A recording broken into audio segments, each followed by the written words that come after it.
Hello and welcome to another episode of the Dead Reckoning podcast. As always, I'm your host, Larry Lease.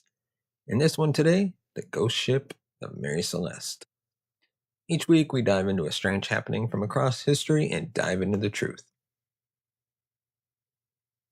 There's that creepy painting of the Mary Celeste. Nothing creepy about it except, for the fact that, it disappeared and it's appeared in, all those horror movies and stuff. Or, okay, I don't know, maybe just one horror movie where you've seen this picture come up and it's like, it's not scary, but because of the context, for some reason, that painting of the Mary Celeste is super creepy. Anyway, maybe you've never heard of it and you're wondering what on earth I'm banging on about. In that case, welcome. Good news, because you're about to find out an awful lot. So let's get on with it. Abandoned places have always held an eerie fascination for those of us left behind. This could be a house, a whole town that has been left at the elements, slowly succumbing back to nature with a few creepy reminders of its past life remaining for those curious enough to go looking. And also, they do great as YouTube videos. But anyways, anytime it's like abandoned buildings, it's going to be a winner. Then there's the other type of abandonment, the feeling that you've walked into a place and just missed someone. Everything is still in place, but there's no one to be found. What would make this creepiest still was if the abandoned place you found was a fully stocked ship, sailing in the middle of the ocean with not a single soul on board. Creepy, isn't it? Welcome, everybody, to the mysterious case of the ghost ship, the Mary Celeste.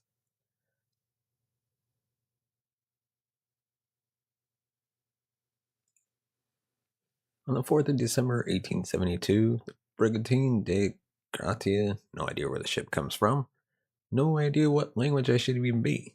Sounds kind of Italian, but I don't know.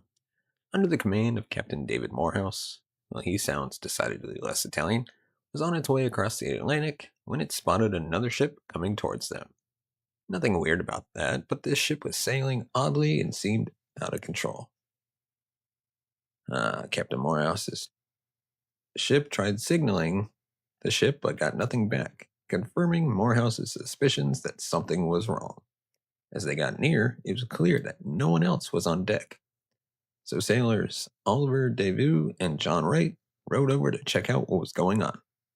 Luckily for them, they didn't find dead or dying crew littered about the deck with a wild-eyed psychopath lying in wait for them behind a pile of ropes. If I was on that little rowboat, you're just in the middle of the ocean. This is a setup to a horror movie. In the middle of the ocean, you're rowing over in some tiny boat with some other dude called John. It's like, all right, Ollie and John, go on over there. You're like, oh my God, what is it with this creepy ship? We're gonna die. Using the 19th century maritime equivalent of, hello, anybody at home? Which I estimate to be, ahoy there. Be there anybody aboard? Well, they found nobody. There was some damage to the sails and rigging and some loose ropes flapping about, but the ship was seaworthy with no obvious signs of an attack. Months' worth of food and water was still stowed neatly on board. All the barrels of cargo were still in the hold, but the 10-person crew, not a trace.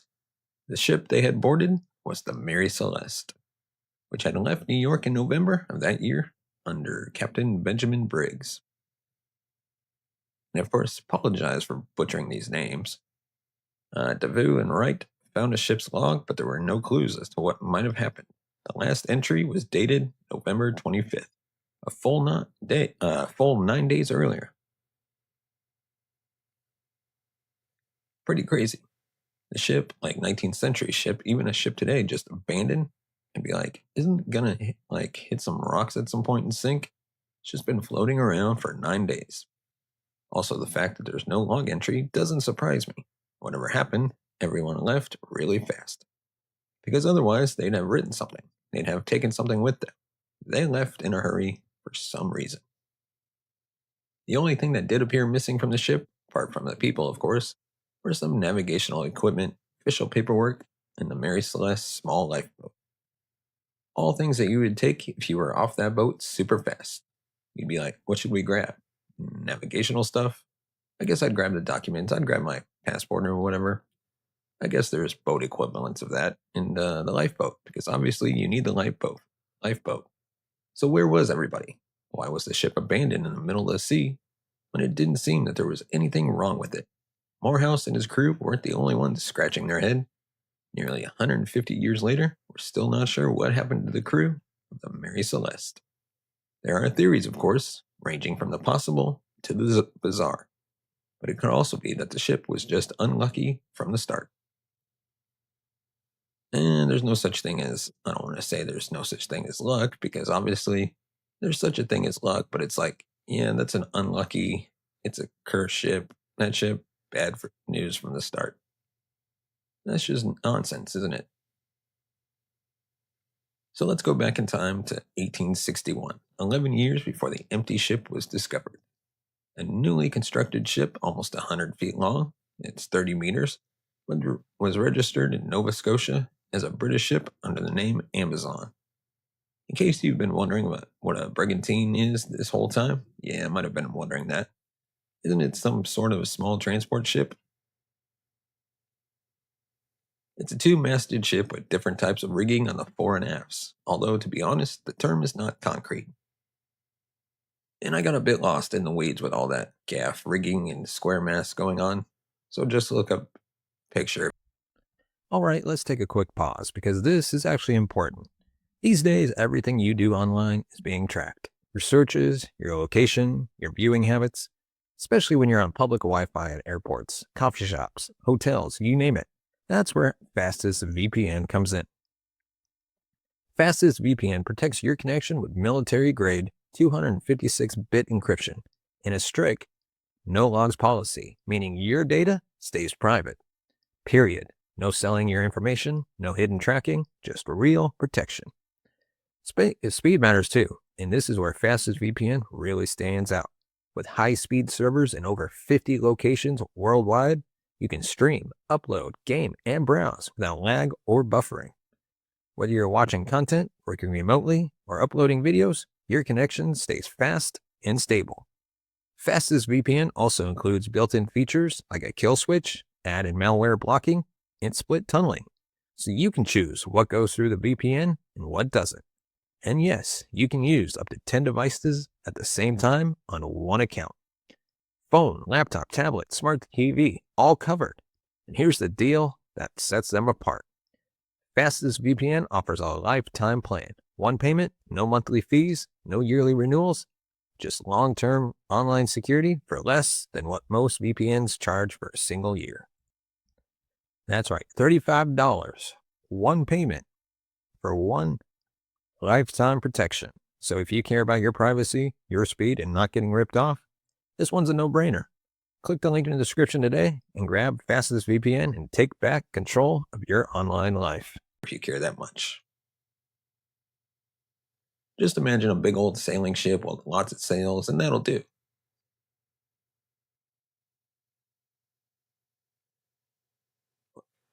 As well as being an internet search headache in the future, Amazon did not have any auspicious start in life.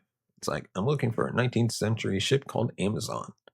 Are you interested in purchasing a 19th century ship in a bottle, or just a regular ship? Available now on Amazon.com.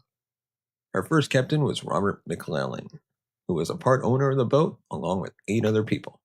In June 1861, on Amazon's maiden voyage, where she was supposed to be transporting timber across the Atlantic, Captain McClellan became ill. He got progressively worse. The ship turned around and they sailed back to Spencer's Island, Nova Scotia. After a mere 9 days as captain, McClellan was dead, and Amazon's legacy was on its way. A new captain took over to sell the wood to London. His name was John Nutting Parker, but it feels like his middle name should be in quotation marks as a nickname or something, because a pair of safe hands he was not. Amazon hit fishing equipment, or a fishing boat, almost immediately after they set out again and had to be brought back for repairs. After they finally made it to London and unloaded, Parker seems to have taken his eyes off the ball again, because Amazon hit a smaller ship in the English Channel, causing the other ship to sink. Dude, you go on one journey on a boat and you hit 2 other boats. Why are you a sailor? What is going on? Parker was thankfully replaced by Captain William Thompson. in 1863. But his bad luck wasn't over, as it appears he had drowned in 1868. I mean, it just surprises absolutely nobody because he seemed like a total incompetent. It's like, no, no, he can't swim, and he just falls off the boat. Well, then, he's gonna die, isn't he? Making him the second captain of the ship to die prematurely. But that's not really the ship's fault, he's just a sailor.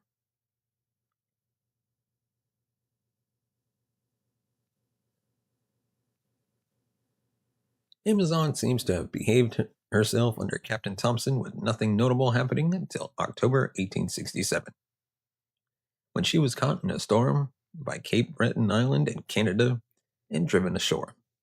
The consortium that owned Amazon declared the ship a wreck, as it was so badly damaged they had no intention of reclaiming it. A man called Alexander McBean claimed it under maritime derelict salvage laws, which I think means that as the original owners left it abandoned, he could claim ownership without having to pay anything. Which, I mean, that's pretty cool. It's like, yeah, he's like some sort of legal pirate. Which, I mean, they also have names, privateers, where you could be a pirate for like a crown. So you could be a British dude, and you're like, yeah, I just want to go pirate some stuff. And the British would be like, if you're British, they'll be like, yo, you can go pirate all the Spanish ships. Just don't pirate the English ships, and we'll let you get away with it. I'm like, that sounds like the best type of piracy. It's like, sure, you can't pirate all the British ships, but you can legally pirate the Spanish ships. I mean, I guess the Spanish didn't see it that way, and they'd probably be like, well, I don't know. Set a bowl on you or something. These maritime laws are not like the laws of the land, though, so I wouldn't go messing around with anything until you know what you're doing. McBean sold it on pretty quickly, as wrecked ships aren't that useful or valuable if you're not going to do anything with them. Amazon was then sold on again in 1868 to the American Richard Haynes, after shelling out nearly 9,000 19th century dollars, which equates to just over $174,000 in today's money to restore her. Haynes registered his new toy as an American vessel. The bad luck continued, however. In 1869, Haynes' bad credit caught up with him, and the ship was seized and sold to another consortium of American men. Who could have thought that the guy who buys sunken ships and restores them for an extraordinary amount of money would have a credit problem? After disappearing from the records for a time, the ship popped up again in 1872, where it underwent a major overhaul to enlarge it and upgrade it, including a new deck. So why am I talking about so much about the ship, you may ask? Well, despite the renovations, it was still the same old, willful Amazon. Only when bad credit Haynes had registered as an American ship in 1868, he also changed its name to the Mary Celeste.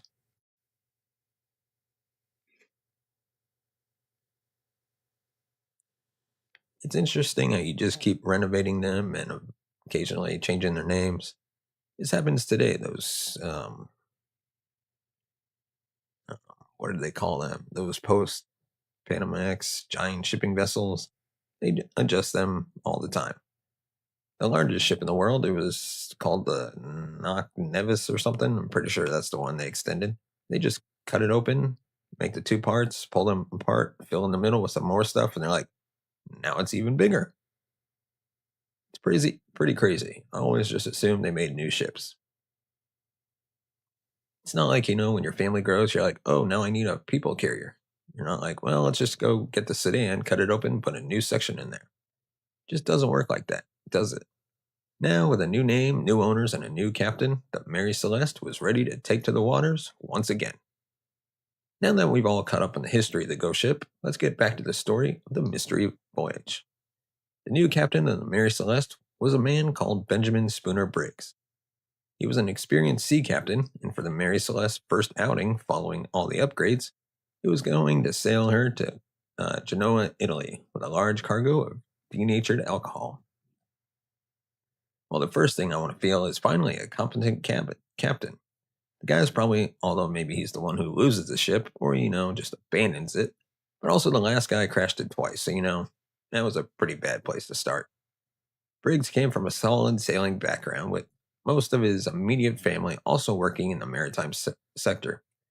As is usually the case with, spoiler alert, tragic stories, Briggs had intended to give up his seafaring ways and open a shop with his brother, as they both had an increasing number of small children to support.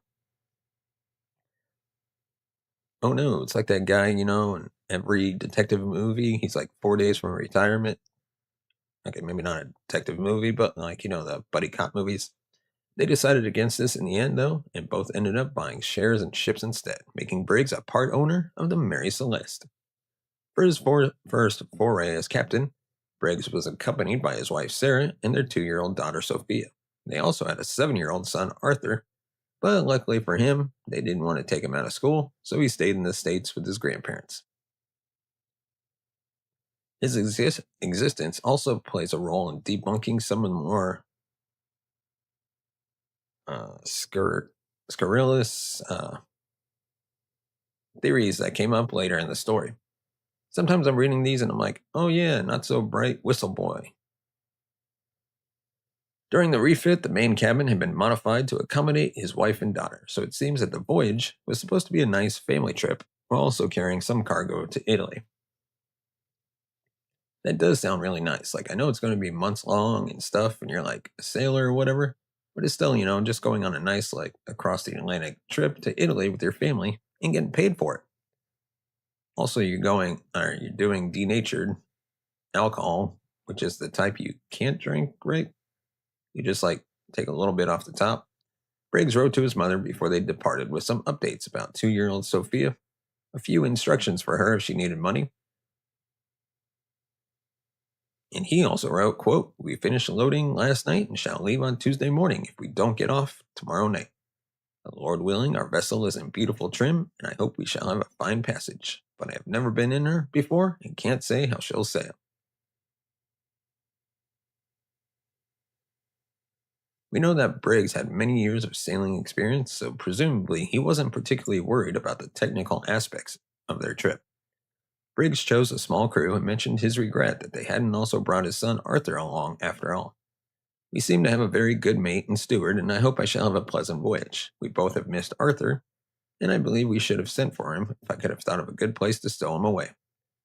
Gotta find him a locker somewhere."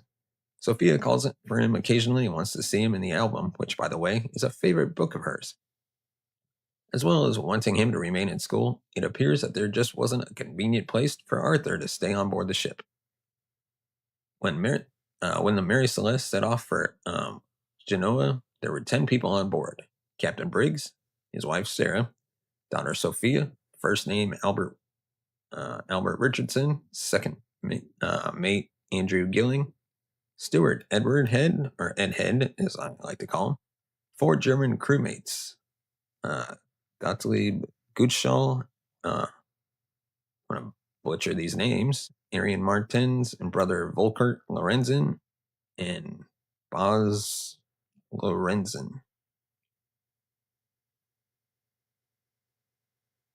We have to introduce the Germans anyway. It's like, I'm reading these names like, boom, John, Peter, easy. Oh god, German names. After waiting for the bad weather to clear, the Mary Celeste left New York on November 7th, 1872, and nobody ever saw her again. While the Mary Celeste was making final preparations, another brigantine was also waiting to sail to Italy. That was the De Gratia, meaning by the grace of God, under the command of Captain David Morehouse. This is the boat that finds him afloat. It has not been definitely proven that Morehouse and Briggs were friends or had met for dinner the night before the Mary Celeste departed, but they would have been aware of each other and were probably acquaintances at the very least. The De Gratia set off 8 days after the Mary Celeste on a parallel but more northern route, heading for Gibraltar on the way to Genoa. On December 4th, 1872, land time, which was December 5th, and sea time, which I had no idea was a thing, but apparently the sea is living in the future. Is that still a thing today? I always assumed you were just in the time zone of, well, whatever time zone you're in. There are those lines that, go down the globe and tell you what time zone you're in. But anyways, the De Gratia spotted the Mary Celeste behaving oddly. This was between the Azores and Gibraltar, and there was no way that the De Gratia could have caught up with the ship which had left over a week before it. Wanting to find out what was going on, the sailors from the De Gratia went on board. Now let's talk about what the Mary Celeste looked like when it was boarded. You may have heard stories of hot meals on the table, a fire still alight in the galley, and the ship being in dry, pristine condition. We'll talk more about this type of thing later, but in actual fact, this was not the case. The scene to the crew looked like this. The ship was in a bedraggled but seaworthy condition. There were ropes hanging loose, and some sails were damaged. The main hatch to the cargo was secured, and no barrels were missing, although 9 barrels of the 1700 were later found to be empty. Yeah, maybe they were drinking that.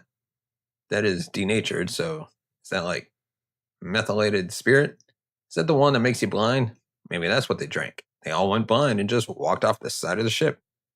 I don't think that's what happened, but I'm sure there's a conspiracy theory about that. Also, this ship in my mind was not that big, but it had 1,700 barrels on board. It's a big ship. They could have just taken 1,700 and, put Peter or whatever the kid's name is in a barrel. A disassembled pump was found on the deck, one of the 2 that the Mary Celeste had. There was over 3 feet of water in the ship's hull. The small lifeboat was not there. The only thing that were obviously missing were a chronometer and a sextant, which were essential tools for navigating and timekeeping, as well as the ship's register and, of course, the entire crew. The daily log was still there, which put the most recent position of the Mary Celeste as near Santa Maria Island in the Azores, and this entry was dated November 25th, which was 9 days earlier.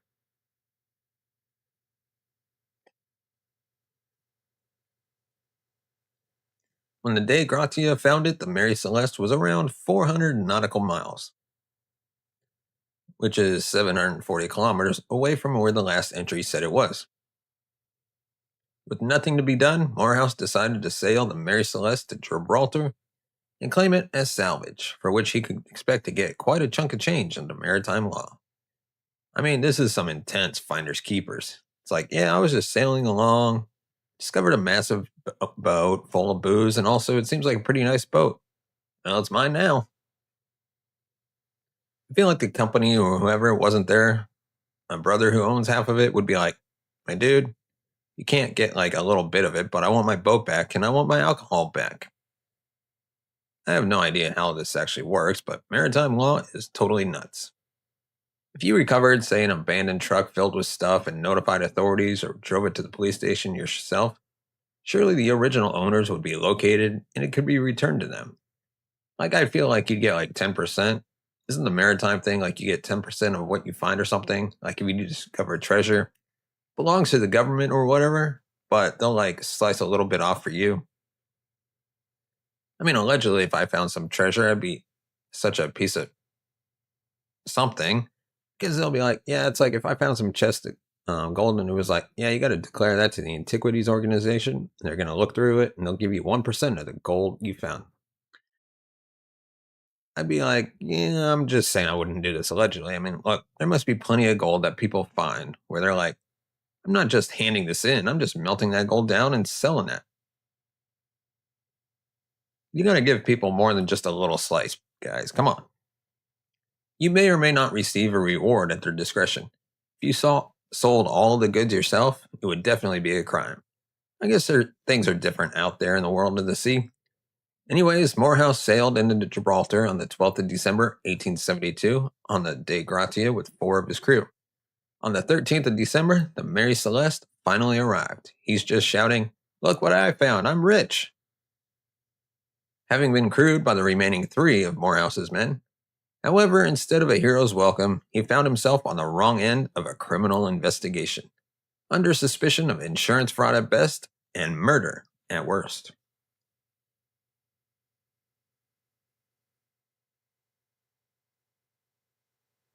It wasn't until February 25th, 1873, that Mary Celeste was released by the court and eventually made it to Genoa to deliver those damn barrels in March of 1873. So, well, thoughts? Let's get into it. My theory My big thing now is look, nothing crazy happens. It's like maybe there was a storm, maybe they had to abandon ship, and then that and then they abandoned the ship, and then the ship, because it's a ship, managed to stay afloat.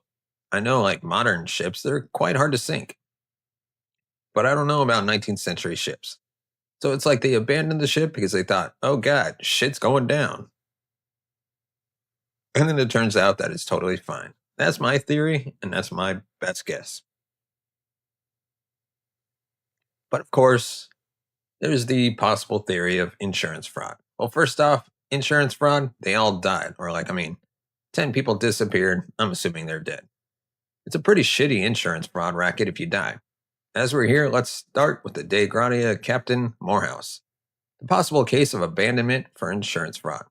There are two strands to this theory. The first is that Morehouse and Briggs were in it together, with Briggs purposefully stranding the Mary Celeste for Morehouse to find. Once the booty had been collected, the two would split the proceeds. Now, if this were the case, either it went horribly bad, or Briggs and his whole crew secretly landed somewhere and spent the rest of their lives under assumed identities, as they were never seen or heard from again. Yeah, I don't believe that at all, because at some point over their entire lives, there was what, 10 of them, and the family and all the other dudes?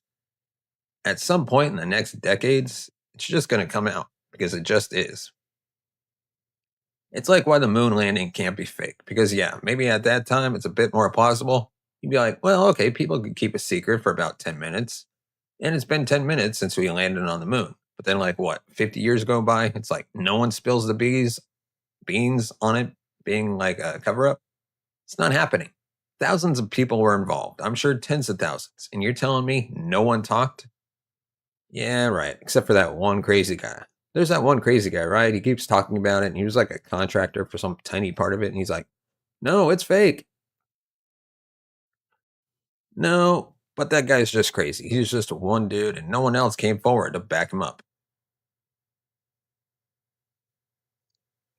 Why Briggs would be involved in this scam is difficult to believe, as he was, by all accounts, an upstanding figure of good character. The addition of his family to the crew also makes it unlikely that he was planning anything nefarious, as he would be putting them at risk. He left his older son in America, which is, again, not something you would do if you were planning to start a new life somewhere else. Well, unless the kid was a dick. I mean, unless the kid was really annoying or something. The other strand to the insurance theory is that the De Grata found the Mary Celeste in some difficulty, boarded her, murdered the entire crew, sailed the ship back to claim a reward. Holy shit. So we just went from finding a boat to, yeah, those guys are like some old school hardcore pirates. I mean, damn. Unlikely, unlikely though this may seem, it was the theory that the Attorney General of Gibraltar, one Mr. Frederick Solly Flood, was working under when the salvage hearing came up for the Mary Celeste. He got it into his head that the crew of De Gratia broke into the alcoholic cargo that the Mary Celeste was carrying, got homicidally drunk, and proceeded to off the 10 crew members. Now, of course, there was absolutely zero evidence for this, and even in the 19th century, people were capable of seeing whether a huge fight had taken place. Yeah, they didn't have, like, elite CSI teams, but they also weren't that, what would you say? It's just, the judge is like, yeah, yeah, yeah. And they boarded the ship, and then they killed him. It's like, Judge, what's up? You're just making this shit up. What's wrong with you? You're a judge. Try and base things on fact. Just a little bit. One of the sailors who had initially boarded the Mary Celeste had reported seeing a sword, which was immediately seized upon as a murder weapon.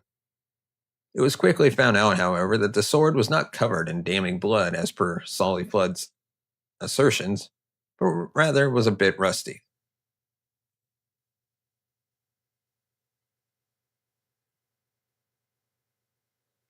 Cuts and other damage to the boat could also have been caused by bad weather, or possibly the original crew. Solly Flood's idea that the De Gratia sailors were drunk on the alcohol in the hold was also majorly flawed, as this alcohol was not yummy casks of rum or wine. I've seen various descriptions of the alcohol that Mary Celeste was carrying as denatured, industrial, and American. Nonetheless, this was not drinking alcohol. If the sailors had broken into the barrels and tried some, one mouthful would have been more than enough. It was probably toxic, and it's not likely that more than one person would be able to drink enough of it to then go on a murderous drunken rampage. They'd probably be sick, go blind, or die themselves. So sorry, Solly Flood, but your theory is utter bullshit. It's like there's no evidence for this. Judge Flood, poor old Captain Morehouse, stayed in Gibraltar throughout this damaging investigation. It was finally awarded a salvage settlement in April, some 4 months after it arrived. Well, Gibraltar is quite nice. It's like on the south side of Spain. The weather's quite good. There's a big rock with monkeys on it. It's also British, weirdly British for some reason. I think the British own it. You like cross over from Spain, and all the cars are like with British license plates. I think they drive on the left of that, maybe. And there's that big mountain with monkeys. It's quite nice. The monkeys grab shit from you and they want food. Go to Gibraltar. It's a pleasant place. The settlement you can receive can vary depending on how hazardous it was to retrieve the goods and whatever else the unpredictable maritime laws deem relevant. Seems like all the maritime judges are crazy, as crazy as the law. Morehouse's crew had sailed the Mary Celeste back with only 3 sailors, meaning it was a hard journey for both of them and the De Grata, who also went down to 5 men. There was also bad weather, meaning that Morehouse was hoping for quite a lot of money. The value on of the alcohol on board was about £35,000, or at the time, $750,000 in today's money. And the whole kit and caboodle was insured for over $1 million of today's bucks, adjusted for inflation. So, I mean, it's pretty nice. Although it seems quite reasonable, it's like what, 1,700 barrels of alcohol and a boat for $1 million? A large boat for $1 million a pound, whatever it was?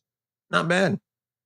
Ultimately, after all his literal trials and tribulations, Morehouse received 1,700 British pounds, which is about 150 to 200,000 pounds today, which seems to me to be okay, but this would be split 8 ways between his crew, and it was only about a fifth of the worth of this salvage, which is kind of a bummer. That's not so great.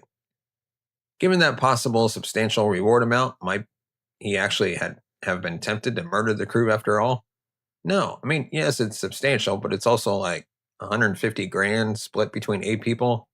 So you're taking like 20,000 pounds each to murder like 10 people, including someone's family, and then risk sailing the ship back and going to prison? Doesn't seem worth it at all. Also, the Mary Celeste had over a week's head start on the De Gratia, so if it had continued to be fully crewed, the two would have never been anywhere near each other. It seems that the murder for insurance theory can be safely put to rest. It's a dumb theory. Now, of course, we have to get into the wacky, the paranormal. The eeriness of a fully stocked abandoned ship has, of course, given rise to many weird and wonderful theories. Maybe the crew was zapped by aliens, eaten by the Kraken, or fell into the Bermuda Triangle, never to be heard from again. I think we can safely discount the Kraken or sea monster theory, as there would have been some signs of damage from said monster as it tried to grab up all the humans from the ship, unless it was very, very dainty. And why would you abandon a large ship with lots of useful hidey holes in favor of a tiny exposed lifeboat? Did they fall into the triangle? No. The Bermuda Triangle is called the Bermuda Triangle because it's near Bermuda. The Mary Celeste, also not real, it's not a real thing. There's no more ships lost in the Bermuda Triangle than there are anywhere else at sea. It's just a crazy urban legend. Maybe I'll make a video about that at some point. Let me know in the comments below if you want that. The Mary Celeste sailed from New York, which is many hundreds of miles to the north. I guess we can never really totally rule out alien abduction, but as the Mary Celeste lifeboat and ship documents were also missing, it seems a tad more likely that they left on their own volition. Or did they? Or maybe those aliens really needed documentation for the boat. They're going to abduct those people, probe them, and also examine the boat's documentation. Because, yeah, of course. And then, of course, you can't rule out pirates. If it wasn't a sea monster or the crew of the De Gratia attacking the Mary Celeste, what about a scurvy crew of pirates? Not to pass judgment on the alcohol consumption of a band of salty sea dogs, but maybe their tolerance was higher, so they could handle a bit more of the industrial strength paint stripper in the hold. Excuse me.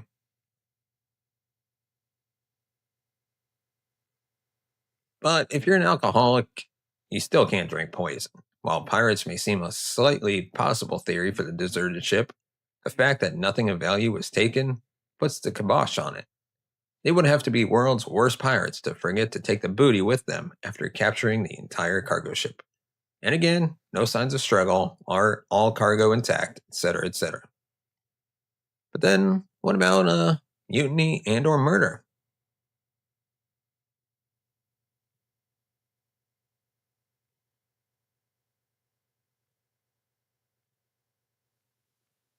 The two German brothers, Volkert and Boz or Boy Lorenzen, have come under suspicion over the years. When going through the stuff left on the Mary Celeste, it was noted that none of their belongings were there. Could they have killed everyone, thrown them overboard, and escaped in the lifeboat? The biggest question here would be, well, what the heck for? All of the crew was handpicked or personally recommended by Benjamin Briggs. If the Lorenzens did do a mass homicide, there was no evidence of fight. They didn't take anything of value. And why would they do it in the middle of the ocean, where they couldn't even be sure of making it back to land themselves? It was stated by a relative of the Lorenzens that the reason their belongings were not on the ship was because they didn't have any in the first place. Prior to landing the job on the Mary Celeste, the brothers had been on another boat, which was wrecked, and they lost all their stuff. Presumably, you don't need to bring much to work on a newly fitted, fully stocked boat, so that seems to close the loophole. I mean, yeah, 100%, there's no motivation. If there's no motivation for the crime, it's really like, why? Why would they do it? It just seems extremely dangerous and pointless. Other theories regarding mutiny have popped up, but this seems kind of stupid, as the voyage wasn't very long. There was plenty of food and water, all the crew were experienced, and the only alcohol on board was a crap load of undrinkable stuff. That was the whole point of the journey in the first place. So mutiny? I don't think so. This seems like a good point to add another string to the tangled web of the Mary Celeste story. If you've been thinking,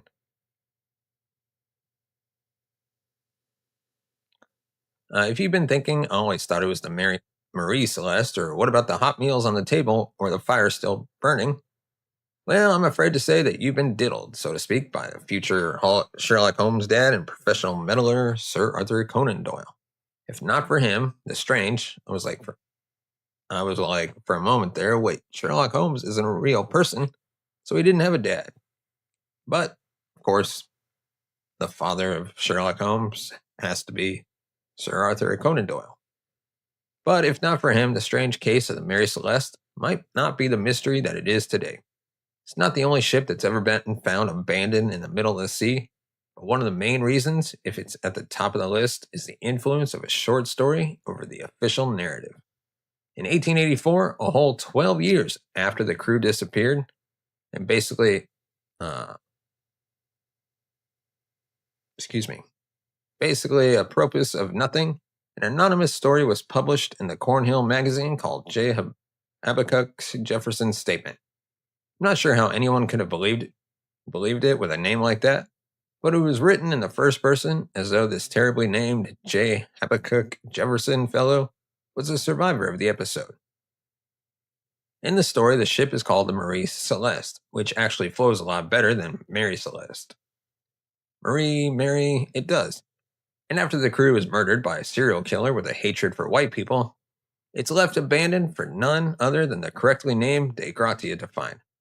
The name Marie Celeste seemed to stick in the popular consciousness better than Mary Celeste, as did some of the details like the pristine condition that the De Gratia found it in.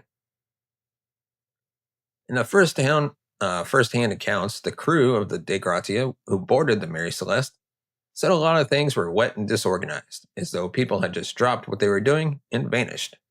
The ship's interior was definitely not 100% dry. There was like a meter of water in the bottom of the boat.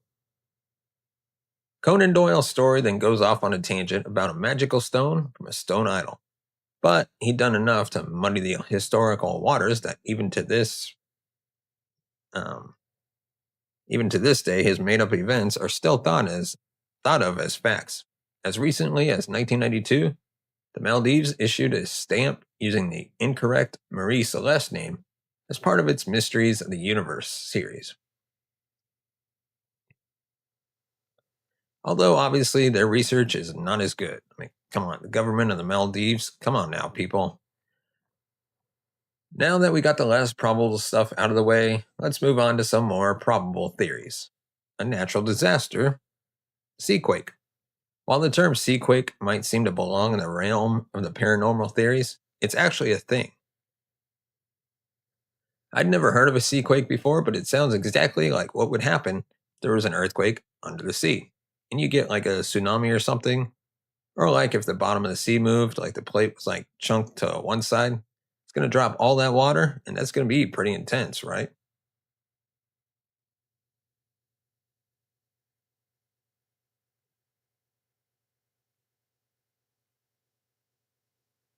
Activity under the seafloor can cause huge waves and tsunamis, and it seems that the region around the Azores has experienced many significant seismic events over the years. Even a small submarine rumbling might be enough to jeopardize a ship, or at least make you think it's in danger of sinking, even if it turns out it isn't. A random event like a waterspout, aka a sea tornado, might also cause enough of a panic to force the crew into the smaller boat. But due to their combined experience, you'd have thought that they would ride out their chances a bit further before everyone abandoned ship altogether. As proven by the De Gratia, the Mary Celeste was a bit battered, but otherwise in good enough condition that three people could sail it to Gibraltar. So you wouldn't think that the Briggs and his crew would have been so easily put off by a spot of bad weather. But you didn't know how bad the weather could be. It could be like, okay, if suddenly a storm comes and it looks like it's absolutely not going to end, and within 5 minutes you've got like a meter of water in the bottom of your boat and it's just absolutely pelting it down, seems reasonable that this could have been the case. And then there's also a potential alcohol explosion. Remember that alcohol that the Mary Celeste was carrying? Of course you do. How could you forget? Well, whether it was denatured, industrial, or whatever American, it was not for casual sipping. Captain Briggs was a staunch non drinker and was apparently quite anxious about his cargo, as he didn't know anything about alcohol at all. So, what were those empty barrels about that we mentioned earlier? Were they drained by the Lorenzen brothers, the crew of De Gratia, or pirates? Were they decanted into other containers for some unknown reason? Were they perhaps knocked over on rough seas or during the previously mentioned seaquake? There were 1,700 barrels in the hold. A little more than 1,600 of them were made of white oak. The remaining few, which were also the empty ones, were made of red oak. Red oak is more porous than the white oak, which meant that the liquid contents were far more likely to leak out over time. This fact leads on to one of the possible reasons why the crew of the Mary Celeste might thought it prudent to abandon ship, if only temporarily. The fumes from the industrial strength alcohol would be pretty strong. If you're a God fearing alcohol abstainer with your young child on board, you might think it's a good idea to hop into a lifeboat for a while to let things air out. That doesn't seem too unlikely on paper, but it does really explain the apparent rush to leave the ship, as it would be pretty clear where the smell was coming from and what it was. So let's add some more pressing events into the mix. What if there was an explosion? That would definitely make you shift faster. If some of the barrels exploded below deck due to the alcohol vapors heating up, that would be an immediate trigger to drop what you're doing, grab the barest of essentials, and head for the lifeboat. Yeah, if your ship is filling with a flammable gas that is absolutely capable of blowing up, you'd be like, guys, you should leave now. What happens then is just even more speculation. But maybe the seas were rough or the tethering rope wasn't tethered enough, but once out in the lifeboat, the crew never made it back to the ship and instead floated out to an eventually watery grave. But wouldn't the explosion have left some more obvious evidence behind? Well, yes, actually. After any other sort of explosion, you might actually you would expect to see scorch marks, holes, things get blown apart, and there wasn't any of this on the Mary Celeste. Also, it's possible, like you smell that alcohol, right? And you're like, oh my god, the entire boat is now filled with like vaporized alcohol. And if this burns, we're all fucked. Let's open all the windows. Let's pop out to the lifeboat for a spell, let it air out, and then we'll go back and get on board. That doesn't necessarily need to have been an explosion. The cargo was still closed, and all the barrels were in one piece. The boarding party, the De Gratia, didn't mention smelling any fumes, or that the ship had been adrift for almost a week at this point, so probably had more than enough time to air out. It is possible, however, to have an explosion that leaves no obvious traces behind. In fact, in 2006, a chemist from the University College London demonstrated that an explosion could occur, but if a wave of coolant air followed it, no subtle charring would be left behind.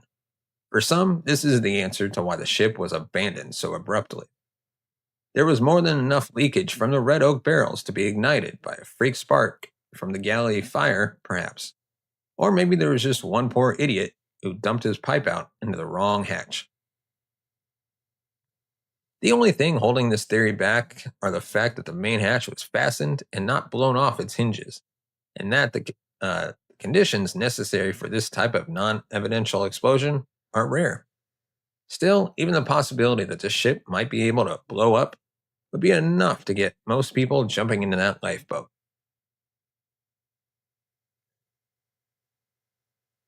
I don't think it's that it was that it, I don't think it's was that it blew up. I think it's just like they were worried it was going to blow up. So they got off the ship, got in the lifeboat, and then the tether broke and they floated away.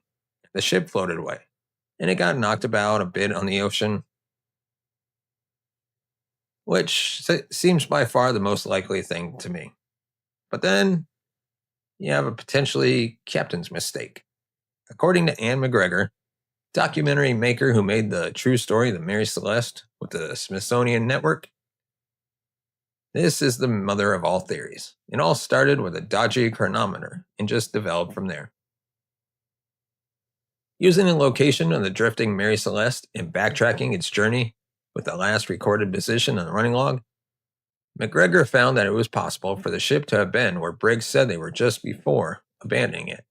It then sailed by itself over 400 nautical miles until the De Gratia found it.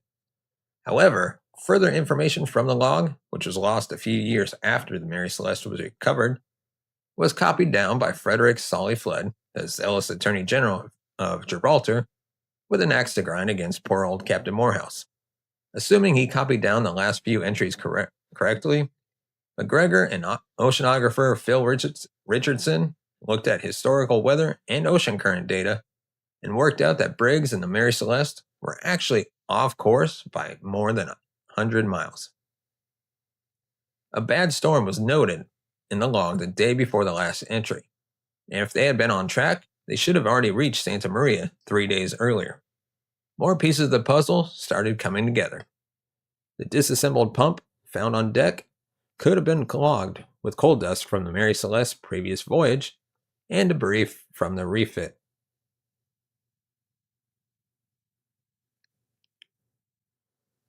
Following the storm, the bottom of the ship would have been filled up with water.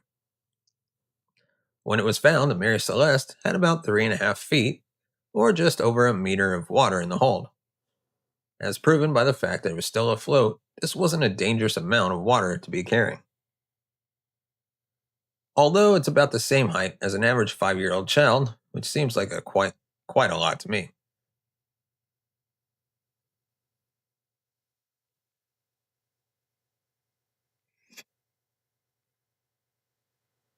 It's interesting, but in no way surprising. The hundreds and hundreds of barrels made judging the amount of water difficult, and with the pump out of action, there was no way to quickly get rid of it. Having finally sighted land after being kind of lost for a couple days in terrible weather, maybe being in fear that the boat was imminently sinking or exploding, the crew took their chances in the lifeboat in a gamble that ultimately didn't pay off. They either tried to row to land, which was still many miles away, or accidentally cut adrift from the ship. But either way, they were never seen again. After finally delivering her blooming alcohol to Genoa, what happened to the Mary Celeste? She now, had another captain. They knew Watch, and after being passed around a bit and wreaking financial losses wherever she went, she sailed to St. Helena in 1879 because the current captain, Edgar Tunhole, was ill. And guess what? He died too. That brings her total serving captain death count to 3, with one ex-captain who died prematurely shortly after sailing her. I mean, I don't believe in any of this, but I'd still be like, I don't want that boat, thanks. I don't want to be the captain of the death boat. In 1885, her reign of terror finally came to an end when she was intentionally wrecked by Captain Gilman Parker on the Rocheless Bank coral reef off the island of Haiti. Ironically, this was all for an insurance scam. She was packed full of worthless junk, valued as valuable items, but still managed to get the last laugh by not actually sinking. So the fraud was quickly revealed. The intentional wrecking of the ship was a crime known as barratry, and in the 19th century, it was punishable by death. Always like stealing horses and sinking ships, death. Man, those laws of the sea are seriously scary. Just to remind me never to go on a boat again, in case I accidentally commit a serious crime. Captain Parker was let off the hook. However, as his judge thought the death penalty was a bit harsh and just made him pay back the people that he had defrauded instead. The Mary Celeste had a bit of an appetite left, and just 3 months later, after having lost his reputation and his money, Gilman Parker was dead, adding yet another captain to her tally. After hitting the reef, the Mary Celeste was damaged beyond repair and was left to rot where she lay, perhaps extending her bad vibes into the sea around Haiti. But probably not. While it will never be 100% figured out, the most likely cause for the abandonment of the Mary Celeste was that Captain Briggs thought the crew was in imminent danger. The abandoned ship was not in dry and pristine condition when it was found, contrary to the beliefs popularized by Sir Arthur Conan Doyle, but it did seem to carry a weird streak of bad luck, which has earned it a place in the canon of the mysterious and the unknown, and a reason why it is appearing on this show. If you enjoyed this episode of our program, please make sure, if you're watching on YouTube, smash that like button and make sure you're subscribed. And if you're consuming this in alternative podcast form, well, hello there, dear listener. Why not leave a review? I know you can do that on Spotify and Good Pods. And of course, if you want to support the channel, you can buy us a coffee by scanning the QR code that you see on the screen. You're watching a Highwire Media podcast. Welcome to the Dead Reckoning podcast. As always, I'm your host, Larry Lease. And on today's episode, we're diving into the Diatov Pass incident. If you're new, welcome. Each week, we dive into some of the most infamous and strange events across history. And this week, like we mentioned, we're diving into the infamous Diatov Pass incident.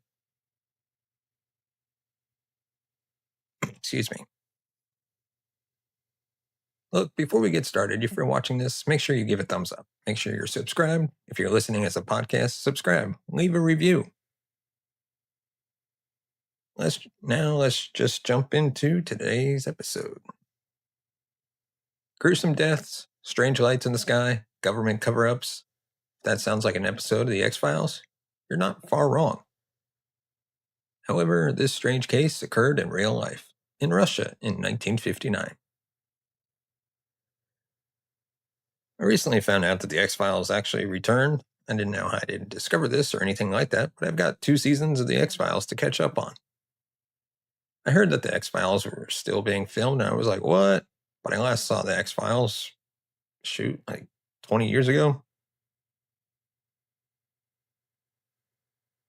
Excuse me. What has made it even more tantalizing throughout the years is that while there are theories galore as to what happened to the nine young hikers caught up in this strange event, there's not one theory to rule them all. Nothing so far has adequately explained all the elements in the case. This is not one for the weak of stomach, because we're talking about the Dyatlov Pass incident. And with that, I know there's going to be lots of Russian pronunciations in here, which I'm just going to do terribly wrong. I'm sorry, but I'm too lazy to look up their proper pronunciation. And also, it sounds really bad, but I just like sitting here and talking and having a good time, and making up the pronunciations is a bit too much work. In early February 1959, a group of 9 hikers led by Igor Dyatlov were camping on the side of a mountain in the northern Ural region of Russia. Is it just a coincidence that his name is Dyatlov and he was in the Dyatlov Pass, or was it named after him? Well, we're going to talk about that. This was not necessarily the best place for them to pitch their tent, but the darkness was fast approaching, and they had a big day of climbing planned for the next day. During the night, an event occurred which sent the campers scrambling from their tent in a mad panic, ripping it open from the inside to get out. Their bodies were found over a series of many weeks, some with no obvious sign of injury, others with huge trauma to their chests and heads. 2 people had missing eyeballs, 1 had a missing tongue, and they were not dressed for winter in the Russian mountains. Rather, they were all wearing items of each other's clothing, and some were in little more than underwear when they were found. 2 of the hikers had high levels of radiation on their clothes. Others had burns on their bodies.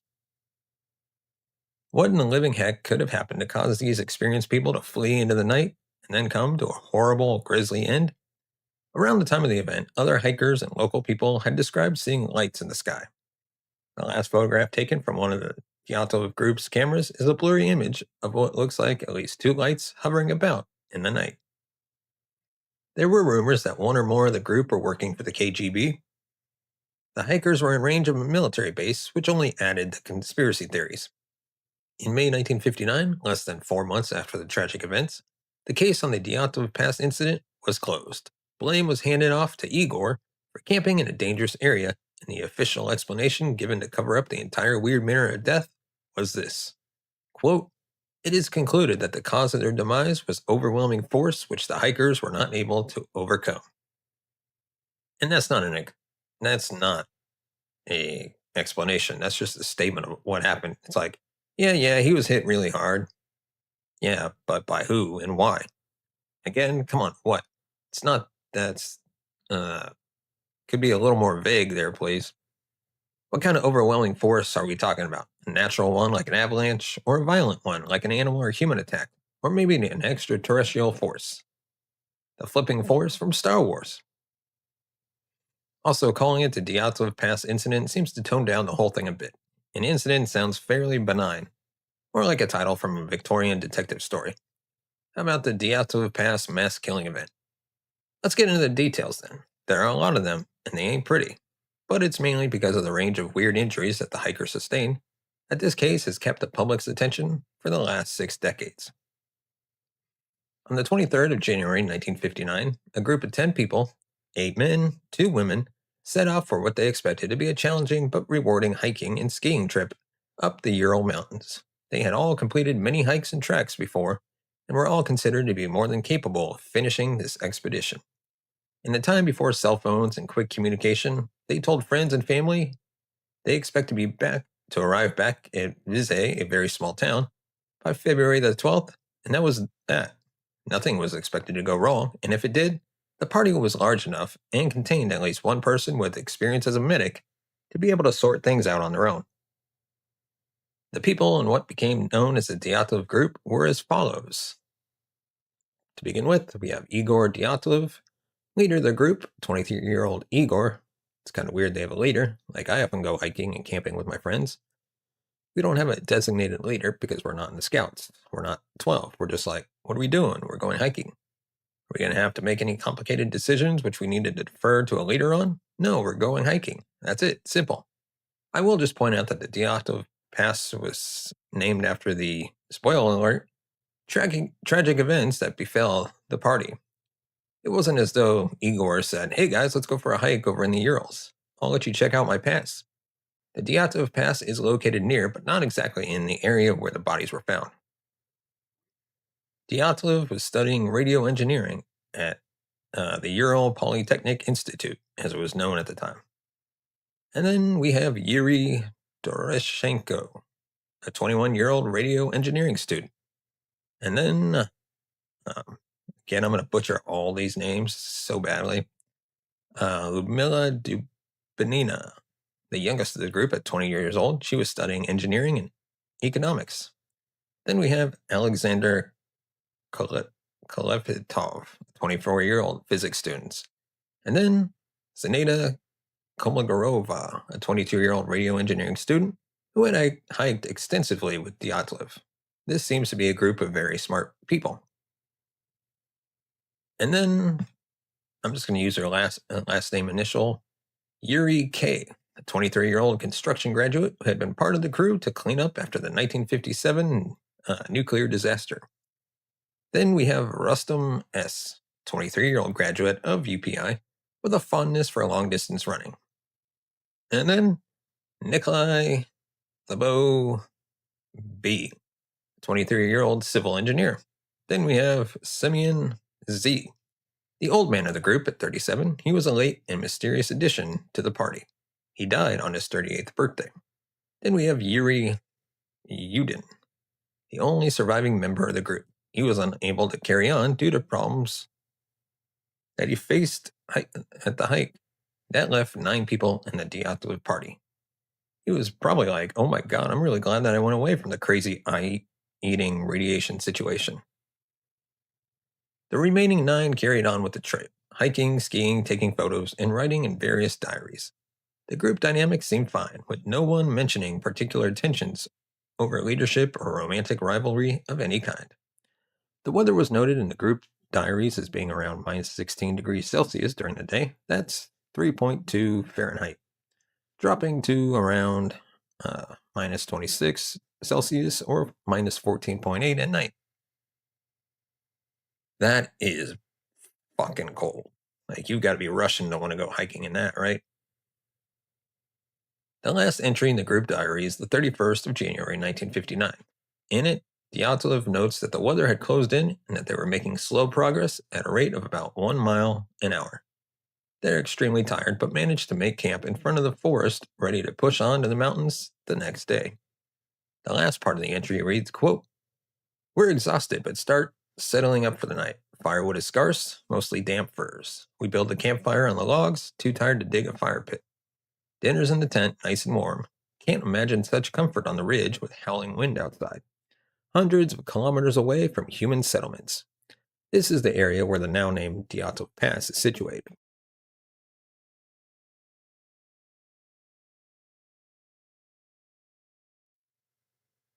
On the 1st of February, the group left some of their belongings behind to make it easier to climb the mountain, and also have a stash of provisions for the return leg.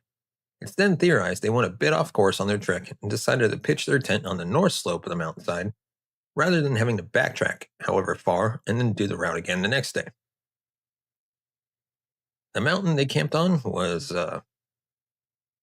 Kolatsayako, which was translated as Dead Mountain or Mountain of the Dead from the native Mansi language. Sounds like a brilliant place to camp. While this is a creepy foreshadowing, the definition is really more like meager or lack of game, not a place that's going to kill you, just a place that's not great for hunting. The Dyatlov group's target climb was Mount Otorten. This has similarly become known as meaning "don't go there," a warning for people just to stay the heck away. Excuse me. This might be another mistranslation, however, and the name might actually refer to a different mountain further away in the Urals. The apparent Mansi name for the mountain referred to as Otorten, however you properly say it, actually translates as mountain with swirling winds, which doesn't really fit into the whole death omen narrative. so it has been ignored for the more obvious monikers. That night, something happened which left all the hikers dead, which has never been fully explained. We're going to the theories in a minute, but first let's talk about how the bodies were found. As previously mentioned, the group wasn't expected back until February the 12th, when Yuri Yudin had to leave them due to illness. Dyatlov told him that actually they'd be back on the 15th instead. After a few more miscommunications, bad weather, and desperate attempts from family and friends to find out where they were, a search party was eventually sent out on February 21st, which was obviously far too late to rescue anyone. Dyatlov also hadn't filed a copy of the route they were taking anywhere, so that made it even harder for searchers to locate the party. It wasn't until 5 days later, on February 26th, that a group from the rescue party found the group's tent. The front of the tent was propped open, but the rest was covered in snow. It was not particularly deep, and it was deemed at the time to have just been a natural accumulation of windblown snow. Searchers recovered 9 backpacks, coats, pants, shoes, boots, skis, hats, blankets, food, papers, a stove, and an axe. Basically everything a group would have needed to survive in the mountains in the winter. Yeah, finding that you're like, dude, it's like minus 26 degrees outside and we found your coats. Yeah, you're not alive anymore. The tent had holes and was ripped in a way that looked like maybe someone had cut their way in. It was only after later analysis that it was determined that the cuts were made from inside the tent, pointing to the hikers having cut their way out in a great hurry. There were photographs taken of several sets of footprints heading away from the tent. One of the rescue parties noted, quote, "There were footprints of bare feet, but in socks. Some were from Valenki, soft felt boots, and occasionally we could make out the tread of a ski boot. All these prints were raised higher than the actual wind-scoured surface of the slope. We followed these prints from the tent in the direction of a spreading cedar, which was clearly prominent on the hill. First we lost, then we found the tracks again. They appeared again in the birch tree undergrowth, and then they went down along the ravine, which led to the river." From what rescuers noted at the time, the tracks that these footprints made seemed quite orderly, and not evidence of the group sprinting out haphazardly into the night. I don't know, although leaving your tent in urgency, cutting yourself out of your tent, is a pretty urgent statement. It's like, no, I couldn't do the zipper. Just ripping it right open and then casually walking away seems like a bit of a contradiction. The only conclusion the rescue party could draw was that someone or something had forced the group to leave their tent in the dark, practically taking nothing with them. They had headed for the forest, not the supplies they had left the previous day, and they never returned to the tent. The first bodies were found on February 27th, almost a month after the actual event took place. Under the prominent cedar tree noted by the search party about a mile from the tent were Yuri Doroshenko and Yuri K. It looked as if they had built a fire, but it hadn't been enough. They had practically no clothes on and burns to their feet. An investigation of the cedar tree found traces of human flesh several meters up, perhaps indicating that they had scrambled up the tree to get away from something. Yuri D also had a burn on his head and foam on his cheek, possibly caused by pressure to his chest.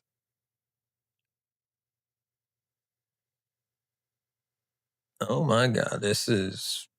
I don't remember. I'm familiar with the Diato Pass incident. I think I covered it in another video for my other channel. I had no idea about this being chased by something and the burns on the feet and like climbing up the tree to escape. Yuri K had apparently bitten off a piece of his own knuckle.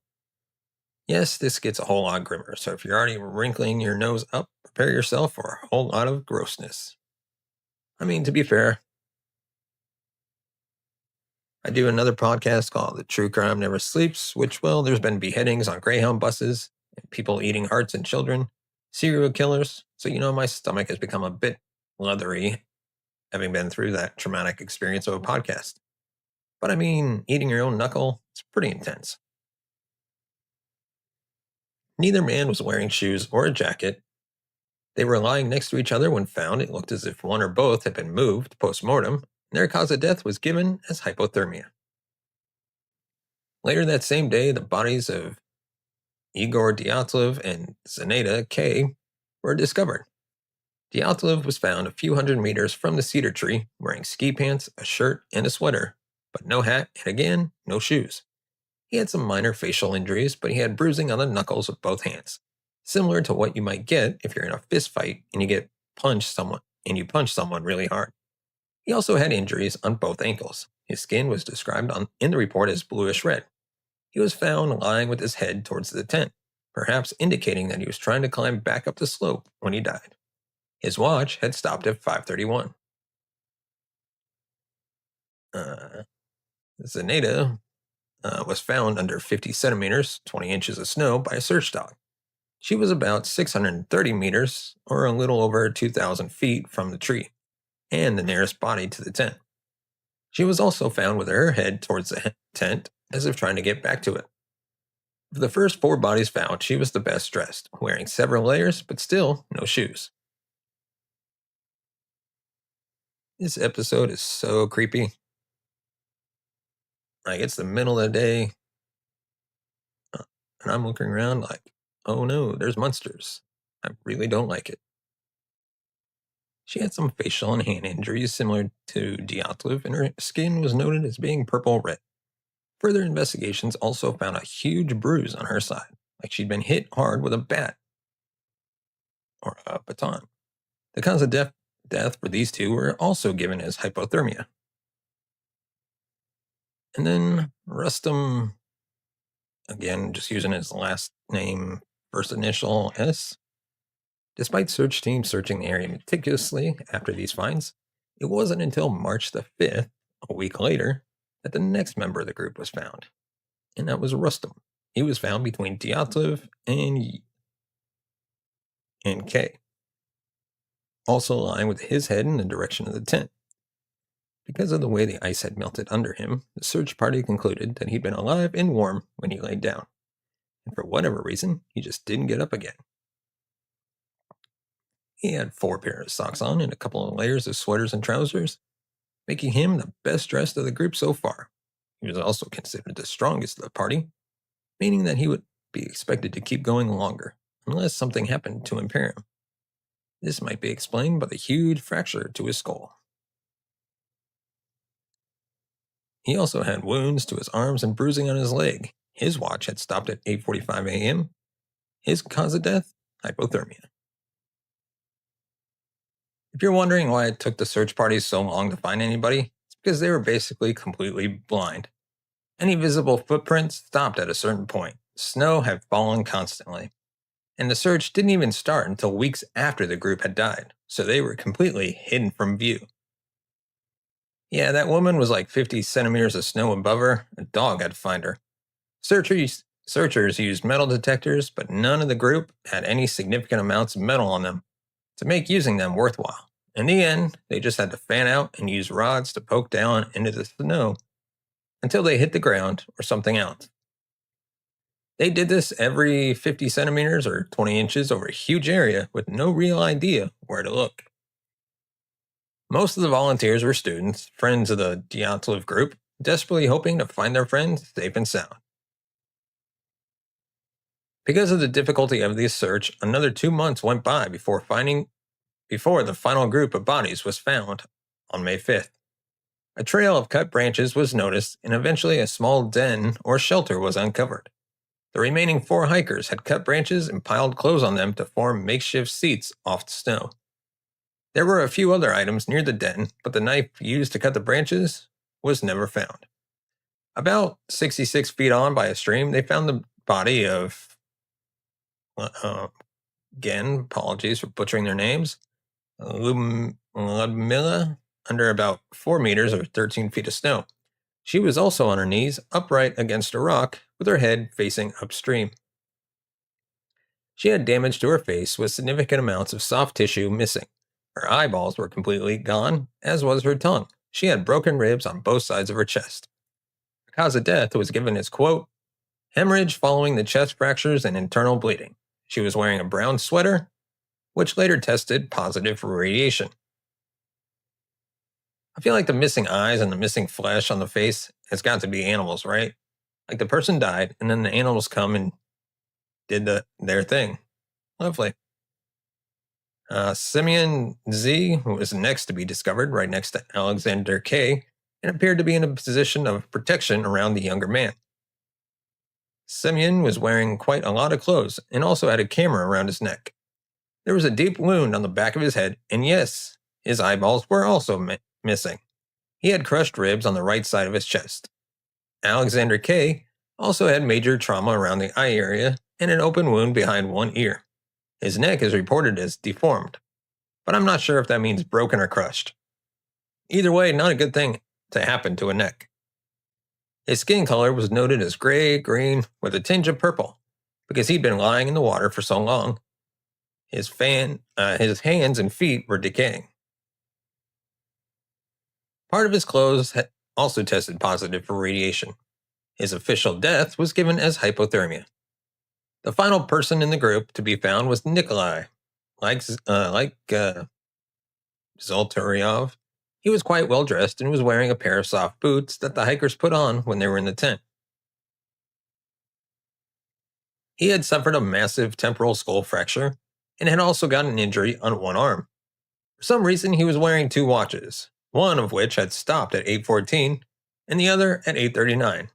These last four hikers were all found very close together, and despite the broken bones there were no outside signs of damage in those areas, like bruising or tissue damage to the chest.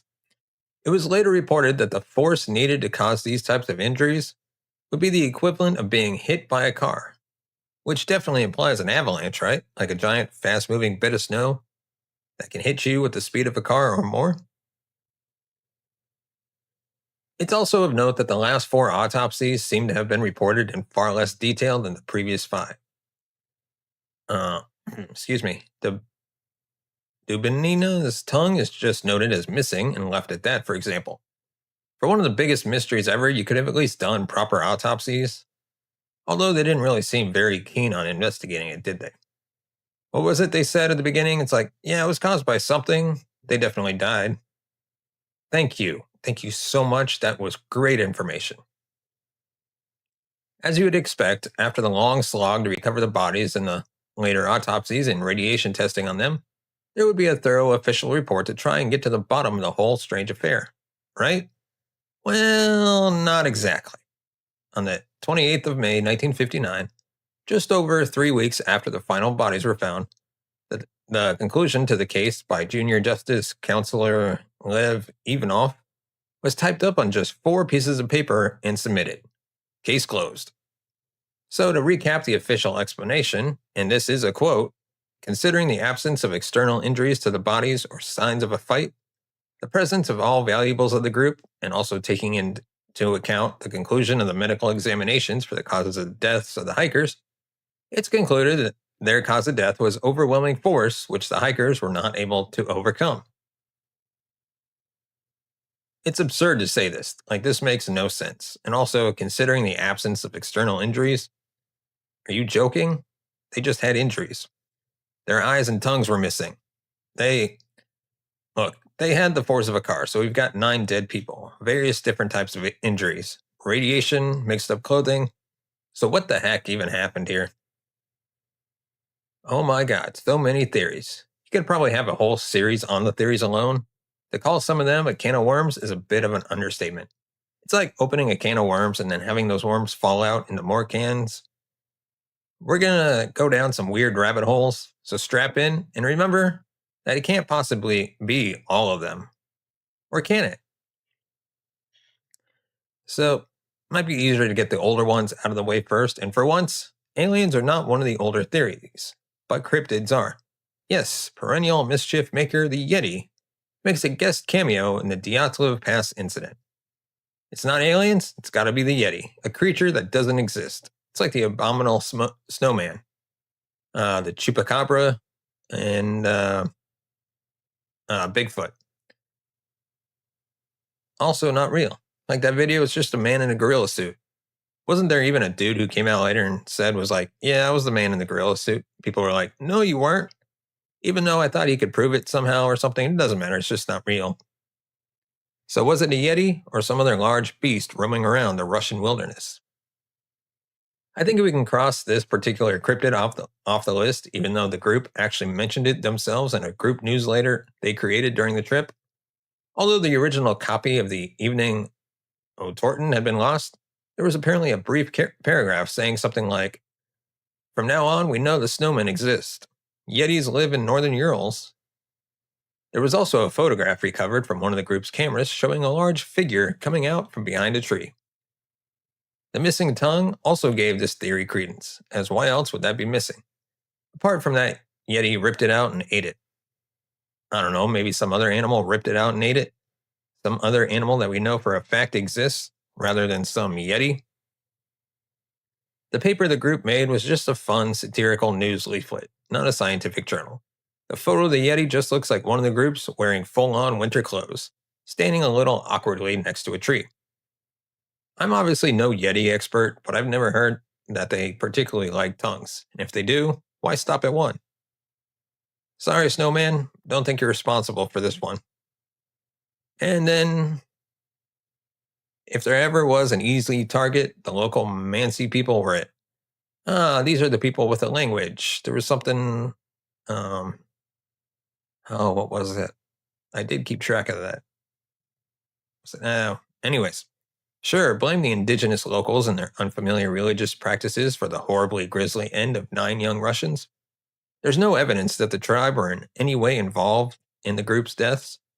The area the group was hiking was not considered sacred or forbidden in any way, and it was not unusual for hiking groups to have perfectly cordial interactions with the tribe. No crimes had been committed in the area, and the tribe did not have a confrontational or violent reputation. None of the diaries note any worries or misgivings about the local people, and the evidence left behind pretty much does away with any credible motive. Why would the group be attacked and then everything be left untouched? Nothing seemed to have been taken from the tent, and there were plenty of things that would have been useful for people living in cold conditions. There were also gems, watches, matches, and other things left on the bodies that seemed to rule out an attack for personal gain. Ah, yes, when I go robbing bodies, I take gems, watches, and matches. The footprints leading out of the tent were easily followed. At least to begin with, there wasn't a sign of a large number of people present. And if the tribe were the culprits, surely they would have used their know-how to hide the bodies better instead of just leaving them where they fell. And they also aided in the search for the hikers and used their own dogs to help discover the bodies. I know that it's a trope that killers will involve themselves in the search for their victims, but this doesn't really seem to be the case here. And I feel like the killer helps search thing is one of those rare examples of it happening, and then people are like, whoa! So they think it happens more than it does.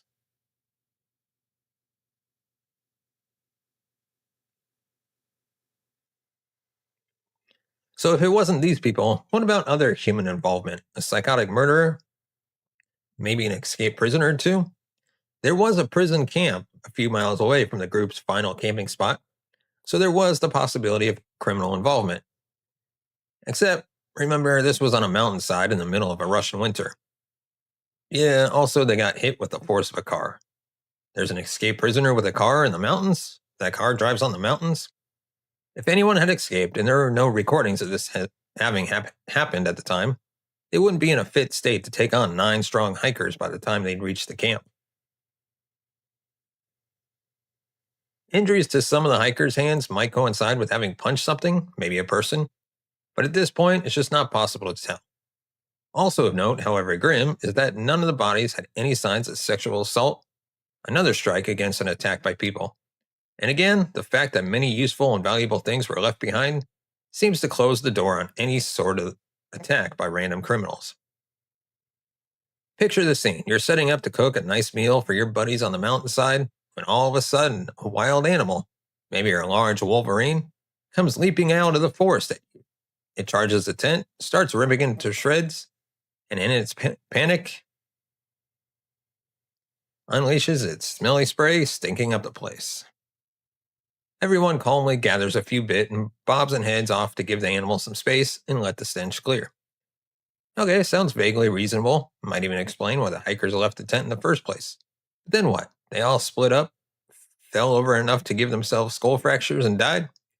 There's no way an animal attack even begins to explain their deaths. So, well, what next? I don't think we can rule out like animal attack post mortem though, like the eating of eyes and the tongues and the mutilation. Some of the damage, again, I'm assuming it happened post mortem. The actual post mortems weren't very useful. We didn't get much information about them. So if their tongues were ripped out while they were alive, it'd be a bit different. But I think it's scavenging animals.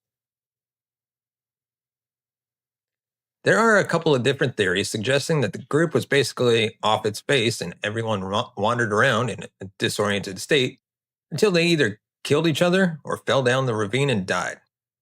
The first culprit for this state is what's known as Arctic hysteria. As the name suggests, the cold conditions induce some sort of hysterical reaction, which can be passed around the group, leading to confusion and ultimately their death. This hysteria only appears to affect native tribes, though, people living constantly in that environment. The Dyatlov group was very experienced hikers, had plenty of warm clothes and supplies, and were just passing through. It seems unlikely that they'd fall prey to this sort of thing. Also, none of these theories so far explain that radiation or a bunch of other stuff that I've probably forgotten. Another strand of this theory is methanol poisoning. Maybe someone in the group ingested methanol that was meant for the stove, and a few hours later, it made them all blind and disoriented. In their panic, they all ran away and met with various grim fates. While poisoning might explain why they left the tent, that's about it. The fact that one of the group managed to make a makeshift shelter after leaving the tent, and another had made a fire, shows that they must have been thinking somewhat coherently. There is also no evidence that the group used anything other than wood for their stove. Also, I feel like if we'd done the autopsies properly, then we'd know about the methanol thing. I'm pretty sure that would have come up on some blood work or some such. So what about magic mushrooms? Could some or all of the group have knowingly or unknowingly take some sort of hallucinogen and ended up throwing all their clothes off? Or was it a person or persons unknown who went on a drug-fueled killing spree and the group was in the wrong place at the wrong time? Now, it's not totally beyond the realm of possibility. In a book called Don't Go There, the author speculates that another indigenous tribe called the Chianti were under the influence of flagellaric mushrooms and had stalked and attacked the Dyatlov group. They kicked Rustam Sabatum in the head and caused chest injuries to the others by kicking or jumping on them. The previously mentioned Yeti photo could instead be one of the group capturing evidence of someone following them, which might explain why they didn't camp in the forest, as they were worried about this other tribe. While some things can be explained by this mushroom theory, it doesn't explain how other members of the group might have died or why nothing was taken. Don't forget about that radiation, too. If the group was attacked by drug-fueled loons or took the drugs themselves, it wouldn't have caused anybody to be radioactive. Yeah, none of this stuff so far would. The radiation is one of the biggest mystery elements. But I feel like they were like physicists, right? They were radio engineers, maybe at their university. Like a couple of them would have been involved with radiation somehow, and their coats had been contaminated prior to going hiking. Because I can't see how you're going to get radiation out in the wilderness, right? And can they date when the radiation started? Probably not. Remember how the correct translation for the mountain is supposedly mountain with swirling winds? Well, maybe this is relevant after all. There is a natural phenomenon known as katabatic wind or descending wind. It's also known as gravity wind, and it can occur in mountains or over glaciers. Basically, a strong wind can roll down at huge speeds, wreaking havoc in its path. In places like Antarctica, the winds are fairly common. They spring up out of nowhere and can quickly reach speeds of nearly 50 to 66 feet per second. That is a mega wind. This could be a reason why the group hurriedly left their tent. It might even explain why some of it was covered in snow. If they quickly heaped some on top of it to stop it from blowing away, I don't know. If I was worried about my tent blowing away because of super strong winds, I feel like the most sensible thing to do would be to get in the bloody tent to weigh it down with my body. And that way, I'm also not in the crazy wind. If they were caught in hurricane force winds, this might also explain the trauma to their bodies. If they were thrown or fell against rocks or hit by flying objects, I mean, that makes sense. Perhaps the strong winds also triggered a slab avalanche, which finished off the rest of the hikers. Such rare events are almost impossible to reconstruct, but on the face of it, it's a credible theory. If you ignore some of the other injuries, such as the burns and why the backpacks and other contents of the tent were all still close by and not flung around everywhere.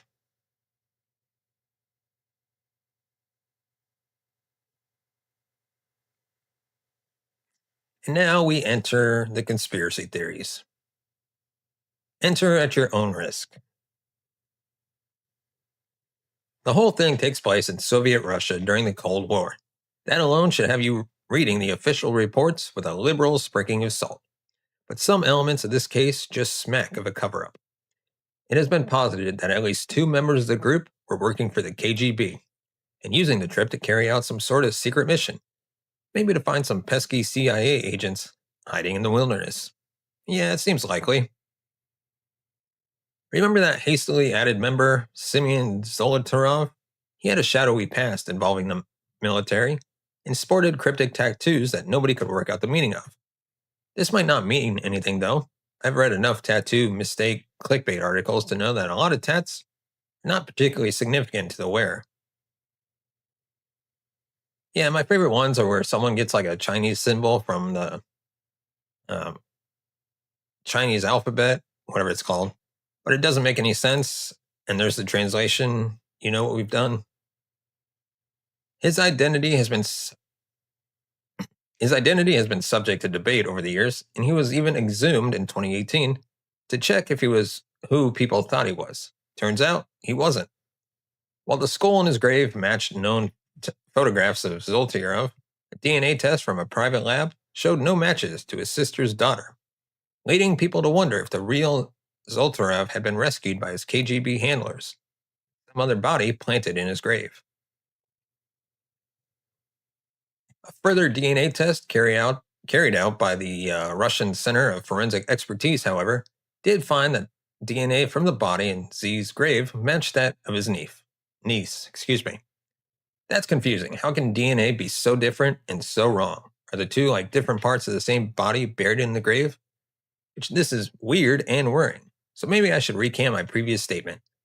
The story doesn't quite end there, though. The way the DNA was collected means that it could potentially have come from another family member.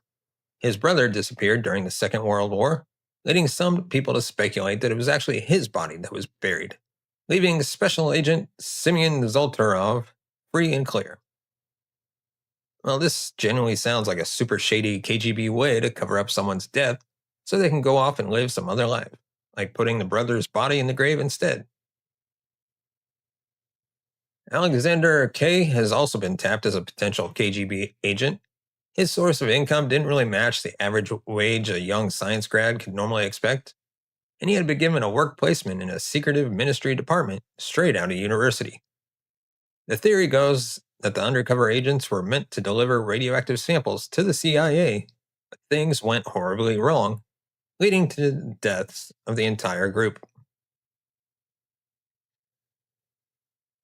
Excuse me. It was also theorized that the Dyatlov group accidentally came across a group of Special Forces soldiers and were killed by them. Remember the deformed neck of Alexander K? He also had an injury behind his ear, a blow to that area, plus a neck snap is a Special Forces calling card. As previously mentioned, though, the whole group's autopsy reports were oddly light on detail, so we can't say for sure that these were his actual injuries. It also been noted that it looked like Yuri, the first hiker found, had foam on his cheek, which may have been caused by pulmonary edema, by someone, such as Special Forces, putting pressure on his chest. Well, you can fall down a dark spiral where this all seems perfectly credible, and I have to say, right? I'm like, this is it. Special Forces did it. I mean, the two guys who potentially work for the CIA, the radiation, the third autopsies not being done properly, and I'm sure they were done by the government in the USSR. It's all very shady, isn't it? However, we have to remember that all the members of the group left the tent, something that then happened which prevented them from returning and either caused or led to their subsequent injuries and deaths over a period of at least several hours and possibly longer. A group of military agents attacking them doesn't really fit this scenario, although it's not the last time shadowy government involvement will pop up. Okay, so was it our extraterrestrial friends paying a visit? Always a familiar one when it comes to conspiracy theories. Strange lights had appeared in the sky in the area with other hiking groups in other parts of the mountains, confirming their appearance around the time of the group's deaths. And the local tribe had drawings of orbs in the sky, and thanks to the launch of Sputnik in 1957, interest in all things spacey and UFO-y was at a quite high point. There was also an intriguing photo, the last on the roll, taken by one of the group, showing at least two blurry lights.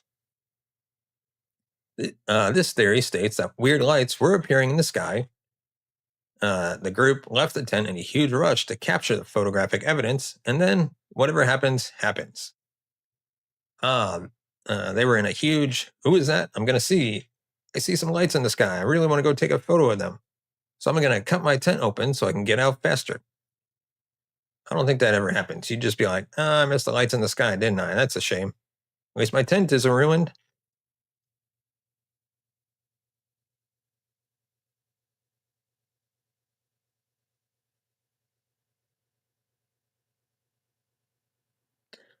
Were they attacked by an alien craft? There were trees in the forest that were burned at the tops, maybe by some sort of precision heat seeking ray. Some of the hikers sustained burns. A strange injury on a snowy mountainside, and the lead investigator, Leo Ivanov, was actually told to remove all mention of unidentified flying objects from his report. I'm not thinking it's aliens. I'm thinking, wasn't there a weird secret military base nearby? I mean, directed energy weapons are a thing, right? They use those powerful lasers. I mean, I know it was the 50s, but secret military bases? So if even the lead investigator was convinced these lights had something to do with it, what other explanations could there be for them? It might be worth pointing out here that while the photo of the blurry lights fits with this theory, other people have said that the photo was not the last to be taken by the group, but rather the first to be taken in the lab when the photos were being developed. The shutter was half open, meaning that to remove the film, the technician had to take a photo to advance the film and open the camera. The blurry lights were, therefore, just some lights in the lab. That's a disappointingly boring explanation, though, so let's stick with the UFO lights one, like the conspiracy theorists have done for the last 60 years, I'm sure. Anyways, back to what else might have caused the light. There's a phenomenon called ball lightning, which is a ball of lightning. It's pretty rare, but can last for several seconds and can even move around quite near to the ground. One theory is that atmospheric conditions caused ball lightning to appear near the group's tent. They all pegged it outside and waited for it to pass, but it didn't. Several people fell victim to close proximity electrocution by lightning strike. The victims by the cedar trees did have burns and injuries that could be explained by a lightning strike. The lightning strikes could have also created an explosion in the ravine, accounting for the blunt force trauma that the group in the den suffered. So is this it? A plausible, if statistically rare, explanation. Well, it's not really possible to say definitively, as there are too many other threads to too many other theories. The radiation found on two of the victims is still perplexing, as is the time frame, with the hikers dying over a period of hours, if not a day or more. And there's one other theory that links to the lights in the sky, and that's rocket launches. Anybody smell a nuclear test launch gone wrong and a government cover-up? I absolutely didn't. And I'm thinking, okay, radiation, there's a lot of trauma, the burns, okay. But then the whole area would be hugely radioactive. It's not like two people's coats or whatever it was, or was it two of the people? They're going to be radioactive and no one else. I mean, pretty sure nuclear blasts cover a large area with radiation, not just like a really small place. If your nostrils are twitching, this is the theory for you. There were no official rocket tests on the 1st or 2nd of February, allegedly. Evidence exists of a radiogram sent to the search party making mention of a meteorological rocket that was seen about 100 miles on the 1st of February. That was also observed separately by a different group.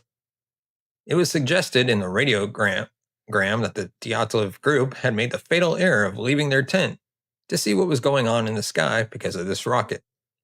We can now expand on that theory by suggesting that either the military killed them for accidentally seeing some secret testing group going on, or their campsite was bombed, maybe by accident, maybe not. The group in the den, in particular, had injuries that could be explained by being caught up in an explosion, and maybe the radiation found on their clothes came from a nuke. After the military realized their oopsie, the scene was carefully staged before the search team came in, hiding any evidence of military involvement. I could buy rocket explosion, but staging and the aftermath, not so much. Why leave everything in such a state as to arouse more confusion and suspicion in the future? If you're the military and you're covering up some sort of rocket blast that went wrong, cover it up properly. You do a proper job, you get rid of the bodies and no one would ever know. They'd just have disappeared and that would be that, wouldn't it? It would have been the least effective cover up of all time, and we're still talking about it 60 years later. When you hear that a group of hikers who had camped on the side of a mountain had cut their way out of a tent in a panic and ended up in a ravine further down the mountain, the first thing that probably springs to your mind is avalanche. I mean, cutting yourself out of a tent is leaving with urgency. If your tent is being whisked away by an avalanche, or you hear an avalanche coming, you need to get out of that tent ASAP. Whip out that knife and just cut yourself out. They heard the noise, or were in the process of being buried in the tent, so they scrambled to get out and were carried away, sustaining horrible injuries and later dying from them as a result. The theory does seem to be the flavor du jour as the Dyatlov case was reopened in 2018. In 2020, the official report was that, yes, an avalanche was to blame, perhaps triggered by the activity of the group themselves. The slab avalanche took out the tent and forced the group to take shelter in the ravine. From there, they failed to survive their injuries and the freezing conditions, and eventually all died. This is a neat theory. It also has a lot of holes. Why were the frozen footprints the search party found so orderly if the group were fleeing for their lives? Why was there a flashlight found on top of the snow by the tent and not buried under it? Was it left there accidentally by the government agency stagers after they moved the tent to make it look like the hikers had just picked a really bad place to pitch it? How unlucky was it that this happened in an otherwise non-avalanche prone area? Although we keep referring to the mountainside, the slope the hikers were on was not actually that steep. So how deadly could a local avalanche be? How do you account for the burns on some of the victims? How, out of a group of 9 very experienced hikers, could not even one person escape the avalanche or make it back to the campsite? Why didn't Ivanov mention the possibility of an avalanche in his closing report instead of leaving it so vague? If you've been wondering about the mixed up clothing and the fact that some people were found with not much on, there are, various theories about it. Sure, friends let friends borrow a pair of socks or a spare sweater now and then, but every single member of the group was sporting at least one item from someone else. One explanation is that they were suffering from hypothermia. A contradictory side effect of freezing to death is that you start to feel very hot, and it's not unusual to find people who've removed their clothes in very inclement conditions. Yeah, I've heard of this. It sounds so crazy, but it's true. Like you get so cold and you're like, oh my God, it's so hot. And then you take off your clothes and die sooner. If you're ever freezing to death, don't suddenly think that you're really hot. You're not. Leave your clothes on. It's also probably because some of the group died significantly earlier than others. The 2 men found under the tree are largely agreed upon to have been the first to die, with surviving members of the group moving them to a more respectable position before pillaging their clothes in order to keep themselves alive. As other members died, their clothes were taken by the remaining hikers, and so on. The group of 4 that were found last had time to dig out a makeshift den and use branches to create something to sit on off of the snow, so whatever occurred did not kill everyone instantaneously. Now come on, you didn't think I was going to forget about those missing eyes and tongues, did you? I definitely didn't, and we're going to address it. It's wild animals eating after the body, right? I mean, what else could it be? While being very creepy and weird, it's maybe not that difficult to explain. The bodies had missing eyes. uh, I hate trying to pronounce these names. Ludmila Dubinia and possible KGB agent. For all the good it did him, Simeon Zolotarov were found right by a stream. They also weren't found until months after the incident happened, which is long enough time to be in contact with running water. The bodies were noted as decaying when they were found, so it's pretty likely that any soft tissue would be rotting away, and eyeballs would be either fair game for local fauna, or maybe they just rotted and fell out by themselves. I mean, they are sort of the big, liquidy, soft part of your body, which is probably going to decompose fast, right? The tongue might have gone the same way. Dubinina was positioned with water running over her head, so it might just have rotted off. She could have also bitten through it if she'd been flying against something due to an explosion or a fall through the snow. Oh, yes, aliens could have removed it for their own nefarious purposes. I'm only kidding, they didn't. The autopsy report gave zero detail about the tongue. Apart from that, it was missing. Sensational reports have said there were blood in her stomach, meaning that she was alive when the tongue went missing or was removed. But this has been challenged as being a mucosal mass and not blood. So think what you like about that, but in my opinion, if you've suffered facial injuries and have been dead for months with your head under running water, you're lucky to have much of a face left at all. There is nothing mysterious about the eyes and tongue. It's just human decay, or animals, or something boring. What about the weird skin colors, variously being described as gray-green, brown, purple, purple-red in the autopsy reports? Mikhail Sherevin, who was one of the first people to find the bodies of the hikers by the tree, described seeing that their feet and hands were reddish-brown. Igor Dyatlev's mother said she had trouble recognizing him at his funeral and that his hair had been gray. These colors may be due to frostbite, or maybe they were just flash burns from being caught in an explosion. Or maybe the real Dyatlev had been killed in a secret military operation, and this was the body of an older person used in his place. Or, maybe not. Or maybe it was due to something else. I mean, who really knows at this point? This is such a big mystery. I mean, I do really think that it was some sort of avalanche or something like that, and then all the other stuff is just explained away by a series of coincidences, like animals eating their eyes, the people having radiation on their clothes from beforehand, this kind of stuff, the lights being the lab lights. It's all explainable. Just all together, it's weird. The other remaining standout thing is, of course, the radiation on the clothing.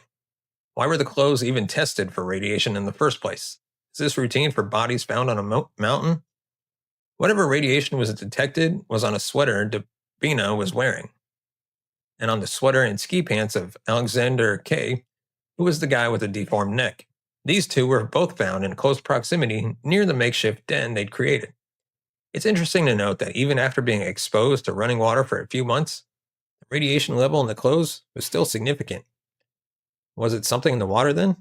Unlikely, as neither of the other two hikers found in the same spot had any trace on their clothes.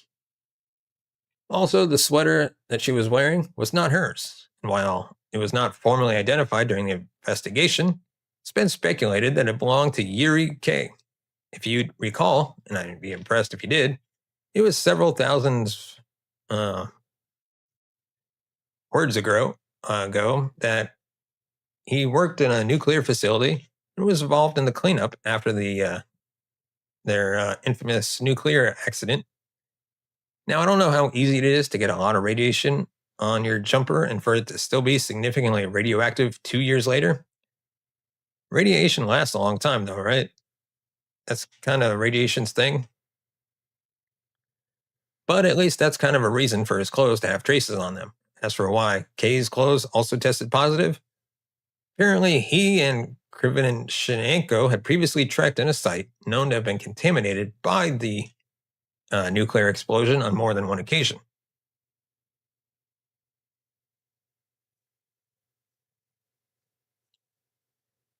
So maybe that's how they picked up such high amounts of radiation. Or maybe they were smuggling radioactive samples to the CIA in an undercover operation. Your guess is as good as mine. No, if you're guessing that it's less likely than the radiation from somewhere else theory, your guess isn't as good. So there you have it, a mystery that everybody has an opinion on, but nobody can explain every aspect of it. While it can't be everything, maybe it was a combination of things, like a wayward rocket exploded by the camp, which also set off an avalanche.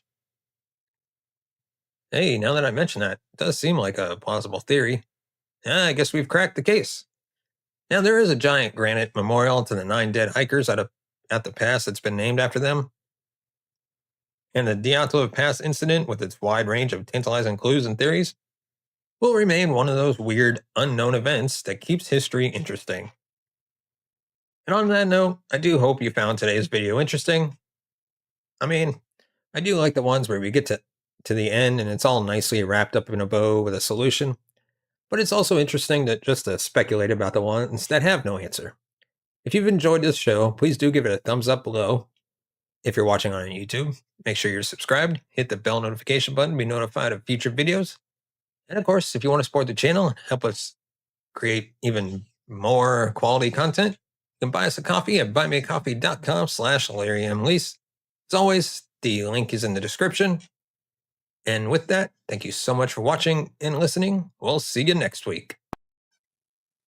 Hello, everybody. Welcome back to another episode of Dead Reckoning. This one, Project Reason, the secrets of the Owl Mountains. So let's jump in. Bit of a long one today, so let's go. Excuse me. If you've concluded that your best shot at accumulating vast wealth in life is to wander aimlessly around the countryside with a metal detector, a flask of tomato soup, and a naturally sunny disposition, then the first thing I would advise is to hold off putting the deposit down on that luxury super yacht. Yeah, everyone knows the best shot at accumulating vast wealth is to start a YouTube channel and podcast. I mean, not really. Super yacht would be actually it sounds like a real pain in the ass. Like, it's enough trouble to have to take a car to be serviced. Can you imagine how complicated yachts are? Although I guess if you've got a super yacht, you kind of got people to do that for you, but it's a bit of a headache. But if you're determined to pursue your dreams of striking gold as a detectorist, then you've got to choose a good spot on which to waggle around your funny bleepy stick. This is going to be a key factor in improving your prospects of walking away with a haul containing anything more valuable than a rusty old shed key, half an underwire bra, or a couple of marbles and a pull tab from a can of Dr. Pepper, circa 1972. Also, gold is a non-ferrous metal, right? And do metal detectors work on it being magnetic? I guess they can't, possibly, otherwise you'd never be able to detect any gold, would you? You could probably do a lot worse than strutting your detectorist dance moves around the Owl Mountains in southwest Poland. Legends tell of gold buried in them hills. Nazi gold. Maybe a lot more besides. So I guess somehow metal detectors do work on gold, otherwise they'd be a bit useless. The most valuable material that you can find. You might encounter a spot of bother when trying to find it, though, as some treasure hunters in the past have reported unpleasant encounters in which they were gruffly moved along by individuals who appear a bit more aggressive than your average grumpy park attendants. On top of that, there's also a high risk that you might uncover something you really weren't expected to find.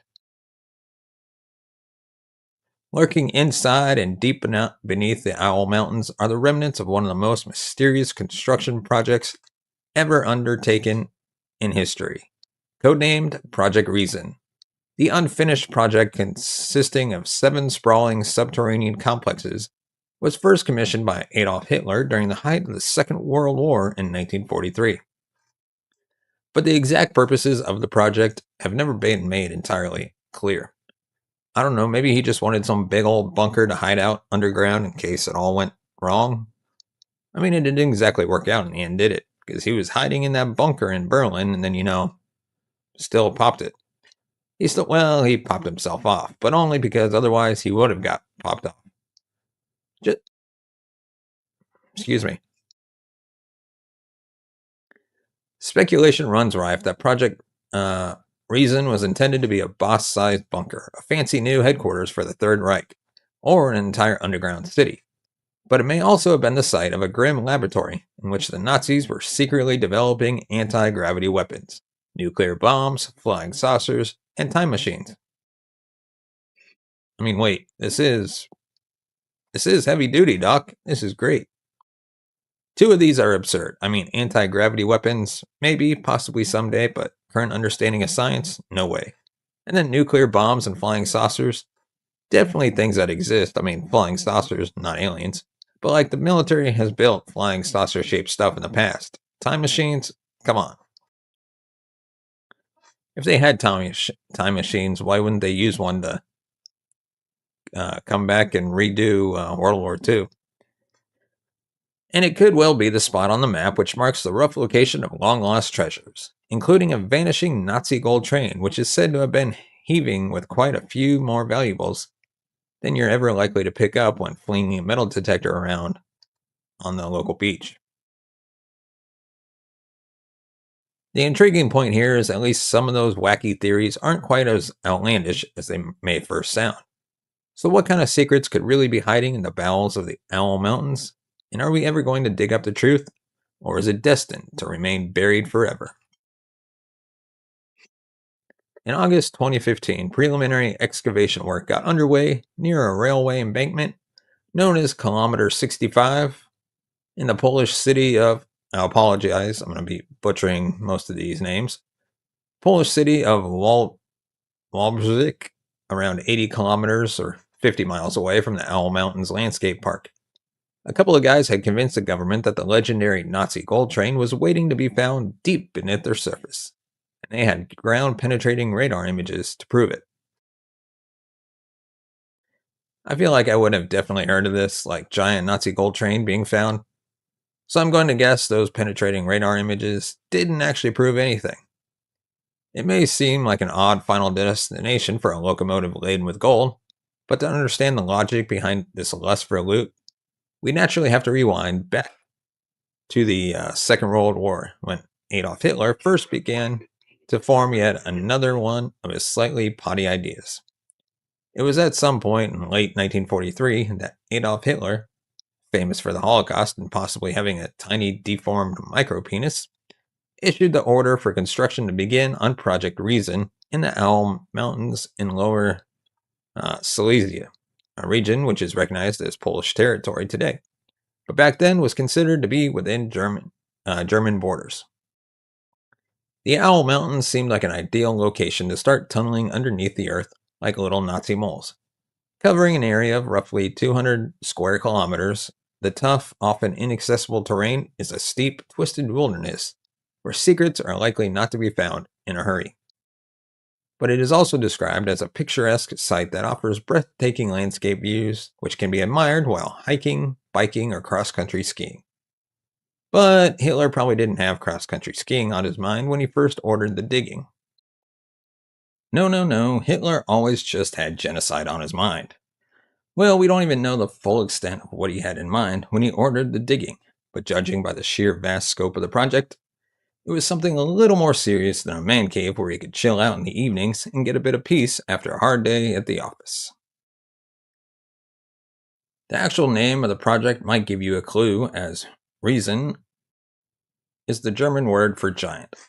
A total of 7 access points lead into the separate tunnel complexes, which were all expected to be connected together at some point, if the plans had not been somewhat scuppered by various other bothersome events that were unfolding around the world. 6 of those uncompleted complexes are located under the Owl Mountains, while the 7th is located under the castle in nearby northern Walsbrick. Dating back to 1292, this was formerly one of the most opulent castles in Europe, before it was seized and ransacked by the Nazis in 1944, after the previous noble residents had either fled or signed up for the Polish army. Nazis, ruining it for everyone. Around 990,000 cubic meters of tunnels are known to exist today, stretching out to around 5.5 miles or 9 kilometers in length. That's a lot of space, and I mean, like 5.5 miles in underground tunnels is quite a bit. But it's not what you imagine when you hear 990,000 cubic meters. In venturing down to varying levels between 65 to 165 feet, all this sounds pretty impressive in itself. As we'll discover in a little while, some records suggest the original complexes were way bigger than that. All right, let's take a quick pause because this is actually important. These days, everything you do online is being tracked. Your searches, your location, your viewing habits, especially when you're on public Wi-Fi at airports, coffee shops, hotels, you name it. That's where Fastest VPN comes in. Fastest VPN protects your connection with military-grade 256-bit encryption and a strict no logs policy, meaning your data stays private. Period. No selling your information, no hidden tracking, just real protection. Speed matters too, and this is where Fastest VPN really stands out. With high-speed servers in over 50 locations worldwide, you can stream, upload, game, and browse without lag or buffering. Whether you're watching content, working remotely, or uploading videos, your connection stays fast and stable. Fastest VPN also includes built-in features like a kill switch, ad and malware blocking, and split tunneling, so you can choose what goes through the VPN and what doesn't. And yes, you can use up to 10 devices at the same time on one account. Phone, laptop, tablet, smart TV, all covered. And here's the deal that sets them apart. Fastest VPN offers a lifetime plan. One payment, no monthly fees, no yearly renewals, just long-term online security for less than what most VPNs charge for a single year. That's right, $35. One payment for one lifetime protection. So if you care about your privacy, your speed, and not getting ripped off, this one's a no-brainer. Click the link in the description today and grab Fastest VPN and take back control of your online life. Under normal circumstances, you might have expected a big job like this to cost a pretty packet. But it's not like Hitler had to phone around to find the most competitive quote. No, no, no. He was going to use slaves. He already had access to a huge workforce plucked from labor camps and concentration camps who could do this kind of shit for free. After cutting down trees, digging reservoirs, and draining ditches, and creating a new network of roads and bridges to connect the excavation sites to local railway stations, where deliveries of fresh materials could be picked up, the real work got underway. While specialists were brought in to handle the complicated tasks, such as blasting the rocks with explosives and reinforcing the tunnels with concrete and steel, the majority of the digging and manual labor was carried out by thousands of largely Polish, Italian, Czechoslovakian, and Soviet prisoners of war,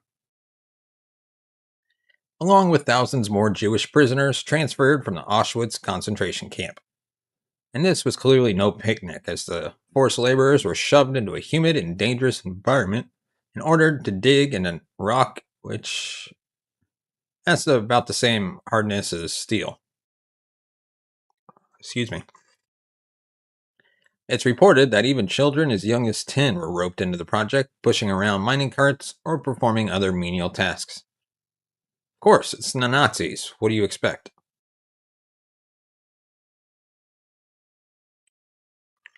The conditions were as appalling as you'd expect, not helped along by a typhus epidemic which wiped out a large chunk of the workforce in December 1943. Even without the typhus epidemic, the chances of surviving the job appeared to be fairly remote, as the average life expectancy was just 4 months. While the exact figures will never be known, it's estimated that around 13,000 prisoners worked on the project at some point. The lucky ones were those who were deemed too exhausted to continue and were returned to prisoner of war camps and concentration camps. If the lucky outcome of your work detail is to be returned to a concentration camp, you know you're in a shitty place. But around 5,000 of the prisoners are estimated to have died on the job, either from disease, exhaustion, malnutrition, predictable accidents and lethal conditions, abusive treatment from the guards, or execution after a failed escape attempt. There were 14 documented executions linked to escape attempts, but the true figure is likely to be higher. Yeah, if you're gonna die or best case be sent to a concentration camp, you'd be like, yeah, fuck it, take a shot and go. Although considerable progress had been made by April 1944, Hitler still wasn't happy and felt that things needed to be sped up a bit.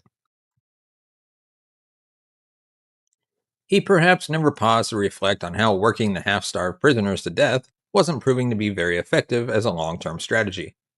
By this point, even those in Hitler's inner circle were trying to drop subtle hints to the Fuhrer that the whole idea was completely bloody insane, and that the huge resources getting plowed into Project Reason might be better invested in efforts to turn the tide of the war. You don't say. Project Reason had been originally overseen by the Silesian Industrial Company, which had been freshly formed for this very purpose. But as increasingly impatient Hitler demanded quicker results from dying workers, he took the decision to pass control of the project over to the military engineering outfit, Organization Tot, which was headed by his chief architect and close ally, Albert Speer.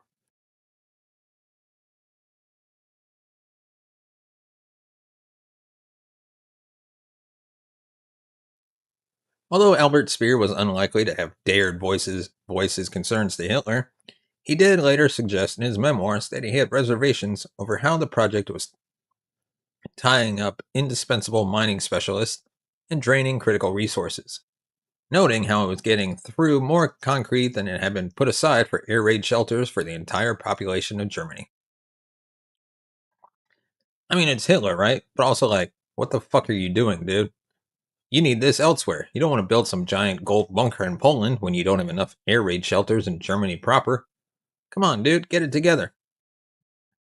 Meanwhile, Hitler's uh, adjutant, Nicholas von Bellow, was a little braver than Albert Speer, openly uh, criticizing the plans to a stubborn Hitler who would not be swayed. Well, he definitely wants to get shot. It was only after Albert Speer and an organization Todt had taken over the project that the decision was made to extend operations to the castle, which had been seized by the Nazis. The castle had already been stripped bare of its valuable art, ceiling frescoes, mosaic tiling, and elegant furniture, leaving the building little more than an empty husk of centuries of memories. But now, why not just leave it there? You already captured this area, right? So you think it's all just going to go brilliantly? And if it doesn't go brilliantly, well, it's going to be game over anyways, isn't it? So why are you stripping it bare and taking the shit elsewhere? Why not just leave it as a nice castle and give it to like one of the top Nazi pricks? I mean, come on.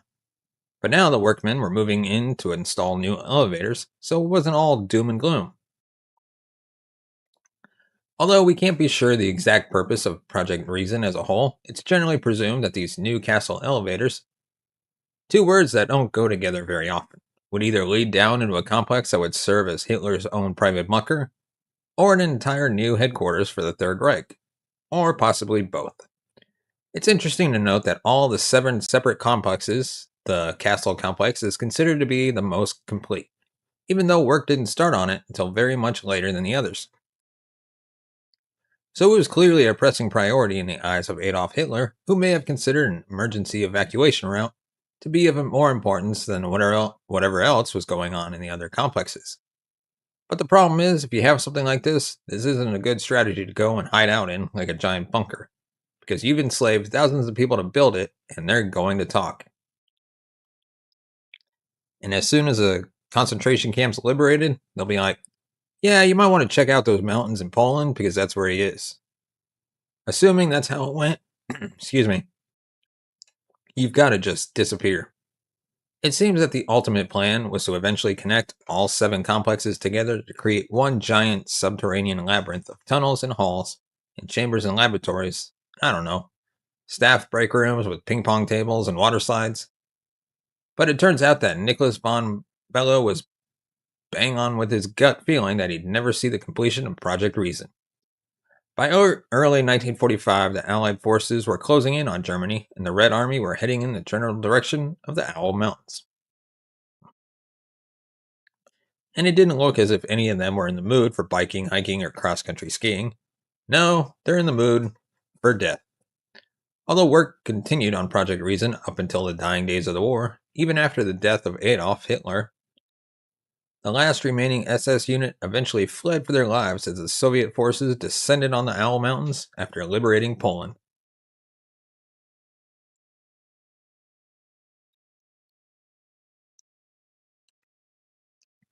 After their sudden departure, the Nazis grabbed whatever treasures may or may not have been stashed in the tunnels before booby trapping all 7 complexes and blasting them to rubble, with the intention of making them completely inaccessible to any nosy Parker Allied soldiers or detectorists who might be stumbling around the Owl Mountains in the future.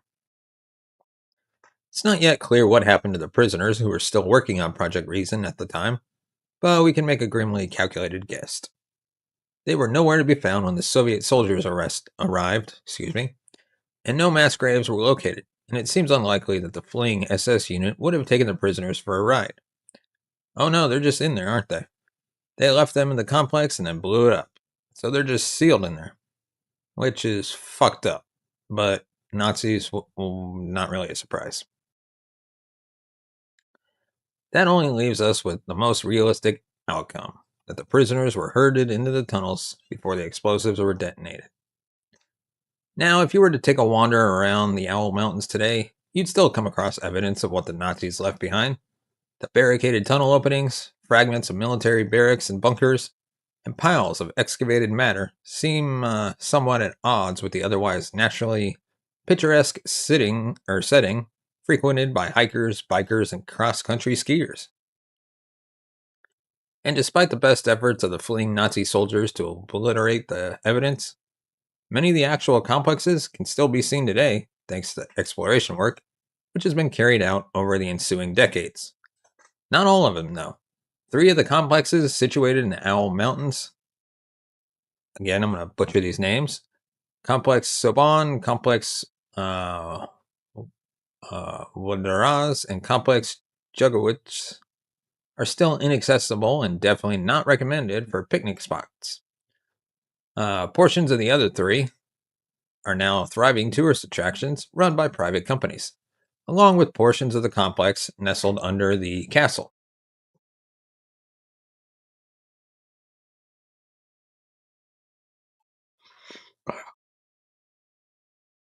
The tour guides will lead you through the creaky networks of chambers and halls and guard rooms, while explaining the known history of the location and the plight of thousands of prisoners who lost their lives during the construction. If you're feeling particularly of interest, you might enjoy a visit to complex holders in which some of the tunnels are flooded and can only be accessed via a boat route trip. But the real intriguing point here is not so much the portions of the tunnels that can be visited today, or even the portions that are known about but remain inaccessible to the public. It's the portions of the tunnels that we don't know about. According to his memoirs, Chief Architect Albert Speer estimated that a total of 213,000 cubic meters of tunnels have been carved in the Owl Mountains. As we are currently only aware about 90,000 cubic meters of tunnels, this would indicate that there are a further 123,000 cubic meters which have yet to be discovered. So it could be the case that we've barely scratched the surface of the mystery, and who knows what secrets and treasures could be buried deep within the rock. You always wonder, why haven't they all been fully excavated already? It doesn't sound like it'd be that hard to just go and dig through all the debris and sort it out. And I mean, if you can turn it into a tourist attraction, you can probably even pay for it afterwards. Part of the difficulty in figuring out the full scope of Hitler and Albert Speer were planning is that very little documentation related to the project has survived. Most of the records are believed to have either been destroyed or remarkably well hidden by the Nazis as the Red Army marched onto the Owl Mountains. It's also reported that Polish special services did manage to get their hands on some related documentation, but they rather carelessly lost them without ever divulging what they contained. I mean, sure, but at this point in the war, probably also wasn't their priority to get all the paperwork in order. It might have helped if the Nazis had left behind any equipment or other clues within the tunnels, although it's quite possible that they actually did. After Soviet troops made themselves comfortable for a while near the Owl Mountains, things became a little fuzzy over who was responsible for the state in which the tunnels were left. While it's generally believed that the German soldiers took as much as they could before sealing the tunnels with explosives, the Soviet soldiers could well have looted and barricaded some of the tunnels before they left the scene.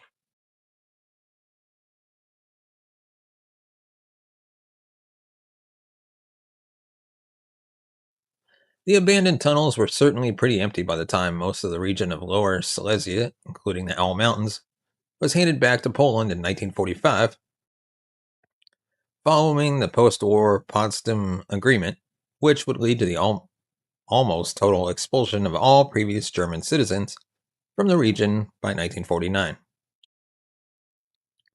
There wasn't actually that much interest in the tunnels in the years that immediately followed, although it's reported that the Polish government began secretly sniffing around the Owl Mountains during the 40s and 50s after hearing hushed whispers of buried Nazi gold. The wider lack of interest was down to the fact that barely anybody in the world had ever heard of the project until much later on. Only when historians began digging through the very limited evidence and documentation on a quest to uncover the true scale of the operation did Project Reason start making its way back into public consciousness. Yet several decades later, the jury's still out over what exactly might have been going on down in those 7 complexes. One obvious conclusion to reach is that in the face of intensified Allied bombing over Germany in 1943, the Third Reich became quite keen to move underground, where they were a lot less likely to get their arms and legs blown off. And it makes sense to have like a big old government bunker somewhere else. Whether that should be at the cost of air raid shelters and stuff in the main part of Germany, I mean, probably not. But also, it's not a bad idea to do something like this. In that respect, the Owl Mountains would have been a handy spot to safely take cover for a while and play a few card games, simply because of the steel strength of the rock from which the mountains are formed. But the sheer jaw dropping size of Project Reason suggests that something else was going on. Something that went way beyond any effort to protect Adolf Hitler and a few of his cronies.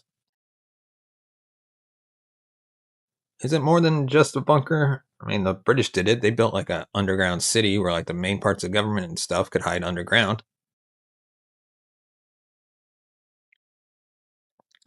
A project which may have been considered pretty important to the war effort could have been the development of super secret weapon or Wunderwaffe, which could potentially have tilted the odds back into Germany's favor.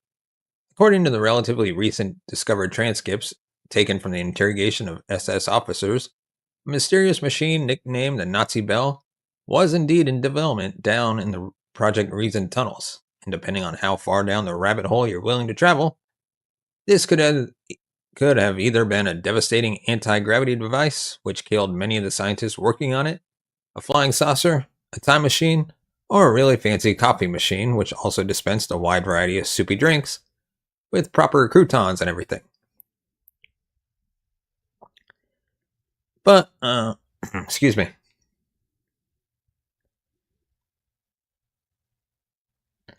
We'll return to the Nazi Bell in just a little bit. Before that, we should first dive into the theory that really ignited the imaginations of conspiracy theorists, fortune seekers, and lottery ticket purchasers over the years. That somewhere deep within those mountains, there are literally trainloads of lost treasures and Nazi gold. When new Polish settlers arrived in the region in the late 40s, they often found pleasant surprises waiting for them in their new houses. We're not talking about a bottle of wine and a box of Polish biscuits generally left behind by the previous German residents who were getting booted out following the Potsdam Agreement. We're talking about gold and silver and fabulously expensive jewelry, which could be found stashed behind the walls if the new tenants even bothered to check. It would appear that many of the former German homeowners were under the impression that their current situation was only a temporary minor inconvenience and that they would eventually be able to return to their houses and reclaim their hidden valuables at a later date.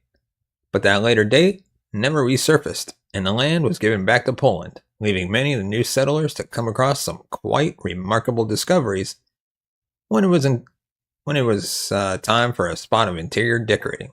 Still, it made for a nice welcoming present for the new Polish settlers, and it's a bit of a change from finding an old gas bill under the floorboards or a dead cat in the attic.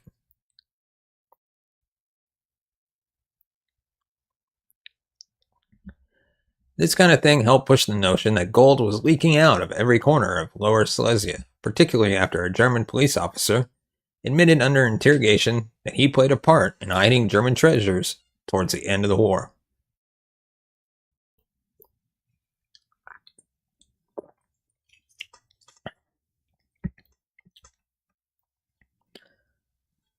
This officer was one of the very few Germans allowed to stay in the region, but he was arrested in 1950 on suspicion of displaying anti-Polish attitudes.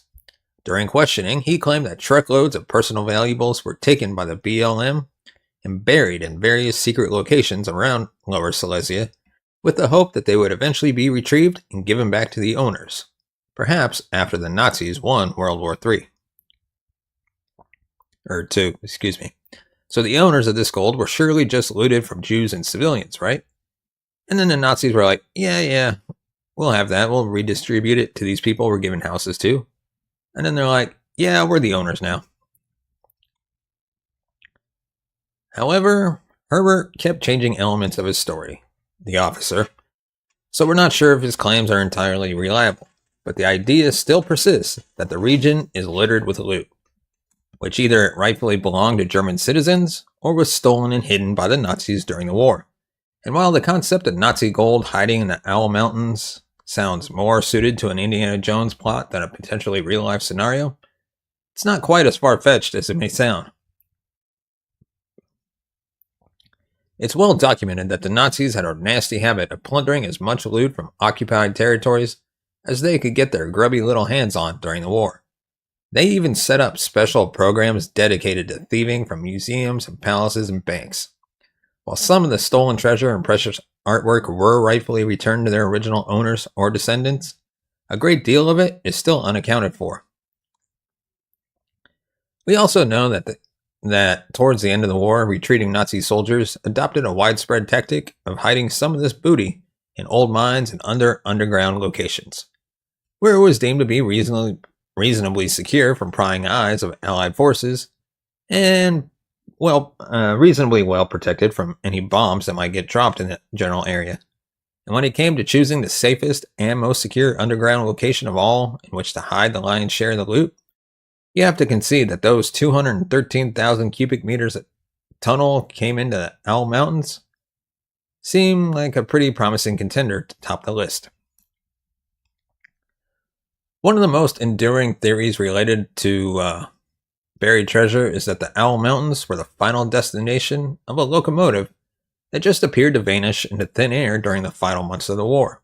In 1945, an armored train is said to have departed from the station at the city we today know as Wrocław, the Polish capital of the Lower Silesian Voivodeship. The train was headed towards the station in Walsbrick, about 40 miles away, but it never arrived. At some point between the two stations, the armored train just went missing in action.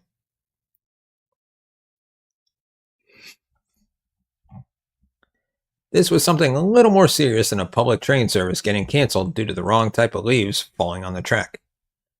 Before the train set off on its journey from Wrocław, there were alleged sightings of German soldiers loading it up with all manner of gems and jewels and paintings, as well as a rumored 300 imperial tons of gold. I'm not sure what an imperial ton is, but it's quite close to a metric ton, so let's just say 1,000 kilos. Price of gold is what, 60,000 a kilo? Probably more these days, so that's 60 million per ton, and they got 300 tons of it, so that's like, what, 18 billion, or is it 1.8 billion? Either way, it's a lot of money. As the Red Army marched even closer to Lower Silesia, it appears the German soldiers were under instructions to take the treasure for a surprising outing. The journey was never intended to follow all the way down the usual rail track leading to Walsbrick. Instead, the train was diverted at some remote spot onto a makeshift temporary track, which led into an old mine or tunnel system, after which the track was removed and the mine or tunnel entrance sealed up. The exact location is up for debate, but one natural theory to emerge from all of this is that the train had a special spot reserved in one of those 7 Project Reason complexes, most probably the one underneath the castle. And it could still be there today, very deep in one of the many undiscovered portions of the sprawling complex. I do kind of believe, like, we know there are shipwrecks out there with billions of dollars of gold that have just gone missing. And same for, like, these trains and stuff. Some of it's rumored, some of it's not. Like, some of it's definitely true and it's just missing, so it's somewhere. Again, while the whole idea of a Nazi gold train may sound a little fanciful, the Nazis certainly had form when it came to this kind of thing. Excuse me. In 1945, as the Soviet army advanced on Budapest, Hungary, the order came from the German Supreme Military Command to stuff a load of treasures, largely stolen from Hungarian Jews, onto a 46-car freight train bound for Germany via Austria. The massive haul of valuables included 5 tons of gold, 700 pounds of diamonds and pearls, and thousands of paintings and oriental rugs, at an estimated value of somewhere between 50 and 350 million at the time. Which, after punching the numbers into my calculator, would give me somewhere in the region of 870 million to 6 billion today. Which is way less than the 300-ton gold train, but still absolutely insane. But did the victims get it back? So the Nazis were foiled, and all the Hungarian Jews got their stolen goods back, right? Well, not quite. In fact, no, not at all. The Nazis were certainly foiled, but barely anything went to the rightful owners. The US declared that it was impossible to verify the rightful ownership of all this treasure, so some of it was auctioned off with the proceeds going to the International Refugee Organization. Some of it was given to army exchange stores, and some of the nice pieces of art and furniture somewhat mysteriously popped up later in the homes of high-ranking U.S. Army chiefs, majors, brigadiers, and generals. Even today, we still don't know exactly what happened to over 200 high-value pieces of artwork seized from the Hungarian Nazi gold train. It wasn't until 1999 that a report prepared by the Presidential Advisory Commission on Holocaust Assets in the U.S. revealed the shortcomings in the restitution efforts, leading to an eventual apology to the Hungarian Holocaust survivors from the U.S. government and a settlement in 2005 totaling $25.5 million, which is still being distributed to Jewish social service organizations today. Only a single Holocaust survivor was present at the mediation, because it's really, really late. Enter, I'm not even going to try to pronounce his name, Slokowski. The late Polish miner, name I tried to pronounce already, was convinced that the treasure train was hiding somewhere near the Owl Mountains. Before his recent death at the ripe old age of 90, he pretty much devoted the last half of his life, say 45 years, to finding the Nazi gold train. You might even say it was a bit of an obsession. Yeah, he spent half his life doing it. You could say that. I mean, you might. But when he was still a miner working near Walsburg in the 50s, his fluency in the German language helped him strike up several friendships with some of the few German miners who had still been allowed to live in the region, even if they weren't usually treated with much respect from the rest of their Polish colleagues. One of the German miners told him the story of the disappearing train, while another told him about the Project Reason tunnels, which were still not widely known at the time. But it was a third German miner who had become particularly close friends with him after he bravely intervened in a random beating from the Polish lot, who told him a harrowing story which didn't initially seem to be connected to the vanishing train.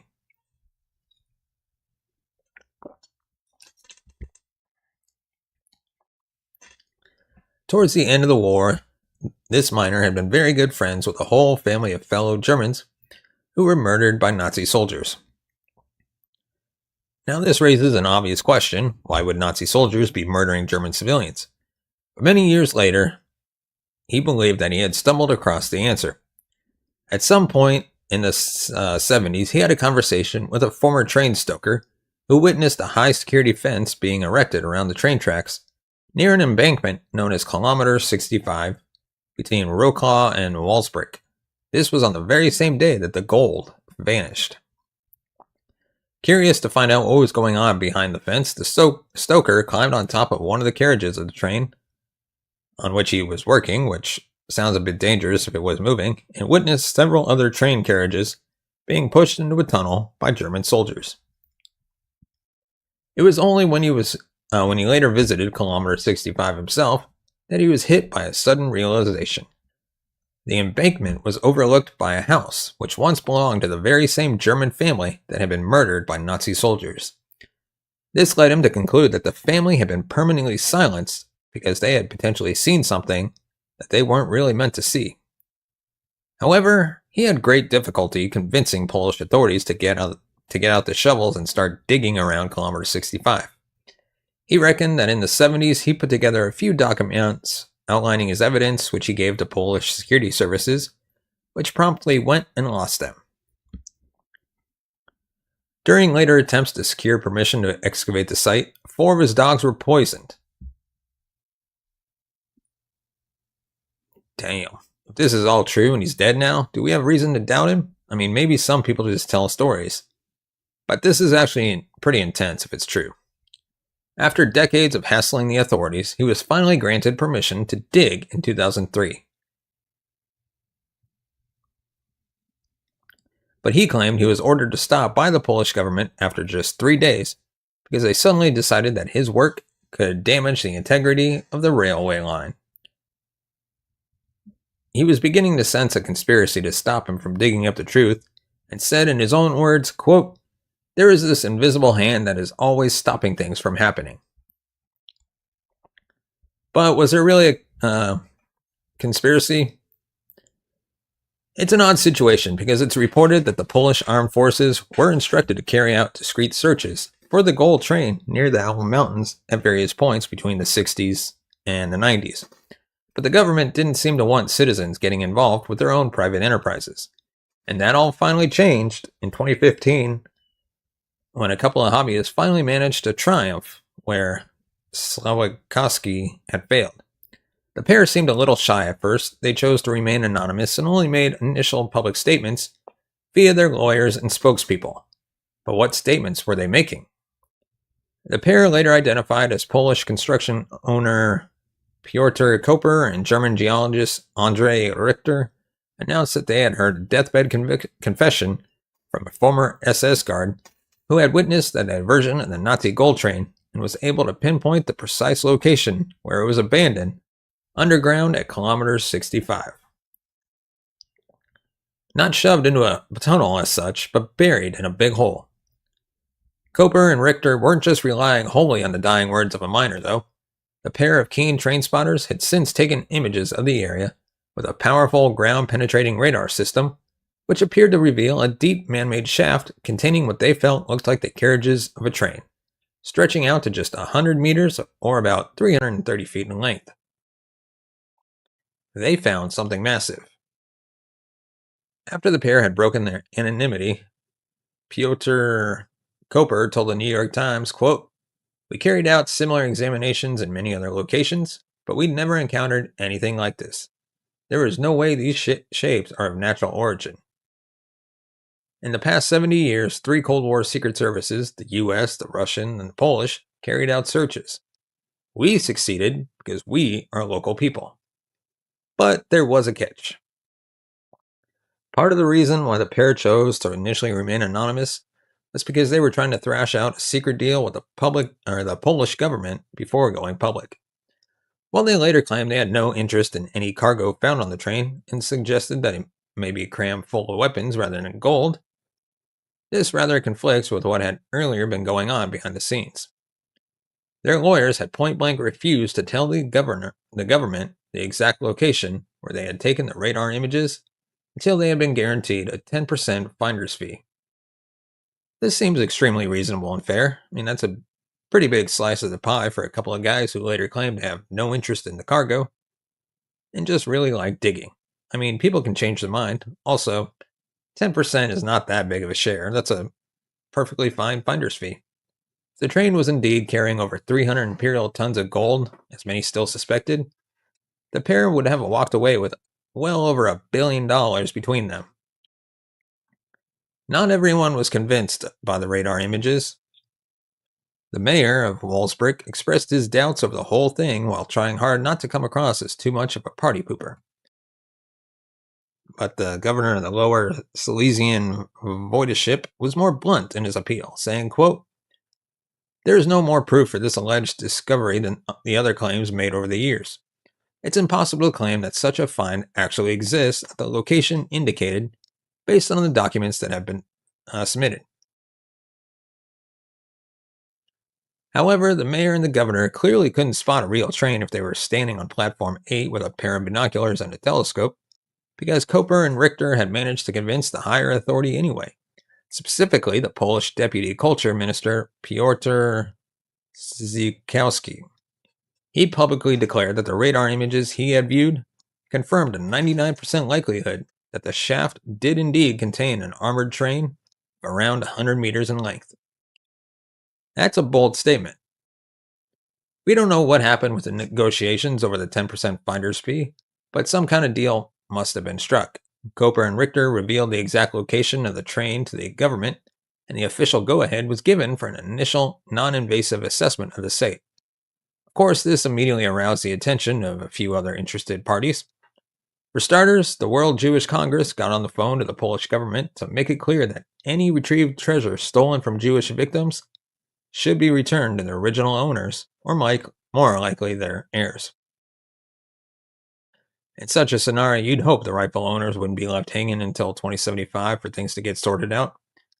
The news also led to a media circus descending on Walbrick to report on the upcoming excavation, along with a whole bunch of treasure hunters who eagerly made their way to the city, armed only with metal detectors, flasks of tomato soup, and sunny dispositions.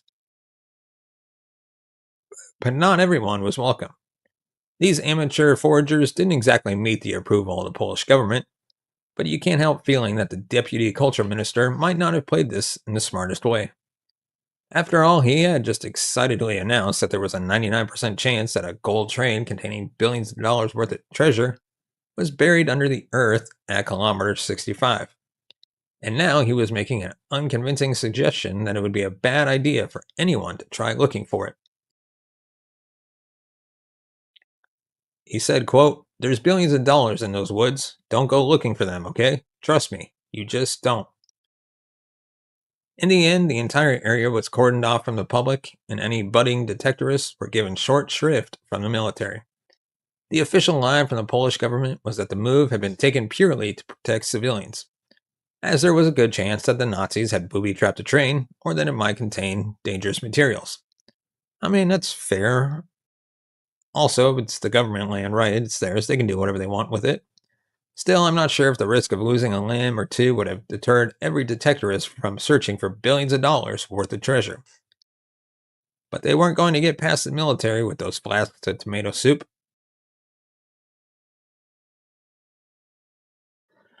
And even while spelling out the dangers, Deputy Culture Minister Piotr Zakowski again took the curious step of reiterating his absolute certainty that the train existed. This only served to heighten the gold fever that was gripping the city. Perhaps he was secretly hoping that some blundering idiot would set off the booby traps before his guys got on the scene to pick up the loot.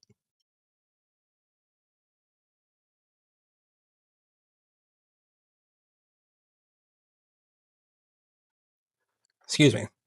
After the military had finished clearing trees and vegetation from the site, checking for booby traps and sweeping for mines, the initial non-invasive assessment of the site got underway. This was, this was carried out by a team led by Koper and Richter, alongside another expert team of geologists and mining specialists, led by a professor from the AGH University of Science and Technology in Krakow. However, the two teams appeared to reach very different conclusions. While Koper and Richter felt that there were grounds to push on with the excavation, the specialists, who we knew what they were talking about, concluded that while they may have found evidence of a collapsed tunnel, there was no evidence whatsoever of a train down there. The government completely lost interest in the project following the findings of the professor, but Koper and Richter were determined to carry on alone. With the Polish government backing out after the experts gave a thumbs down, Piotr Koper and Andrei Richter decided they weren't going to give up. Instead, they launched a privately funded excavation in August 2016, nearly a year after the gold train hysteria had first swept the globe. This time, they were paying for everything out of their own pockets, a final push to prove the world wrong and uncover the lost Nazi gold train. They brought in machines, crew, and camera crews too. After all, this was the sort of thing that, if successful, would go down in history. You can imagine the mood, anticipation, excitement, and probably a bit of desperation too. They had put everything into this. But as the days wore on and the digging went deeper, that excitement started to drain away. By the time they dug down to the depths indicated in their original radar scans, they were staring at nothing more than solid rock. No train, no tunnels, no gold, no treasure. No trace of anything man-made at all. Eventually, the team concluded that the anomalies in their radar data were caused by nothing more than natural geological formations. In other words, the ground was just shaped weird. They'd mistaken slabs of rock and voids in the soil for what they thought was a buried armored train.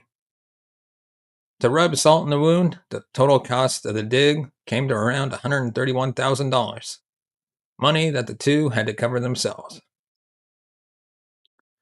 That's a hell of a price to pay for a hole in the ground and a global oops.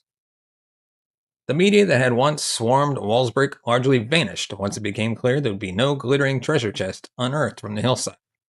Critics quickly began labeling the whole thing a hoax, and some accused Koper and Richter of staging the entire affair to attract publicity or profit from book deals, tourism, or film rights. But there's no real evidence they were being dishonest. If anything, the two men came across more like over-enthusiastic amateurs who genuinely believed they'd found something extraordinary and just wanted to see it through.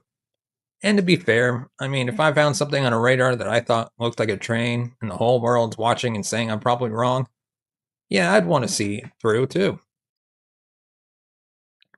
In the end, Koper and Richter's story became something of a cautionary tale about hype, about chasing legends, and about how quickly the world can go from cheering your discovery to mocking your mistake.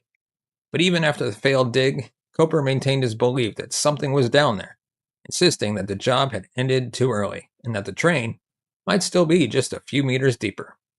He wasn't ready to admit total defeat. Not yet. So where are we now? Today, no train has been found, no treasure unearthed, and no time machines wheeled out of the ground under the castle. But the mystery of Project Reason remains as tantalizing and frustrating as ever. Despite the failed digs, many historians and treasure hunters alike still believe that vast portions of the tunnel system remain unexplored or deliberately hidden, and the secrets, whether political, technological, or financial, may still lie buried beneath the Owl Mountains. And there are plenty of people still willing to spend the rest of their lives trying to find them. As for the Nazi bell, it's worth circling back just one last time. The idea was popularized largely by Polish journalist Igor Witkowski, who claimed in 2000 that he had accessed transcripts from a classified Polish government interview with a former SS officer.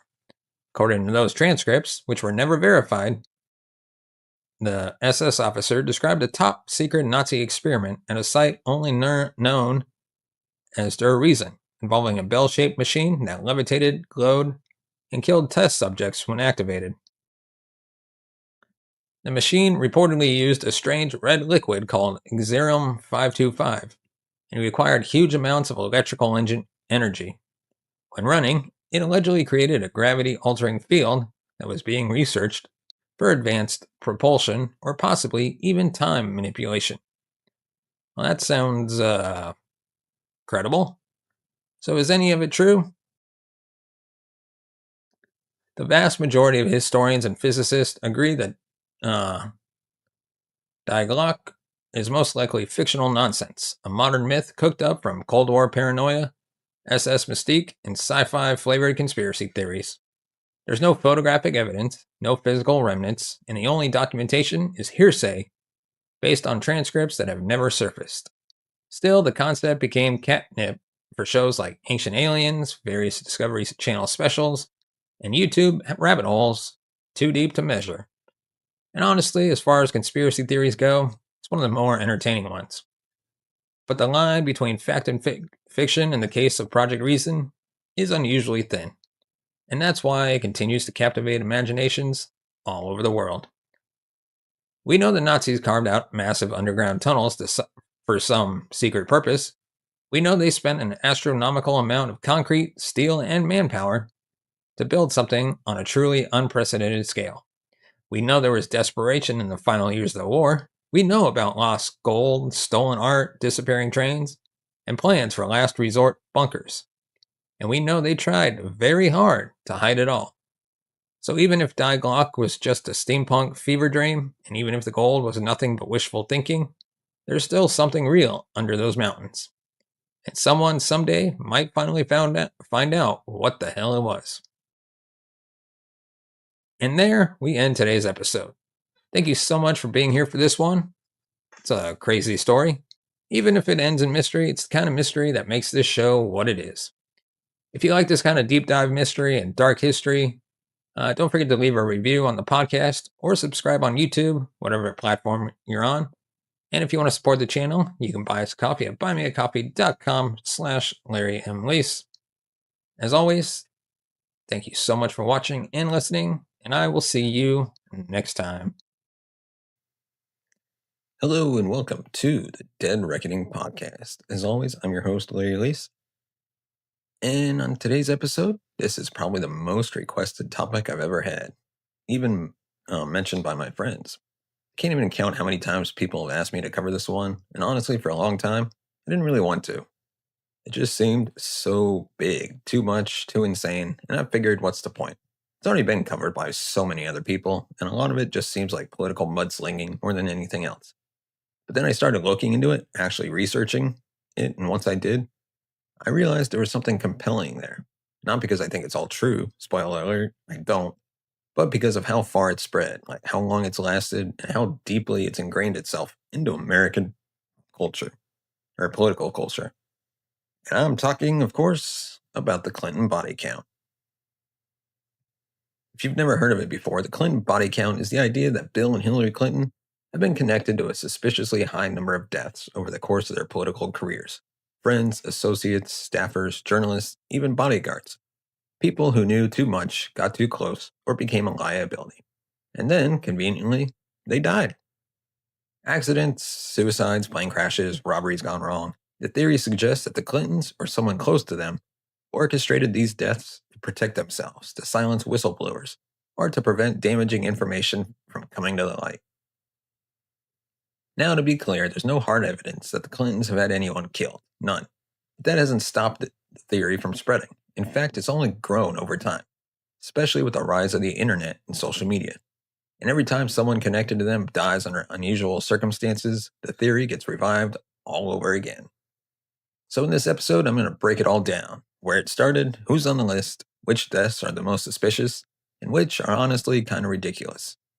I'll tell you what we know, what's been debunked, and where the truth might lie. And we're going to start at the beginning with a woman named Linda Thompson in a document that would kick off one of the most persistent political conspiracy theories of our time.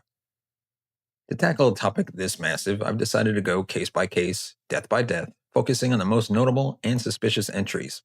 Some will be discussed in detail, others only briefly. I'm not going to overwhelm you with every single name that's ever appeared on one of these lists, because frankly, a lot of them are a stretch. But we'll focus on the ones that have truly captured public attention. Now, I'm not going to waste time introducing Bill and Hillary Clinton. We all know who they are. Bill Clinton, former president of the United States, governor of Arkansas, licensed attorney. Hillary Clinton, former secretary of state, U.S. senator, first lady, and Democratic presidential candidate. Together, they're often seen as the ultimate power couple in American politics, loved by some, loathed by others, and always controversial. They've been surrounded by scandals for decades, financial, political, personal. Bill's impeachment in the 90s, Hillary's email controversy, the allegations surrounding the Clinton Foundation. The point is, there is no strangers to suspicion or conspiracy. And that's what makes the Clinton body count so compelling to so many people. So where did this theory even come from? It all started with a woman named Linda Thompson, an attorney from Indianapolis. In 1993, she published a paper titled The Clinton Body Count: Coincidence or the Kiss of Death? It was an essay that listed 34 people by name who had allegedly died under suspicious circumstances while connected to Bill Clinton in some way. Now, to be clear, Linda didn't outright accuse the Clintons of murder. She was a lawyer. She knew better than to make direct accusations without evidence. But what she did do was raise a lot of eyebrows. In her paper, she wrote, quote, "This administration seems to be plagued with an inordinate number of suicides, plane crashes, one-person fatal accidents, and unexplained deaths. The following is a summary of the deaths of people who have died.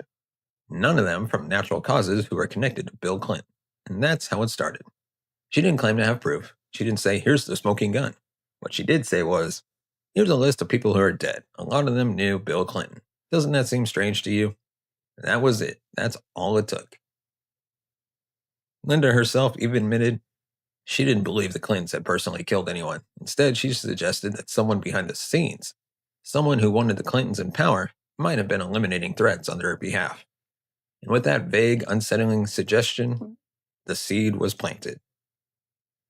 From there, the theory gained traction. One of the first politicians to take it seriously was Congressman William Dannemeyer of California. He shortened Linda's list to 24 names and submitted it to Congress for review. Meanwhile, the media, especially outlets opposed to the Clintons, latched onto the story. Mainstream news outlets were careful not to make direct accusations, but they still gave the story oxygen. Tabloids, on the other hand, had no such reservations. They ran headlines suggesting that Bill Clinton had blood on his hands. And some people genuinely believed he was sneaking out of the White House to kill people himself. That's how wild it got. Of course, that's not how powerful people operate. They don't carry out hits personally. If anything like that were to happen, it would be done through layers of deniability. That's how conspiracy theorists like to imagine it anyway. But the theory had taken on a life of its own. Political commentators like Rush Limbaugh and religious figures like Pat Robertson pushed it further. Names were added, the list grew. People who died of cancer, car accidents, heart attacks. If they had any connection to the Clintons, they were fair game. But one name stood out more than any other. One case became the cornerstone of the Clinton body count conspiracy. Even the media recognized it as the one that seemed the most suspicious. That name was Vincent Foster. When it comes to the Clinton body count, no name gets brought up more than Vincent Foster. He's often referred to as the starting point for the most serious accusations. For a lot of people, his death just never added up. So who was he? Vince Foster was a longtime friend of the Clintons. He worked with Hillary at the Rose Law Firm in Arkansas and later joined the White House as Deputy White House Counsel under Clinton. He wasn't just a colleague, he was part of their inner circle. And on July 20th, 1993, just months into Bill's first term as president, Vince Foster was found dead in Fort Macy Park, a secluded area in Virginia, not far from Washington, D.C. He was lying on the ground, a .38 caliber revolver in his hand, a bullet wound through the roof of his mouth, and no one else around. The police quickly ruled it a suicide, but from the very beginning, people had questions. At the time of his death, Foster had been under immense pressure. He was involved in a growing political scandal known as Travelgate, a controversy involving the firing of several long-serving employees in the White House Travel Office. These were people who'd worked under multiple presidents, both Democrat and Republican. Their sudden termination raised eyebrows, especially when it was discovered that they were replaced by Clinton allies and campaign donors. Officially, the firings were justified by claims of financial mismanagement. But many people, especially the media, weren't buying it. They saw it as nepotism, and it made for some ugly headlines. Foster, as White House counsel, was right in the middle of it, and the scandal hit him hard. Colleagues said he felt ashamed, humiliated, and was worried about testifying before Congress. Some said he even considered resigning. The day before his death, he reportedly spoke to his doctor about depression. The signs were all there. So when his body was found in the park with the gun in his hand and no signs of struggle, it seemed like an open and shut case of suicide. Except conspiracy theorists weren't convinced. It started with one small detail. A police officer at the scene, Major Robert Hines, told the media that he didn't see an exit wound on the back of Foster's head. Given the size of the weapon and the angle of the shot, many found that hard to believe. They thought if there was no exit wound, maybe he had shot himself at all. But later reports confirmed there was an exit wound, and Hines had simply misspoken during a chaotic media scrum. He was under pressure, dealing with reporters, and said something inaccurate. It happens, but the damage was done. The seed of doubt had been planted. Then came the suicide note. About a week after Foster's death, the torn up note was found in his briefcase. It had been ripped into 28 pieces and looked like a mix between a resignation letter and a final statement. It read in part, quote, "I was not meant for the job or the spotlight of public life in Washington. Here, ruining people is considered sport." Sounded like a man overwhelmed by the pressure, but here's where things got strange again. 3 independent handwriting experts examined a photocopy of the note and claimed it was a forgery. They pointed to things like hesitation marks in unusual places, letters that required multiple strokes, inconsistencies with Foster's normal writing style, no fingerprint evidence on the note at all. One even noted that a single N had 4 hesitation marks, despite being written in 3 strokes. They argued this showed someone had tried to imitate Foster's writing, but lacked the skill to do it convincingly. For conspiracy theorists, this was the smoking gun. If the note was forged, then Foster didn't write it. And if he didn't write it, then maybe he didn't kill himself either. To make it worse, the only clear fingerprint found on the letter belonged to Bernard Nussbaum, the White House counsel, one of Clinton's closest legal advisors. That was enough for theorists to scream cover up. Add to that rumors of blonde hairs found on Foster's jacket, red carpet fibers, and even reports of semen in his underwear, and suddenly the death of Vince Foster turns out to be a twisted mystery involving secret mistresses, political sabotage, and perhaps even murder. But here's the thing, it all started falling apart under real scrutiny. The note that the experts analyzed, it wasn't the original. It was a low-quality photocopy, which made it impossible to assess fine penmanship. When the FBI and forensic document examiners got access to the original note, they concluded that it wasn't forged. The hesitation marks and extra strokes, likely just signs of a shaky hand, a man in deep distress, writing what may have been the last words of his life. And as for the lack of fingerprints, Foster had reportedly worn gloves while handling documents, common practice for lawyers. The torn state of the note could have made fingerprint recovery difficult anyways. Even the blonde hair and red fibers were explained. Foster had been working around others in the office, and forensic transfer is incredibly easy in shared spaces.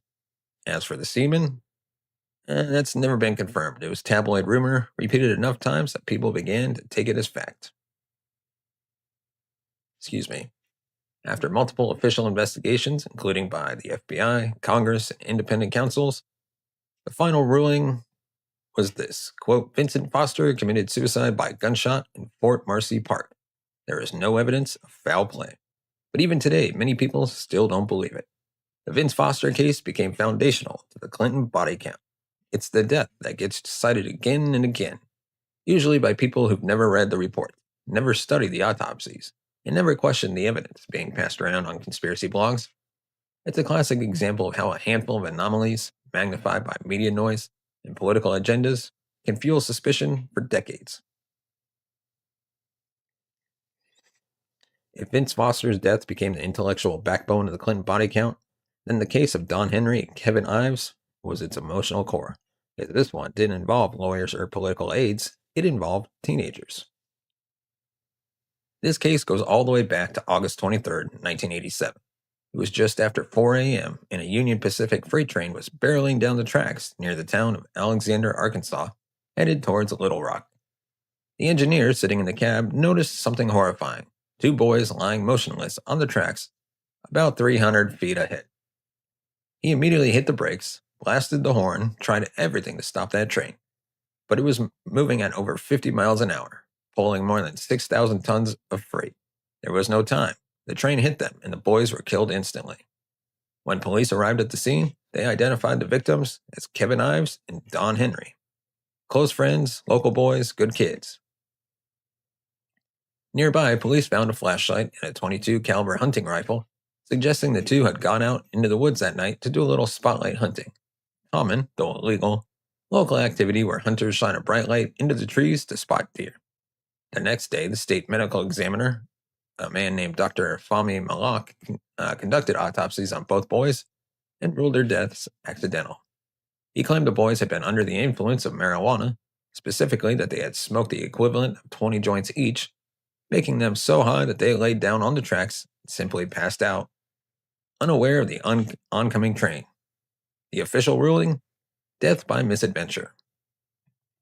But their families didn't buy it, not for a second. They knew their sons. They knew they weren't reckless or stupid. And 20 joints? That would incapacitate just about anyone. Not to mention, toxicology experts later disputed that number entirely. So a year later, the families pushed for a second autopsy, conducted out of state by two independent medical examiners. What they found was deeply disturbing. Kevin Ives' skull had been crushed before the train hit him. Don Henry had been stabbed in the back. These weren't stoners who fell asleep on the tracks. These were two boys who had been attacked, possibly murdered, and then laid on the track to make their deaths look like an accident. The new ruling? Homicide.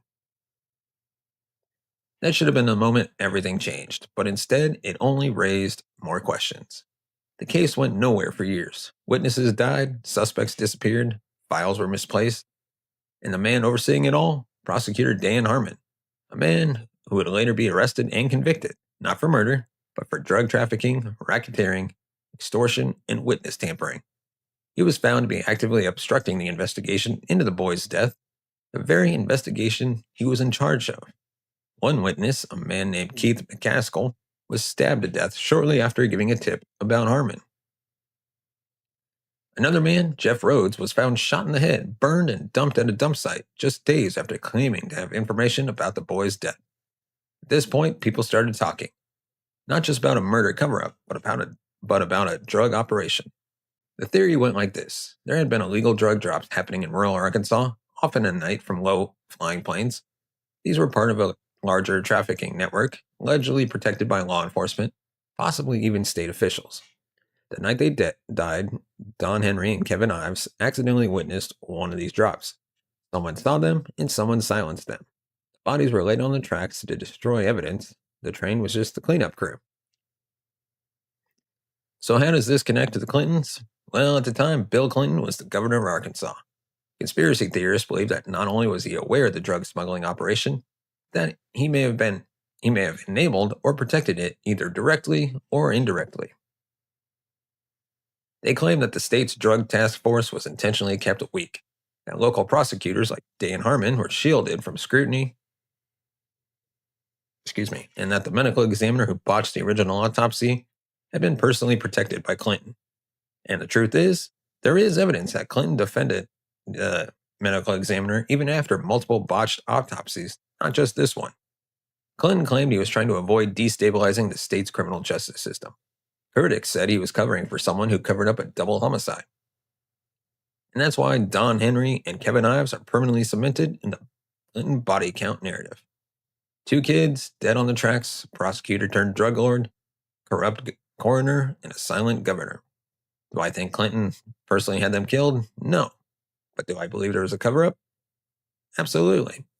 Something dark happened that night, and the people who should have uncovered the truth, they did everything they could to bury it.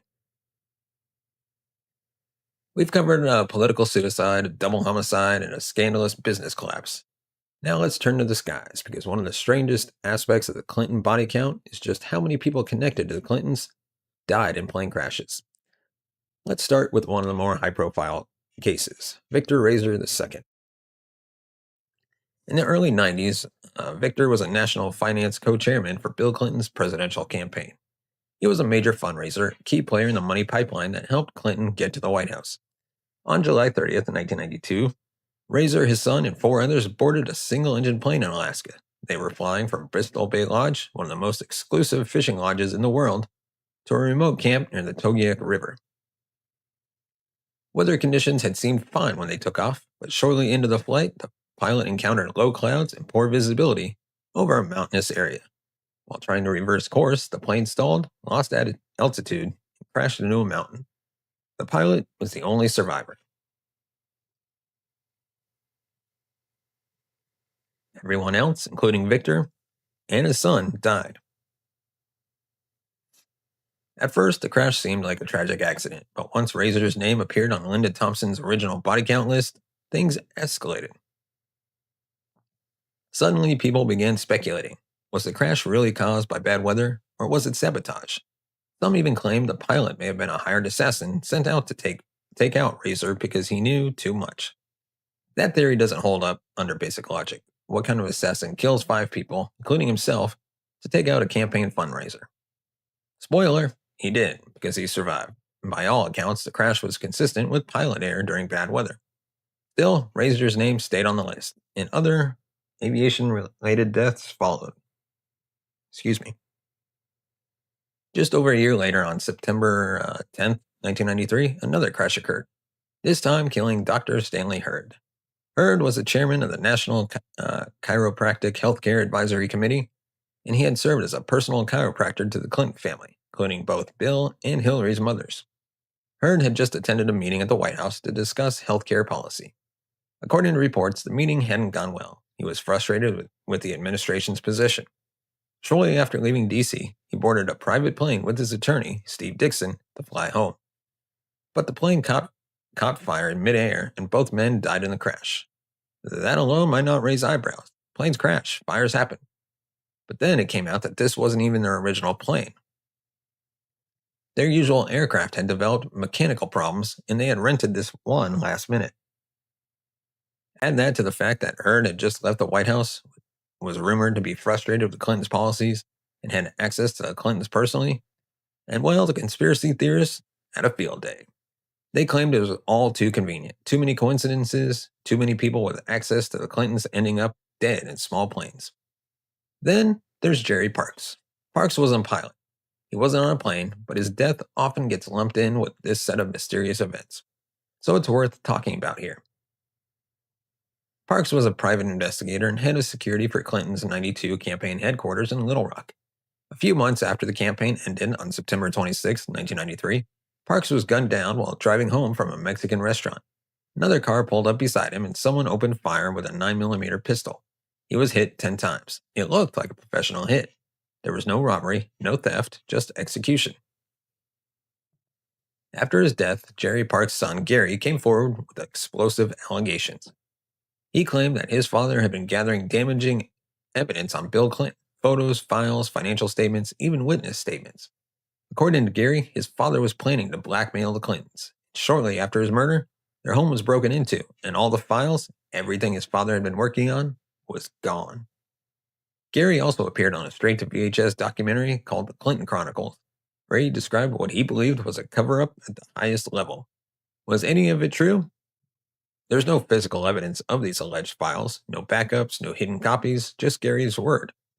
And while it's certainly suspicious that Parks was gunned down mafia style, we can't say definitively why or by whom, but his death remains unsolved to this day. And like others, became another name added to the list. Now let me pause and say this. Aviation accidents happen. Private planes crash a lot more than commercial flights. Weather is unpredictable. Mechanical failures occur. And sometimes, tragically, people die. But when these people have connection to a sitting U.S. president, and when there are multiple cases within a few years, people start drawing lines, even when those lines are completely imaginary. That's how conspiracy theories thrive. They don't rely on evidence, they rely on patterns, or the illusion of them. And sometimes, those illusions are very convincing. Next up is a case that perfectly combines political scandal, financial fraud, and a mysterious prison death. It's the story of James McDougal, a name forever linked to the Clintons through the now infamous Whitewater scandal. Let's go back to the late 70s. Bill and Hillary Clinton partnered with James and his wife Susan to form the Whitewater Development Corporation. Their plan to build a vacation home community in Flippin, Arkansas, targeting wealthy clients from Chicago and Detroit who wanted scenic second homes in the Ozarks. They bought 230 acres of land for just $23,000. Pretty good deal even back then. The Clintons and the McDougals each took equal shares in the project. It started with optimism. They even built a model home. But soon after, the economy tanked, interest rates skyrocketed, and the project stalled. Nobody was buying. After a few years, the whole thing was scrapped. They liquidated their assets and dissolved the partnership. When all was said and done, the Clintons reportedly lost about 69,000. The McDougalls, even more. It should have ended there, but it didn't. Fast forward to the 80s, Bill Clinton climbs the political ladder. He's governor again. He's headed for national prominence. Meanwhile, James's luck continues to spiral. In an effort to recover financially, he buys two banks, Madison Bank and Trust and Madison Savings and Loan. He starts financing new real estate ventures, including one called Castle Grande. But here's the problem. He uses funds from his own banks to finance these deals, a big no-no in banking regulations. Soon the whole thing implodes. Madison Savings and Loan collapses, and the federal government has to step in to clean it up. Taxpayers are left with a $73 million payout bill, and that's when the investigation starts. Naturally, when the feds start digging into Madison's financial records, they stumble across the earlier Whitewater partnership. And now they're asking, did the Clintons benefit from fraudulent banking practices? Were they complicit in any of this? The answer, according to every official investigation, no.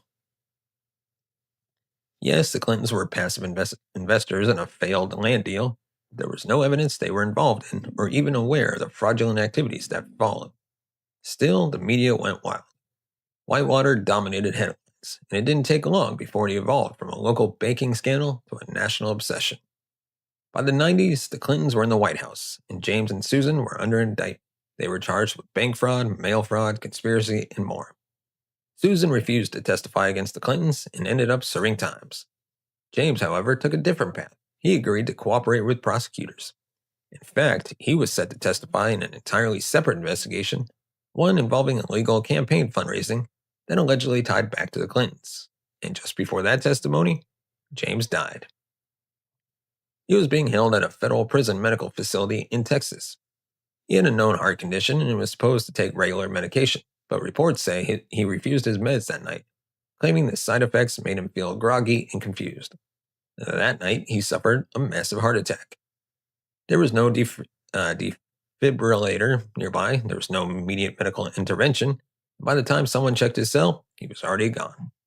To many, it looked like a tragic medical failure, but the conspiracy theories, it was too convenient. Here was a man with deep personal knowledge of the Clintons' financial dealings, a man set to testify before Congress, a man who had already begun cooperating, and now he was dead. They didn't buy it. Of course, multiple autopsies confirmed that McDougal died of natural causes. His heart had been failing for years. His health had been declining. But like with Vince Foster, that didn't matter, because the timing was enough to keep the theory alive. Some believe the Clintons had arranged for McDougal's medical neglect. Others thought he'd been silenced by injection or some other spy movie tactic. No evidence was ever produced. But his name was quickly added to the Clinton body count list, and for many people, that was enough. Let's be real for a second. Prison deaths are not uncommon, especially among older inmates with chronic health issues. Medical care in federal facilities is notoriously underfunded and inconsistent. But when the inmate is connected to the sitting president of the United States, when he's on the verge of testifying about political corruption and then suddenly dies in custody, that's all it takes for people to say, they got him. Even if they didn't get anybody.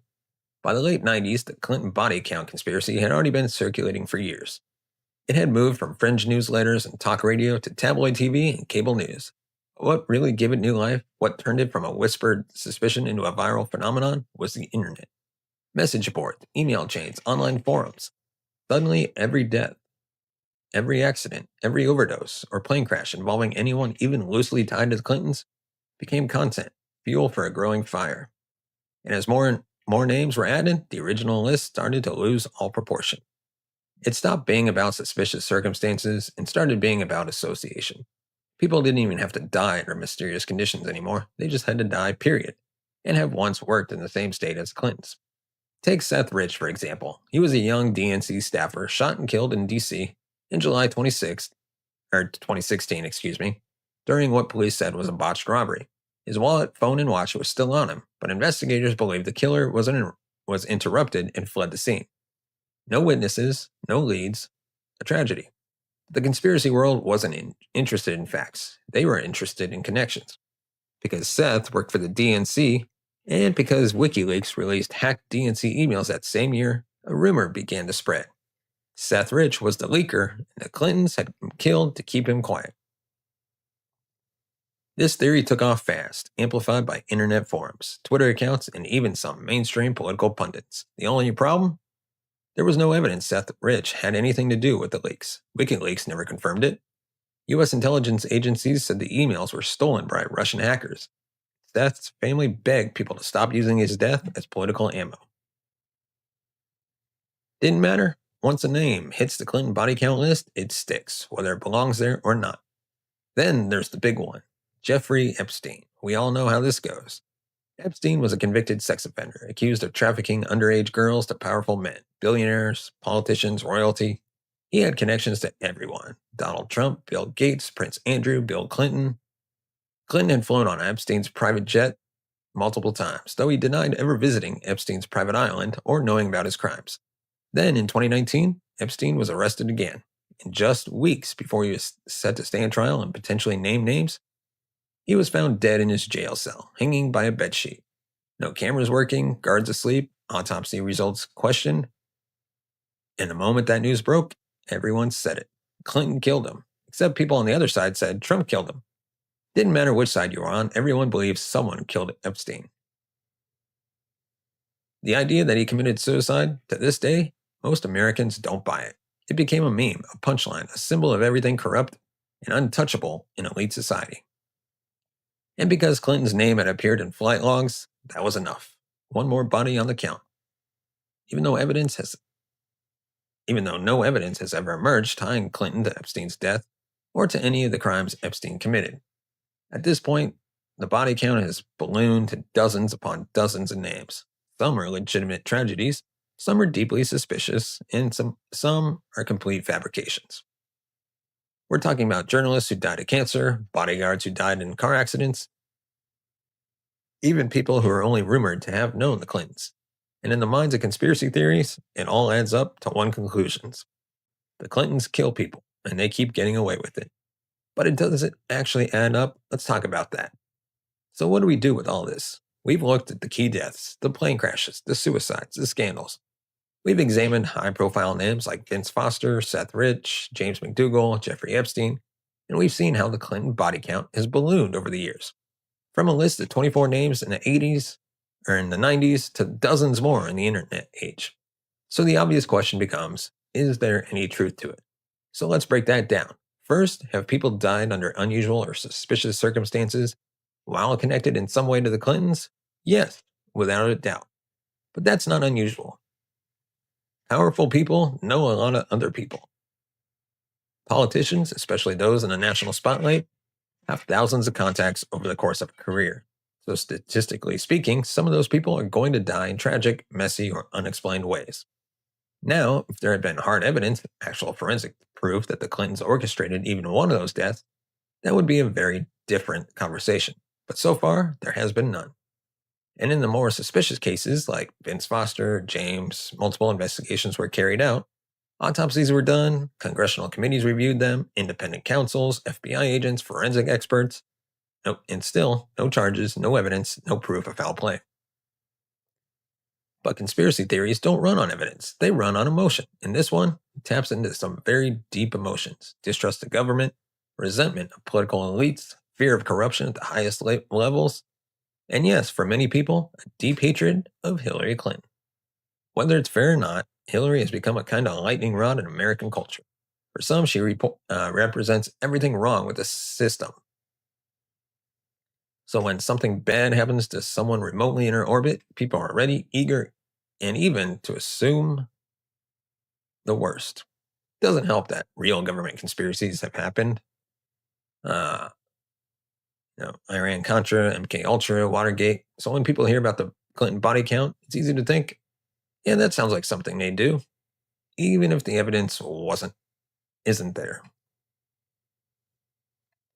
Let me be clear. Do I think Bill or Hillary Clinton have personally ordered assassinations? No. Do I think they've ever benefited from the silence or disappearance of people who knew too much? That's harder to answer. I think it's possible they've been involved in cover ups, in damage control, and keeping things out of the public eye the way many powerful people do. But the idea that there's some murder for hire operation working behind the scenes to eliminate Clinton enemies, that's fantasy, political fan fiction. It's not reality. And yet the theory won't die. Why? Because it's useful. It's a powerful weapon in the culture war. It's a rallying cry, a shortcut, a way to delegitimize political opponents without having to argue policy or platform. It's also fun in a dark way. Conspiracy theories give people a sense of control, a way to understand a chaotic world. They offer villains and victims, heroes and plots in a time when real life often feels senseless and complicated. So, where does that leave us? At the end of the day, the Clinton body count is less about the Clintons, more about us. Fear, our distrust, and our desire to see patterns where none exist. That doesn't mean we shouldn't ask questions. We should. We should always question power. But we also have to be responsible with the answers we accept and the stories we choose to believe. Because when we blindly accept conspiracy theories without proof, we don't just hurt the people we're accusing, we hurt the truth itself. And that is all we have on today's episode of the Dead Reckoning Show. Let me know your thoughts on the Clinton body count in the comment section below. Give us a thumbs up if you like the video. Hit that subscribe button down below. Hit the bell notification button so you don't miss another episode of the Dead Reckoning Show. Of course, if you want to support the channel, you can buy us a coffee at buymeacoffee.com/Larry M. Lease. As always, your support helps the channel grow, upgrade our equipment, bring in new hosts, and be able to take this show on the road. As always, thank you so much for watching and listening. We'll see you next time. This video is brought to you by NordVPN, keeping you safe and private online. More about them in just a bit. Hello, everybody. Welcome back to another episode of Dead Reckoning. This is a long one, so sit back, relax. Unless you're driving or whatever. In that case, don't relax too much. Relax just a little bit. Ease into it because today we're covering, did the FBI kill Martin Luther King Jr.? Not really anything relaxing about that, is there? Pretty big allegedly should be thrown in there. Like if we say that they did, which I don't know if they did, it's all alleged, isn't it? Definitely alleged. So let's jump right in.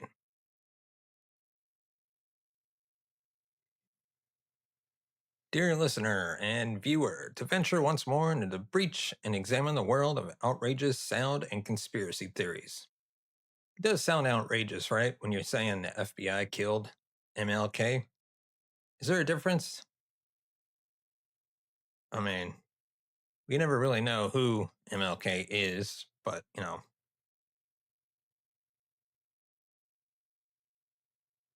But it does sound insane because we know, like, the CIA, especially back in the day, got up to all sorts of bonker stuff because no one was keeping an eye on them. Researching the assassination of Kennedy already rocked my world, as I discovered that there is a preponderance of evidence indicating that Lee Harvey Oswald did not act alone. But I assumed I was an outlier. Most of the famous American conspiracy theories took place decades before I was born.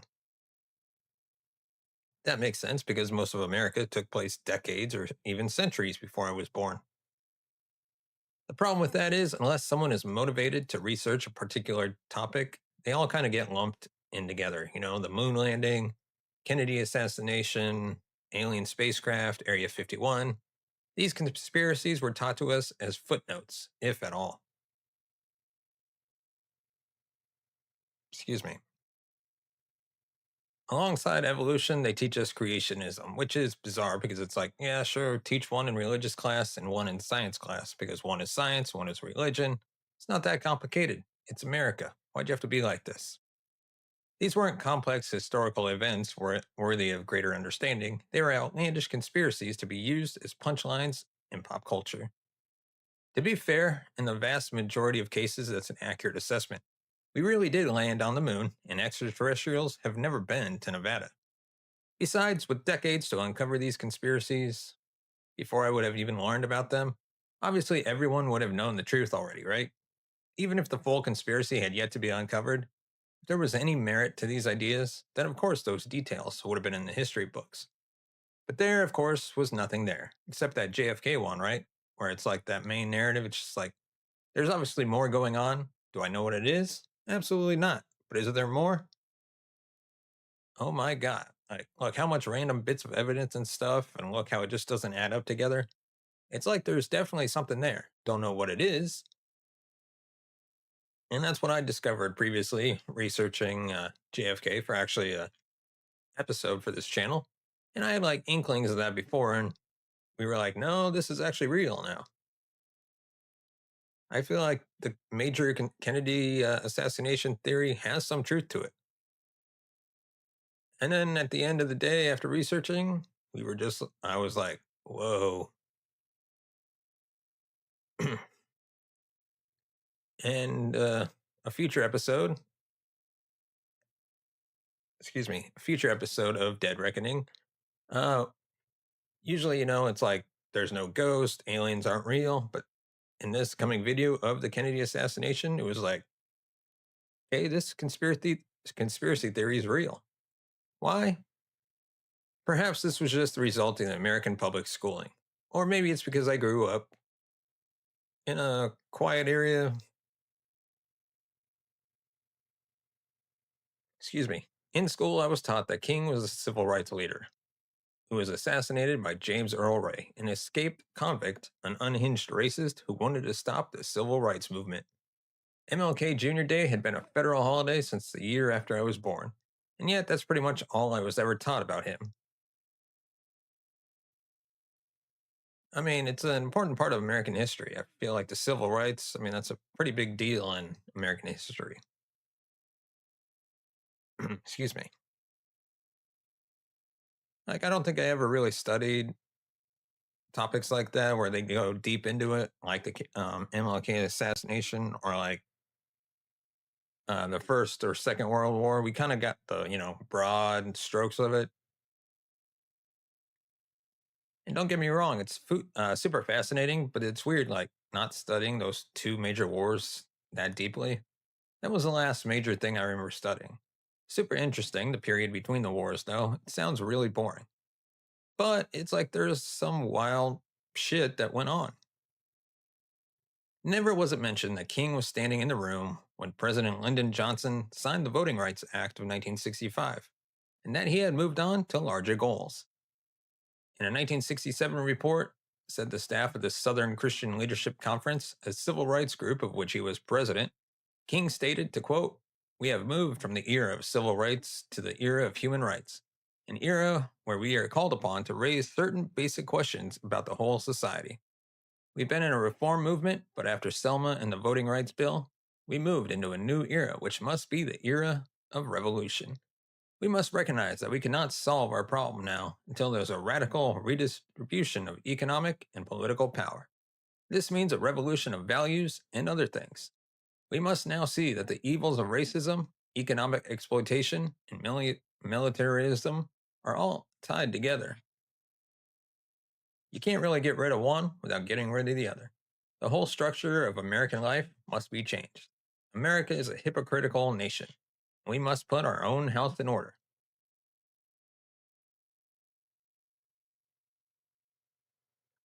Have you ever thought about how much of your personal information is out there on the internet? It can be pretty scary when you think about it. Don't worry, there's a great solution, and that would be NordVPN. What does NordVPN do? Well, first, it masks what you do online. That means anyone trying to snoop on you won't be able to see what you're doing or where you're doing it from. And second, it lets you travel the world with just one click. With NordVPN, you can access websites and streaming services from different countries and get the best deals when shopping online. But that's not all.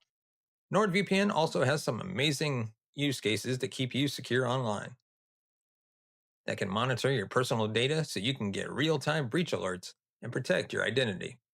And of course, NordVPN has some amazing technical specifications and features with over 3,000 servers in 100 countries. GPS spoofing on Android, NordVPN has everything you need to stay secure online. And with their strict no logs policy, 100% RAM only servers, NordVPN ensures that your information stays safe and private. So what are you waiting for? Get NordVPN today and start browsing safely and securely. Use the link in the description today and get 77% off plus 3 extra months. Thank you, NordVPN. And now back to our episode. There's more to life than various water life. The work, I'm kidding. It was one thing when King was fighting to have a 95-year-old amendment to the Constitution actually be enforced. He was in the process of transitioning into a much larger threat to the status quo of American society. It was the sort of threat that those with money and power might have been motivated to eliminate. Far more motivated than a simple racist who probably did want to go back to prison from which he had escaped by assassinating one of the most high profile individuals in the country. Yeah, it's also a great way not to go back to prison is to, while you're escape from prison, assassinate someone. That's gonna maybe you'll go, the only place you're going worse, you're going is worse prison or death. Our story will begin with the official telling of the events of the assassination and end with the 1999 court verdict in which a jury found that King's assassination was the result of a conspiracy involving government agencies. Was this a civil case or a criminal case? Because there's a huge difference. Because civil cases, balance of probabilities, they say it was more likely that there was some shady shit going on than not. But criminal case means it's like they were absolutely certain, which is like, that's a much higher burden of proof. Somewhere along the way, King will receive a letter from the FBI telling him, in so many words, if you don't kill yourself, we'll make you live to regret it. It all began on February 1st, 1968, 2 months before the assassination took place. Echo Cole and Robert Walker were sanitation workers for the city of Memphis, Tennessee. There were already tensions between sanitation workers and Mayor Henry Loeb. Not only were the working conditions terrible and unsafe, but the black sanitation workers were paid significantly less than their white counterparts performing the same job. In one rather blatant incident, severe weather forced all the workers to be sent home for the day. Black employees only received 2 hours of pay for the day, while the white ones received the full day's pay. This is like less than, what is this? A little less than 20 years before I was born, which kind of like blows my mind when I think about it.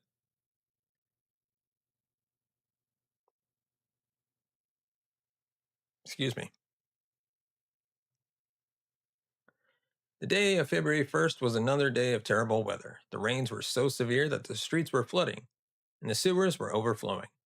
At around 4:20 p.m., a time that held no significance until 1971, Eckel and Robert decided to take refuge in the back of the garbage truck to avoid the rain. Excuse me. If you've somehow never seen a garbage truck in your life before and you're wondering why they didn't go sit in the front, those seats were occupied by the driver and their coworker. These trucks normally have one or two people hanging off the back of the truck, so they quickly hop off, toss the trash bags in, hop back on so the truck can slowly move forward. Suddenly, for no reason, the trash truck's compactor malfunctioned and began a compacting cycle. This process is supposed to only be started manually to prevent this exact sort of thing from happening, but the truck seemed to have a mind of its own. When the sound of the compactor's engine entered the truck's cab, the driver immediately stopped and jumped out of his seat, ran to the back to hit the emergency stop button, but it didn't help, and the two young men were crushed to death.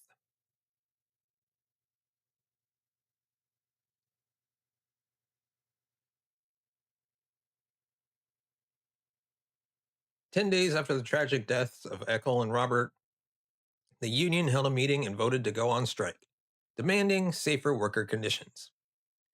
It took 10 days. I'd be like, I'm off this afternoon, mate. This is insane. Two of my friends got crushed in their truck. I'm not working until you sort this whole truck thing out. The union voted to go on strike, demanding safer working conditions, better pay, and some goddamn city issued uniforms so they wouldn't have to go home to their families with their civilian clothes smelling like sewage. Considering two people had just died and their wages were so low that many full time sanitation workers qualified for welfare and food stamps, and bus drivers wouldn't allow them to take public transportation because they smelled so bad. These demands were extremely reasonable. demands well beyond what would still be considered extremely reasonable. The only problem with the union attempting to make these demands was that the city didn't actually recognize the union.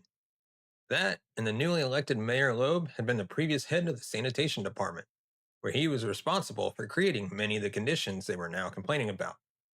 The union had expected the city to take immediate action. What with the horrific deaths and all, excuse me, Loeb decided to go in the opposite direction by being a complete, unreasonable douchebag who refused to negotiate. On February the 12th, the day after the union declared the strike, 930 out of the 1,100 sanitation workers didn't show up for work. Some of those that did show up also walked out once they heard about the strike. It's like everyone showed up, no one showed up for work except for the people who didn't know they weren't supposed to show up for work, and then they all went home. Except for Jeff, who's like, I love picking up trash, I love my job. Good at it, and I like to keep it. When the mayor refused to meet, the union protesters marched from the Union Hall to a meeting place at the Memphis City Council. There they found about 50 police officers waiting for them. Loeb led the strikers to a nearby auditorium so that they could have a friendly little chat. And by friendly, I mean Loeb grabbed the microphone from the union organizer and yelled at them to get back to work. Why are they doing this? Just stay at home. Just be like, I'm on strike. I'm not getting paid. I'm going to stay home. And I don't know, watch some television or whatever, crack a beer in the morning. Why not? You're on strike. And it's not like you're striking about some non essential service, it's trash collection. Very, very quickly, there's going to be a lot of pressure on the mayor to get that shit sorted because people aren't going to be happy. Like, if no one ever came to collect the trash from my house, it would build up real fast. They come, I think, what is it, 2 or 3 times a week? And if they stop coming very quickly, I'd be like, hey, I'm not paying you anymore.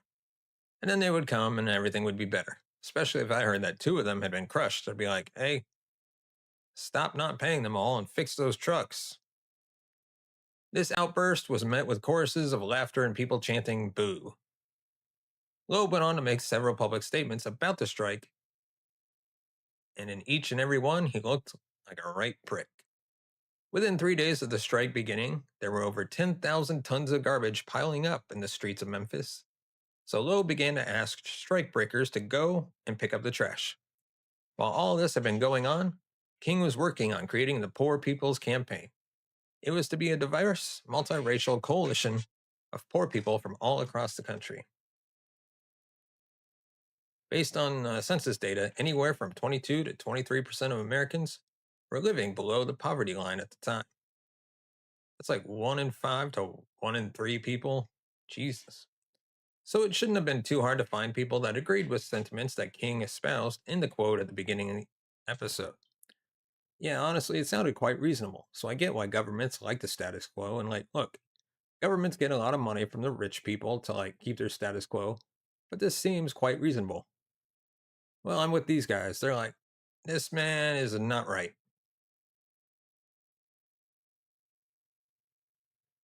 Outside of the obvious racism, since the Memphis sanitation strike was the fusion of a civil rights matter and a poverty issue, it caught the attention of King.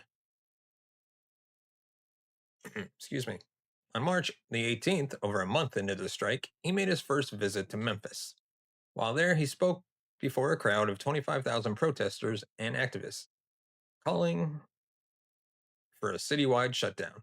He wanted others, like the schools, to go on strike in solidarity with the sanitation workers. After his speech, he promised to return to Memphis for a few days on the 22nd to lead a peaceful protest through the city.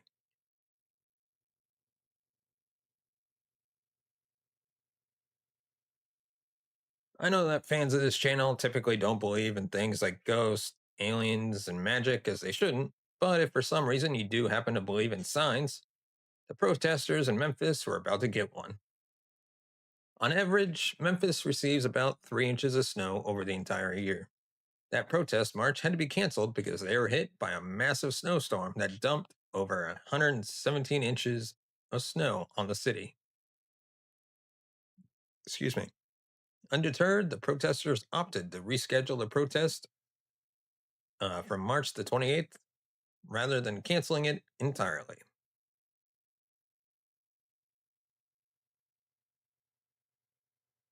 When the march began on March 28th, it was a massive turnout.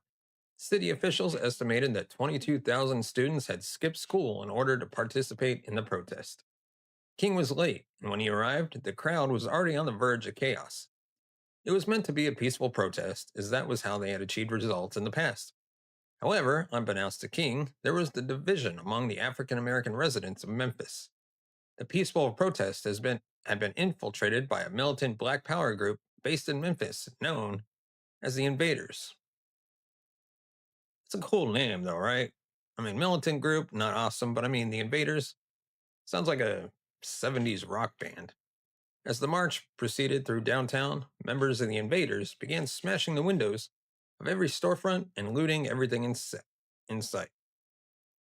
There were 600 police officers on duty at that protest, nearly the entire police force, and they wasted no time launching tear gas at the crowd. Despite his protestations, excuse me, King was escorted away to a hotel by those close to him for fear that the police would come after him the hardest. Live media coverage focused on the actions of, quote, Negro youths, making little to no comment about the use of police force. Not even when the cameras showed the bloodied faces of African American men who were being arrested.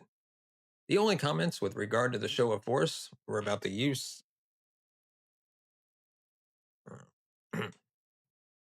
was about the use of tear gas, with one correspondent calmly stating live on air, "Here comes the tear gas," and this reporter just got a sting of it.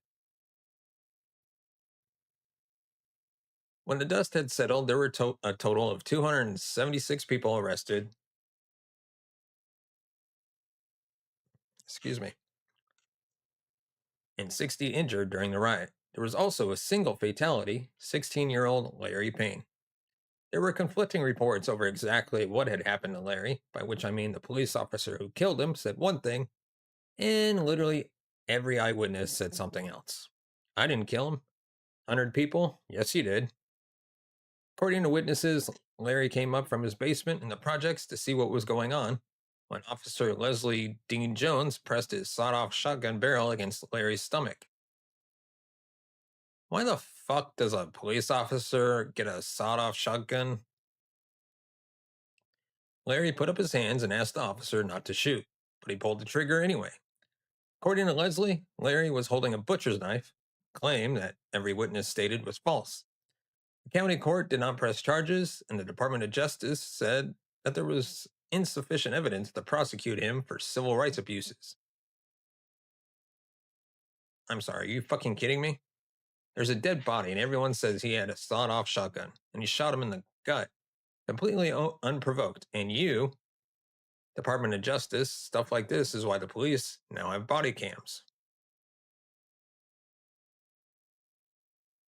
That night, Mayor Loeb declared martial law and instituted a 7 p.m. curfew and brought in about 4,000 members of the National Guard. Keep in mind that everything that happened in Memphis, up to and including the riot, looting, and fatal shooting of a minor, could have been completely avoided if Loeb had just paid his employees enough to not need to go on welfare. Though he was initially reluctant on account of just having one of the single worst days of activism in his 13-year-long career, King decided to return to Memphis. If the Poor People's Campaign and his fight for economic justice was going to succeed, then he needed to follow through in supporting the sanitation workers. On April 3rd, he returned to Memphis, where he delivered his famous "I have been to the mountaintop" speech.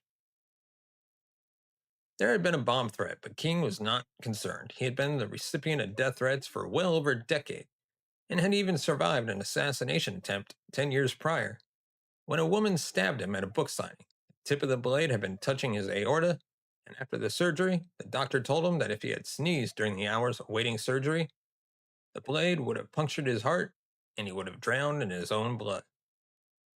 Let that just serve as a reminder to all of you that if you ever find yourself stabbed or otherwise punctured with something, don't pull the object out. Whatever it is that stabbed you is the only thing plugging the wound, keeping you from bleeding out, and trying to remove it may cause even more damage. Because of the position of the knife, it took hours of open chest surgery for doctors to safely remove the blade that had lodged in King. So back to the speech. He spoke of the bomb threat, of his own mortality, and even of the time when he was almost stabbed to death. The conclusion of the speech is seen as being almost prophetic, with King saying, quote, "And then I got to Memphis, and some began to say the threats, or talk about the threats that were out. What would happen to me from some of our sick white brothers? Well, I don't know what will happen now. We've got some difficult days ahead, but it doesn't matter with me now because I've been to the mountaintop. And I don't mind. Like anybody, I would like to live a long life. Longevity has its place, but I'm not concerned about that now. I just want to do God's will. And He's allowed me to go up to the mountain, and I've looked over, and I've seen the promised land. I may not get there with you, but I want you to know that we as a people will get to the promised land. So I'm happy tonight. I'm not worried about anything. I'm not fearing any man. My eyes have seen the glory of the coming of the Lord." That was the last public speech that he would ever make. On April 4th, 1968, King was standing on the balcony of the Lorraine Motel, room 306. His friend, Reverend Jesse Jackson, had been speaking with King from down in the parking lot and was joking with him about how he needed to wear a tie to dinner. King laughed and told Jackson to go on and get ready for dinner. As Jackson turned to leave, he heard the shot. King had been hit in the jaw by a single 3006 bullet. He collapsed on the balcony with his feet hanging off the ledge and his white shirt rapidly stained red. He was pronounced dead at 7:05 p.m. In the rooming house across the street, police discovered a bundle of belongings, including a pair of binoculars, a map of New Orleans, a newspaper clipping about the march, and a Remington 760 rifle that had been used to fire the fatal shot. Fingerprints on the rifle led police to their prime suspect, James Earl Ray, a white career criminal and fugitive who had escaped from prison the previous year. Now I know what you're thinking. A criminal named Ray? Was Charles Lee Harvey Oswald not available? Ray was born in Alton, Illinois in 1928. He was first arrested at the age of 16 for breaking into a shop. He served over 20 years in prison for a series of crimes, including armed robbery, mail fraud, burglary, and stealing an automobile. In 1967, Ray escaped from the Missouri State Penitentiary by hiding in a bread truck and had been on the run ever since. After the assassination, the FBI launched an international manhunt. 2 months later, Ray was captured at Heathrow Airport in London while trying to board a flight to Brussels under a fake Canadian passport. It's crazy. He had already traveled through Canada, Portugal, and England since the assassination. Heathrow Airport. Why would you go to Heathrow? I guess in the 60s it wasn't really a problem. Now it's like, you want to get on a flight from Heathrow? Yeah, I'll see you in 7 hours. Ray was extradited back to the United States and pleaded guilty to assassinating Martin Luther King Jr. on March 10th, 1969. As part of a plea bargain, he avoided the death penalty and was sentenced to 99 years in prison. 3 days later, he recanted his confession, claiming that he had been coerced into taking the plea and was not the shooter. He claimed that he had been set up as a patsy by a man he only knew as Raoul. Excuse me. Ray said Raoul had arranged to buy the gun, get the motel room, and that Ray didn't even know King was going to be in Memphis. He said he had no reason to kill King and that he was just a guy trying to flee the country and disappear. Ray had supporters too, among them, King's own family. Coretta Scott King and their children believe Ray had not acted alone, if at all.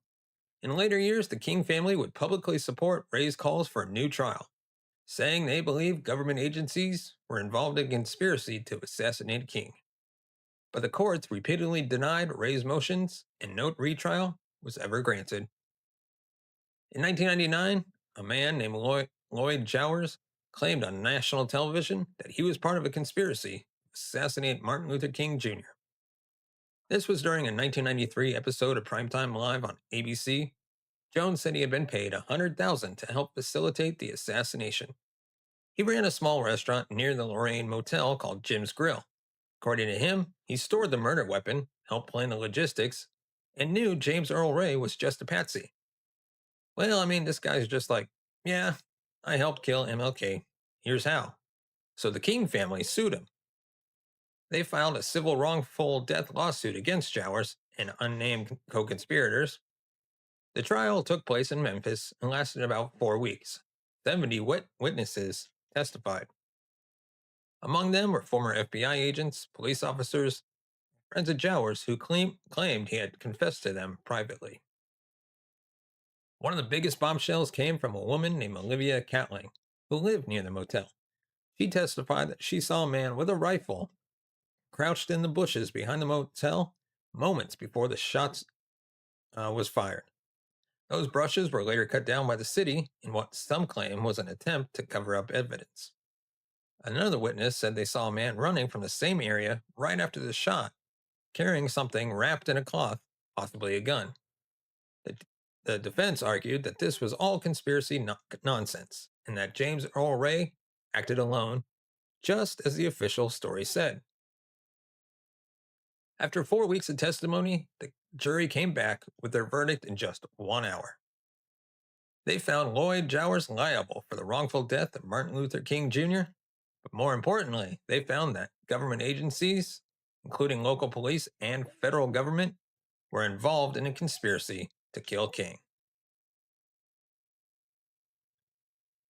Was this in a real court? Yes, it was. It was in a civil trial, not a criminal one. So the burden of proof was preponderance of evidence, not beyond a reasonable doubt.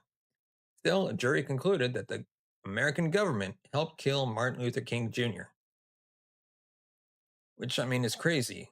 I mean, we always make fun of conspiracy theories on this show, but they're usually nonsense. But sometimes, despite the massive implications, the media barely covered the trial. The verdict was not widely reported, and many history books continued to ignore the case entirely. I guess it's like if this is real and the American government was involved in killing one of its most beloved civil rights leaders, no one really wants to reopen that wound. No one wants to be the news outlet that has to explain. So yeah, turns out the official story for the last 30 years might have been a lie. James Earl Ray died in prison in 1998, a year before the trial concluded. He maintained his innocence until the end. The U.S. government has never admitted to any role in King's assassination. The FBI, for its part, has since publicly acknowledged many of the abuses it committed against King, especially the COINTELPRO surveillance, but denies any role in his death. The House Select Committee on Assassinations in the late 70s concluded that Ray was the shooter, but there may have been a conspiracy involving unknown parties. Which, I mean, that's a very non-committal conclusion. So in the end, we're left with a bunch of open questions, a civil verdict that no one talks about, and a legacy that, whether or not there was a conspiracy, still feels tainted by the possibility that America killed one of its greatest heroes. So, I don't even know what to say. This has been the Dead Reckoning Show. If you enjoyed this episode, please like, subscribe, leave a review on Apple Podcasts, all that good stuff. And give me your thoughts on this insane conspiracy in the comment section below. Give us a thumbs up if you like the video. Hit that subscribe button down below. Hit the bell notification button to be notified of future videos. And if you want to support the channel and help us grow even more, you can consider buying us a coffee at buymeacoffee.com/Larry M. Lease, or use the link in the description. And of course, we'd like to thank our sponsor once again, NordVPN. If you're looking to secure your internet experience, consider using the best VPN service around, and that's a NordVPN. 77% off with 3 extra free months. Check them out today with the link in the description, and we will see you next week. Hello, and welcome again to the Dead Reckoning podcast. I'm your host, as always, Larry Lease. Today, we're diving into Project Stargate. Before we do that, give us your thoughts on the topics we cover in the comment section below. And of course, if there's another topic you want covered, let me know as well in the comment section. And with that, Let's dive right into today's episode. Imagine a top secret US military program where government agents sit in dark rooms, close their eyes, and attempt to psychically spy on Soviet missile bases from across the world. No, this isn't the plot of a forgotten 90s sci fi show or an X Files spinoff. This was real.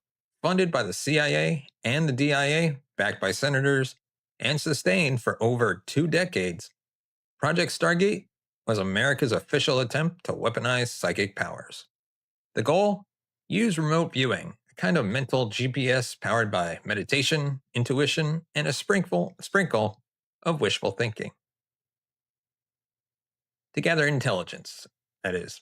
The result? Well, let's just say it involves ghostwriting spirits named Maurice, telepathy arms races with the Soviet Union, and one very confused general chained in a Red Brigade's apartment.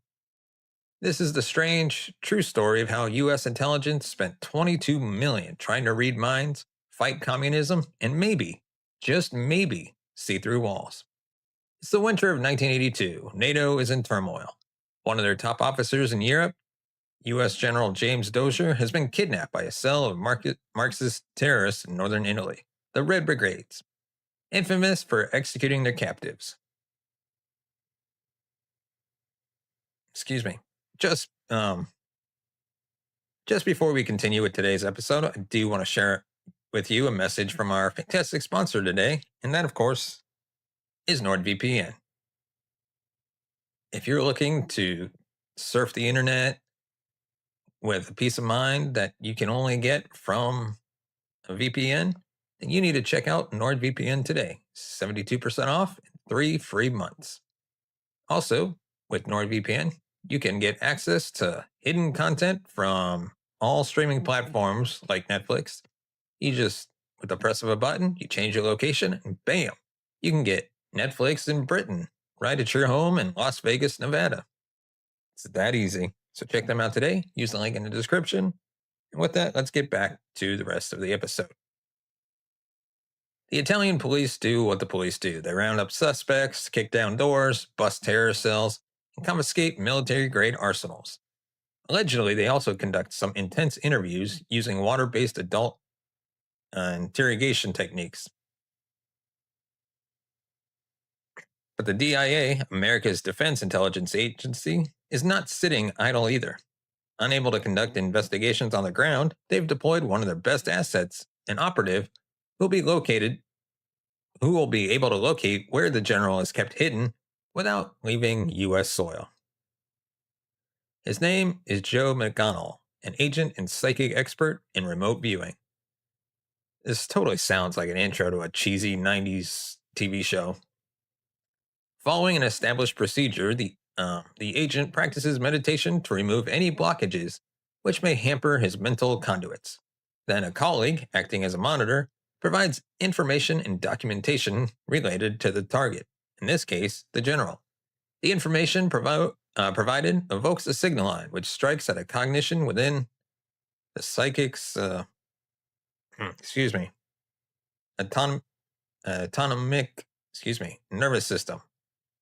Impressions, perceptions, images start forming within the remote viewer's mind. A coastline appears, as seen from above, as if hovering thousands of miles away from his body. The agent closes in on the coast and then moves inland, identifying the area as northeastern Italy. And in his own words, he said, quote, "I moved close to the ground and began to pick out roadways and buildings. I followed the roads and eventually found myself near a small central plaza, across from some kind of fountain, and picked up the smells of a butcher shop. I got an image of a very large apartment building and settled in on the second floor." Was Joe able to find the general in time with his remote abilities? Who won, eventually? Who won this duel between extrasensory perception and the harsh materialism of Marxist-Leninist armed insurgents? Longtime fans. All right, let's take a quick pause because this is actually important. These days, everything you do online is being tracked. Your searches, your location, your viewing habits, especially when you're on public Wi-Fi at airports, coffee shops, hotels, you name it. That's where fastest VPN comes in. Fastest VPN protects your connection with military-grade 256-bit encryption and a strict no logs policy, meaning your data stays private. Period. No selling your information, no hidden tracking, just real protection. Speed matters too, and this is where Fastest VPN really stands out. With high-speed servers in over 50 locations worldwide, you can stream, upload, game, and browse without lag or buffering. Whether you're watching content, working remotely, or uploading videos, your connection stays fast and stable. Fastest VPN also includes built-in features like a kill switch, ad and malware blocking, and split tunneling, so you can choose what goes through the VPN and what doesn't. And yes, you can use up to 10 devices at the same time on one account. Phone, laptop, tablet, smart TV, all covered. And here's the deal that sets them apart. Fastest VPN offers a lifetime plan. One payment, no monthly fees, no yearly renewals, just long-term online security for less than what most VPNs charge for a single year. That's right, $35. One payment for one lifetime protection. So if you care about your privacy, your speed, and not getting ripped off, this one's a no-brainer. Click the link in the description today and grab Fastest VPN and take back control of your online life. Of the Cold War should know how this story ends. But for the time being, I want to shift our attention to the project under which McGonnell was recruited and trained. It may sound like a Stranger Things pitch by a Netflix screenwriter, but for more than 2 decades, CIA and DIA dedicated $22 million in funding to the research of remote viewing and other extrasensory capabilities, as well as their application to intelligence gathering. Tell you what, that's probably like 150 million or something in today's money. Maybe not 150, maybe like 100 million in today's money. I could think of a lot of better things to do with 100 million. You could probably buy at least one F-16 or F-22 or something cool with that, right? Something actually useful rather than just having people sit in rooms and imagine. Obviously, I'm a little bit of a skeptic. So let's see how this works out, shall we? Before we dismiss the premise altogether, according to reputable news outlets, operatives within this program scored some notable victories. And even a professor of statistics had to concede that the psychics hired by the DIA and CIA achieved results, quote, far beyond what is expected by chance. The program known today as Stargate was the last incarnation of a series of remote viewing programs conducted by the CIA and the DIA between 1970 and 1995. It's kind of crazy to think they were working on this in the 95. I was like 6 years old, I think, at the time. So it's kind of crazy that they were still doing it because it seems like something they'd end in like the 80s or late 70s. The first efforts in the field were initiated by the CIA in reaction to the concern that Soviet secret services may be conducting psychotronic research. The CIA concluded that by 1970, the Soviets were spending 6 million rubles per year on psychic phenomena, with the budget predicted to increase fivefold by 1975. This sounds like exactly the sort of thing if I'm running the Soviet Union, I'm like, yeah, let's just plant some information about some crazy projects. What are you working on? Remote viewing. What are you working on? Time travel. What are you working on? Nuclear fusion. This is back in the day. Just be like, yeah, just say we're working on these crazy things just so that the CIA and the DIA would go waste tons of money on them, even though we're doing no such thing. The Cold War was essentially an appendage measuring deal in which the two opposing blocs constantly tried to outdo each other at the expense of humankind. Thus, in 1970, the CIA secured funding for its first research program in this field called SCANIT, or SCANATE. SCANATE. Apologies for butchering the name. It took 2 years, however, before research on remote viewing was initiated at the Stanford Research Institute in Menlo Park, California. Let us take a moment to clarify exactly what remote viewing is and how it worked. The journal Strategic Analysis describes it as, quote, the ability of human beings to perceive information and imagery of remote geographical targets. I mean, I can do that. I can perceive imagery of remote geographical targets. I'm thinking of Bin Laden's face right now, perceiving that foreign remote target. But that's obviously not what we're going after here, is it? The ability was conducted by applying three main techniques. One, coordinate remote viewing. This was the original method developed by SRI in Menlo Park. Remote viewers were asked to describe, write down, or sketch out what they could see or perceive at specific geographic coordinates. Number two, extended remote viewing. This method was based on relaxation and meditation, allowing viewers to tap into psychic perception without the need of coordinates. And three, written remote viewing, a technique similar to automatic writing used by spiritual mediums.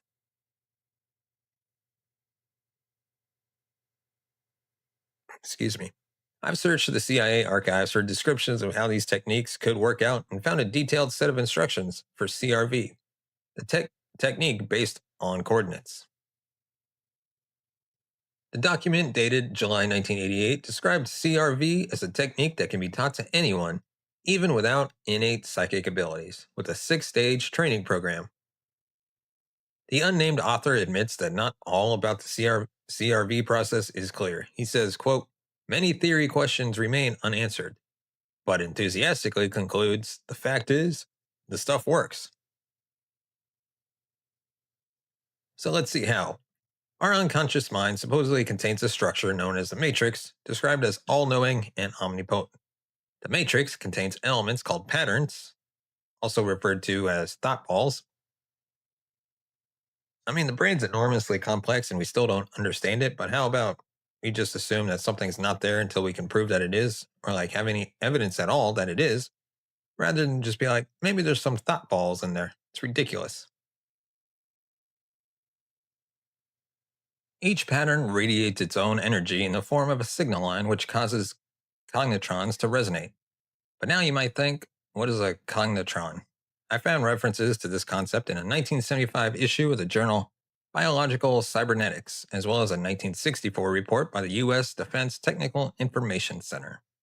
In both cases, cognitrons are defined as nets of artificial neurons in the context of research on artificial intelligence. Well, those sound real.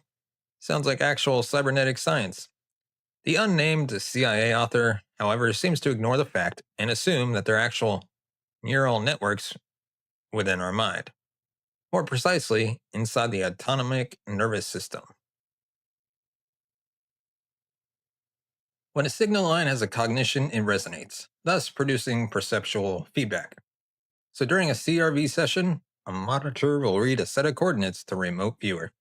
These coordinates will evoke, quote, the signal line corresponding to the pattern within the matrix at that set of coordinates.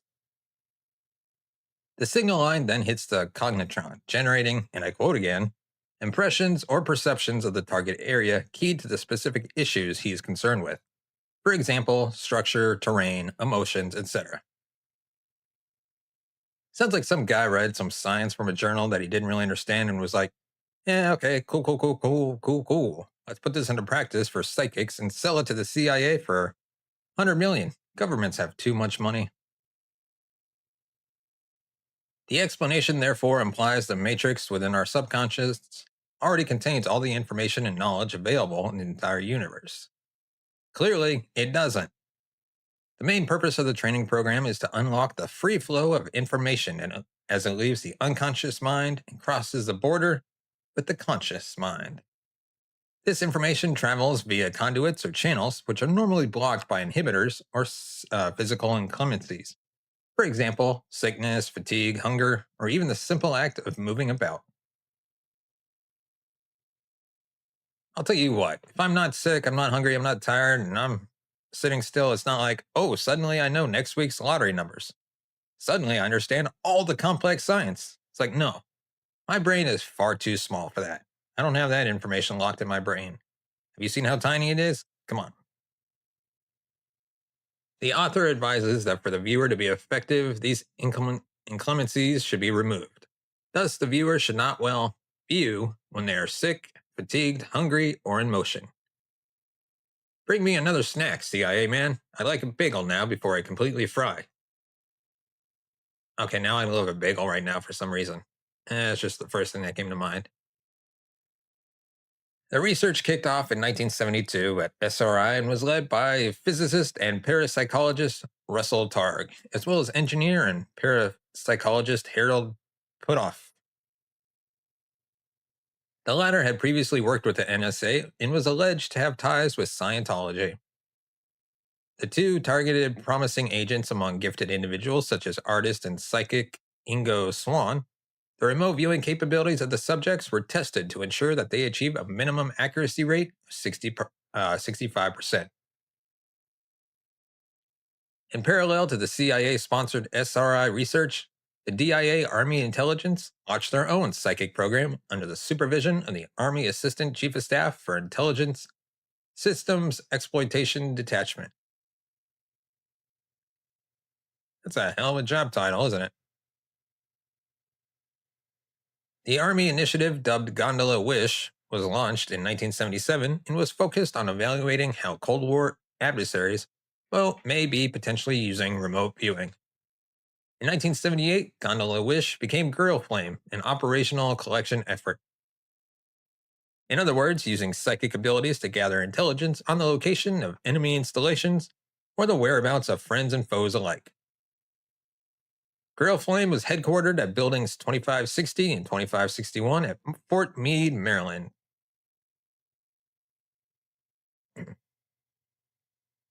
Described by Army.mil as, quote, the nation's premier platform for intelligence, information, and cyber operations. Isn't that, there's that, what is it, fascinating thing going on right now? Where is it? Like, uh, Molly keeps getting all the mail for the military because their domain extension, instead of being .mil for the military, it's .ml, like .ml without the I, which you could think also could be for the military, right? So people are sending like random documents to, like, let's say John at army.ml, except it's going to John at army.molly. And it's getting sent to like the generic inbox for the entire country. And I don't think Molly and America are friends. I mean, I don't know anything about Molly. Anyway, Fort Meade was described by Army.mil as the nation's premier platform for intelligence, information, and cyber operations. Girl Flame was also known, also internally known as Detachment G of INSCOM, the U.S. Army Intelligence and Security Command. It was manned by soldiers and a few civilians believed to be gifted with natural psychic abilities. Then in early 1979, the SRI program was integrated into Girl Flame.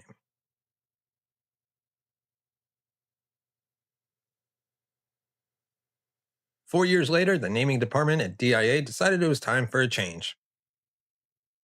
And the program was renamed as INSCOM Center Lane Project, or ICLP.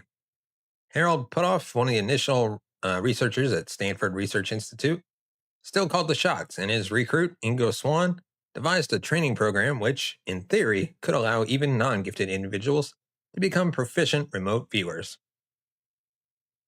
And I do apologize for butchering these guys' names. ICLP was a highly classified program, but an internal leak allowed journalist Jack Anderson to first report about it in April 1984. I hope the title was CIA Wasting Tons of Money. In the same year, perhaps as a response to added scrutiny, the Army Research Institute, or ARI, commissioned the National Research Council of the National Academy of Sciences to assess the effectiveness of remote viewing practices, as well as the results of research trials conducted by the SRI. The review panel was led by David Gosselin, Executive Director of the Commission on Behavioral and Social Sciences and Education. Gosselin and his colleagues published the report titled Enhancing Human Performance, Issues, Theories, and Techniques. And that was in 1988. So what was the verdict of the ARI? In short, they found little to no support for the usefulness of remote viewing. Well, there you go. Case closed, right? I'd hope so, but we're only about a third of the way through this episode, so clearly we're not. Despite the damning report, research and operational activities under the ICLP umbrella continued throughout the 80s and 90s. This happened largely thanks to the support of Democratic Senators Claiborne Pell and Charles Rose. Pell, in particular, was known for his interest in the paranormal, and both were convinced of center lane's effectiveness. Well, how about instead of letting the politicians decide whether something's effective or not, we let the scientists at the research institute decide whether something's effective? That would make a lot more sense, wouldn't it? But here we are. Nonetheless, in 1985, centralized Army funding was withdrawn. But the DIA's Scientific and Technical Intelligence Directorate found some spare cash under the couch and were happy to pay the bills. And of course, they slapped another label on the program, Sunstreak. Seriously, why so many freaking name changes? And continued to flare up cognitrons until 1991. That's when the initiative received its most iconic moniker, Stargate. It was contracted to Science Application International Corporation, or SAIC. According to the SAIC corporate website, it was, quote, a premier Fortune 500 technology integrator driving our nation's digital transformation. Their list of clients include the Department of Defense, the U.S. intelligence community, other federal civilian agencies, health services, and the U.S. Space Force. The work conducted by SAIC was overseen by parapsychologist Edwin May, who acted both as principal investigator and judge for the remote viewing experiments under Stargate. Well, how about the guy who's running it? We don't let him judge whether they're successful. How about we have an outside body decide that? Maybe that would be good, especially with something absolutely ludicrous as this.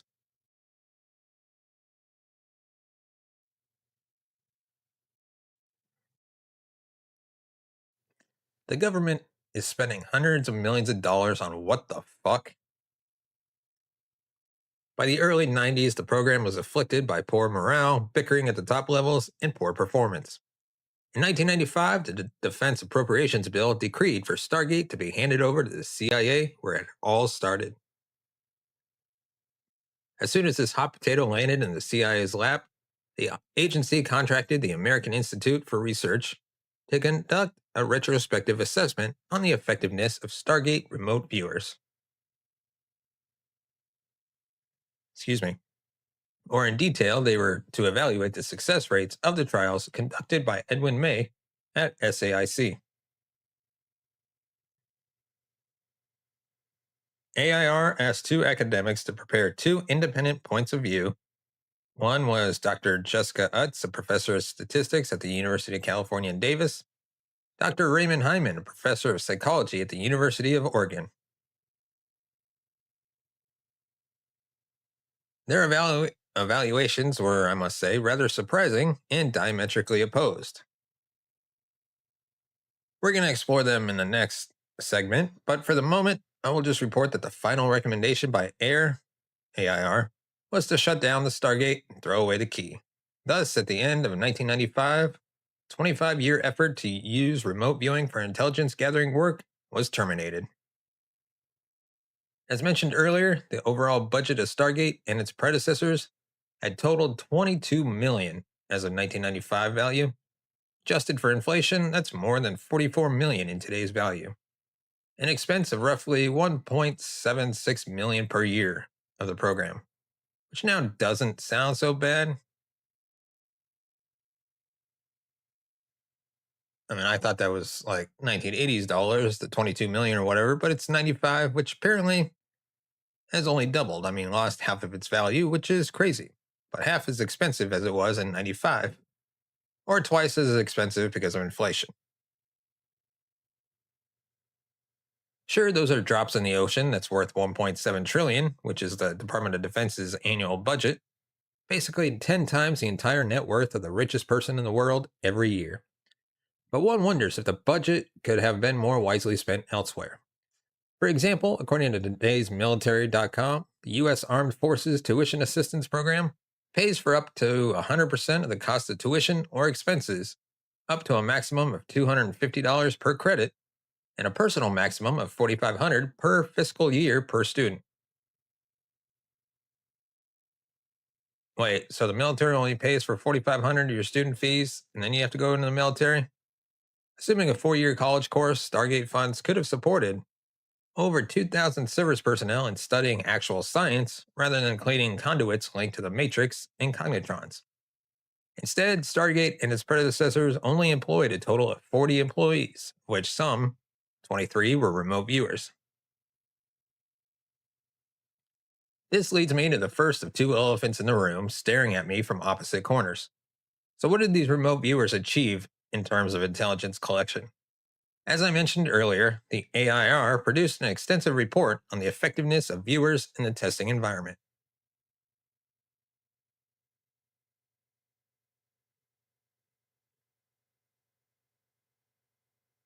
But assessing the accuracy of their vision in an operational setting is far more difficult for two main reasons. First, these viewers were asked to participate in operations whose details are largely classified. Sure, the CIA released some 12 million pages worth of documents following a Freedom of Information Act request. 12 million pages. That's got to be like a warehouse full of paper, right?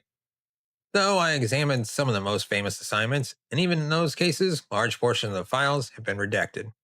It's like there's people at the CIA just going through with pens and crossing out 12 million pages of documents because someone had what is it, a FOIA request. Second, the details about certain assignments were publicly disclosed after the closure of Stargate. But in those cases, the narrative of events was owned by members or proponents of the program who had a vested interest in portraying the remote viewing experience as successes. Reputable news outlets picked up on those stories, sometimes muddling important details. So let's kick off with some apparent successes reported by Russell Targ and Harold Putoff. As a reminder, these two parapsychologists had been the lead investigators at Stanford Research Institute during the early CIA program in the first half of the 70s. Remote viewers working for the two were apparently able to correctly describe three top secret installations after their monitors had provided them with a set of coordinates. On the first occasion, two psychics gave detailed accounts of an underground secret facility in Western Virginia, even naming code words and personnel active at the site. This was the secret government bunker under the Greenbrier Resort, designed as an emergency hideout for Congress in case of a nuclear attack. The existence of the bunker was revealed only in 1992. The two also alleged that two of the psychics were able to identify a similar installation in the Ural mountain range, a bunker used by the Soviet government. In 1974, a viewer provided a description of a Soviet airfield, which included a version of a large gantry crane. The site turned out to be the nuclear testing area of, I'm not even going to try to say that, Polinsky, something like that. I gotta love those Russian names. However, a shadow of doubt was cast on these apparent successes. The vision of the Greenbrier bunker was suspected of being the result of an internal leak, and the Russian nuclear testing report was severely criticized by a CIA analyst, saying, quote, "The remote viewing of the site by subject S1 proved to be unsuccessful. The only positive evidence of the rail-mounted gantry crane was far outweighed by the large amount of negative evidence noted in the body of the analysis." Based on later analysis of several remote viewing reports, it appears that the psychics may have been influenced by the leading questions posed by their monitors, as well as by their own operational knowledge of the matter at hand. In other words, if you're an Army veteran with good knowledge of Soviet military installations, and you're sitting opposite a monitor who's asking strongly suggestive questions, you're likely to get at least one detail right, even if you don't possess paranormal activities. Allow me to return to our intro to assess the accuracy of remote viewing operative Joe McGonigal. To recap, U.S. General Dozier had been held prisoner by the Italian Red Brigades, while the psychic had allegedly located the site of his captivity. In later accounts of the event, the psychic stated that he had identified the northern Italian city of Padua as the location of the general. Excuse me. His reports were forwarded to Italian authorities on January 20th and 26th, 1982. On January 28th, a special operations squad of the Italian police burst into an apartment in Padua and beat the living crap out of the terrorist cell, rescuing the general just when he was about to be executed. The only reported victim of the raid was the terrorist's house cat. His name has not been recorded, but given his own owner's political inclinations, I'm going to guess it was Chairman Meow. Turns out that the Italian police had been flooded with tip offs by local psychics, and so decided to ignore the American viewer. They simply had done their job, busting the Red Brigade support network and offering lenient sentences in exchange for information. Nonetheless, one might argue that McGonagall, again, apologies for butchering his name, had been proven right, but not so fast. I wouldn't argue that. Well, he was in the right place. A CIA file on the case states that run-of-the-mill analysis based on their knowledge of the Red Brigade's modus operandi had already ventured that the general may be held in a city 1.5 hours drive from Verona, the place of the kidnapping. And the city of Padua, if I'm saying that right, fits the bill.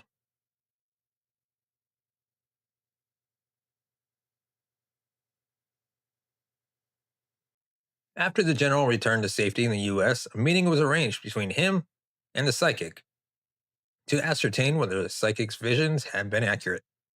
The minutes of their encounter had been declassified by the CIA, but the general's reaction has been redacted. So we'll never know if his comments were astonishing, your cognitions are truly connected to the Matrix, or you stupid fool, why were you meditating in Maryland? I was kept chained for 42 days. Another case which made it to the headlines was the manhunt for Charles Frank Jordan. And for the next segment, I must thank author Joe Nickell, who wrote a comprehensive analysis of the event for Skeptical Inquirer in 2001. Excuse me.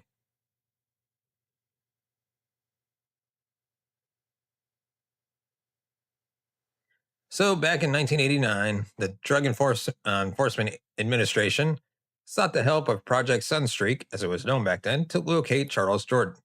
The customs agent with the DEA had been taking bribes from drug runners.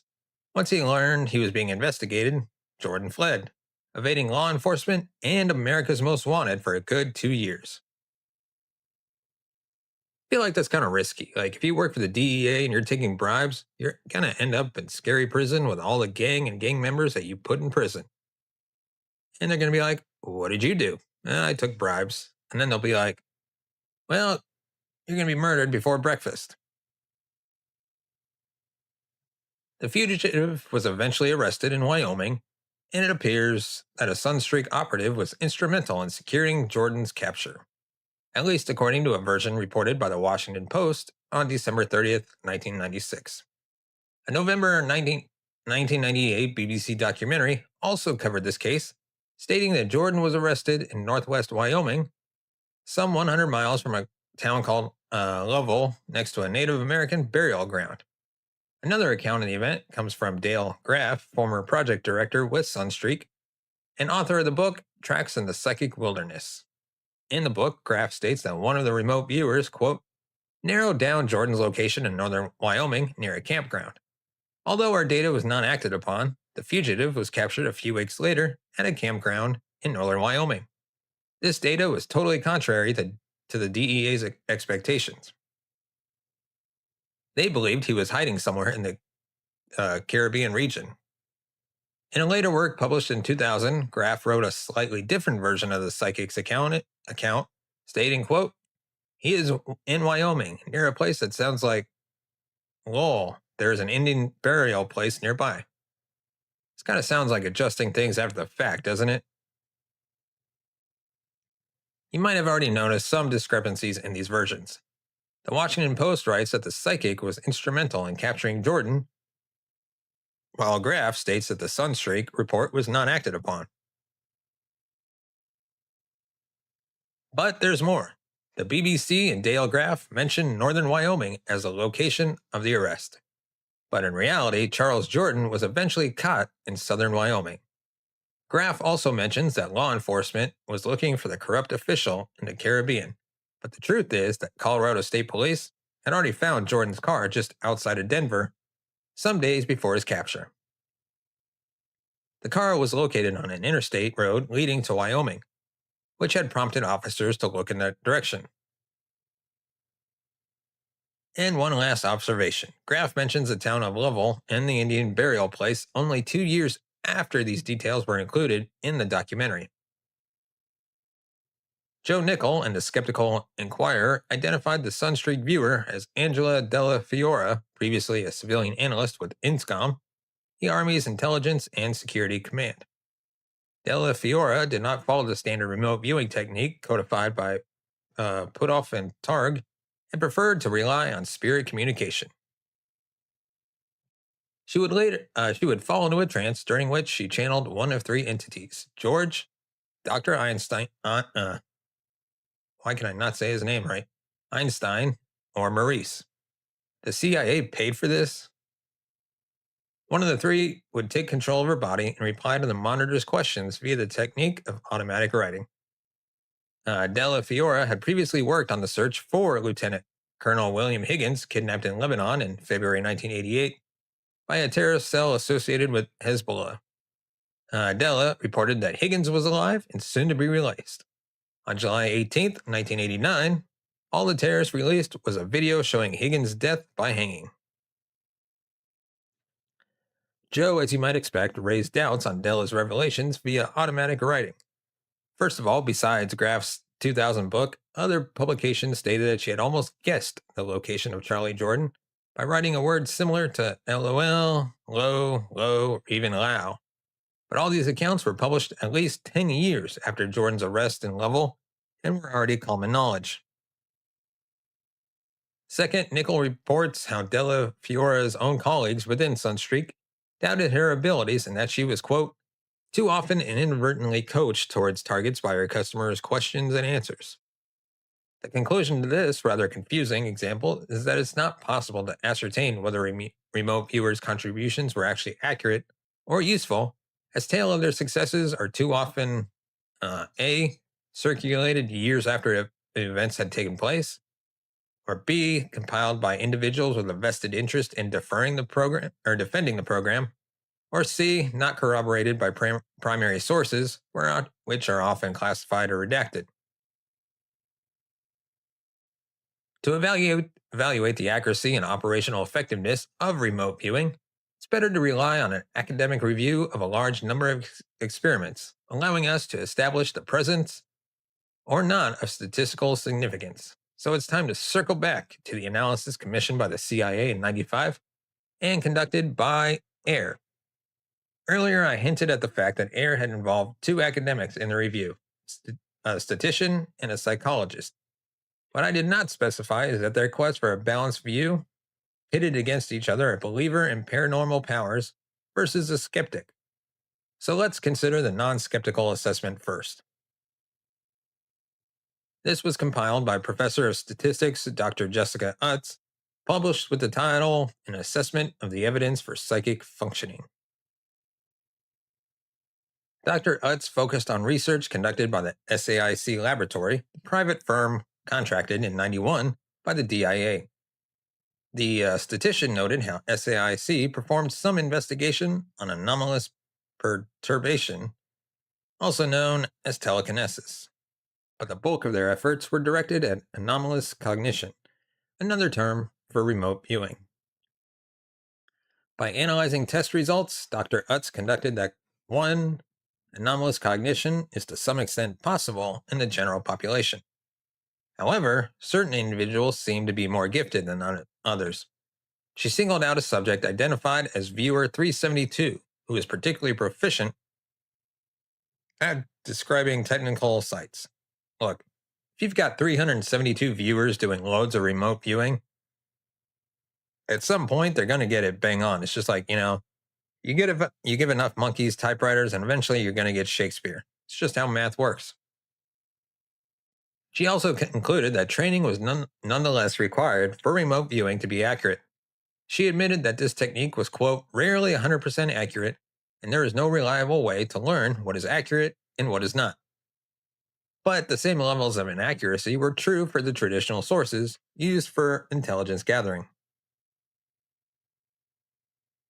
In all, her review was largely positive. But you're also ignoring like the leading questions and all that malarkey that was going on. As a next step, the statistician recommended not to invest valuable resources in finding proof of remote viewing's effectiveness. She recommended instead to continue research to understand how this capability actually works. Now, let's look at the skeptic response. This was performed by Professor of Psychology Dr. Ray Hyman, published on September 11th, 1995, with the title Evaluation of Program on Anomalous Mental Phenomena. Dr. Hyman admitted that the results provided by SAIC and Dr. Utt's analysis were enticing. However, he also pointed out two methodological flaws. One, all SAIC tests shared the same judge, a program led by Edwin May. May was also the principal investigator, which raises questions as to the impartiality of the results and interpretation. Two, Dr. Hyman admitted that the statistical results were far beyond what is expected by chance.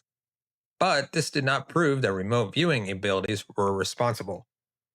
So, allow me to clarify this point. If I were to plan his next rant or tangent, I may use my alleged enormous cognition powers to try and guess certain words or phrases he may use. Dr. Hyman posits that in order to detect the presence of anomalous cognition, a researcher should eliminate all other possibilities, all other influencing factors. Dr. Hyman included that he did not believe that. Quote, contemporary findings of parapsychology, including those from the SRI SAIC program, justify concluding that anomalous mental phenomena have been proven. Now, these could be definitely proven only if the SAIC experiments were to be carried out without influencing factors, with the allocation of independent judges. But even in that case, quote, this does not guarantee the ability would have useful applications.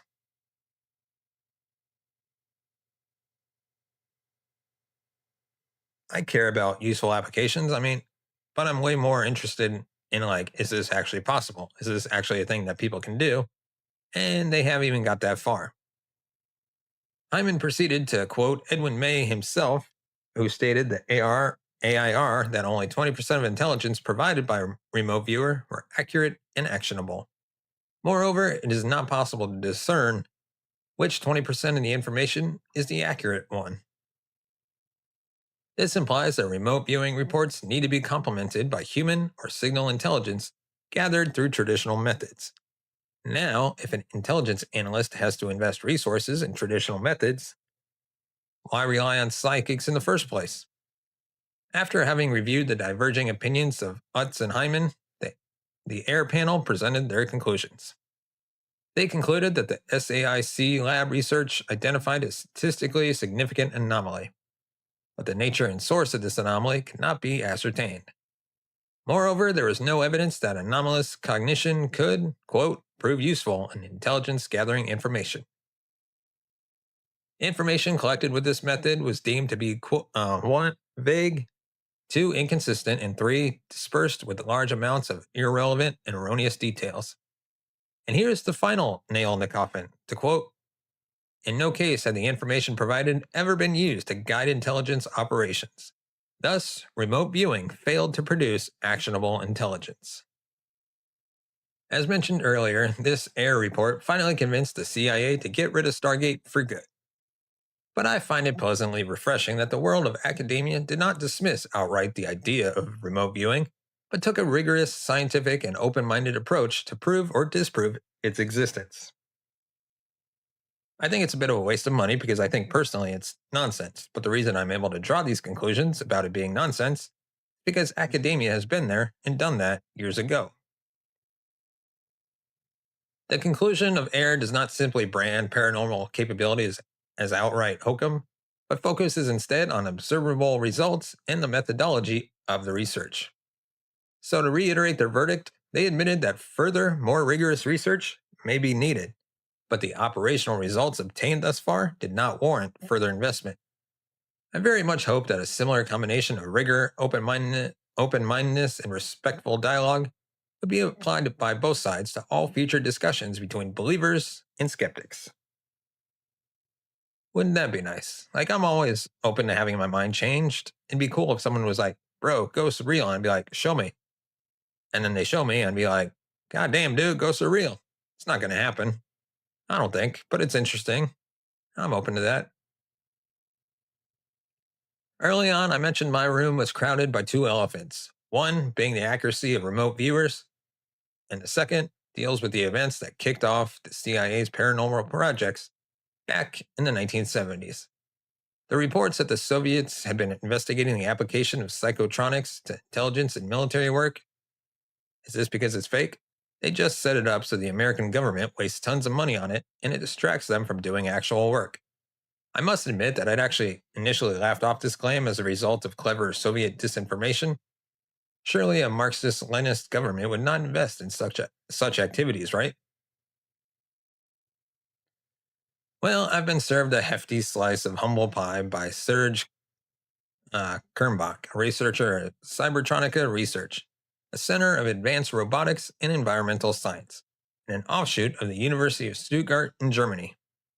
The pie came wrapped in Kernbach's paper, Unconventional Research in USSR and Russia,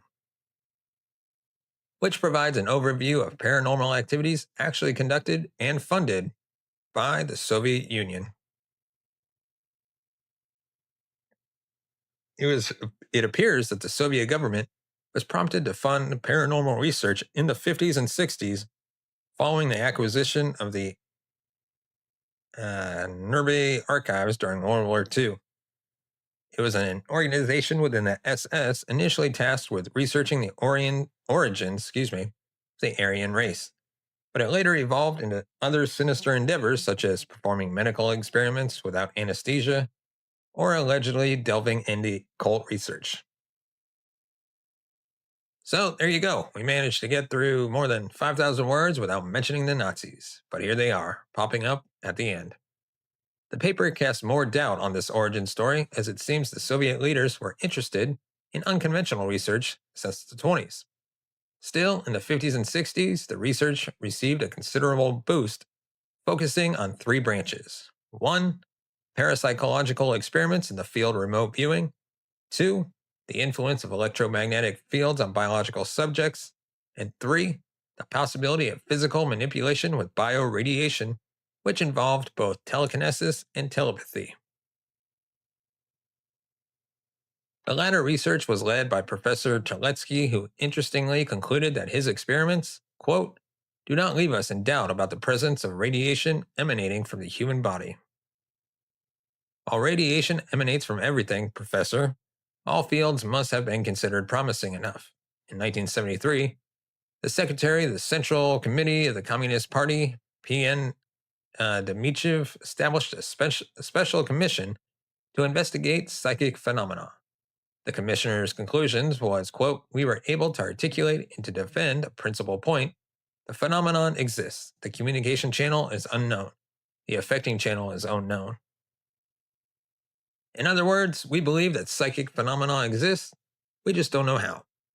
I won't go into the details of the Soviet research in this field, nor attempt to decode it. I just want to point out a curious occurrence noted by Kernbach.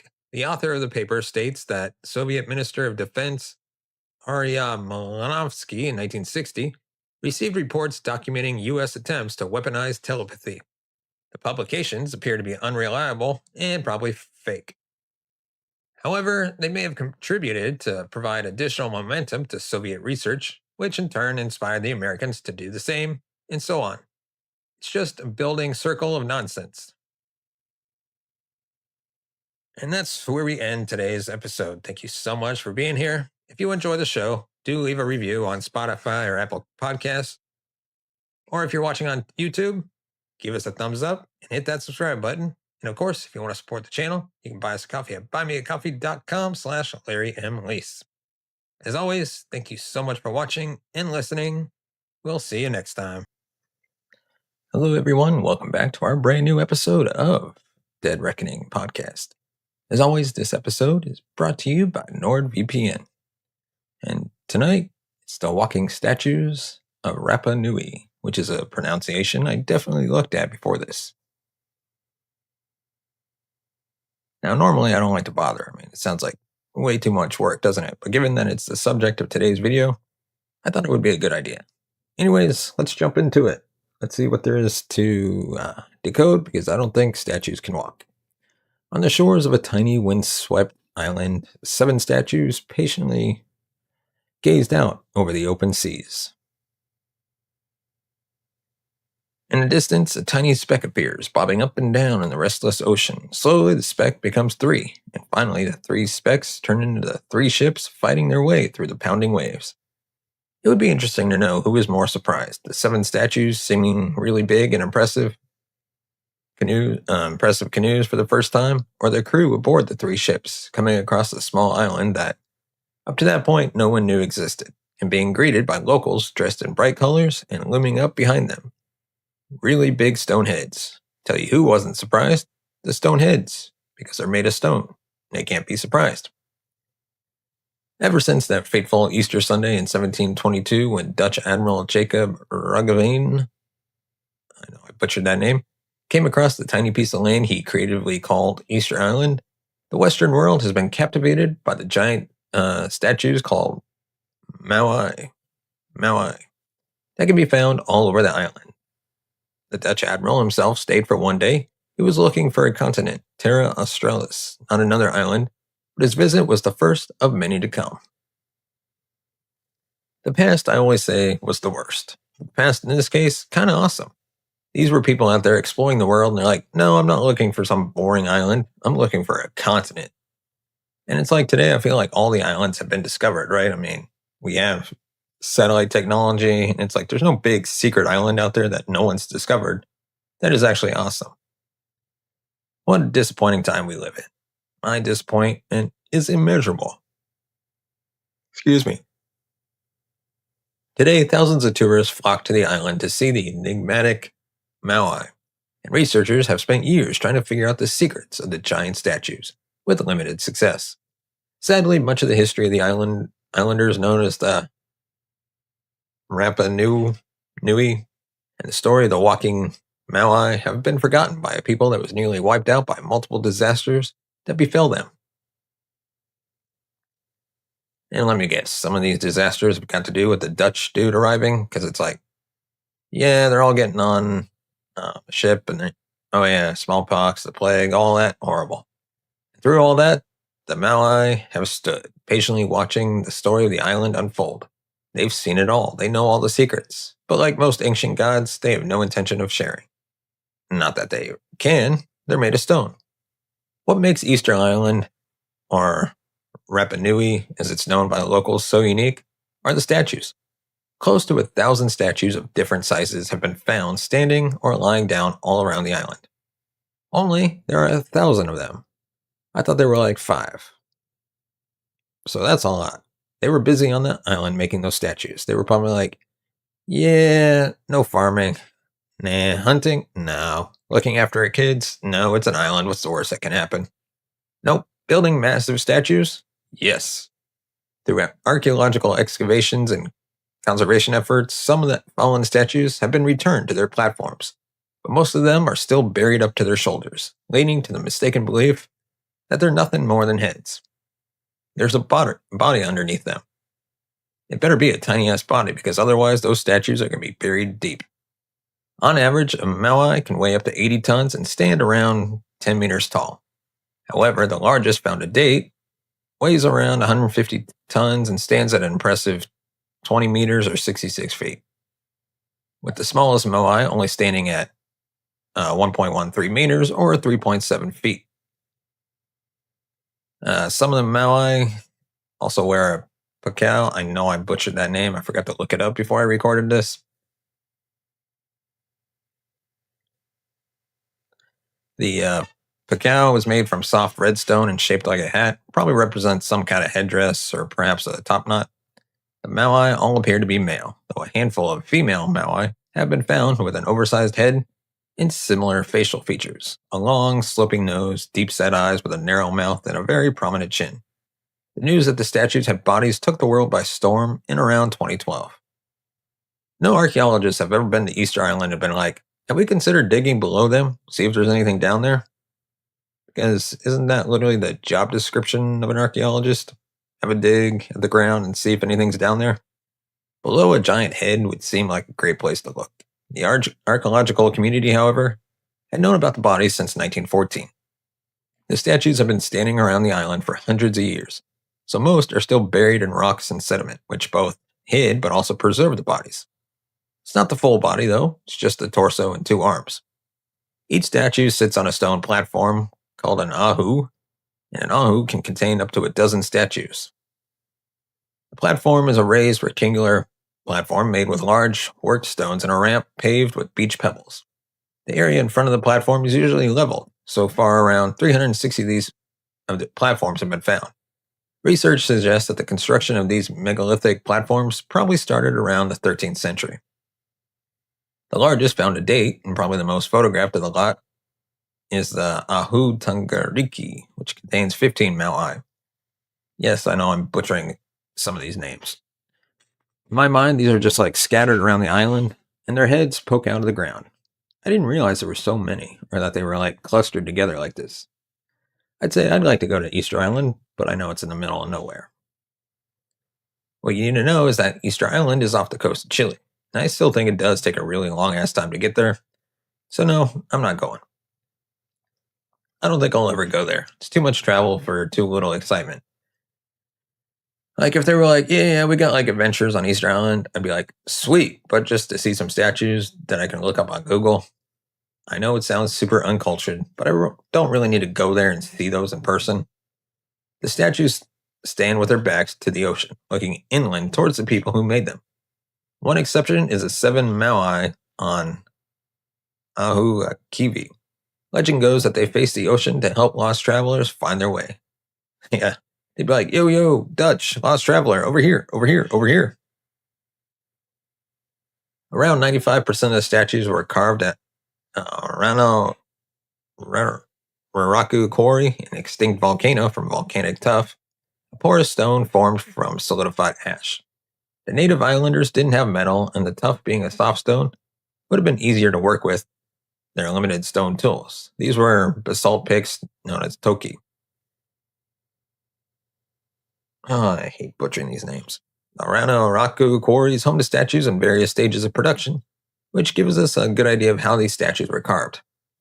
There are also several completed statues still waiting patiently in the quarry for transport that will never arrive. Come on, archaeologists, finish the job, grab the statues and pop them in a good place. I know that's not how archaeology works, but it's how I wish it worked. It's like, yeah, Leaning Tower of Pisa, prop it up. What else is broken? The Great Wall of China, fix that, it's all falling down. Each statue was probably commissioned by a specific person or group and carved by a team of stoneworkers working under a master carver.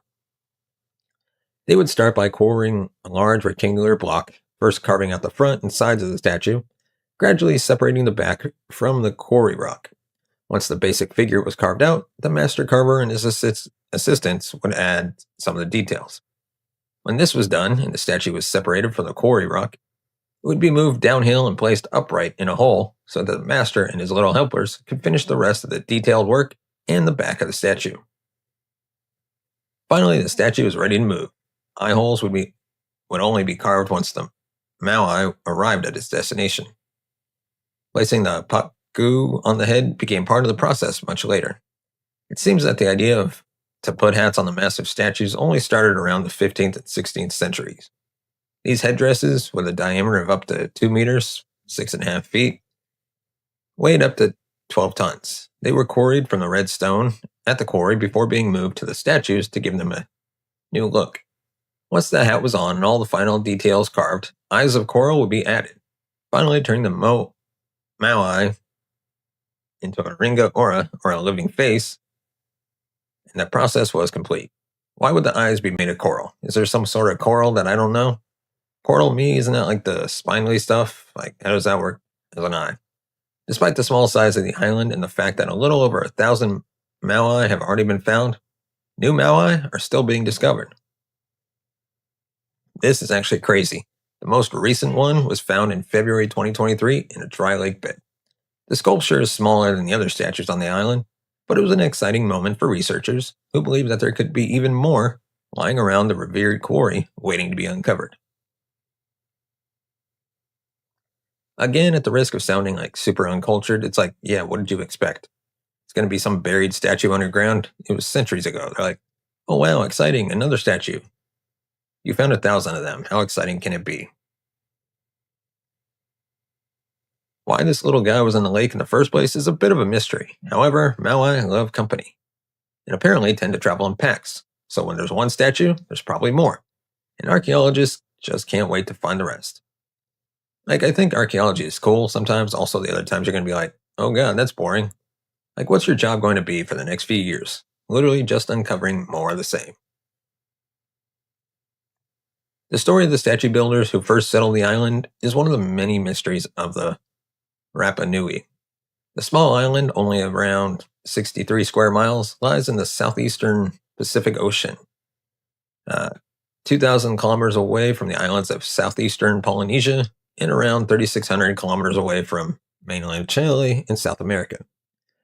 There were miles. Oh, I had mile conversions, but they're just all thousands. It's like far. Let's just say it's like a long way to paddle a canoe.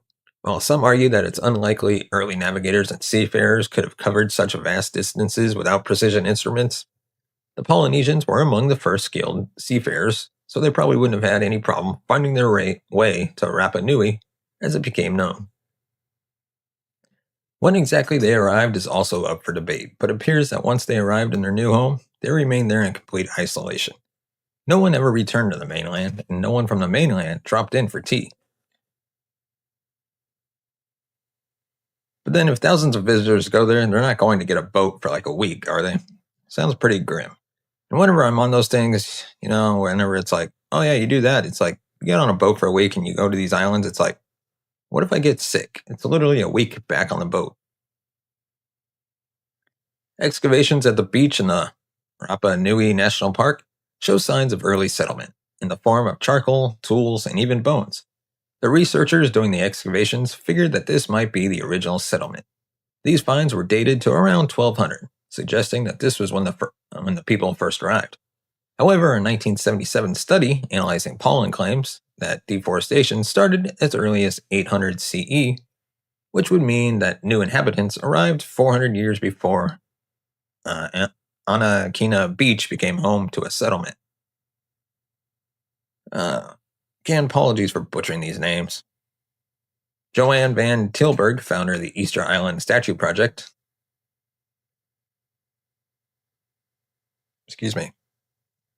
feels it's unlikely that the original setters only arrived in 1200, considering that the locals were already building platforms by the 1200s, and there were signs of crop intensification, which would suggest that the Rapa Nui had been around for a while by that time. One thing that has researchers scratching their heads is how exactly the new settlers knew where to find the small island. Did they know? Surely they're just like, I don't know, people in the past were like brave. They'd be like, let's go out exploring, get in the canoe, see where it takes us. And they go out in the Pacific Ocean, probably not realizing quite how big it is. They drift around for a while. They probably get super hungry and they're like, oh, thank God, an island. Let's go build some statues. It seems unlikely that a group of people loaded some canoes and just struck out blindly into the wide ocean in the hope of finding land. I mean, yeah, but like I said, they didn't really know how big it was. They'd just be like, it can't be that far to the nearest island. You don't have any idea how big the Pacific is, do you? Can't blame them. I mean, it was the past. They didn't know. However, if you ask some Rapa Nui Islanders, they have a pretty good idea of how it all went down. I'm going to butcher these names again.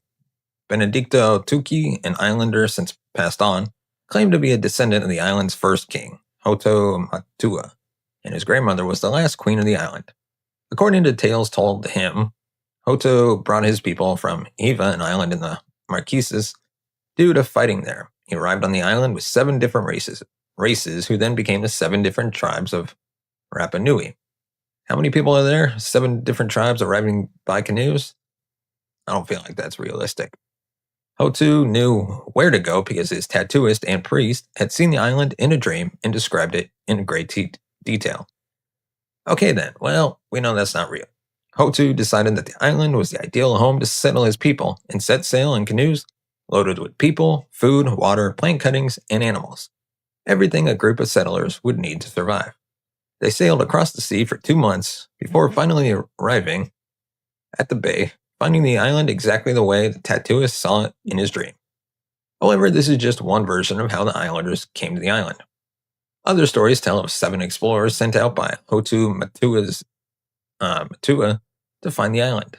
Like many island cultures, the Rapa Nui history was passed down from one generation to the next in the form of stories and songs, which, while entertaining, is not a brilliant way of recording history. So it's not surprising that the stories evolved.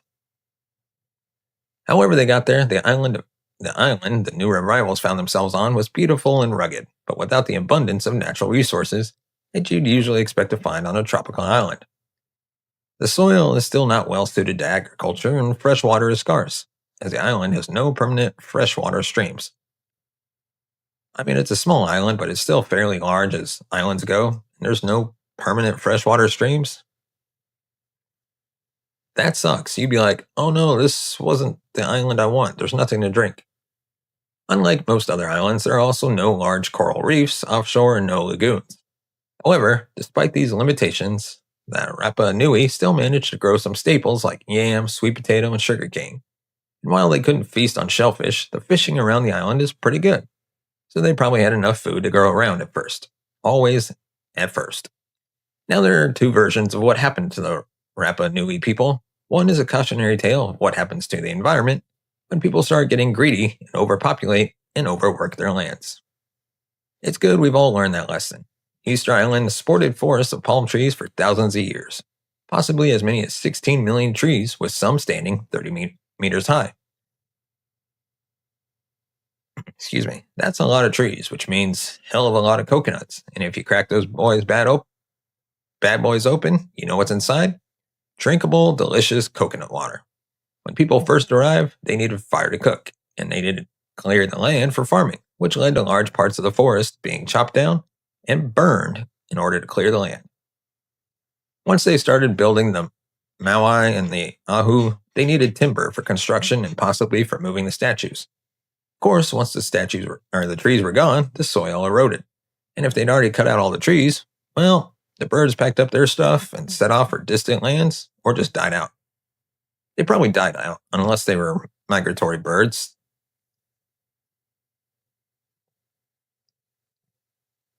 Excuse me. And without trees to build shelter and, more importantly, canoes for fishing, life on the island became difficult, and soon the population was faced with widespread starvation. However, some researchers feel that this isn't an accurate portrayal of what happened on the island. Humans can be very destructive. We've proven that many times over, but researchers Terry Hunt and Carl Lippo weren't convinced that the settlers alone could have caused so much damage. The discovery of rat bones might solve that mystery. When the people arrived, they brought with them the Polynesian rat, either as a food source or unintentionally in the form of ratty stowaways. With an unlimited food supply in the form of delicious palm trees and no natural predators, rather than those pesky humans, it was rat heaven. And you know what rat heaven means? Lots of delicious rats. With rats munching down on the seeds and eventually the new saplings, it became impossible for the palm trees to regenerate. Add people chopping down trees and rapid deforestation becomes inevitable. The reports by early European explorers seem to support this version of events. In the original reports of the island, the Maui were still standing, and he estimated the population to be around 8,000. When Captain Cook arrived in 1774, he reported that there were no trees over 10 feet tall, and he estimated the population was around 700. That's a massive loss. In 1821, Captain Thomas Rain, sailing out of Australia, reported that the inhabitants of the island swam out to meet the ship, and there wasn't a canoe in sight, thus confirming reports of a lack of seaworthy canoes. However, these early accounts aren't always reliable. Only 12 years after Cook's visit, another explorer, Jean-Francois de la Prouze, estimated the population of Rapa Nui to be between 2,000 and 3,000 people. So either Cook or the French explorer had a bit of trouble with numbers and counting. The picture of the Rapa Nui destroying their land with the help of some rats was accepted for many years. But how true is this really? Archaeologists love to disagree about things. Some state that the island population might have been up to 15,000 or even 20,000 people at its peak. However, the poor soil and lack of fresh water would have been limiting factors, so a population explosion is unlikely. The population probably remained steady at 3,000 people from the mid 1300s until the arrival of the Europeans in 1722. Recent research also suggests that the deforestation happened gradually, not overnight, and there's even evidence that attempts at reforestation were made. However, even with the trees gone, the people adapted to their environment and were still healthy, happy, and according to some research, still building Maui to stand on them by the time the Europeans set foot on the island. Once the Europeans arrived, however, things started going downhill fast as the population was decimated by diseases like smallpox and also the slave trade.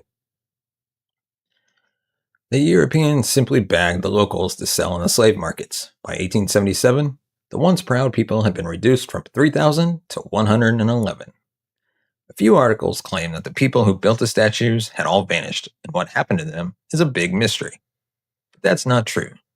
The Rapa Nui are resilient people, and today the population stands around 2,000 native Rapa Nui within a total population of 7,000 people living on the island.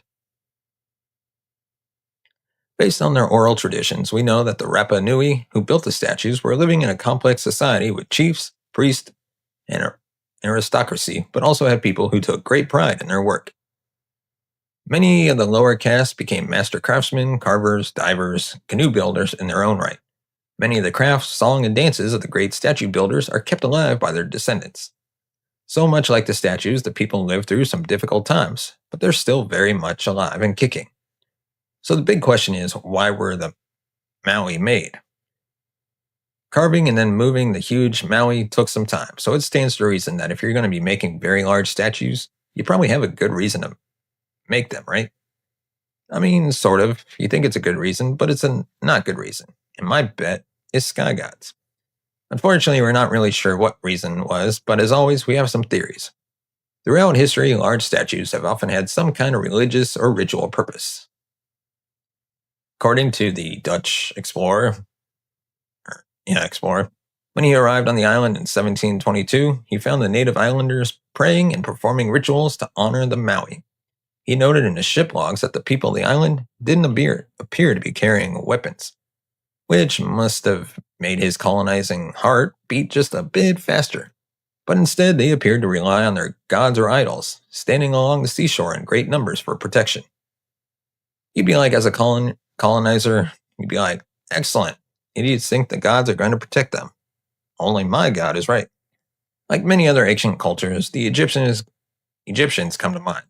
The Rapa Nui believed their chiefs and rulers were descendants from gods. After death, the chiefs would again reach divinity. The statues were meant as temporary housing for the spirits of their ancestors, to keep the spirits safe until an apartment opens up and they can move on to the next plane. Either that or the statues were meant to capture the spirit and keep it safe so it could continue to help the tribe. Archaeologists have discovered human remains at some of the Ahu, which further supports the idea that these were sites for death rituals. This is also why the statues needed to resemble humans, as they were used to honor the dead. Instead of just remembering the revered ancestors, the people wanted a physical image to represent each chief. So the theory goes that the Maui are the faces of the dead ancestors. The first statues were smaller, but eventually they started getting bigger. This could be due to mana, an important concept in Rapa Nui beliefs. I apologize for butchering it. Mana or mana, however you actually pronounce it, is a sacred and spiritual power that comes from divinity and is channeled to the people, those who are descendants of the gods themselves. It's the divine life force, the source of energy responsible for fertility of the earth and seas.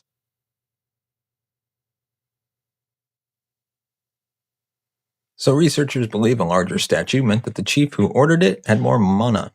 The chief next door saw this, and in a classic case of keeping up with the Joneses, decided to make an even bigger Maui to have even more mana and power, and so on, leading to some of the huge Maui standing and lying, or Maui, I keep butchering these names, standing and lying around the island today. Another theory suggests that since the statues had religious significance, any disaster that befell the island was met with a bigger statue. A disastrous crop failure led to an even bigger Maui to honor and pledge or please the ancestors and gods so that they'd provide a better harvest next time. Again, this is exactly the case of they think it's brilliant and exactly what they should be doing, but objectively, it's a terrible idea. They should instead be using that money to, I don't know, make weapons to actually keep away the Dutch, or make crops so they don't starve to death, or maybe just stop chopping down the trees. But do the statues represent people? However, anthropologist Carl Lippo doesn't believe that the statues represent ancestors. The statues are very generic, and while the features are exaggerated, the statues don't seem to have specific defining features like you'd expect to find on a statue carved to honor a specific person. Think of the Greek and Roman sculptures of important figures like Alexander the Great and Julius Caesar, or the Egyptian statues of pharaohs. There are also no Anhu or statues found on top of hills, a place where you'd expect a monument to be built, especially if it's supposed to be symbolic. So the alternative theory is status and tribal competition. Another possible explanation is that the statues are competitive in nature, considering the variety in sizes. According to legends, there were originally 7 tribes, but today there are about 36 different clans on the island. With a variety of culturally distinct and separate clans or tribes, the statues could have served as status symbols, essentially the ancient equivalent of a fancy new car, a big house, or in South Africa, a tennis court in your backyard. The larger the statue, the more resources, especially in the form of labor, went into making it, proving that a particular tribe was flourishing. If you can afford to spare men to carve statues instead of farming or fishing, well, you're doing very well indeed. Considering the limited resources on the island, you'd expect conflict. However, there isn't much evidence for prolonged and particularly lethal warfare. There are no fortifications on the island, and while skeletons with clear signs of injury have been found, those injuries were rarely lethal. So perhaps the islanders were smart enough to realize their small population couldn't sustain extended warfare, and instead of killing each other by the hundred, they engaged in territorial displays by building more and bigger Maui than the tribe just down the road. But I don't really believe that one because at some point they're going to be like, yeah, but if we murder the tribe down the road, there's going to be more resources for us. And also, they're going to be building no Maui at all, not even tiny ones. Personally, I think they're trying to make better art than the other fellow is, a far more civilized form of warfare. And the Europeans should have been taking notes instead of selling the locals into slavery. Now for Carl Lippo's theory, which is resource markers. Carl Lippo, however, believed that the Maui were used as a landmark of sorts, indicating where to find valuable resources. After mapping the exact locations of the Maui, Lippo and his team discovered that the Maui were often located next to important resources, like workable land for agriculture, fresh water, or good fishing spots. Doesn't that also just mean it's where the people were going, like in general? So they'd be like, that's a nice place for a Maui, isn't it? Because we're just fishing here one afternoon. Bob's like, you want to build one of those Maui? They're like, yeah, let's put it over there, rather than some random place we'd never get to. However, for the most part, the statues were found close to a freshwater source suitable for humans. Fresh water is an incredibly valuable resource on the island, as the island has no permanent streams. And there's no real evidence that the natives relied on the lakes, as the lakes and springs were sitting atop volcanic cores. They were hard to reach and far from settlements, so it's unlikely they were used as a steady water supply. Rainfall was unpredictable, and when it rained, the rain would drain into aquifers. The groundwater would then seep into the caves and appear in streams on the coast. Lippo and his team first noticed these freshwater streams on the coast when they saw horses drinking from what appeared to be the ocean. As we all know, drinking seawater is a bad idea, and horses aren't stupid. So they probably weren't drinking the seawater, which is how the researchers discovered the brackish streams that provided the locals with drinking water. According to historical records, some of the ahu were found without an obvious freshwater source nearby, but historic wells indicate that the locals would make a plan to get water and dug wells. Considering the time and effort involved carving a statue and transporting it, the statues were probably not used as markers to indicate, find your freshwater source here. However, fresh water is vital for drinking and farming. So it makes sense that these spots would be considered important and possibly even sacred, making it an ideal spot for a Maui, the embodiment of a sacred ancestor. But again, I'll just say if you're erecting a massive statue, even if you've carved it elsewhere, it's going to be quite a lot of effort to put it up and all that stuff. You'd want it to do it near a water source rather than far away, because lifting statues is going to be thirsty work.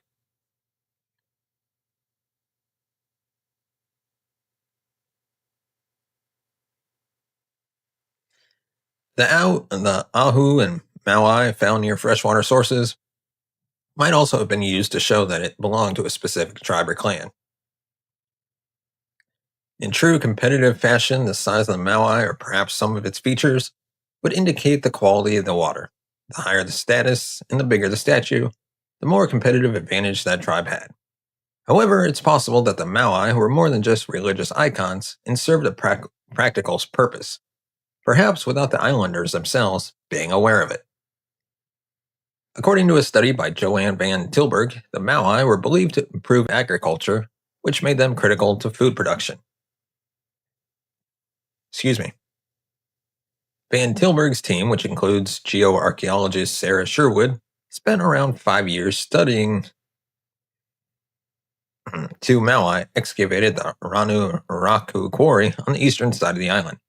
The statues were found upright, one on a pedestal and another in a deep hole, suggesting that they weren't awaiting transport to a new location. The researchers also found crescent shapes and other figures carved into the backs of the statues, and a carved human head was found resting against the base of one of the statues. It's possible that these statues were meant to stay where they were, in the quarry, and served a ceremonial purpose, possibly to ensure a good harvest. Because, as it turns out, the quarry was also very productive farmland. After testing soil samples, it became clear that the area around the quarry was producing foods like banana, taro, and sweet potato. Sherwood believes the soil at the quarry is probably the richest on the island and also adjacent to a freshwater source, which made the land ideal for farming. The quarrying of the statues seemed to have further boosted the fertility of the soil.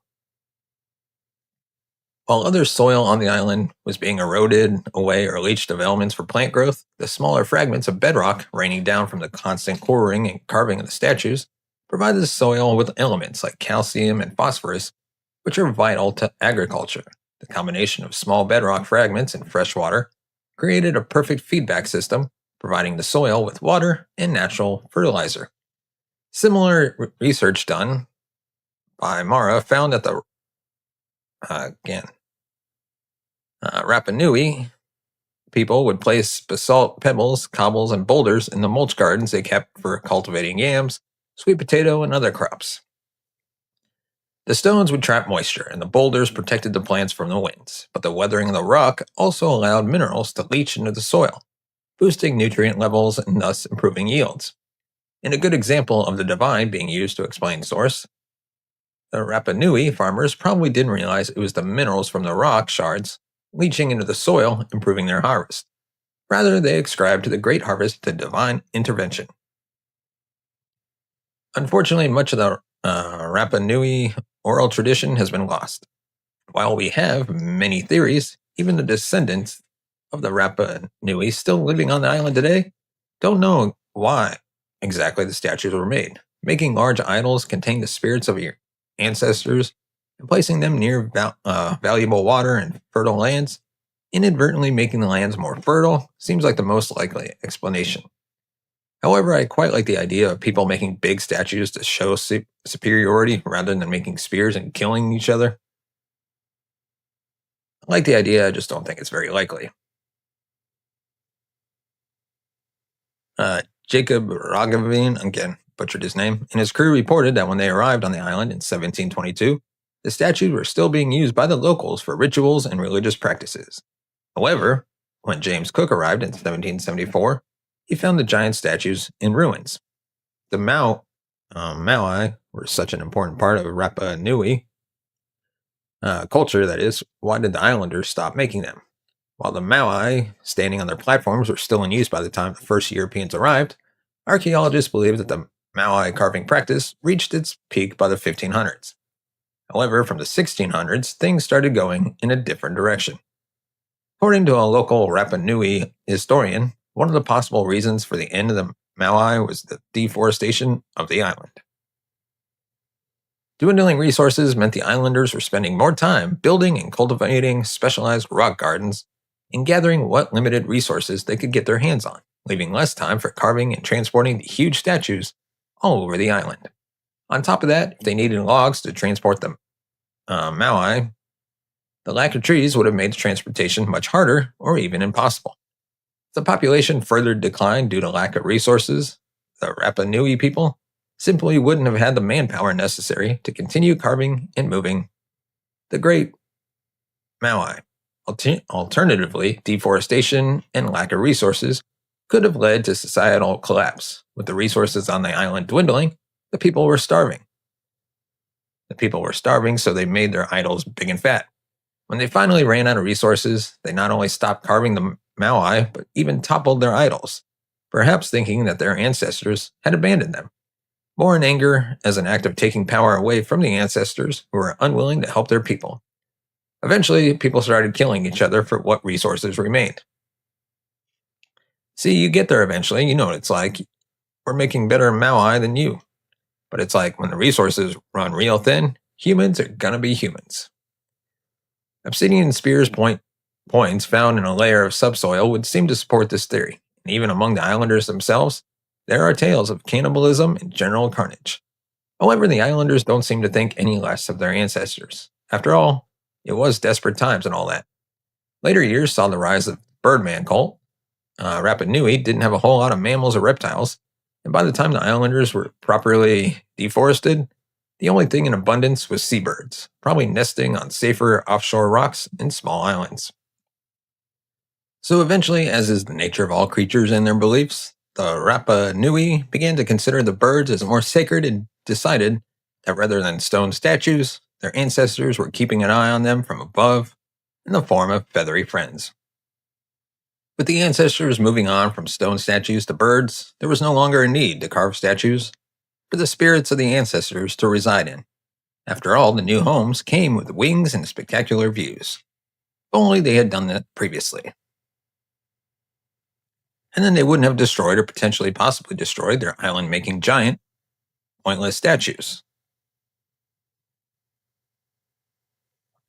Not all the Maui were toppled intentionally. Some had fallen down due to an earthquake, while many fell over due to neglect or other environmental factors.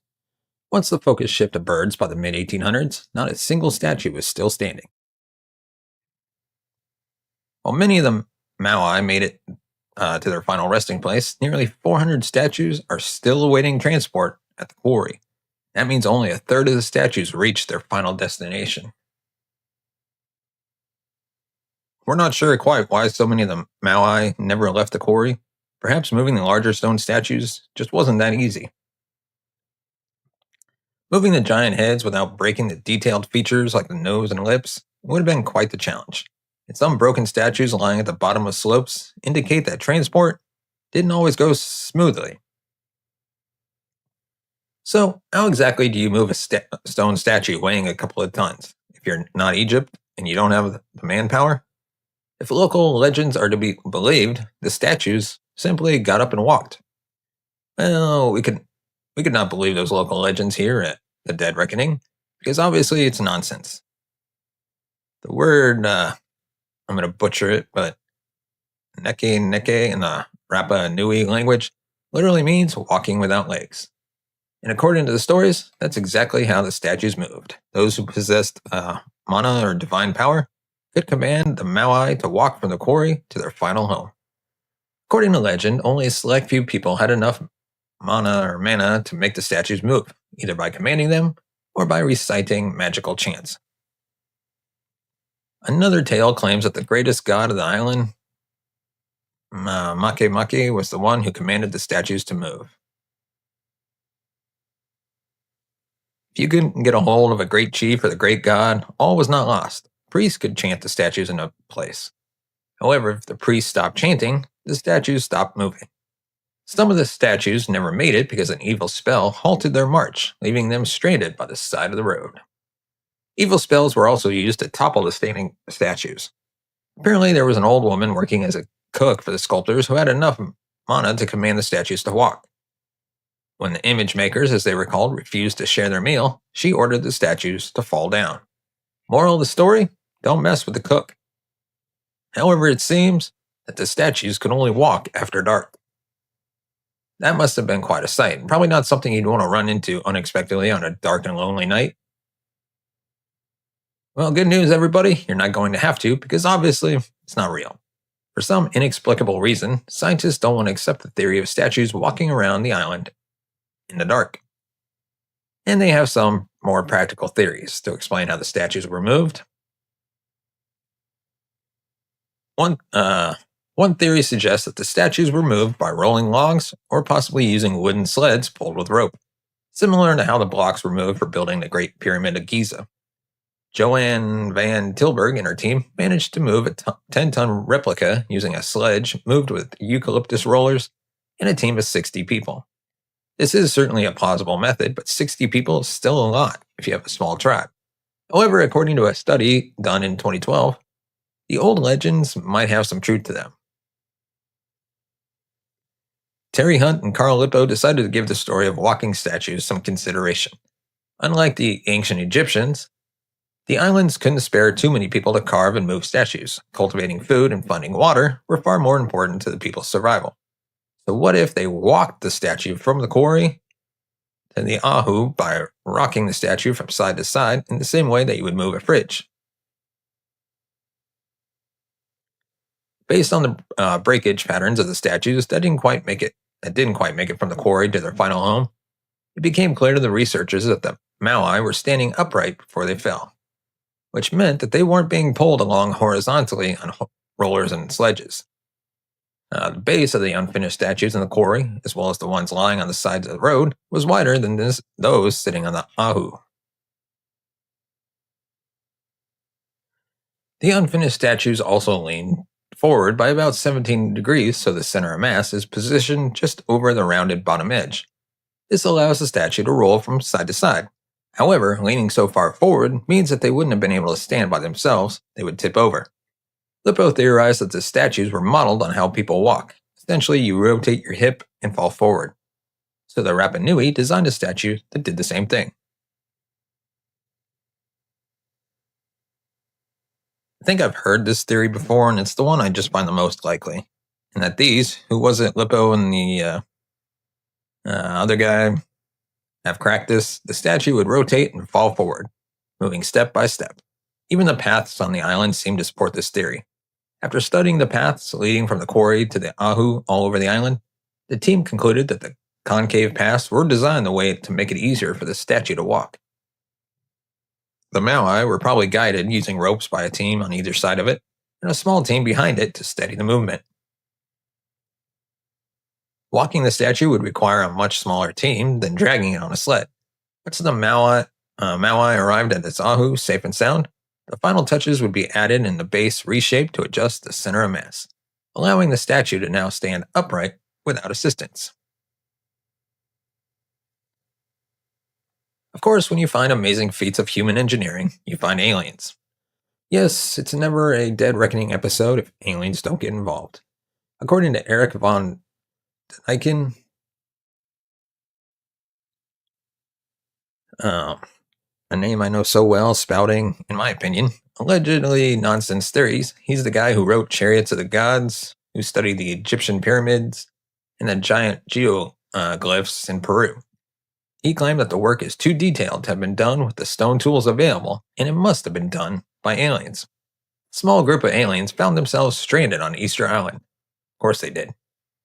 Though how they managed to do that is unclear. In an attempt to signal their alien buddies looking for them, they built these huge stone statues with distinct human features and placed them all around the island. Because if your alien comrades are looking for you, they're going to be looking for larger human heads. That makes perfect sense. Perched on their platforms or half buried beneath the ground of Rapa Nui, the Maui are still keeping a watchful eye on their people. They may have been replaced by a Birdman cult in the distant past, so I'm thinking they're probably not fond of birds, but they're the objects of a new kind of worship. Despite not being the easiest travel destination to reach, their visitors are plenty. They may not be considered the source of fertility for agriculture anymore, but they're still looking after the island and the people on it by luring tourists and the money that comes with them. Not something the birds are really doing. We'll probably never know why exactly they were built or how they were moved. But I like to imagine these large statues lumbering across the islands, slowly making their way to the platforms to settle down and spend eternity in contemplation. Who knows, perhaps they're still walking on the darkest nights when no one is watching, bestowing mana on their people and trampling a few seagulls along the way. They're not, because as I've said plenty of times, they're made of stone. So now let me know your thoughts in the comment section below. Do you have any other theories that people haven't really addressed? Let me know. And if you want to support the channel, you can buy us a coffee at buymeacoffee.com/Larry M. Lease or use the link in the description. As always, thank you so much for watching and listening. We'll see you next time. Welcome to the Dead Reckoning podcast. As always, I'm your host, Larry Lease, and we're finally back with all new episodes. That's right, Dead Reckoning is back. And this week, we dive into the Georgia Guidestones. Not the Georgia, like near Russia, but Georgia, like, in Atlanta, Georgia. And these Guidestones were weird, and no one really knows what they're about. Excuse me. We're all familiar with the concept of some sort of apocalypse happening. In recent, hope not literally, in pop culture, there have been many, many zombie apocalypses, and humanity has always seemed to make it through to the other end. In zombie movies, there's always like everyone's destroyed by zombies, but then there's this ragtag group of survivors. But the reality is, like 99% of humanity has been destroyed by zombies. And probably the rest. Best case scenario, they reach some safe haven they've heard about over radio. They go there and they live out their days in a compound. And that's where it ends, with 99% of humanity dead. That's the reality of zombie movies. Not wanting to jinx anything, we've also had very recent run-ins with highly contagious diseases, but again, so far the majority of the population has survived. But what would happen if there was an event so monumental and civilization as we know it took such a hit that the very foundations of our society would have to be rebuilt almost from scratch?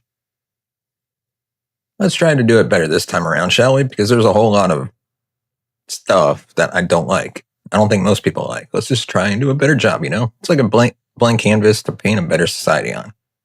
Would you know what to do if this happened? Would anyone? There's actually a book. It's called How to Invent Everything. And it's a book about that, basically. It's like explaining the most basic stuff because most people, there's in the book, no one really knows how to make a pencil. Like the reality is the wood is harvested by one company, then it's made in this little long thing by another company. Another company is working on graphite. And the reality is that no one person knows how to make a pencil, which is kind of a problem. And that book explains how you can make a simple pencil. Well, luckily, there are a set of granite stones in a field in Albertson, Georgia, in the United States. They're all the tips you need on how to start rebuilding a society following an apocalyptic event. How much information are you going to get on those stones? This book is relatively thin, and I'm like, yeah, I know, it's mostly like for fun, but it's not going to be super useful as a guide for the end of the world.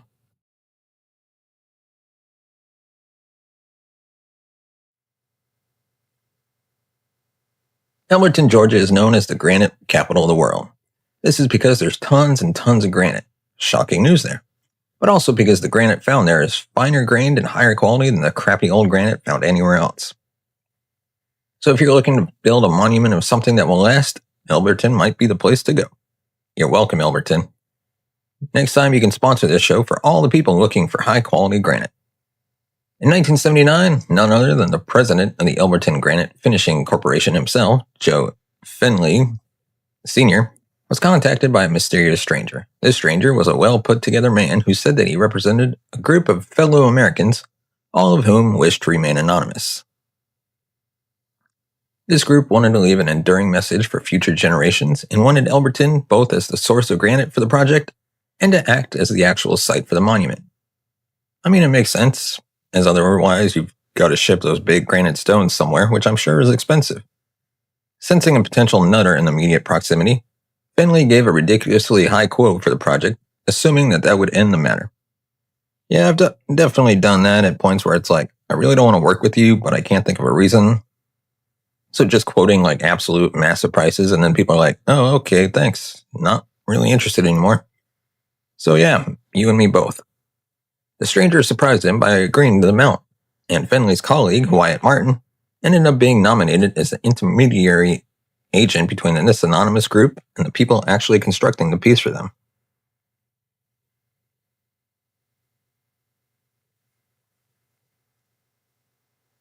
The stranger gave his name as R.C. Christian, at the time, which was a pseudonym, and even if Wyatt Martin did ever know his real name or who he was, he has publicly sworn that he would never divulge it, even under pain of death. I'd be like, yeah, but really, if you're going to kill me, I'd be like, yeah, it was John. It was John, the granite slab guy. He wanted to build these giant slabs. It's not that big of a secret. After handing over a scale model and finalizing the details of the monument, R.C. Christian swept out of town and never to be seen again. By the following year, the monument was ready to be unveiled. And on the 22nd of March, 1980, the public got their first official view of the mysterious project. And here's what they saw. 4 large rectangular giant slabs were angled around a narrower central granite column. The central column had a slit like a letterbox carved into it, though which a small round hole could be seen. I'm sure if you're just listening to this show, you're enjoying the picture that we're painting in your mind.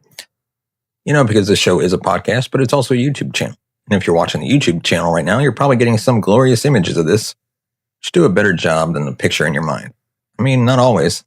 Sometimes the picture in your mind is better. But considering this is a factual thing, the picture on the screen, or I should say behind me, is more accurate. Rectangular capstone sat on top of all 5 upright pieces. A little way off from the monument was another granite slab set into the ground. So what was the big deal? It just sounds like a bunch of old granite. Well, the group behind the stones wanted them to function not only as guidelines for future generations, but also as a calendar and a clock. There were inscriptions all over the slabs, sandblasted in letters 4 inches, 10 centimeters high. Those are some big letters. You're not going to be able to fit much, even on these giant granite stones. The capstones were inscribed with the same message in 4 ancient languages, 1 on each side. The 4 main stones carried inscriptions on both sides. The same messages repeated in 8 different languages. What do these meticulously inscribed letters say? Around each edge of the capstone is a message in Babylonian cuneiform, classical Greek, Sanskrit, and Egyptian hieroglyphics. The message translates to, let these be guidestones to an age of reason.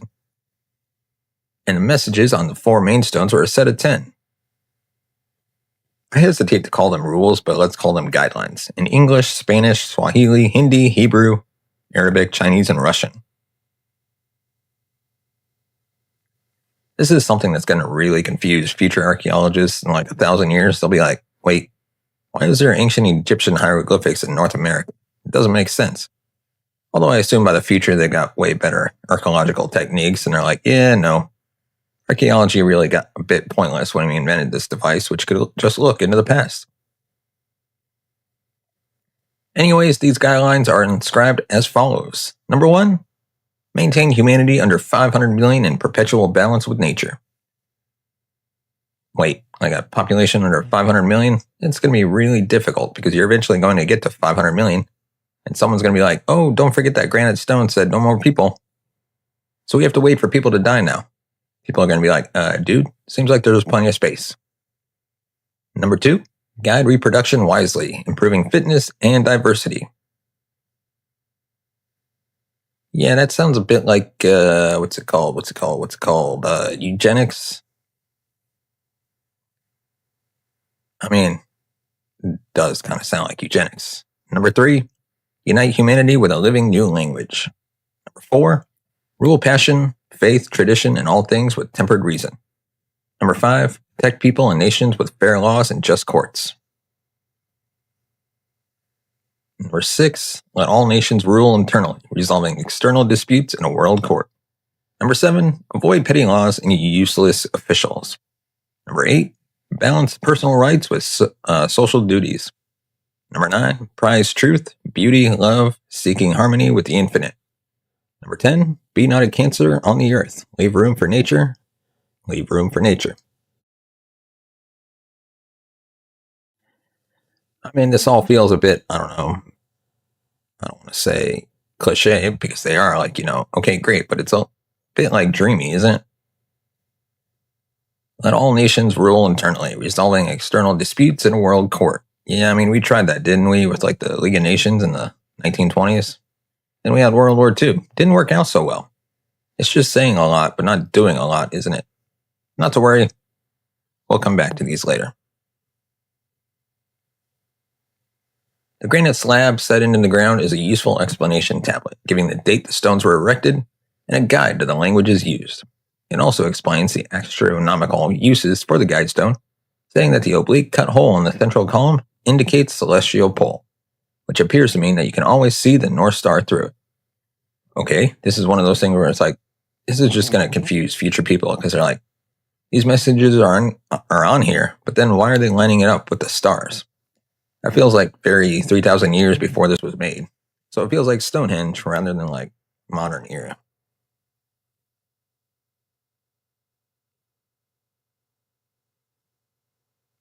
The letterbox-like slot is for tracking the sun.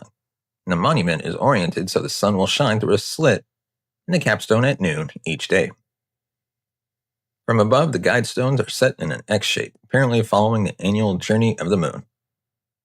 It also handedly gives the physical data for the monument, so no one had to bother getting their measuring sticks out to know the overall height is 19 feet 3 inches. The total weight is 237,746 pounds. The thing is massive. And the whole thing is made up of 951 cubic feet of granite.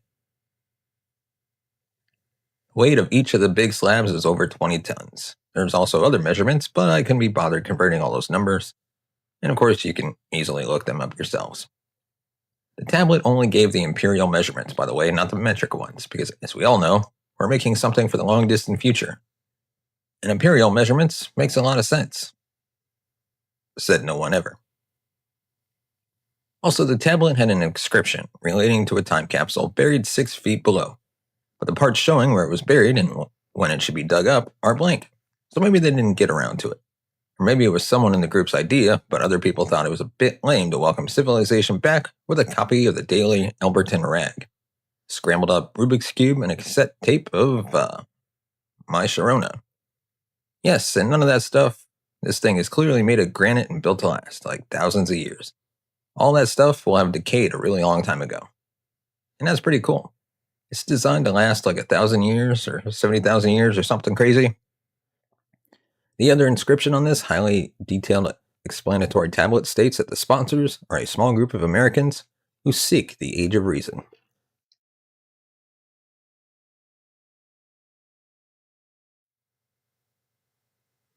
Sounds like a lot like you're hoping for the end of the world there, doesn't it? And the author is engraved as R.C. Christian, and underneath in brackets, a pseudonym. Yes, agonizingly on a permanent memorial to the rebuilding of humankind, there is a spelling mistake. It says pseudonym. I didn't even just notice that. But they spelled it wrong. How did no one making this giant granite slab thing realize that it should be an M, not an N? Excuse me. According to the specifications set by the mysterious R.C. Christian, the monument was to be in a remote-ish area, not near any touristy sites.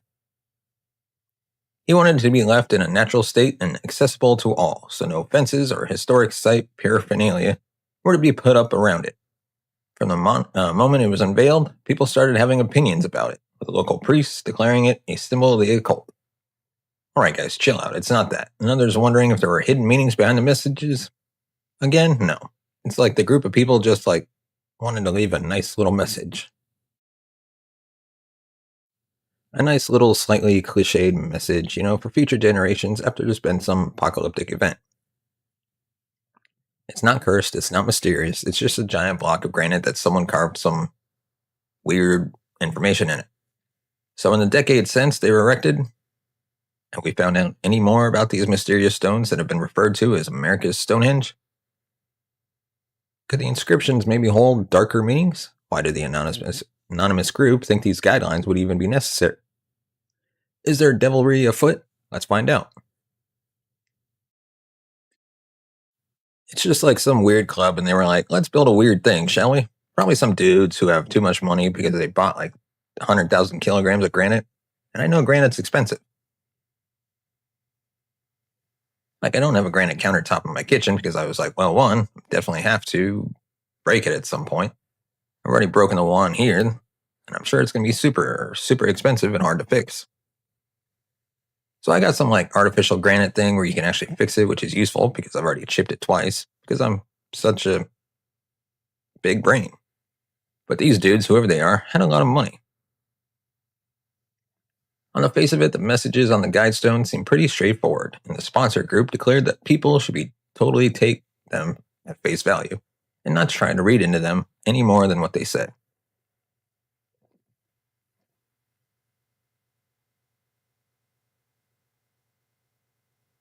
However, there was so much speculation about what they might mean that the anonymous group, probably having a deep sigh, had to publish a list of explanatory precepts in order that the message for the future wasn't twisted or misinterpreted in any way.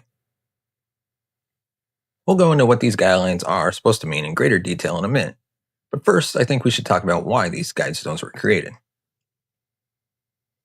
The crew behind the stones had fears for the future and wanted to ensure that should anything happen, there was a list of points on how to do it right next time.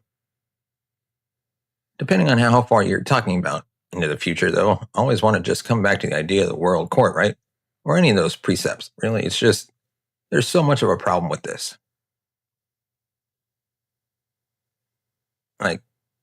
If you go, who knows, however long into the future, people are going to ask, what's a court? Who's going to know what a court is? Maybe it'd be like, I wonder what this court thing was. No one knows. No one could possibly know. It could be like nations. What are nations? We all live in peaceful harmony, according to R.C. Christian. According to Christian, the stones and messages had been 20 years in the planning, meaning that worries about future world wars and nuclear annihilation were probably the motives that kickstarted the idea for the monument.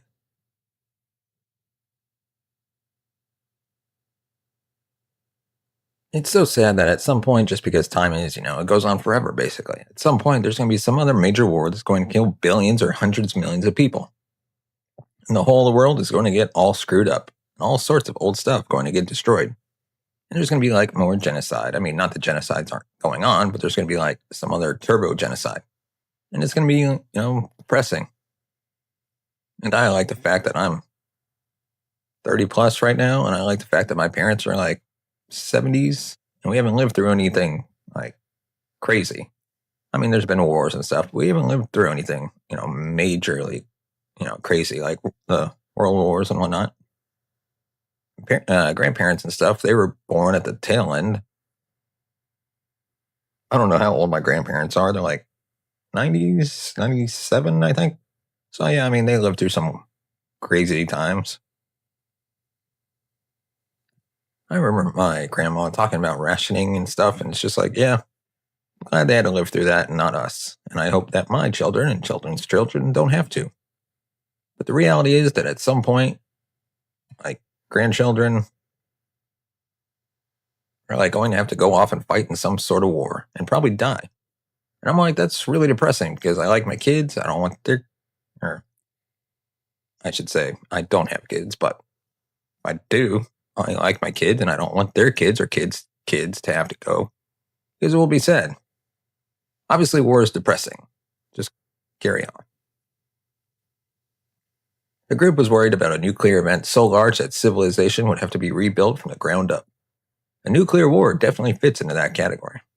Another reason for the stone's placement in Elberton was that it was off the beaten track and likely to survive a missile strike due to being pretty much in the middle of nowhere. All that granite under the ground would also make it a more stable place to build a long-lasting monument in case of a natural disaster. So this group of like-minded, presumably rich Americans decided to bestow their wisdom upon the poor people who were left scrambling to rebuild society after the world ended. So let's get back to those messages and the explanations given for them. Some of them are very specific, others are a bit more vague, so it seems like that's some or all of them were written by different people. It does feel pretty disjointed, so it feels like, everyone chipped in a bit and got to come up with a rule. Now, if you break any of these rules, you can't sit with us at lunch. Maybe everyone in the group got to have their own guideline passed down forever, and that's why they seem a bit inconsistent. So here are the guidelines again, followed by their explanatory precepts. Number 1, maintain humanity under 500 million in perpetual balance with nature. And then the explanatory quote was, means the entire human race at its climax level for permanent balance with nature.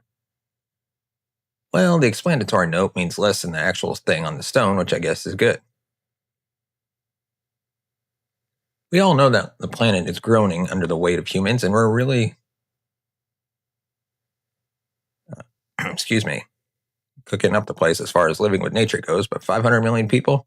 Even in 1980, the population was nudging 4.5 billion. It's so crazy that we basically doubled that since 1980. I know it's only going to get faster and faster, but it's so crazy. And also, I feel like, I know I even live in a city, but I'm like, it doesn't feel very crowded.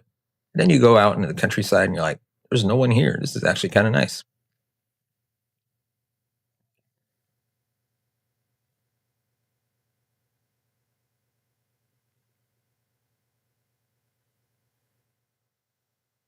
Excuse me. According to worldometers.info, the world's population hasn't been as low as 500 million since the 1600s. So who knows why they decided on that number. 1600s were great. Wasn't that when there was that big plague? While there is no denying that a mass extinction event of humans would be great for the planet, this guideline seems a bit strict. And really, who's going to be checking on how many people there are when 95% of the human race has been snuffed out? What happens if the population accidentally pops over the line? Well, obviously you got to kill them. It's going to be an annual, When taken with subsequent messages on the stones, this piece of advice starts to take on a darker tone. Number 2, guide reproduction wisely, improving fitness and diversity.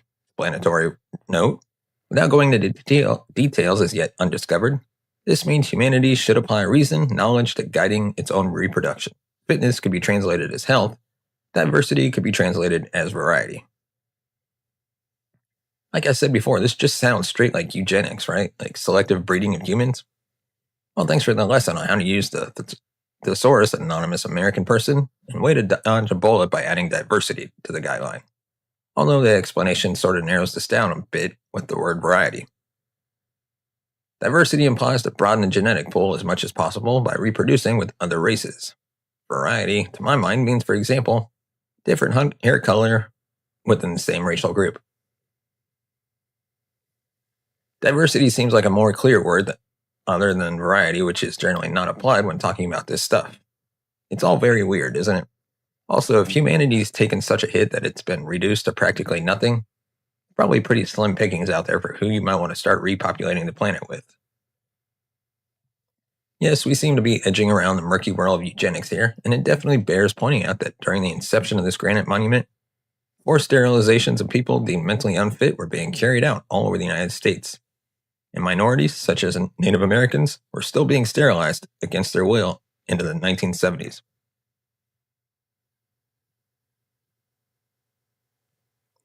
which is insane, America. Not just America. Let's just go with humanity in general. Like, what the fuck are you up to?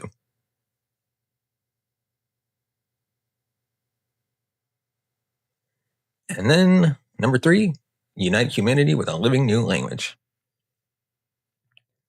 Okay, I hope they clarify what a living language is, because aren't all languages living? It's not like, yeah, Latin. Oh, great. Okay, great. So let's not do Latin or any of the other dead languages. Let's use a language that can evolve. Which language does all the time?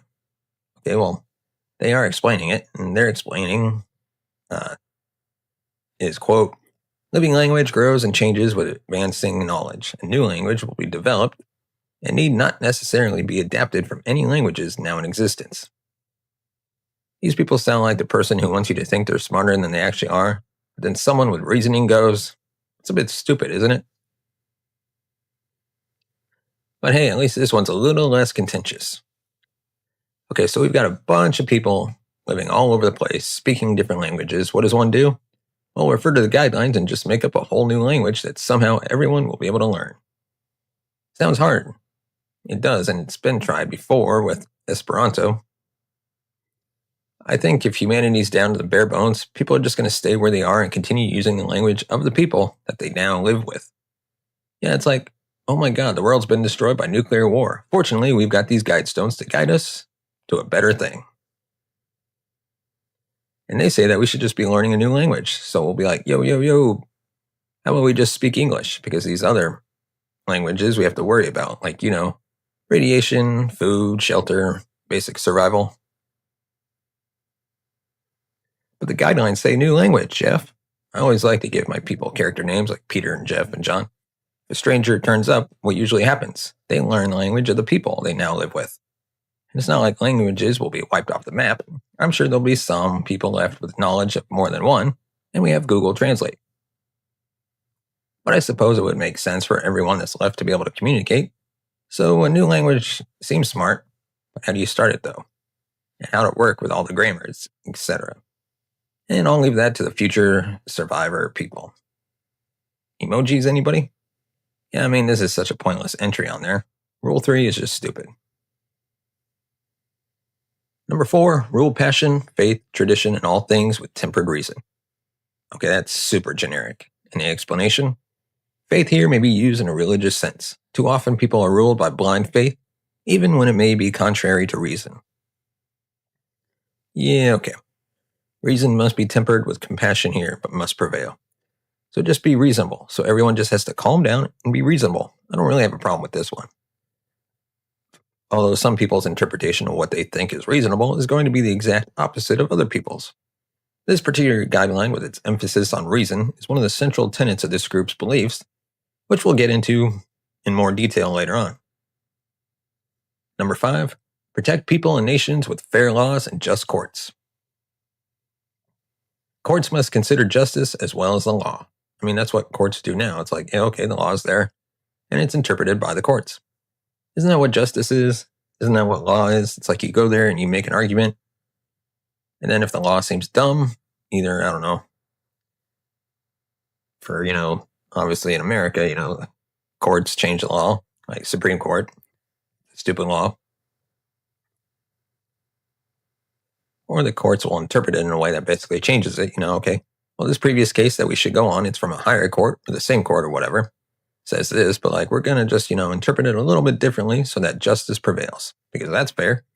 Doesn't that explanation make it sound like the courts can just do whatever they want? I mean, yeah, and to a large extent, courts do find ways to do what they want. And it usually is fair because courts are generally fair, I think. People have been wrong generally want justice over and above everything else. So it sounds like courts in the future will have carte blanche to dole out whatever punishments they want, regardless of the law. It also seems, I don't know, I think this is open to interpretation, which I mean, when you're making rules for a future society, I guess it's something you probably don't want, but you definitely allowed it.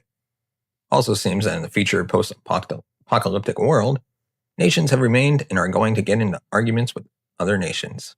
Yay. Number 6, let all nations rule internally, resolving external disputes in a world court. Individual nations must be free to develop their own destinies at home as their own people wish, but cannot abuse their neighbors. Wait a second. Why aren't you just making these granite stones telling everyone what to do? What are you up to? I thought the immediate concern after an apocalyptic event would be to get the place up and running again. Would all the tiny amount of people want to stay within the limits of their own pre-existing conditions? Or nations, I mean? Nope, we talked about this. When the zombie apocalypse hits, you listen to the ham radio and you're like, you listen for signals. People have set up camp somewhere. They've got a big wall, they've got guns and food and fresh water, and the zombies are at their gate. And eventually they get over the gate and they overrun the camp, and our band of survivors will escape. I don't know where I'm pulling this from, but I'm guessing it's like every zombie movie ever, post-apocalyptic movie.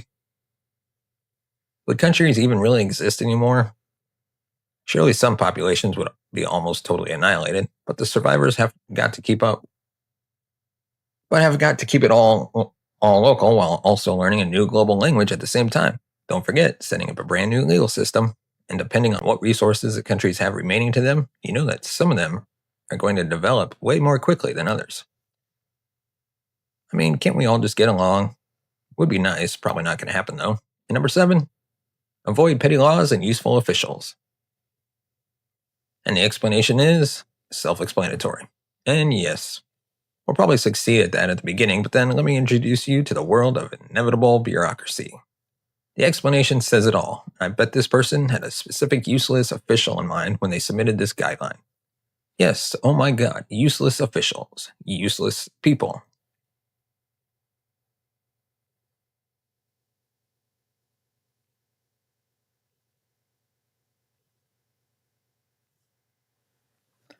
I can imagine the guy who came up with this one, and he's like, goddamn person at City Hall, I'm making this rule just for you. Everybody hopes to avoid useless officials, so at least there's something to look forward to in the desolate, blasted future world. Number 8, balance personal rights with social duties. I mean, obviously. Interestingly, something that we're dealing with right now, it's like you young people like myself, I mean, not obviously, but it seems like my risk of COVID basically fairly minimal because I'm a healthy, relatively young guy. Risk of COVID jab also extremely minimal because I'm a healthy young man, but there's also kind of like about the same risk. So it's like, why would I intentionally get a vaccine?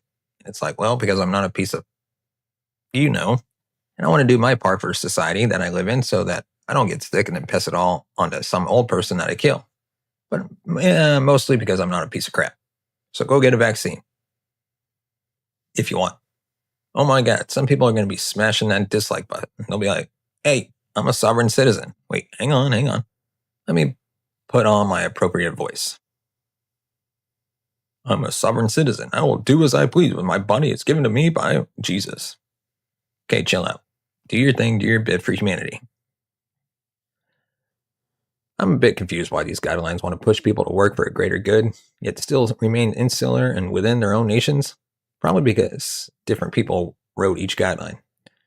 I don't really know whether the ethos of the sponsor group or the individuals within it are making their differing beliefs shown. Whatever the case, there's no denying that pulling together after a crisis is preferable to going it alone, especially if you're like me, where my best chance of survival would be definitely dependent on being in a larger group.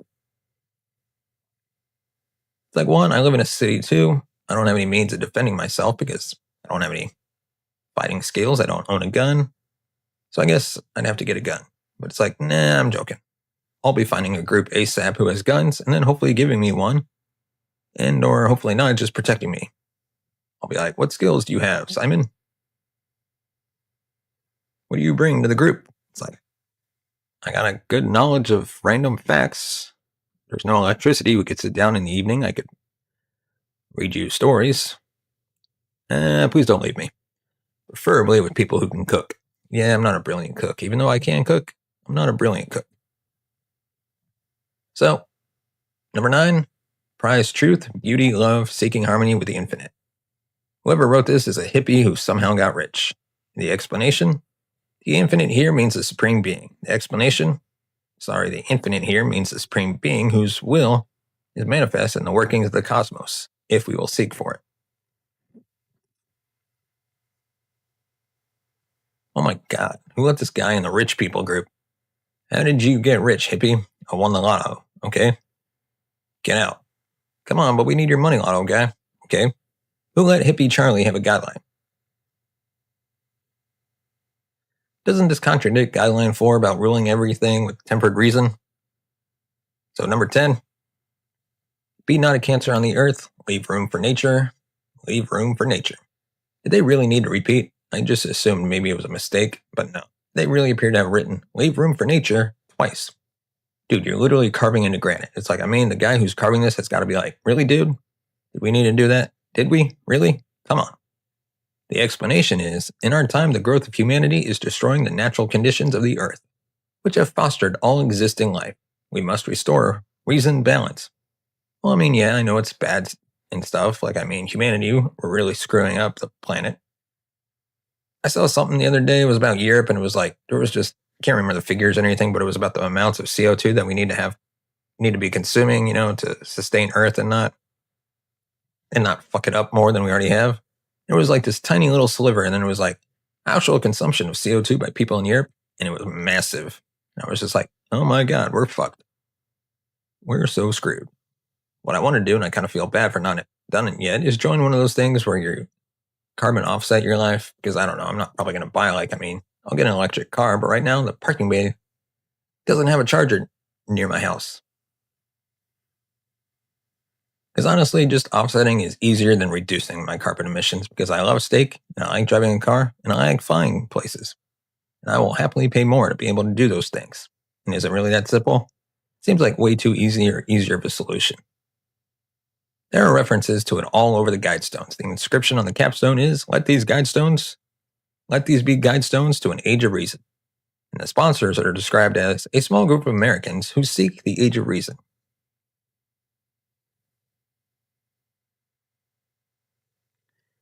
What was I going to say? The reason I went on the whole tangent and I totally forgot what my whole point was. Oh, yeah. We're really screwing up the environment now. But by the time these guidestones come into place from some nuclear apocalypse or anything, everyone's going to be like, and we are worried about carbon dioxide now? The whole world's eradicated. Brilliant. I had welcomed carbon dioxide back into my life. But what does it mean? The reason thing. What does it mean? It seems that this group has a bee in its bonnet about human overpopulation. But reasonable people would not demand rigid population control to confront that. That's what unreasonable people would do. It's also not clear. I haven't thought about this opinion very much at all, but it also does seem that, okay, let's not call it reasonable immediately. Let's say a method of, reducing carbon emissions is population control, because obviously the most carbon heavy event that you can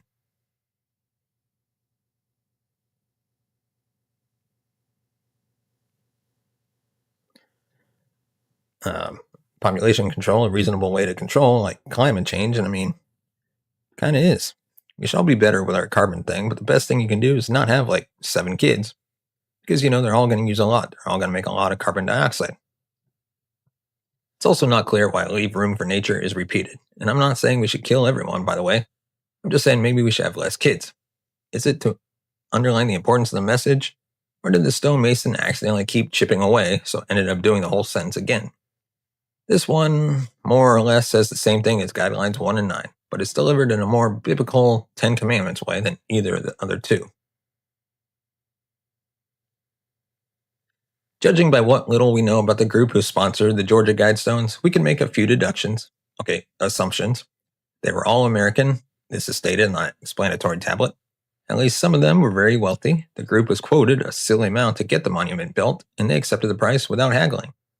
Maybe this also means R.C. Christian in particular was a bit dim or trusting. Let's go with trusting, or alternatively, just so rich he doesn't care. They're like, this is the price, and they're like, okay, I guess. It's like that thing where what was it on Ellen or something, where Bill Gates, the people ask him how much something costs. It's just like, what is the price of banana? $5, and Ellen is like 32 cents or whatever. It's like just his guesses are so widely wrong. And I mean, I totally get it. I'm not even sure how much a banana costs, and I'm not Bill Gates.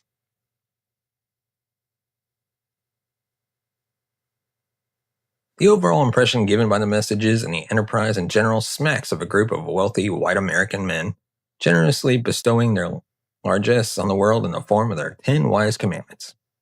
I'm more than happy to be proved wrong on this point, but come on, it's true. The only real lead we have to identify the group is the pseudonym R.C. Christian. It's pretty on the nose. Either it was an obvious allusion to his religious beliefs, the total opposite, and it was ironically used by an atheist, or shock, or a Satanist. I feel this is quite an atheistic thing, so I would guess it's more an irony. Like they've done the name, then they've done their 10 commandments. It's like, okay, chill out. Onlookers at the unveiling were swift to decry the Guidestones as satanic, but I'm not really sure why. They don't really have any bad messages. They're all like, they're cliche, but they're not bad messages. Maybe they thought they were blasphemous alternatives to the 10 commandments or the astrological aspects inherent in the monuments meant that it was automatically a cult somehow.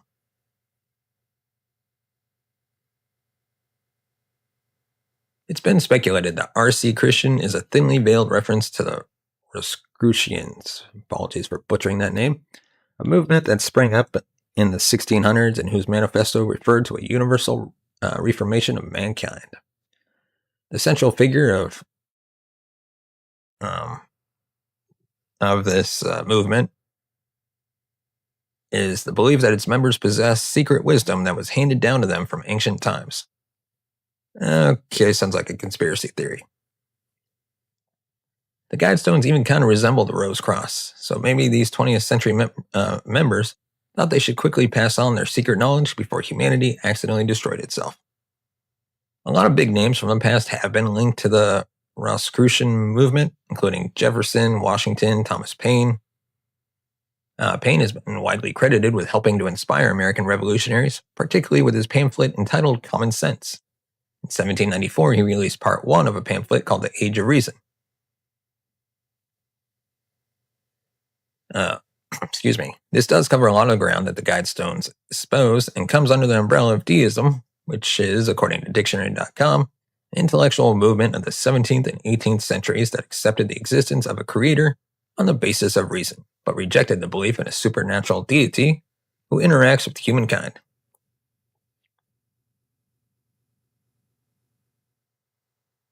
Rosicrucianism, if I'm pronouncing that correctly, which I'm probably not, pulled ideas from all over the place, including cultism and Christian Gnosticism. And some scholars are not even sure that it really existed at all, or if it was some sort of hoax. The movement does exist today through with the, I'm just going to call it the R Fellowship, coming with the tagline, an association of Christian mystics. Another sponsor of the Guidestones, or maybe R.C. Christian himself, has always thought to be Ted Turner. Turner was an American billionaire, media tycoon, entrepreneur, and philanthropist. A brief look at his CV is quite telling. Turner is the chairman of the United Nations Foundation and the co-chairman and founder of the Nuclear Threat Initiative. He also created a foundation in his own name to address issues about population growth. Prior to launching CNN in 1980, he created a so-called doomsday video of military bands performing Near My God to Thee to be broadcast whenever the end of the world came. Ted Turner, a little bit pessimistic there, aren't you, buddy? He also grew up in Georgia and is a big nature lover. So it does seem to be a good call. The anonymity clause has held since 1979, so I don't think anyone is about to break it now. While the messages were seemingly written in good faith and were meant to be taken literally, conspiracy theories, of course, still sprung up.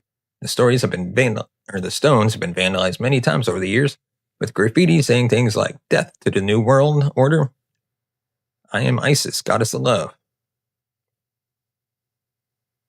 Bits have been chipped off, and also in 2014, somebody replaced a chipped off bit with a new cube with mysterious letters and numbers engraved onto it. People went wild with numerology theories and references to what it might mean, until the man responsible spoke up saying that he had carved his and his wife's initials and their anniversary of their wedding date into it.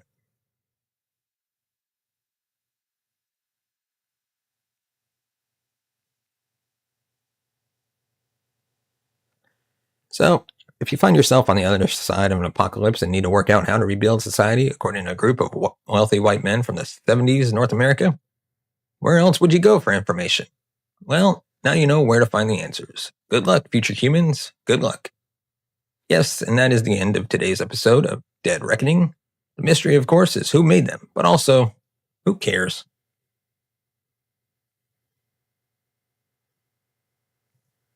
Before we go, we'd like to thank our sponsor, NordVPN. Today's episode was brought to you by NordVPN, the fastest and most reliable VPN service out there. Let's be real, the internet isn't always the safest place, whether it's hackers on public Wi-Fi, creepy advertisers tracking your every move, or streaming services locking content by region. Your online activity isn't as private as you think, and that's where NordVPN comes in. With just one click, NordVPN encrypts your data and keeps you safe, whether you're at home, work, or connected to sketchy airport Wi-Fi. And the best part? You can unlock shows and movies from around the world by changing your virtual location.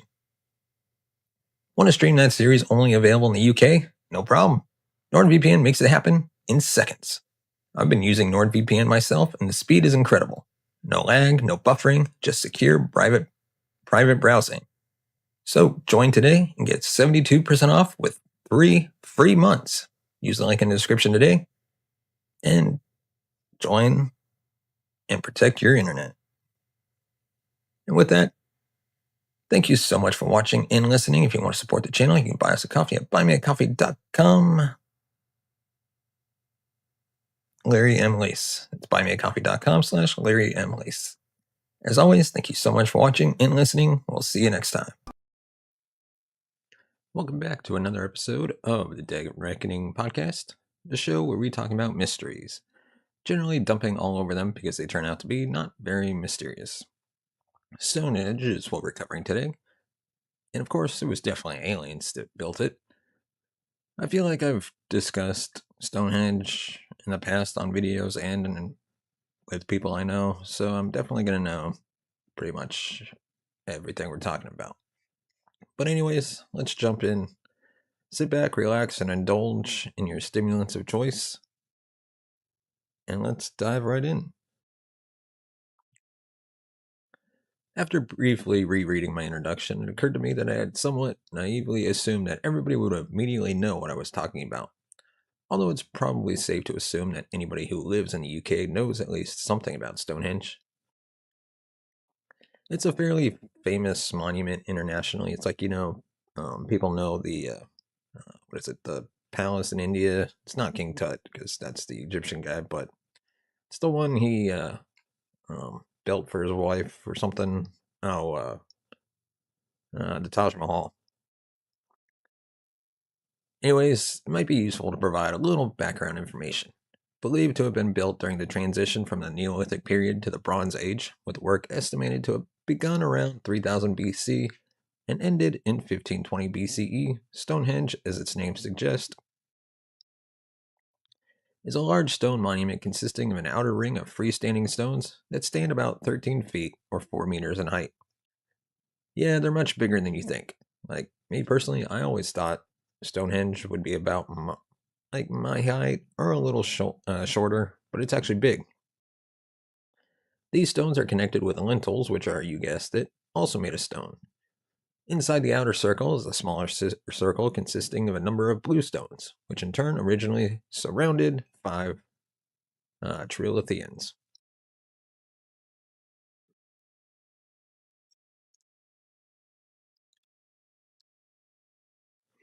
The trilithian is a megalithic structure containing 2 upright stones and a third across the top. The monument stands on Salisbury Plain in the county of Wiltshire, located in the south of England. So why is it so special? Well, there are quite a few reasons. Firstly, and perhaps most obviously, it's incredibly impressive that it's still there at all. Although it has sustained serious damage during the 5,000 years or so that it existed, it's still in comparatively good shape. Although a lot of the damage can simply be put down to the ravages of time, some pieces are removed over the year by stonemasons or farmers who were looking for material for projects and were unable to resist this huge stockpile of resources. The past was different, right? It's like, yeah, no, why wouldn't we just knock down that ancient structure and use it to build a wall? Come on, let's go, it's easy. Someone already dug up the rock for us. Sadly, the most recent monument vandals have consisted of tourists who, in order to make a quick buck on eBay, chipped small fragments off from the larger rocks and sold them online. It's illegal, right? I mean, that's not cool. These combined attacks notwithstanding, I'm fairly sure that you'd be hard pushed to find anything constructed in compliance with today's building regulations that would have held up as well as Stonehenge after 5,000 years. So, how exactly was Stonehenge built? Obviously, it's impossible to say without absolute certainty, but let's first look at the version of events given most credence by scientists, historians, and archaeologists. Yes, the most sensible one, no doubt. I will, of course, look at some of the more outlandish suggestions later on in this video, because what fun is the Dead Reckoning show if we don't get to hit up on aliens? I don't want to ruin the surprise for anybody, but the word aliens is likely to make an appearance. Ah, yes. The general assumption of present day people that people in the past were all stupid and couldn't do anything. This episode is sponsored by NordVPN, the fastest, most reliable way to stay safe online. Let's be honest, the internet isn't exactly a safe neighborhood anymore. Between hackers, data leaks, and companies tracking everything you do online, protecting yourself is no longer an option. That's why I use NordVPN. NordVPN keeps your data encrypted and your identity private with next generation security. So whether you're on public Wi-Fi, traveling, or working from home, your information stays yours. Think of it as your own digital security guard, always on duty. And with over 6,000 servers in 60 plus countries, you can connect anywhere in the world with a single click. Want to stream shows from another country or access websites that are blocked in your region? Easy. NordVPN makes it happen instantly. I use it personally when I'm researching true crime cases and need to access archived or international sources. Keeps my work secure and my connection private. So here's the deal. Use the link in the description today, and at checkout, get a huge discount on a 2-year plan plus 3 extra months free. That's 77% off a 2-year plan with 3 extra free months. It's an incredible offer for complete digital protection. Don't wait until your data ends up in the wrong hands. Stay safe, stay private, and stay secure with NordVPN because your digital life deserves protection. Now, let's get back to our episode. It's generally believed that Stonehenge, as we know it today, was the end product of several stages, with the first stage resulting in something far less impressive than its final incarnation. According to English Heritage, the first monument at Stonehenge was a circular earthwork enclosure built in about 3000 BC. The ditch was dug with simple antler tools and the chalk piled up to make an inner and outer bank. Within the ditch was a ring of 56 timber or stone posts. Archaeological analysts suggest that the site was initially used as a site for cremating the dead for several hundred years. The next stage of construction is believed to have taken place around 2150 BCE and included the addition of approximately 80 blue stones, the majority of which can still be seen today. It was at this point that some truly Herculean effort was expended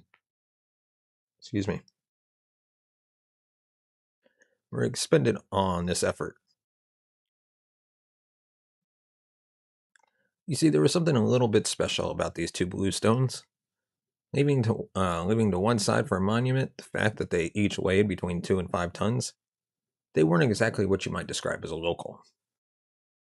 Oh yeah, isn't this like why there's a bit of a mystery around this? Because the stones were brought in from really far away, like back in the day before people had wheels and basic conventions. Can you imagine the guy who invented the wheel, or like how the wheel got invented? That must have been some crazy shit. He's like, guys, I got something to show you. Check this out. And he shows them the wheel, and they'd all just be like, bro, this is gonna change the world. And it did. For whatever reason, the people had taken it upon themselves to carry out modifications on Stonehenge had decided that the only stones that were suitable were some that were located 240 miles or 386 kilometers away in South Wales. That's a long drive, and in the past, it's even longer. Bearing in mind that this particular construction project took place before the invention of the wheel, transporting the stones must have been a really arduous task. Even if they had wheels, it's really far. In the past, the transport route is, of course, somewhat uncertain. However, having spent nearly a day reading the work of people who have studied this sort of thing for their entire working lives, I believe that the most likely route is as follows. Although many of the stones were undoubtedly quarried from the mountain, There is evidence to suggest that several of them were taken from a pre existing nearby monument. Once they had all been assembled, they were dragged on wooden excuse me. They were dragged on wooden rollers to what is now known as Milford Haven before being transported along the south coast of Wales, up the rivers Avon and Frome, before being rolled overland to the River Wylye. Wylye, Wylye, don't care. Whereupon they were once again transported by raft to the Salisbury Avon and on to Amesbury before making the short journey to the final destination. That was a big ass raft because they didn't say there were several tons. While the stone, excuse me, these guys built rafts for like tons of stones. It's kind of nuts to think about it. While the stones to finish the epic journey were arranged in an incomplete double circle at the center of the henge, it would not be until a third stage of development that they were moved once again to form the more familiar arrangement that we know today. The third and final stage included the installation of the outer ring of larger stones, the adjoining lintels, and the 5 trilliathens, the stone things that we talked about before. They would be arranged in a horseshoe shape at the center. This final stage is believed to have been taken place in about 2000 BC and demonstrates some truly remarkable construction techniques.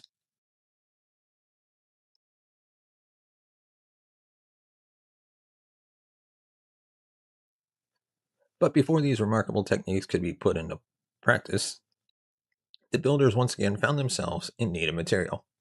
Fortunately for those tasked with the jobs of locating the necessary building materials, there was a plentiful supply of sarsen, the type of stone used in the construction of both the outer ring and the center trilithens. Why is this word, if this word is hard to say, just be like Stonehenge stuff, okay? Can't think of the appropriate word to replace it with. Trilithens, it is, whatever, however you say it. It's about 20 miles, 32 kilometers away, on the area of the Marlborough Downs, known as Westwoods. Although this was considerably closer than the mountains of South Wales, given the stones used in this third phase, weigh on average about 25 tons. Transporting them, even over this comparatively short distance, was still an impressive feat in and of itself. No wheels, 25 tons, that's 25 small cars for each stone. That's fucking nuts. Due to the sheer mass of the stones, using the nearby river for transport was not an option, and so they were dragged the entire distance by hand. According to an article in the New Zealand Herald, calculations have shown that it would have taken 500 men using leather ropes to pull one stone, with an extra 100 men needed to lay the rollers in front of the sledge. Once the stones were on site, the truly remarkable construction techniques that we spoke of earlier came into play. Using only simple hammers and chisels, the stonemasons shaped these giant lumps of sarsen. The shaping process included creating protruding tenons on top of the upright stones. It's tenons, not tendons.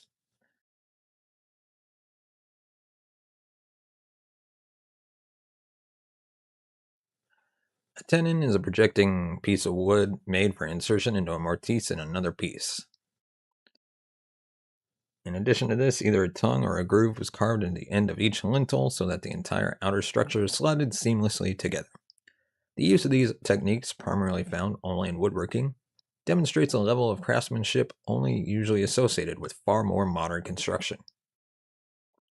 So now we have a rough idea of how Stonehenge was probably built, but let's now have a look at why. Unfortunately, it's necessary to repeat a phrase that has already come up several times in this script. Nobody is completely sure.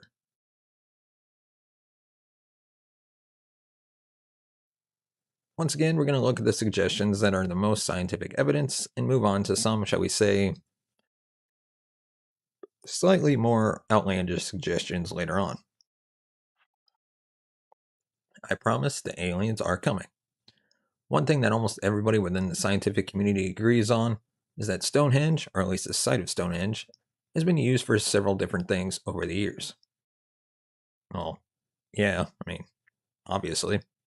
Now it's a tourist site. Before that, it was they were cremating the bodies. Before that, or after that, people were nicking bits to make walls. As I mentioned earlier, it's widely believed that in its first incarnation, it was used as a cremation site. This hypothesis, at least, has a reasonable amount of supporting evidence. Archaeological excavation that has taken place on the site has unearthed huge amounts of burnt or partially burnt skeletal remains.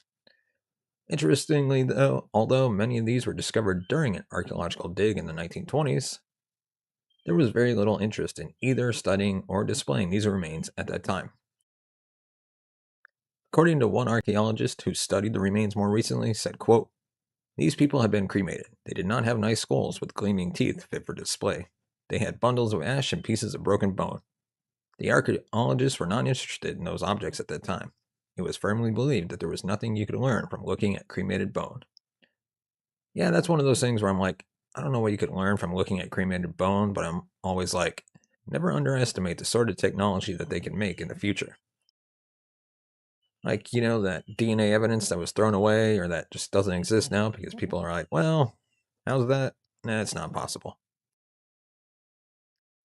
I'm just like, okay, yeah, maybe it's useless, but just in case it's not, let's just bag it up and keep it in a box in a warehouse somewhere just in case. Because the future is going to get crazy. These bones were considered so scientifically insignificant that in 1935 they were reburied at the site. More recently, the bones were once again removed and transported to a local university to undergo thorough analysis, and the results were fascinating. This is, I believe, with archaeology now, when they're digging up a site, they'll purposefully not excavate the whole thing or like leave bits because they'll be like, we don't know what future archaeologist technology is going to exist, so let's just leave that bit for people from the future, just in case they come with something really cool.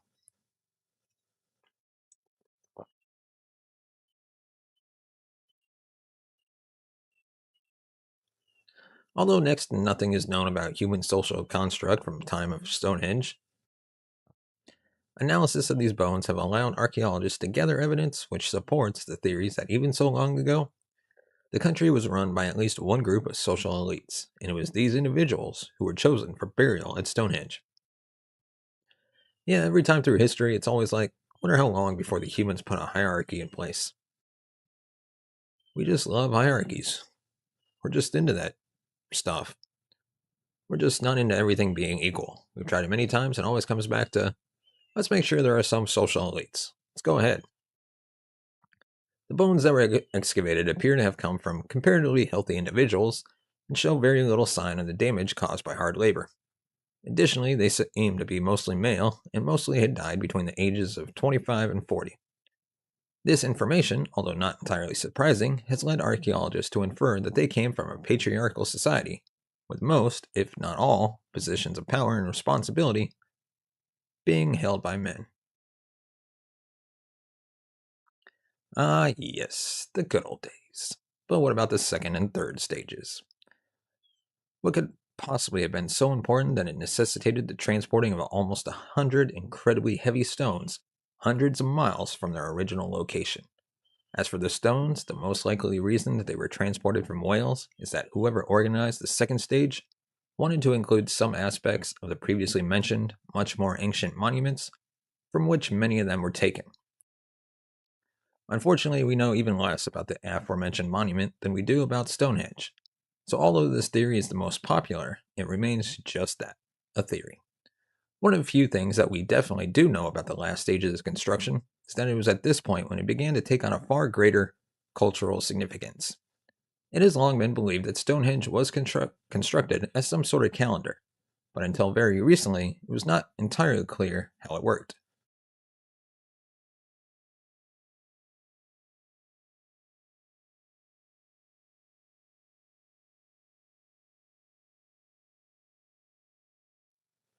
If you were to stand in the center of Stonehenge on the morning of the longest day of the year, you would see the sunrise directly to the left of what is referred to as the heel stone.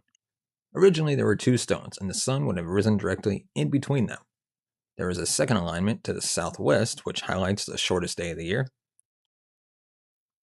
Although this feature would have undoubtedly been useful to keep track of the changing seasons and when carrying out ceremonial observances, Stonehenge expert Timothy Darville believes that the capabilities of the monument were much more complex. During COVID-19 pandemic, he took advantage of the lack of tourists at Stonehenge and carried out his own extensive research. Writing for the journal Antiquity, he says the following quote, "A ring of 30 upright sarsen stones once stood in a circle, representing each day of the month for a total of 360 days a year. While some are now missing, excavation shows that they were once present in uniform size and shape. The additional 5 days needed to be consistent with the solar year are found in 5 structures in the Trilithian horseshoe within the center of Stonehenge. 4 stones on the outside of the circle kept track of the leap year every 4 years. The top of the circle is thought to illuminate the summer solstice, and the bottom, the winter solstice." This is what always blows my mind because it's like people in the past, this was like, what, thousands of years ago? If someone was like, "Hey, given all you know, even what you've just read, go and make one of these." And I'd be like, "I don't know how." I wouldn't be able to figure it out. And I'm in the modern age, having been educated and have all this knowledge, and still be like, it's going to take me a long time to figure that out. The way that the sun shines through the monument told ancient people the timing of each solstice and when the auspicious days of a harvest festival would have been to be celebrated. If you can go to Stonehenge, you can pick out which sarsen stone represents the current day within the month. It all works quite nicely. Given that the average person of the time would have been unlikely to be able to calculate these things themselves, anybody who fully understood the workings of Stonehenge would most likely have been granted almost godlike status. Imagine being able to proclaim in the middle of winter that you've just foreseen the times would get better and days would get longer, only to have your proclamation come true. Is it any wonder that there is so much evidence of the henge being a popular gathering site? Up until this point, everything that I've written has at least some archaeological or scientific basis to back it up. But now is the time that we look at some of the altogether less likely explanations behind Stonehenge. Perhaps the most particular myth associated with Stonehenge comes from Geoffrey of Monmouth and his Histories of the Kings of Britain, which until very recently was considered to be an accurate historical account. As the story goes, during the 5th century, both Saxon and British leaders met on Salisbury Plain in order to attempt to negotiate a truce, and agree land sharing terms. While those agreed that everybody who attended would be unarmed, the Saxons double-crossed the British, those devilish Saxons, and many of the noblemen were assassinated. 7 years later, a prince known as Aurelius Ambrosius, along with his brother Uther Pendragon, both of whom have been in exile in France, returned to the site of the massacre and agreed that some sort of monument should be put in a place to honor the fallen. Pendragon discussed the matter with the wizard Merlin. Wait, how does anybody think this is real? We know Merlin's fake. Isn't King Arthur and the Knights of the Round Table fake? And Merlin said, oh my god, I cannot read this quote right. "If thou be fain to grace the burial place of these men with a work that shall endure forever, send for the dance of the giants that is in Kilris, a mountain in Ireland, for a structure of stones is there, that none of this age could raise, save his wit were strong enough to carry his art." Sometimes you read a sentence from the past and you're like, what are you trying to say? Oh, Merlin, learn to speak, Merlin. That was just a nightmare to read. 15,000 men were dispatched to retrieve the stones, but although they were able to defeat the defending army, they were not able to move the stones. Legend has it, at this point, Merlin used his magical powers to transport the stones to Salisbury Plain, where they still remain to this day. Although this is a great story, I think it's fairly safe to say that it can be completely discounted. Personally, it has been scientifically proven that Stonehenge was in place long before this story takes place. Secondly, there's no credible historical evidence that verifies the existence of any of the people in this story. And thirdly, if Merlin was capable of magically transporting the stones, then why did they need to send 15,000 men in the first place? Because none of it's real. When did they think this was historically accurate? How long ago was that? Come on, people, we know Merlin's not real. The almost inconceivable age of Stonehenge puts pay to many of the more popular legends regarding its construction. Some people have claimed that it was built by the Romans. It's a little bit off and was originally designed to be the centerpiece for some sort of palace. But if that were true, the Romans would have had to started work in Britain an exceptionally long time before they were in Britain. Similarly, claims that it was originally constructed by Druids as a place of worship must also be dismissed, as the original structure predates Druidism. Now, the moment you've all been waiting for: aliens.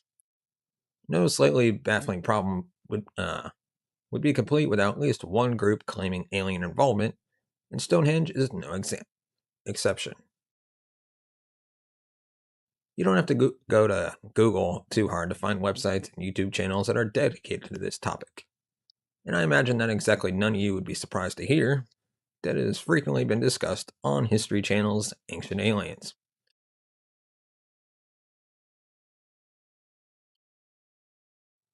I say when History Channel is in print anywhere, it should have quotations around it like History Channel. You know what I mean? Most of the alien theories are based around two issues that certain people have with the current scientific and archaeological explanations. The first of these is how were the stones moved all the way from Wales? Although we have already covered the answer to this very conclusively, there are those who vociferously claim, often with their fingers in their ears, that wooden rollers would not be strong enough to support the weight of the stone. Sadly, for those individuals, we know that's not true. Scientists, not usually in the habit of proposing theories and then not bothering to test them, have tested this. And this case is not an exception. Yeah, that's what scientists do. They come up with a hypothesis, and then they test the hypothesis. Or some other scientist does. Thus, and then someone else tests it as well to make sure that the first scientist was right. That's how science works.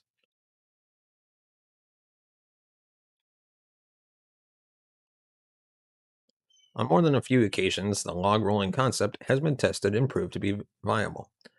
I also feel compelled to mention that the moving of massive stones has often been facilitated by the use of massive whips. This is another technique that some historians believe may have been used.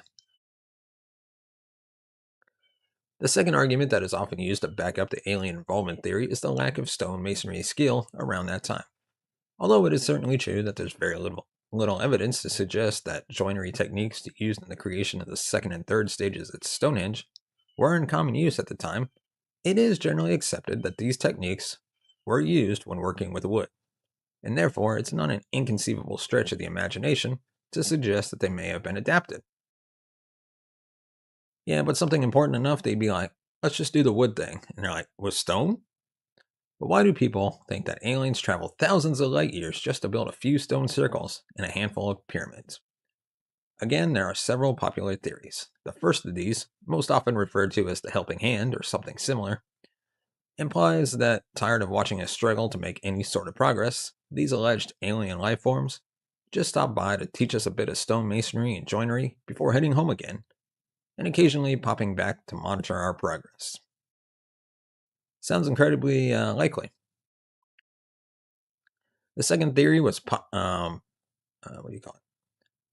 popularized by Swiss author Erich von Däniken in his famous book Chariots of the Gods, later named Chariots of the Gods, with a question mark on the end because there was something with something, but he had to be less certain about it to lie.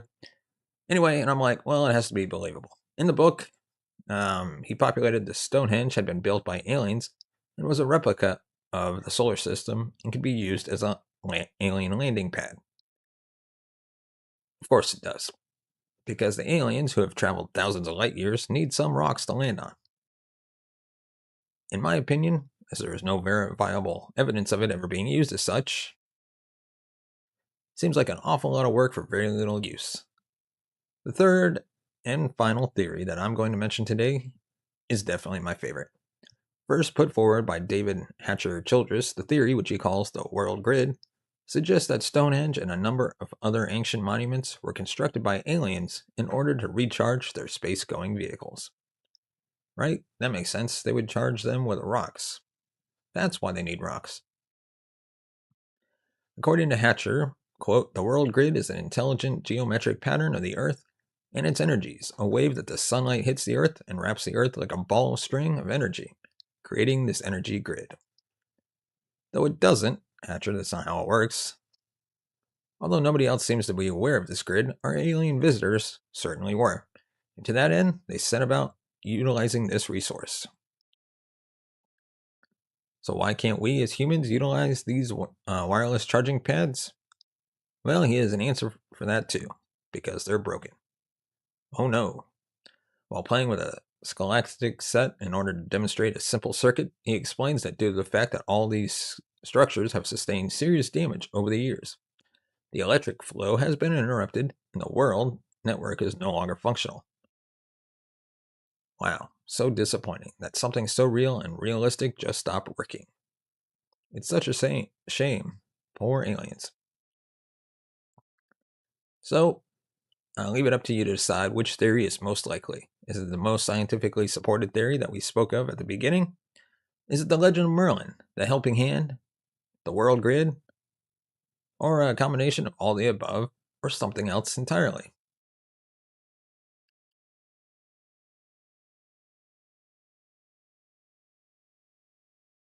Before we finish today, I'd like to take this opportunity to say that if you ever find yourself in the vicinity of Stonehenge, you have to visit.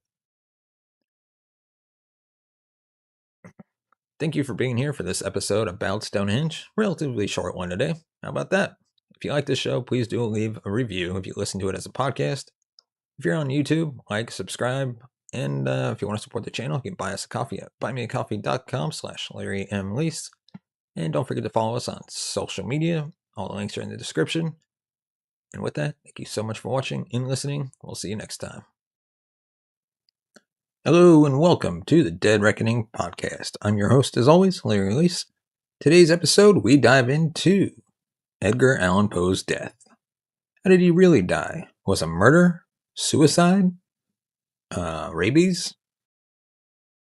Before we do that, give me your thoughts on this topic in the comment section below. And with that, let's dive into today's episode. It was a dark and rainy October night in the city of Baltimore. Winter was marching steadily closer, so the night was chilly and the rain certainly wasn't helping. He shoved his hands into the pockets of his coat as he hurried towards Gunner's Hall. The creaking of wagon wheels and the steady clip-clop of a horse's hooves on the road masked his own steps. The gaslights flickered ominously behind protective glass. It was election day, and the time to choose a new sheriff was at hand. Gunner's Hall, a local pub, had been set up as a temporary polling station. It was a lot easier to convince people to come out and vote if a drink with friends was on the cards. Hell yeah, polling stations, normally it's like, why am I in a school? It smells like a school. Reminds me of school. It's not nice. If they're in a pub, it'd be way better. Hey, want to go get a drink? Sure, let me go vote first. He made his way towards the pub, trying to avoid the rain as much as possible. And his mind wandered back to work. Setting up the text for print was an interesting job. He got to read the news first for a start, but the life of a newspaperman wasn't easy. What was considered headlines today could be forgotten tomorrow, so keeping up with the news cycle was a stressful occupation. As he reached the pub, he saw a man dressed in well-worn, ill-fitting clothes lying in the gutter. He appeared to be delirious, a condition most likely caused by copious amounts of drink. But this was a popular pub, after all. So drunken vagabonds stumbling around the gutter was hardly an uncommon sight. However, something made him pause. Instead of writing off this man as just another drunk, he felt compelled to take a second look, as if some supernatural force was directing his gaze. He stopped, astounded when realization dawned. This was not just any man, not just a drunken lout. He knew this man. In fact, anyone who appreciated a good story knew this man. He was a celebrated poet and writer. It was none other than Edgar Allan Poe. Do you know what famous writers look like, though? I mean, I know some of them have it, like on the inside of the cover of the book, they got pictures of themselves. But I feel like most writers, I guess if you're mega famous, like J.K. Rowling, whatever, I vaguely know what she looks like. Do I know what she looks like good enough to like recognize her face if I walk past her? Not really. What I'm trying to say is, do people generally know what authors look like? I don't think so. I'm always just assuming if I see someone famous that it's not actually them. And it'd be really awkward if it was them. They'd be like, oh my God, are you Tom Cruise? I'd be like, no, I don't even look like him. The life of Edgar Allan Poe was not an easy or happy one. He was born Edgar Allan Poe on January 19th, 1809 in Boston, Massachusetts. The son of two actors, British actress Elizabeth Arnold Poe and Baltimore native David Poe Jr. Sadly, Poe never really knew his parents. His father left the family early, and his mother died of tuberculosis when the boy was only 3. After his mother's death, Poe was separated from his brother William and his sister Rosalie, and sent to live with John and Frances Allen in Richmond, Virginia. Eventually, he took the name Allen after his foster parents and became Edgar Allan Poe. While Poe and Frances had a close relationship, the same couldn't be said of Poe and John. John, a tobacco merchant, wanted his foster son to follow in his footsteps and take over the family business. But that was not meant to be. By the age of 13, Poe was already a prolific poet, and while his interest was discouraged by both John Allen and the boy's headmaster at the time, Poe knew what he wanted to do, and it had little to do with tobacco or business. Yeah, I couldn't think of two things that are more different: running a tobacco company and poet. I get the feeling poet is, literally what the son of the guy who runs the tobacco company can't do. I don't know what a poet's like. Do poets make money? In my mind, it's like poets don't make money. Maybe they do. I don't know. I guess so. People read poetry, so I guess they do. I don't know. In 1826, Poe joined the University of Virginia. He excelled academically, but John Allen didn't provide him with enough funds to cover all of his expenses. So he fell into gambling to try and make ends meet.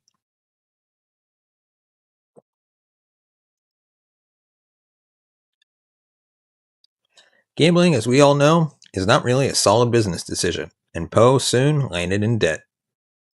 Shocking. When it's like, I don't have enough money to get by, what are we going to do? I guess I could gamble. Statistically, no, that's not how it works. It's like, how am I going to solve all of my life's problems? I'm deeply in debt, and I'm, going to go to, well, it's not debtor's prison anymore, but you can have all your shit taken away, be paying it off forever, going to go bankrupt.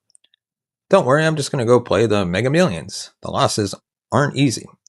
His foster father refused to provide any assistance, so Poe left school and returned home. However, another heartbreak was waiting for him. His neighbor and fiancée, Sarah Royster, had become engaged to someone else while he'd been away at school. At this point, Poe decided that home was not where he wanted to be after all, and he left for Boston. In 1829, Poe learned that Frances Allen was dying from tuberculosis and immediately returned home. But when he arrived, she'd already passed away. While in Virginia, Poe and John Allen appeared to make peace, and Allen helped Poe, who had joined the Army in 1827, get an appointment to the United States Military Academy at West Point. This dude has serious connections. Once again, Poe excelled academically and was kicked out a year later. There's some speculation the poet had a disagreement with his foster father and essentially got himself expelled in order to spite Allen. Excuse me. Regardless of the reason, Poe would not make another attempt at academics. Instead, he decided to focus on his writing and found himself traveling, looking for work, and living in New York City, Baltimore, Philadelphia, and Richmond.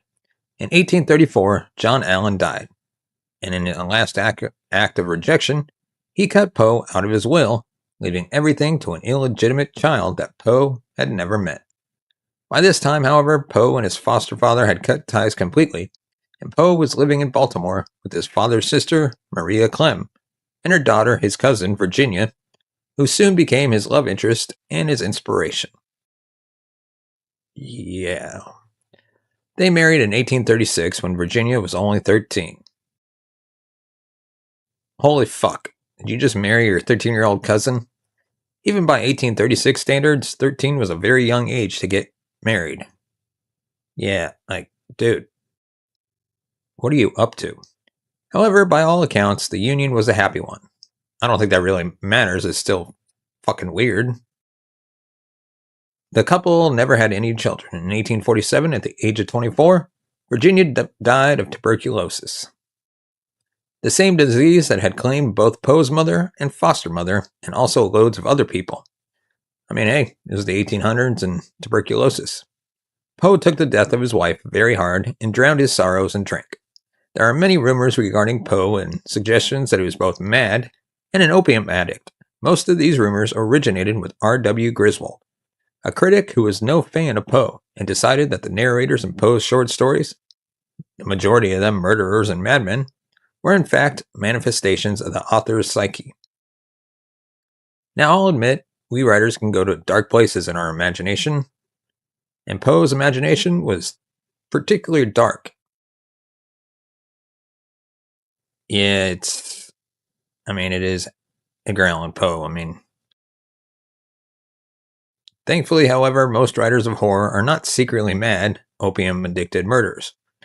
On top of his many losses and the rumors regarding his sanity, Poe struggled financially. He was determined to make a living by the pen and worked as an editor, as well as a literary critic, to make up for the meager takings he was receiving from his literary works.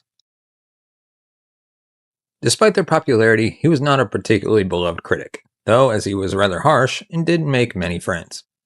However, despite his best efforts, he struggled financially until his death. Poe was only 40 when he died, a life that ended far too soon. This feels like the end of the video, but we're only just getting started, so let's crack on. Now, we could do an entire video just on the literary contributions of Poe, but this video is about his death, so I'll keep this very brief.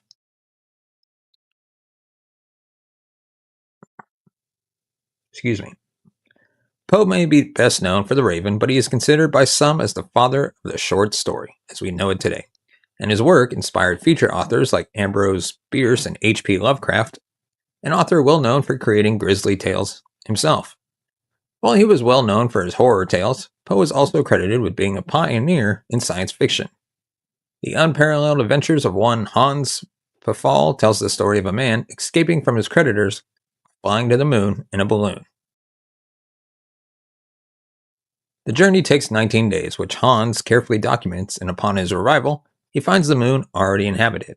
The story was published in 1835, 17 years after Mary Shelley's Frankenstein, and long before science fiction became recognized as a serious genre. More importantly, for our purposes anyway, Poe is generally considered to be the creator of the detective story. He wrote 3 short stories documenting the adventures of one C. Auguste Dupin, an amateur detective in Paris who solves crimes that have the police stumped and whose brilliance and gift of deduction is faithfully documented by his companion. Pretty sure that sounds familiar, doesn't it? Elementary, my dear Watson. Clever, right?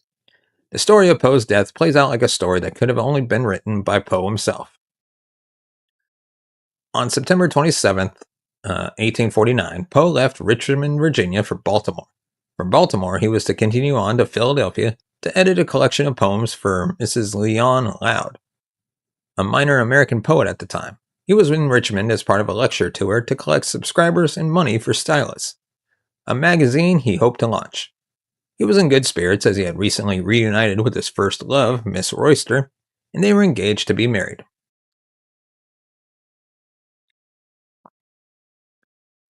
After completing the job in Philly, he was set to return to New York, where he had been living at the time, to pick up his aunt, Mrs. Clem, and escort her back to Richmond for the wedding.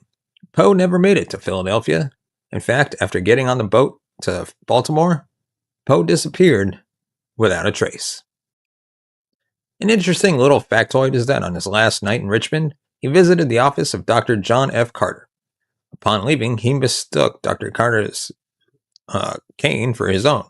This cane contained a hidden sword, but it's not clear whether Poe actually knew this. Swords inside canes is actually very cool. What happened to Poe after he got on the boat is a mystery. There are no records of him checking into an inn or booking train tickets. In fact, his trunk with all his belongings was later recovered at the Swan Tavern in Richmond. Now, I can understand forgetting to pack your toothbrush or an airline losing your luggage, but it seems rather strange that Poe would leave without his trunk. Did he forget it? Was it left behind intentionally?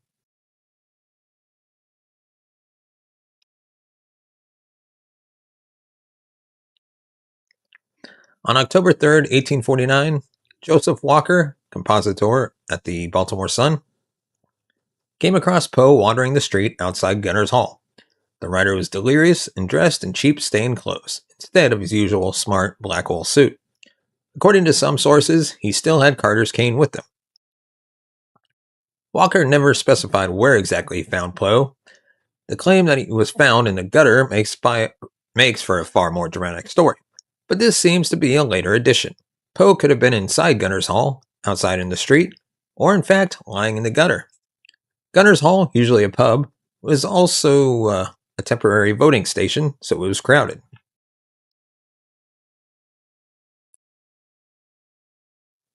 Even though Walker didn't know Poe personally, he recognized the poet immediately. Concerned about his condition, he asked if there was anyone in Baltimore he could contact. Poe gave Walker the name of an acquaintance, Joseph E. Snodgrass, a magazine editor with some medical training. Walker immediately wrote a note to Snodgrass informing him of Poe's condition and asking for his assistance. Both Joseph and Poe's uncle, Henry Herring, arrived and, alarmed by Poe's delirious state, decided to send him to Washington College Hospital, where he was treated by Dr. J.J. Moran. If this was a Poe short story, Dr. Moran would be the questionable doctor.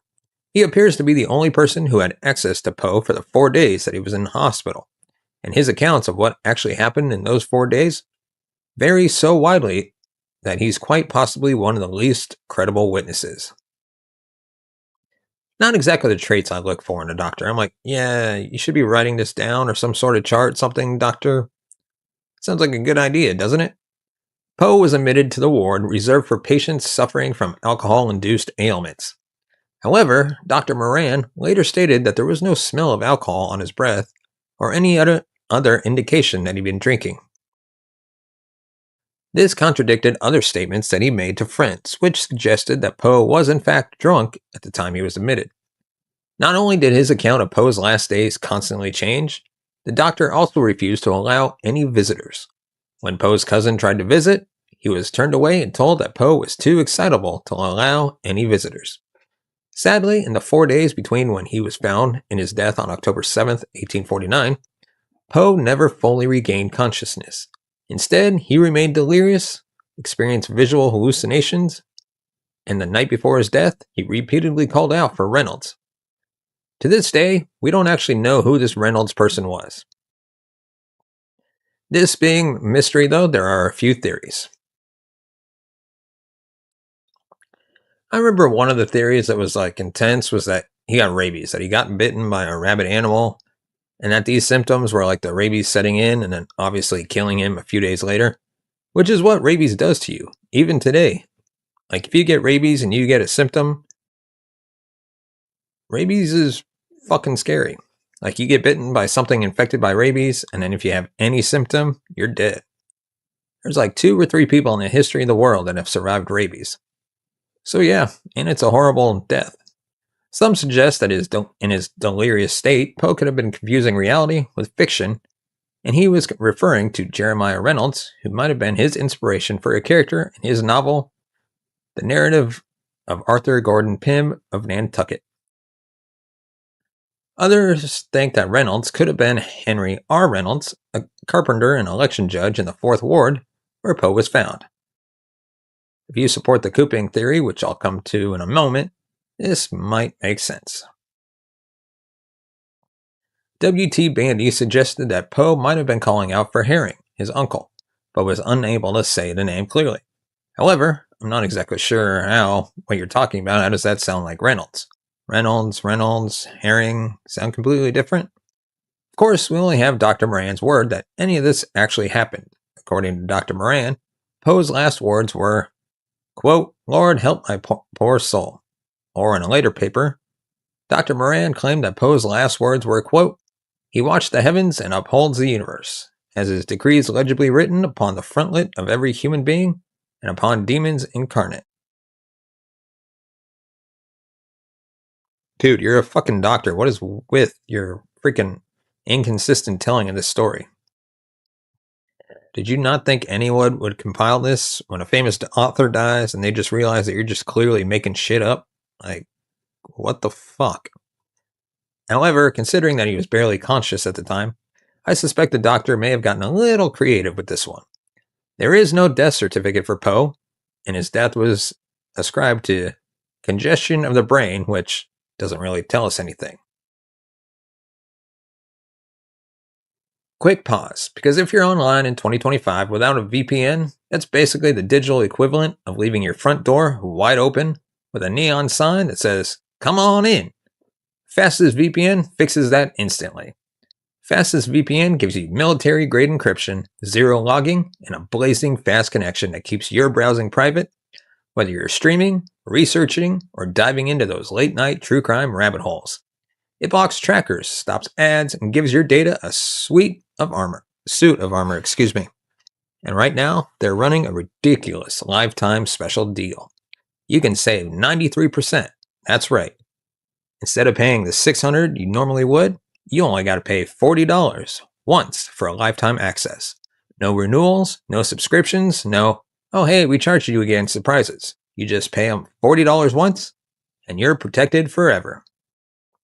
You'll get unlimited bandwidth, 10 multi-logins, global server access, built-in malware and ad blocking, lifetime encryption and privacy. If you want permanent protection for the price of a dinner, hit the link below and lock in Fastest VPN's lifetime plan.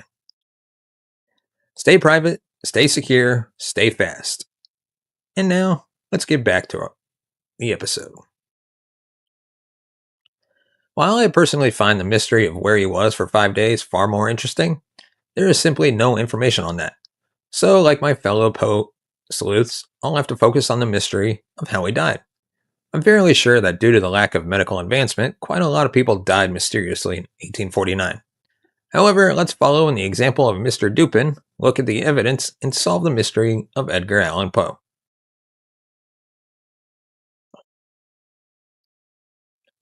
I think we're going to solve it. It's still a mystery, right? Is it still a mystery? Pretty sure.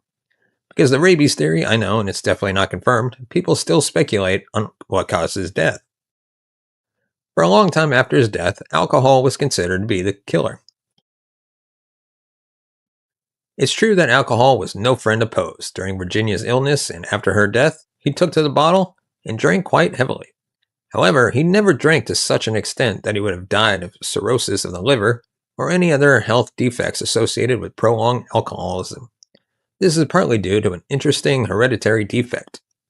Poe had a rather extreme reaction to alcohol and would be completely drunk after a single glass of wine.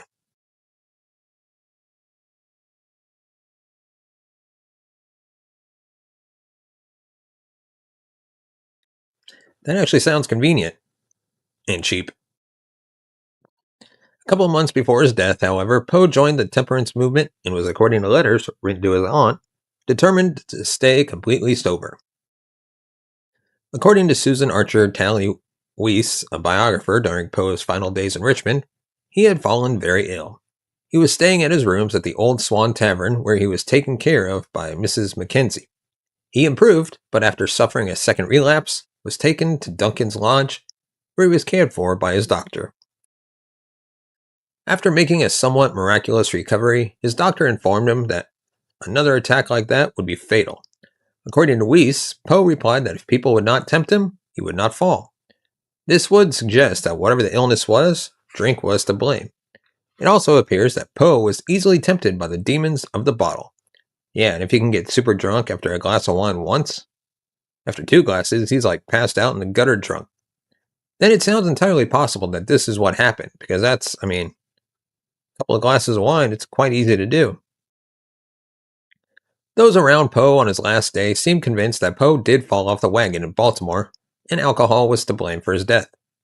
His friend J.P. Kennedy wrote on October 10th, 1849, quote, "The poet died from the effects of debauch. He fell in with some companions who seduced him to the bottle. The consequence was fever, delirium, and madness." However, keep in mind that Kennedy was only reporting what he had been told by J.E. Snodgrass, hardly the most unbiased and credible source in this whole saga. But we'll get to him in a bit. In his memoir of Poe, R.H. Stoddard had a different theory. According to some relatives of Poe, while waiting in Baltimore for the train to Philadelphia, Poe was tempted into a drink with a friend. Considering the effects of a single glass would have, he then got on the wrong end of the train and went as far as uh, Havre de Grace before being returned to Baltimore in a state bordering on delirium. There doesn't seem to be any actual proof of this, so where the story comes from, I'm not exactly sure. Stoddard himself is a supporter of the cooping theory, so while alcohol may have affected Poe's decision making and landed him in serious trouble, Stoddard doesn't believe it was the alcohol that killed him. So, what exactly is this cooping theory? So, the alcohol theory might explain how he died, but it doesn't explain why he disappeared for 4 or 5 days, or why he was found wearing secondhand clothes. Modern science also throws a spanner in the works. Samples of Poe's hair from after his death show low levels of lead. In the mid 1800s, lead content in both bottles and wine was still fairly common. Lovely. See, lead levels can be used to determine whether or not someone had been drinking. The low levels of lead suggest that Poe had not been drinking to excess when he died. Yeah, but he can't drink to excess, because while the alcohol affects him a lot, the amount of lead is going to be really small because he can't drink that much. Additionally, if the delirium was in fact induced by alcohol, as the theory states, it should have worn off after a day or two, but Poe was delirious and hallucinating until his death. Sadly, the story of Poe dying from alcohol was propagated by people with their own agendas. J.E. Snodgrass was a prominent member of the temperance movement and gave lectures where he blamed Poe's death on binge drinking, presumably to illustrate the dangers of alcohol. Of course, however, J.E. is hardly a reliable source. He greatly exaggerated the extent of Poe's drinking to make a point. I mean, he does have his own agenda, but do we expect him not to be biased? Alcohol-induced psychosis can be caused by either overindulging or withdrawal symptoms. However, for Poe to have been experiencing alcohol-induced psychosis, he would have needed to be very drunk, which hair samples suggest he wasn't, or he needed to be very addicted and experiencing extreme withdrawal symptoms. Poe certainly had problems with alcohol, but he was never a hardcore alcoholic. So did the alcohol kill him? Well, it most certainly could have played a part. I'm not entirely convinced, however.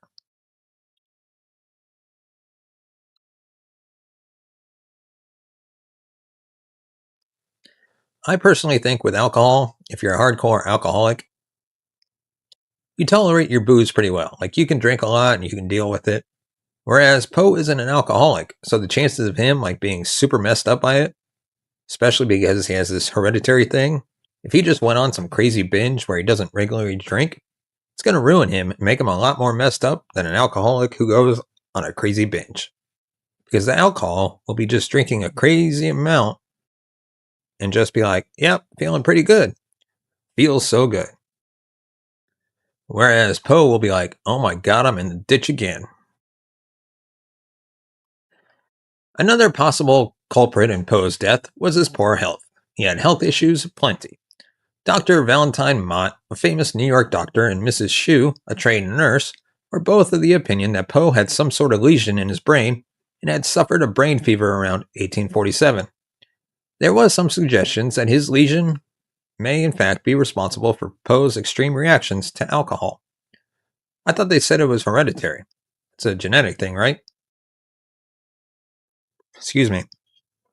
In May 1848, Dr. John W. Francis diagnosed Poe with heart disease. Mrs. Shue, the nurse who helped his Mrs. Clem, take care of him during a bout of illness, mentioned the scar of a wound to his left shoulder. Poe also admitted being hurt in the region of the heart, and his head appeared to have been injured. Apparently, no one other than Virginia knew what had happened, and she never betrayed her husband's confidence. So, had Poe been in a fight? Had he been the victim of an unknown crime? Without records, we just don't know. But an earlier injury could definitely have affected his health in the long term. In his letters to his aunt in 1849, Poe referred to his ill health multiple times. It's possible he might have contracted cholera, and by July the 7th, he claimed that he'd been so ill that he could hardly hold a pen. In a later dated July 19th, he claimed to be much improved, but the fact is, healthy, Poe was not. From Poe's letters to his aunt, we also know that before leaving Richmond for Philadelphia, Poe had been very ill with what was probably the flu. In fact, his doctor had recommended that he not travel, as he wasn't well enough. Poe, however, insisted on the trip. It was raining in Baltimore when he arrived, and some historians feel it's possible that the rain and cold exacerbated the flu that he had already had. If the flu had progressed into full-blown pneumonia, a high fever could explain the delirious condition that he was in when he was found. In a more recent twist to the mystery, Dr. R. Michael Benitez theorized that Poe died from rabies. In 1996, Dr. Benitez made the diagnosis at a clinical pathological conference. Doctors were provided with anonymous patients and a list of symptoms, and expected to diagnose the patient and then confer with other doctors and record and records to see if the diagnosis was correct. Dr. Benitez, I'm probably butchering these names wrong and I apologize, an anonymous patient, EP, a writer from Richmond. According to EP's physician, Dr. J.J. Moran, the patient had been admitted to hospital due to lethargy and confusion. Soon his condition deteriorated, and the patient experienced delirium, visual hallucinations, variations in pulse, and rapid, shallow breathing. Within 4 days, which is the average survival rate when serious rabies symptoms appear, the patient had died. I like the rabies theory because it's scary. But another thing I think is it can often be a combination of things. I mean, not a combination of rabies, but like where he had the flu, he had this heart thing, he had this brain thing, he had the alcohol thing. It's like, so maybe he had the flu, then he traveled, and it was cold, and he just went to have a little drink to make himself feel better. And all of these combined to make him super fucked up, and he died in the gutter. I mean, it's totally possible. Excuse me. The first problem with this theory can be placed at the door of Dr. Moran himself, as he gave contradicting statements. In one instance, he claims that Poe appeared to have difficulty drinking water. Dr. Benitez interpreted this as hydrophobia, a fear of water, which is an indicator of rabies. However, according to a later record by the same doctor, Poe was drinking water without any problem while in the hospital. There was also no evidence of an animal bite, though this is not entirely unusual. Rabies patients often don't remember being bitten by an animal. Rabies or not, Poe was in poor health when he left for Philadelphia, and this most likely played at least a part in his demise. See, it's a combination. Another popular theory has to do with election fraud. Voter fraud was very common in Baltimore during this time. Excuse me. Well, if it's in that situation, I assume it's going to be like, a coup where you do something with, overthrowing someone or rigging. I guess this is political. I don't know. Let's go with couping because that's what my dictionary person says. Ballots were stolen, judges were bribed, and voters were threatened and intimidated. In a practice known as couping, political gangs would kidnap potential voters. The victims would be held in a room, referred to as a coup, hence the term couping, and they would be applied with alcohol, beaten into submission, and forced to vote for a specific candidate multiple times, wearing various disguises. Gunner's Hall, where Poe was found, was known to be used by coopers. Considering Poe's poor heart, it's unlikely that he would have survived such treatment. On top of that, before Prohibition, voters would often be rewarded for voting with a drink. With Poe's extreme reaction to alcohol, if he'd been captive, fed with alcohol, and then given alcohol each time after voting, and voting multiple times, it's no surprise that he was found delirious. In fact, if this was what happened, he should have been in a coma by the time he was found. It seems like he was very nearly was in a coma, though, wasn't he? I mean, he was totally delirious. According to J. Henry Hopkins, Poe's biographer, he received a letter from around 1870 from William Hand Brown, a member of the faculty at Johns Hopkins. Brown stated that the general belief among some of his colleagues was that Poe had been kidnapped by one of these gangs, cooped, given alcohol, and then dragged out and forced to vote, before being dumped in a gutter and left to die. So this certainly supports the cooping theory. There may actually be some proof behind this theory. I mean, this theory does feel less likely than just the he got drunk when he had a cold and then just went into a stupor theory. You know, Occam's razor, simplest ones, usually right. Apparently, an anonymous letter was sent to Eugene uh, Didier, author of the Poe Cult and other Poe papers, by Alexander Hinz, a Baltimore attorney, on December 8th, 1879. Hinz only identified his source as a prominent man in San Francisco. In the letter, the anonymous source claimed to have seen Poe in the coop where they were kept. So was there an eyewitness to Poe's fate? There are a number of problems with this letter. The first is simply the fact that it's anonymous, so it's impossible to determine its authenticity. Considering that the person who was held in the coop had been the victim of a crime, it seems strange that he would insist on being anonymous. On top of that, Poe died in 1849. The letter only saw the light of day 30 years later.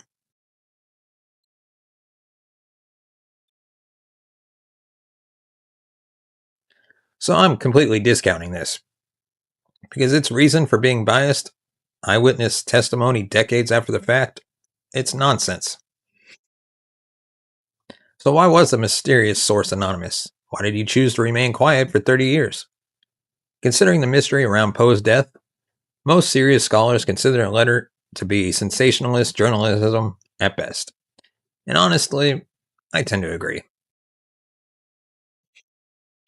Another name associated with the cooping theory is Pisano. According to Elizabeth Elliot Poe and Viola Poe Wilson in the book Edgar Allan Poe, A High Priest of the Beautiful, a man named Pisano, who was associated with a particular political gang responsible for kidnapping and holding Poe, confessed on his deathbed.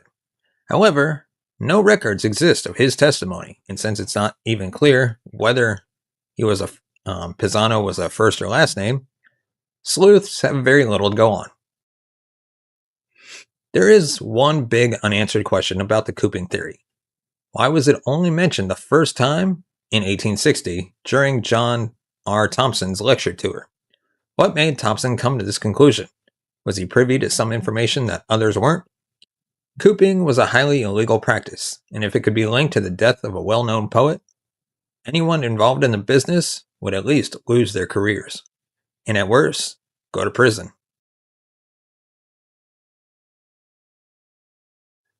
The last thing any prominent politician or judge wanted to be associated with was the death of Edgar Allan Poe.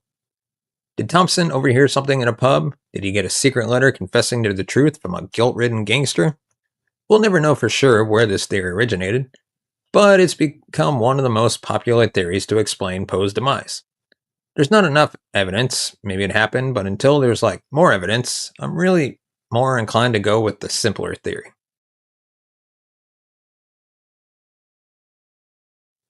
But the next question you gotta ask is, did Poe have a brain tumor? So if it wasn't alcohol, flu, or cooping, perhaps it was a brain tumor that did him in. This theory was proposed by Matthew Pearl, who wrote a novel about Poe's death. After Poe died, he was buried in an unmarked grave in Baltimore. However, 26 years later, a statue was erected in the graveyard to honor the poet, and a decision was made to move his remains from the unmarked grave and rebury him at the statue. As it turned out, being buried for 2 decades had taken its toll. The coffin and remains were not in the best condition, and it all fell apart when workers tried to move it. Not much remained of what was once the great poet, but one of the workers did remark that there was a mass rolling around inside the skull. The newspapers, of course, ran with the story that the lump was, in fact, Poe's brain. It was shriveled and dried, but clearly the poet's great mind still remained. This is seriously some nasty shit. Once again, science stepped up to destroy the magic. The soft parts of the body, including the brain, are usually the first to go. So after 26 years, Poe's brain matter would most definitely be gone. Pearl, intrigued by this story, contacted a forensic pathologist who explained that some tumors can calcify after death. Dr. Mott may not have an X-ray machine in 1847, but he might have been onto something. Poe possibly had a lesion on his brain after all. However, Pearl is quick to point out that a person can have a brain tumor and still be killed by something else. Yeah, or it could affect his behavior and all this stuff. Again, this is something I definitely wouldn't discount as a possibility. But I mean, I don't think it's the sole thing. Probably it's just another one of those things that contributed to his ill health, which helped contribute to his death. Of course, any great mystery needs a possible murder. This far more sensational, though probably far less likely theory was proposed by John Evangelist Walsh in his book Midnight Dreary: The Mysterious Death of Edgar Allan Poe. According to Walsh, Poe was murdered by the brothers of Elmira Shelton, his bride-to-be. I hope he puts a lot of allegedlys in his book. In this version of events, Poe did in fact arrive at Philadelphia. However, he was ambushed by Shelton's three brothers, who didn't want their sister marrying a pauper, and warned Poe not to go through with the wedding. Unnerved by the experience, Poe disguised himself, which would explain the clothes, and hid in Philadelphia for about a week before setting off for Richmond to get married. However, Shelton's brothers caught up with him in Baltimore. They beat him, forced him to drink whiskey, being fully aware of what drinking so much alcohol would do to him, and they left him in the street, possibly with the intent to let him die. While this story is certainly a far more exciting version of events, most serious Poe historians consider it to be entertaining, but highly unlikely. Yes, again, it's possible. Is it likely? No. Till we have some proof, it's always the most obvious one. And that's what the default position should be. Or aliens, or ghosts, either of those three things. The most obvious, aliens or ghosts. Perhaps he was beaten and mugged.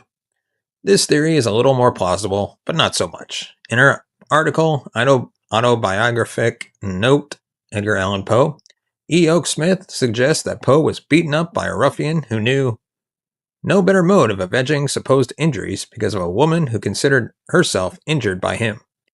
How or when the supposed injury happened, or who the woman might be, is conveniently left out, so this seems unlikely. Another account by Eugene Didier suggests that Poe had been tempted by friends to join them for drinks. Poe, unable to handle drink, became hopelessly drunk after just a single glass, and then was left by his friends in the street. Apparently, Poe had a poor choice of friends. In this state, he was beaten, mugged, and left in the street, drunk and delirious. Poe had just finished a lecture tour, so he should have at least had a little money on him. However, he was found without a penny. So it's entirely possible that at some point in his 5 missing days, he was mugged. Or perhaps it was a poisoning.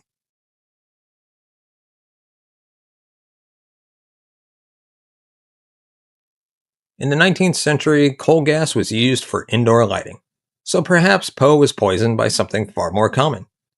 In 1990, Albert Donne, a public health researcher, suggested that Poe might have succumbed to carbon monoxide poisoning. Clippings from Poe's hair were tested for heavy metals, but tests were inconclusive. And this comes up on other episodes I've done of like the True Crime Never Sleeps podcast, which you should check out. Get a carbon monoxide detector for fuck's sake. If you don't have one in your house, just go out and buy one. I don't know what they are in America or wherever you're. In America, they're usually, I think, like about $10, but I don't know what they are in other countries because of tariffs and whatnot. Maybe it's not expensive, but go get one. You won't regret it, and it might save your life one day. While heavy metal levels don't confirm carbon monoxide poisoning, something else did show up: elevated levels of mercury. Mercury poisoning could explain Poe's hallucinations and the delirium he experienced before his death. Poe was prescribed calomel, or mercury chloride, after being exposed to a cholera epidemic. This explains the mercury levels in his hair, but researchers feel that levels found in Poe's hair were 30 times below the level necessary for mercury poisoning. So mercury most likely didn't kill him either. Like, I'm all for carbon monoxide poisoning being the cause, because it's like carbon monoxide poisoning is like the reason we have ghosts. I mean, one of the reasons we have ghosts. Like, not really, but people think they are ghosts. So I'm always like, come on, be carbon monoxide poisoning. Let's teach a lesson. But I don't think so. And then you got to question Poe's state of mind. Was it suicide? The theory of suicide seems even more unlikely than the rest, at first glance, anyway. After all, Poe wasn't found poisoned, hanged, or shot, which are the common associations one may have with suicide. However, Poe suffered from bouts of depression. So the idea of suicide is not entirely without merit. In fact, there are earlier references to the possibility of suicide.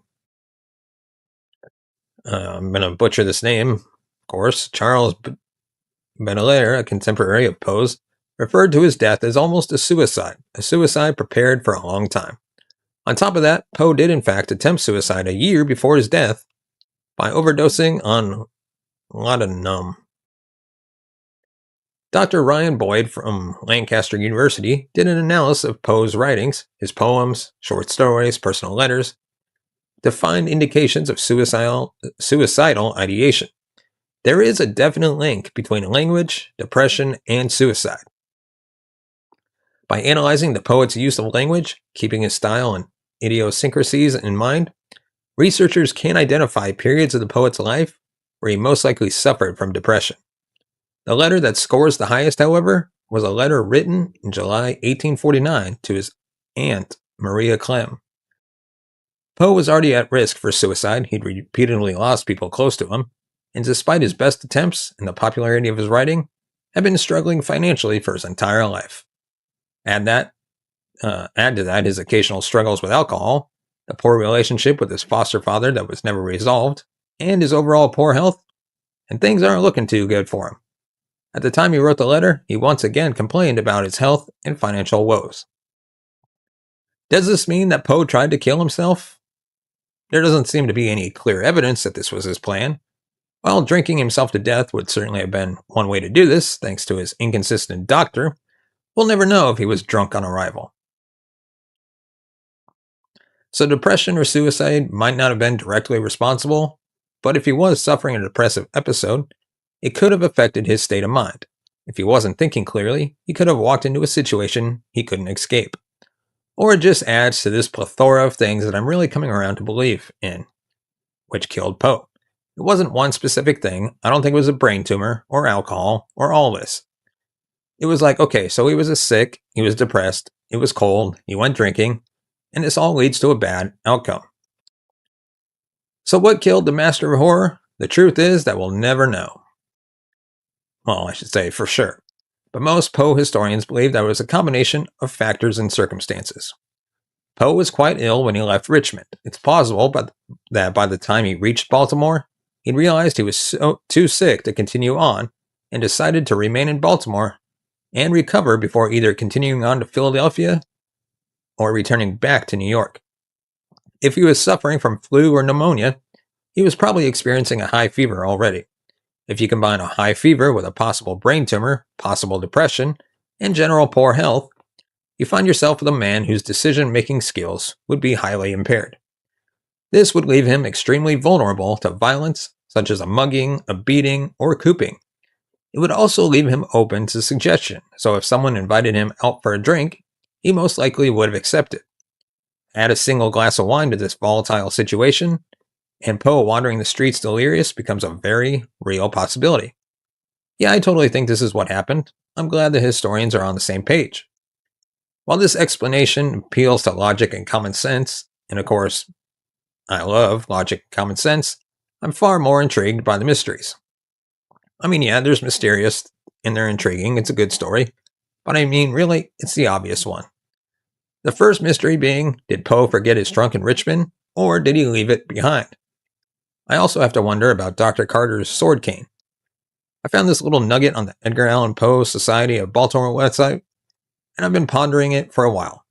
Did Poe realize that he had a sword with him? If he did, he arrived in Baltimore armed, without possessions to slow him down. So, was Poe expecting trouble?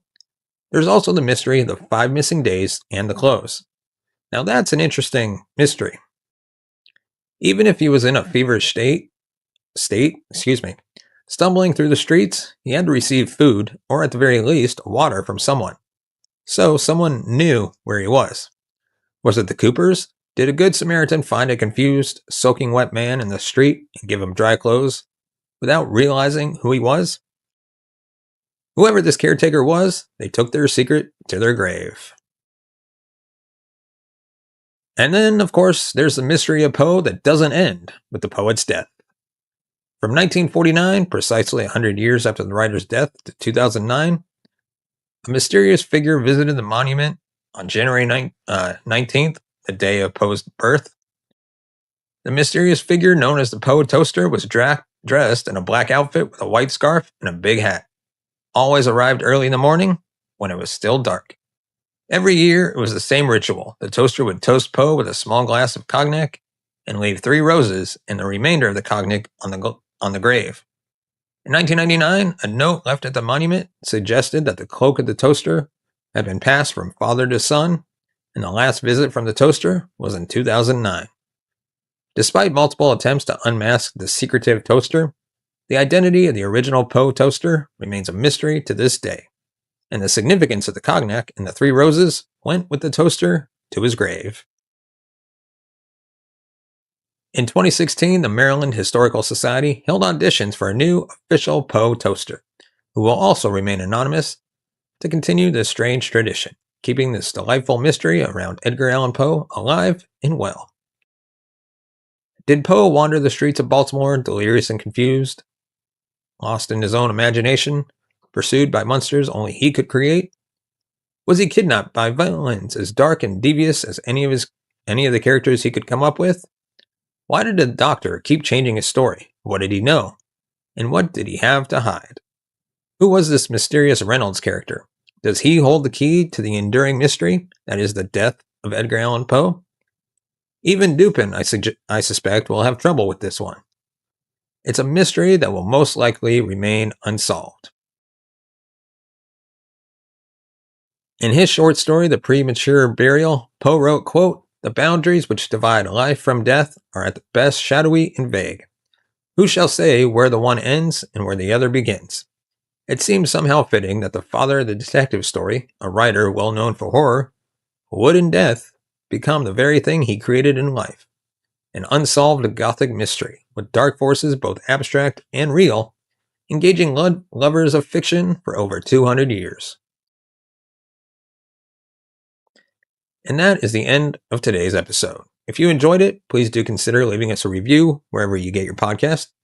And if you're watching on YouTube, like, subscribe, leave a comment, leave a suggestion, maybe what you'd like to see us cover in the future. Who knows? Maybe we'll do it, maybe we won't.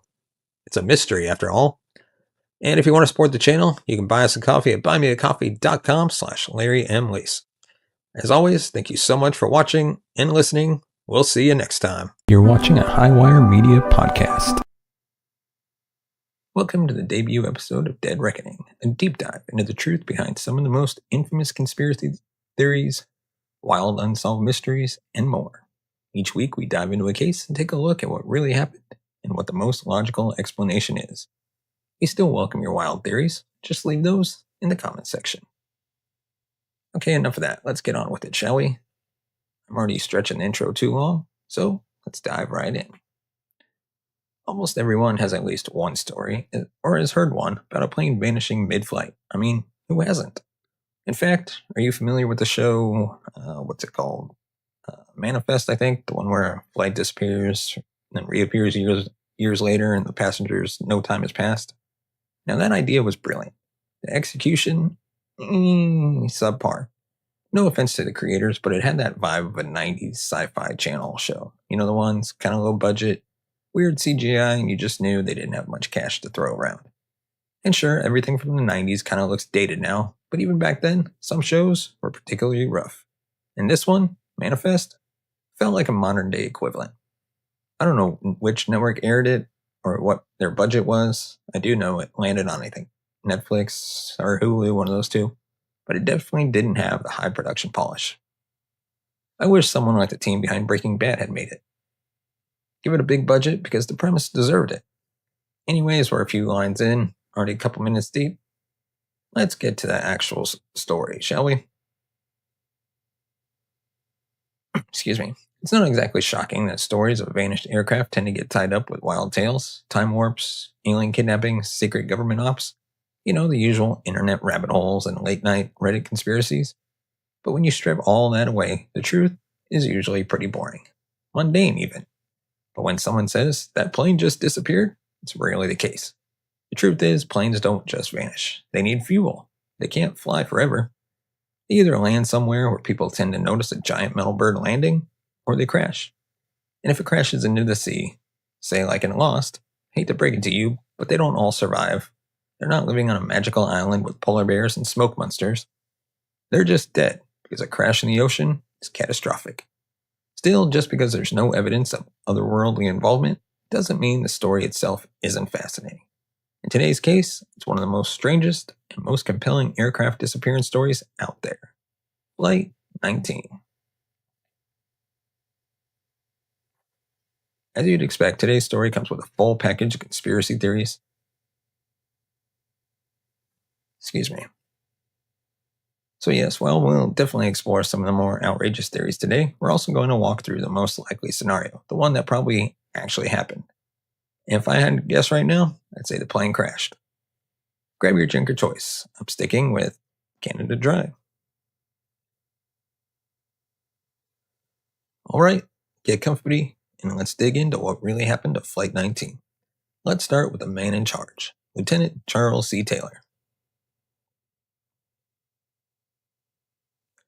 Anyways, Taylor, let's call him Charles for now, was no amateur. The guy had over 2,500 hours of flight time. 600 of those were spent flying the TBM Avenger torpedo bomber, the same aircraft used for Flight 19. Add to that 2 years of experience as a flight instructor, and you got someone who, on paper, should have been more than capable of leading a simple training exercise. And when I say simple, I mean simple. The operation was nicknamed Navigation Problem Number 1, because it was basically the first thing they taught new pilots. This wasn't some top secret stealth mission, it was basic. The exercise took place on December 5th, 1945, not long after World War II ended. According to records from the National Archives in Fort Worth, the mission went something like this. Fly east from Fort Lauderdale, do a practice bombing run at Hen and Chicken Shoals, just north of the Bahamas. Continue east, then turn north over Grand Bahama Island. Finally, turn southwest and return to base. The entire route, roughly 316 miles. Total flight, about 2 hours and 40 minutes. Sounds straightforward, right? At 2:10 p.m., Taylor and 13 other Navy personnel took off in 5 Avenger bombers. The first part of the mission went off without any issues. But by 3:40 p.m., things started to unravel. Radio transcripts from the mission reveal that one of the pilots radioed another to ask for a compass heading. The response? I don't know where we are. We got lost after that last turn. Now, if this is ringing any bells, you might be thinking that infamous whitewater transmission. Is this that case? I vaguely remember something about pilots getting disoriented and mentioning strange ocean conditions. Well, if that's what you're thinking, yes. This might be the one, and it only gets weirder.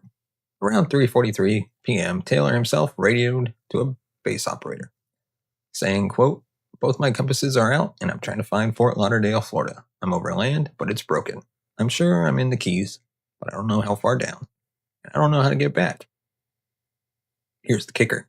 Taylor wasn't over the Florida Keys at all. He was actually northeast of Fort Lauderdale, not southwest like he believed. Completely disoriented.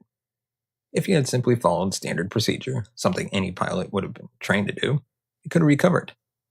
The Atlantic has one reliable feature, the sun. When in doubt, fly towards the setting sun, which means west. That would have brought him to land. And while the flying part is tough, the navigation part, the sun sets in the west. That's flying 101. You don't need a working compass to figure that out. So why didn't Taylor figure it out?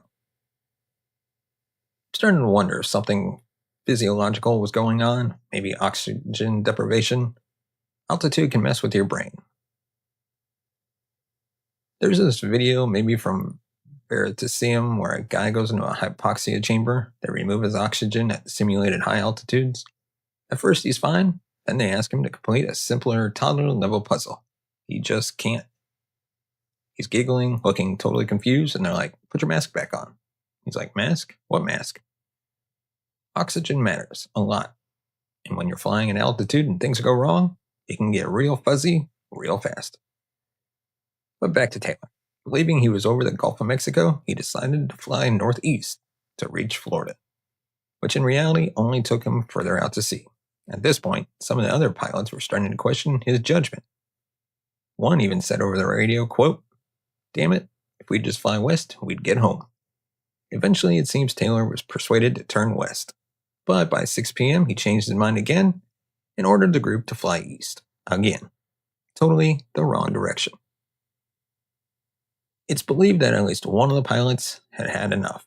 He split off from the formation, tried to make it home solo. Honestly, can't blame him. Charlie's lost his mind, he probably thought. I'm done with this, I'm heading back. Sadly, even that rogue pilot didn't make it back. His plane disappeared too. Unfortunately, even that pilot who decided to break away from Taylor's misguided navigation didn't fare any better. This is the harsh reality of getting lost in the sky, especially over the ocean. Planes don't have infinite fuel. Once you're out, your options are severely limited. And that's the situation Flight 19 found itself in. As the formation drifted farther and farther out to sea, their radio transmissions became fainter and more erratic. Eventually, Taylor gave the order to prepare for a crash landing. A few moments later, radio contact ended.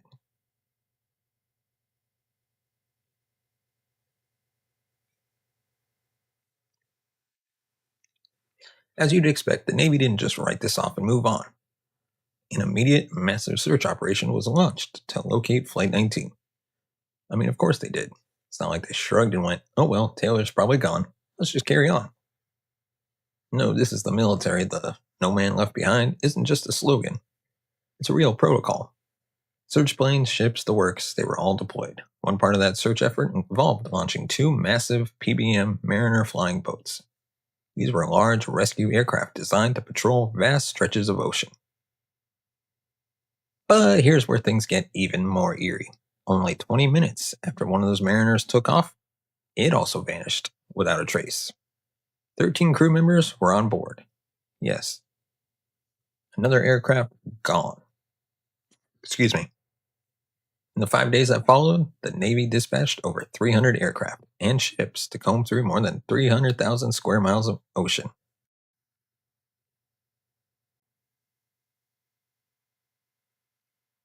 That is almost the size of Texas, and yet nothing. No wreckage, no bodies, no distress beacons. Flight 19, along with that Mariner, simply disappeared. So what happened?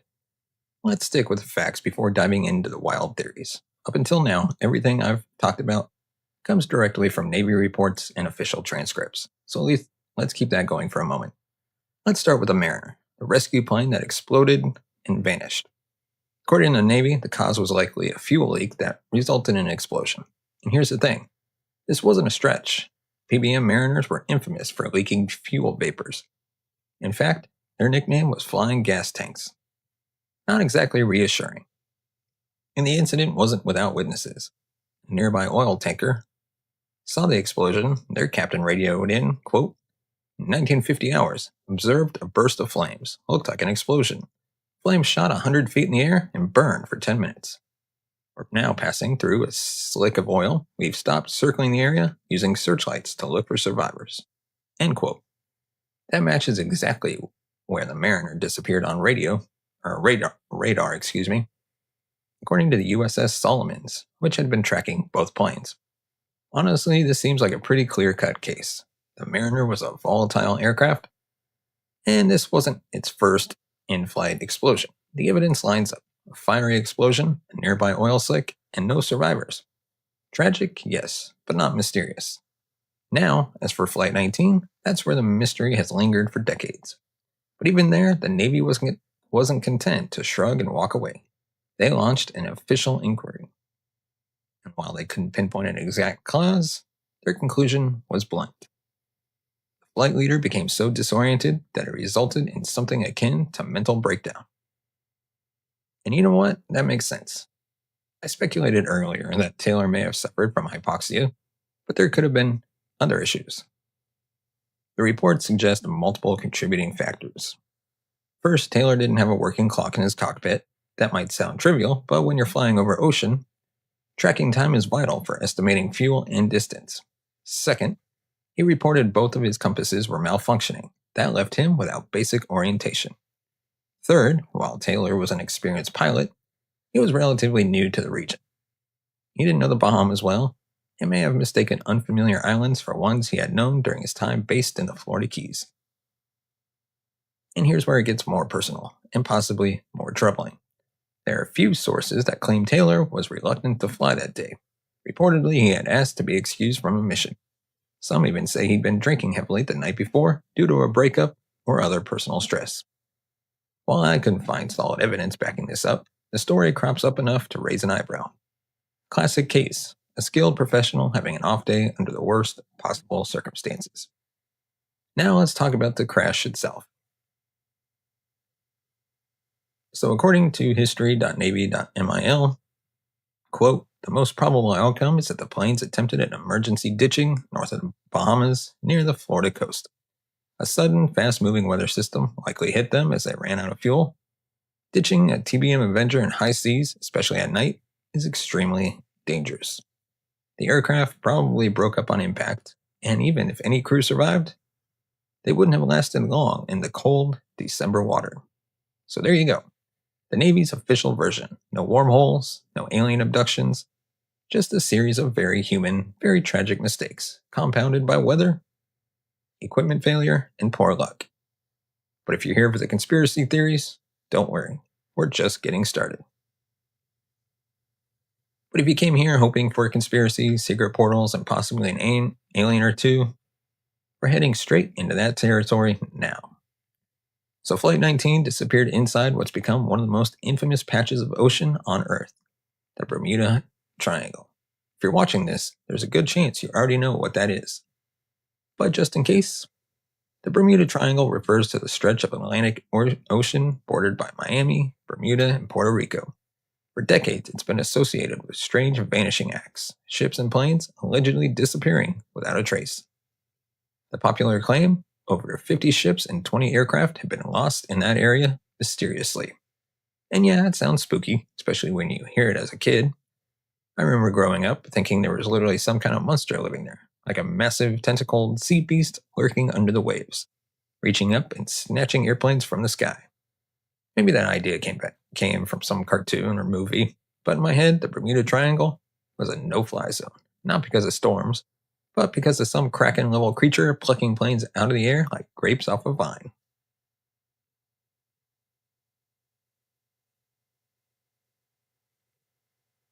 Of course, the reality is a lot less thrilling. The Bermuda Triangle isn't magical or cursed. There's no compelling evidence that more disappearances happen there than in any other heavily trafficked part of the ocean. In fact, the US government doesn't even recognize it as a real geographic location. Still, theories persist, and one of the more out there ideas is this: wormholes. Yep, let's go all in. According to some believers, the Bermuda Triangle is home to rips in the space-time continuum. That's right, actual wormholes, interdimensional portals, gateways to alternate realities. These theories suggest that ships and planes don't crash. They just slip through into somewhere else. Supporters often point to Taylor's mysterious radio message as proof of something strange. You remember the one? Quote, I'm over the land, but it's broken. I think I'm in the Keys, but I'm not sure how far down. To the wormhole crowd, this is damning. They say the only way he could have gotten that far off course or seen something so unfamiliar is if he passed through a time portal.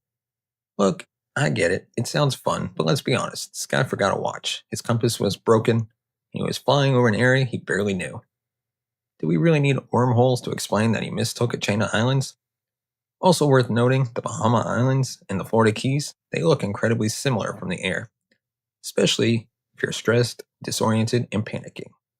Throw in some adrenaline, a bit of fear, and you got a recipe for confusion. No time travel required. And as far as everything looks wrong quote, the one where the sea appeared to be a strange color, he allegedly said they couldn't see land. The whole thing is probably bunk. According to a BBC documentary from 1976, that quote never existed. The producer spoke to the radio tower officers who were on duty that day, and both firmly stated that no such message was ever transmitted. So where did it come from? The most likely answer, a book. Someone trying to sell copies added a dramatic detail. It caught on, and now it's floating around in documentaries and Reddit threads like it's gospel. It always goes like this, right? Someone says, there was a strange final message. Someone else goes, wait, what message? Oh, the one I found in this self-published paperback? Cool, very convincing, which is a problem for all Bermuda Triangle theories, because a lot of them rest on made-up evidence like that. And if your mystery needs fiction to function, maybe it's not much of a mystery at all. So if Flight 19 didn't get sucked into a wormhole or crossed into an alternate dimension, what else is left?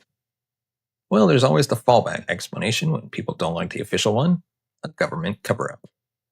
Now look, I understand the instinct. People that tend to be suspicious of government narratives, often with good reason.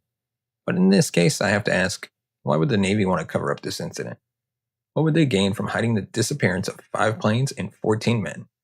Still, that hasn't stopped a bunch of independent investigators from diving into the case, hoping to uncover something the government doesn't want us to know. And you know what? Some of what they found is actually kind of interesting.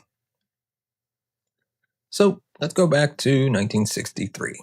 A Florida lawyer named Graham Stickleather was out hunting in the Everglades when he stumbled upon something strange. A downed military aircraft. Navy markings and all. Inside, 2 bodies. He immediately contacted the authorities, and the military swooped in, recovered the wreckage, and took the remains.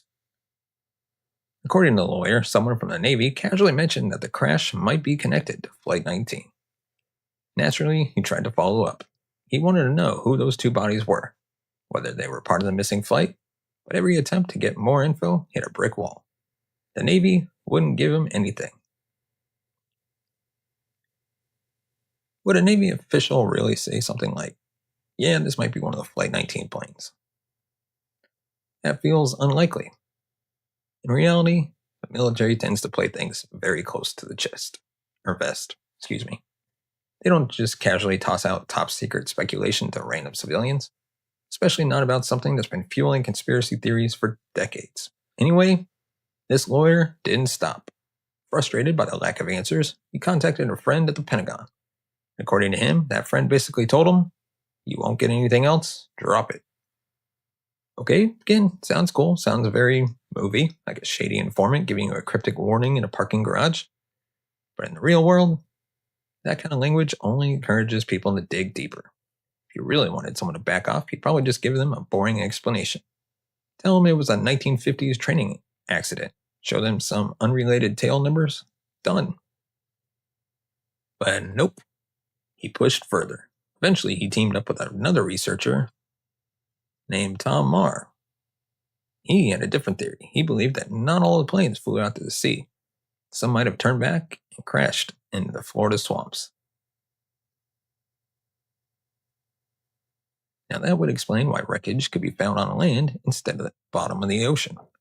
Their theory hinges on the idea that a few of the pilots, maybe those with marine backgrounds, decided to abandon Taylor's leadership, fly back on their own. One of those planes, they believe, is the one that Stickleather found. Apologies for butchering his name. In 2013, Marr even filed a Freedom of Information Act request to try and get the names of the 2 bodies found in that wrecked plane. The Navy refused. The names had been redacted from all records. They believed that the plane was flown by Captain Edward Powers, with Sergeant Al Thompson as gunner, and Sergeant George Panessa on the radio. Here's where it gets even wilder. Only 2 bodies were found, so where's the 3rd crewman? Theory that Panessa survived. Not only did he live through the crash, but for reasons unknown, he vanished. Chose to disappear, went into hiding. According to this theory, one of the missing Flight 19 crew members walked away from the wreck and deliberately vanished from history. Sounds a bit far-fetched, right? But wait, there's a twist. While digging through old files at the Naval Air Station Fort Lauderdale Museum, Mara found a copy of a telegram. It was sent to Panessa's family just a few days after the disappearance. The message read, quote, "I am very much alive. Signed, Georgie." Now, to be clear, the name Georgie was Panessa's nickname. The family recognized it immediately, and they believed it was really from him. Could it have been a hoax? Absolutely. Most likely, it was either someone trying to give false hope or a cruel prank. But the family, they're convinced it was real. One staff member at the museum was interviewed and said, quote, "Most people think it's a hoax, but I'm not so sure. Only close family knew him as Georgie."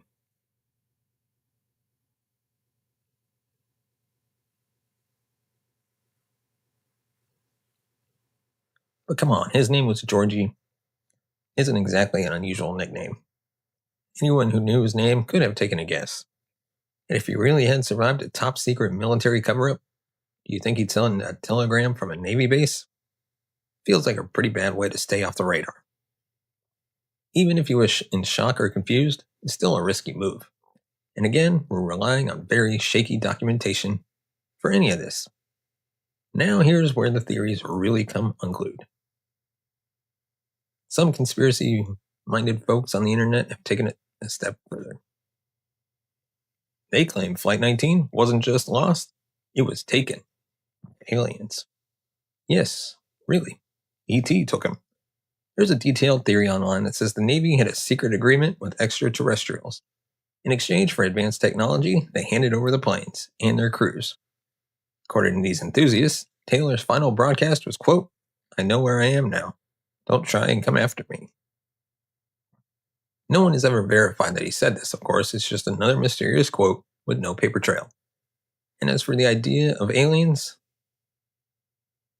trading technology with Earth's military, let me ask you this. If aliens have the capability to travel across galaxies, to cross vast cosmic distances at unimaginable speed, what exactly do they need from us? iPhones? Androids? So let's take a step back and ask the big question. What really happened to Flight 19? Was it an unfortunate but explainable tragedy caused by human error, bad luck, and technical failures? Or was it something stranger? You got two main options here. Option 1, the official version. Capable but disoriented flight leader loses his bearings, bad weather rolls in, the squadron runs out of fuel and ditches in the Atlantic. No magical portholes, no sinister cover-ups, just a tragic accident. Option 2, conspiracy route. Bermuda Triangle opens up and swallows 5 planes whole. Or maybe aliens strike a backroom deal with the Navy and beam the pilots up in exchange for what? Blueprints for a microwave? Look, I get it. We love a good mystery. A story without clear answers lets our imagination fill in the blanks. But here's something that might surprise you. Despite all the headlines, despite all the unsolved labels slapped on documentaries and clickbait articles, the Bermuda Triangle isn't particularly mysterious. In fact, according to the National Oceanic and Atmospheric Administration, there's no statistical evidence that the Bermuda Triangle sees more disappearances than any other busy section of ocean. They said, quote, "There is no evidence that mysterious disappearances occur with any greater frequency in the triangle than in any other large, well-traveled area of the ocean. Boaters and flyers continue to pass through the area every day without incident." And it makes sense. This part of the Atlantic is so massive, over 500,000 square miles. It also sees a lot of air and sea traffic. Ship and planes go missing sometimes, not because of sea monsters or ripples in space-time, but because accidents happen, storms happen, people make mistakes.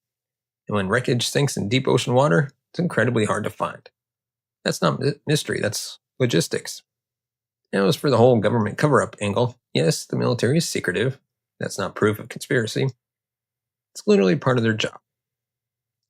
Keeping information locked down, especially when it involves the loss of personnel and equipment. It's just standard procedure.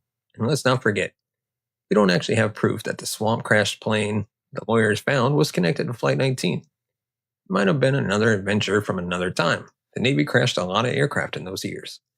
Aviation in the 40s was frankly dangerous and record-keeping. Not exactly perfect.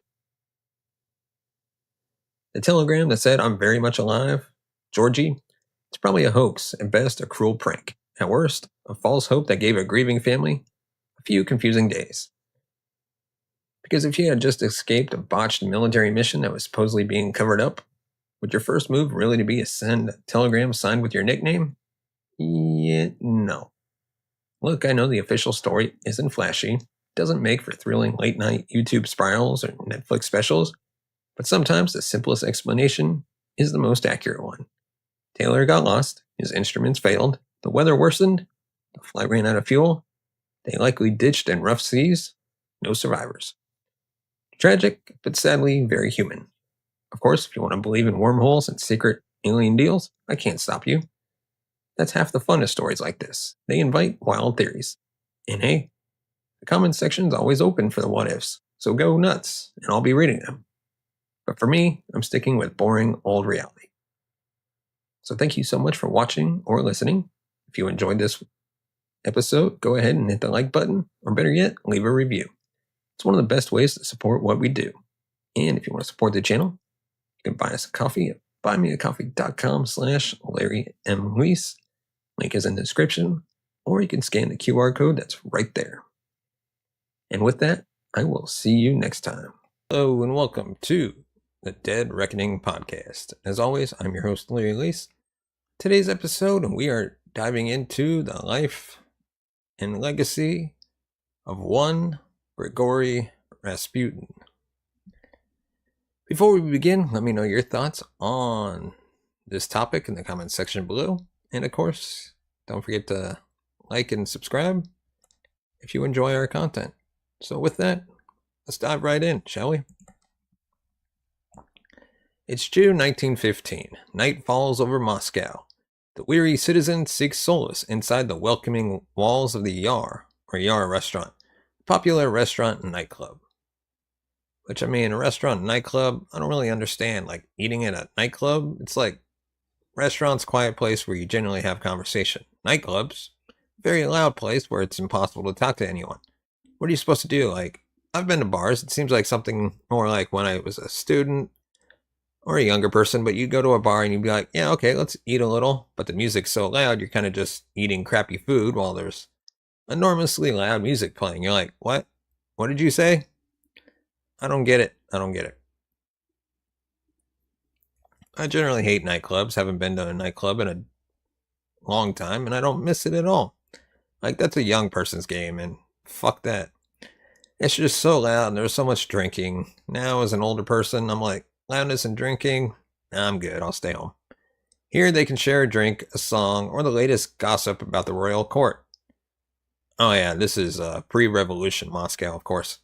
The Russian Empire has been fighting in the Great War against the Central Empires for almost a year now, and the people are not happy. The Muscovites are quick to blame the Emperor Tsar Nicholas and Tsarina Alexandra for the disastrous conduct of the conflict. But they are even quicker to blame their friend and spiritual advisor, Siberian peasant Grigory Rasputin. This man likes to portray himself as a mystic, a healer, a sage. Peasant is a word that comes up in many conversations. The man likes to portray himself as a mystic, a healer, a sage, but spicy's rumors swirl untamed around Moscow and St. Petersburg, telling tales of a drunken Rasputin engaging in unchecked carnal congress with aristocratic ladies, and perhaps even with the Tsarina. Yeah, Rasputin's a fascinating one, isn't he? Because he's like, he smells. Didn't he not bathe very often? He's kind of just this smelly peasant.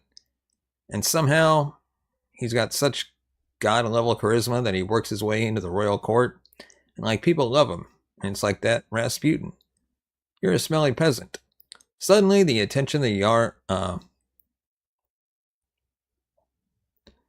Yar's patrons turned to a thin, tall, bearded man, causing a drunken ruckus a few tables apart. The man looks familiar. Of course he does. It's Grigory Rasputin, the mad monk. Rasputin, visibly and irreversibly smashed, jumps onto a table, lowers his trousers, and reveals to Moscow his swinging and impressive manhood.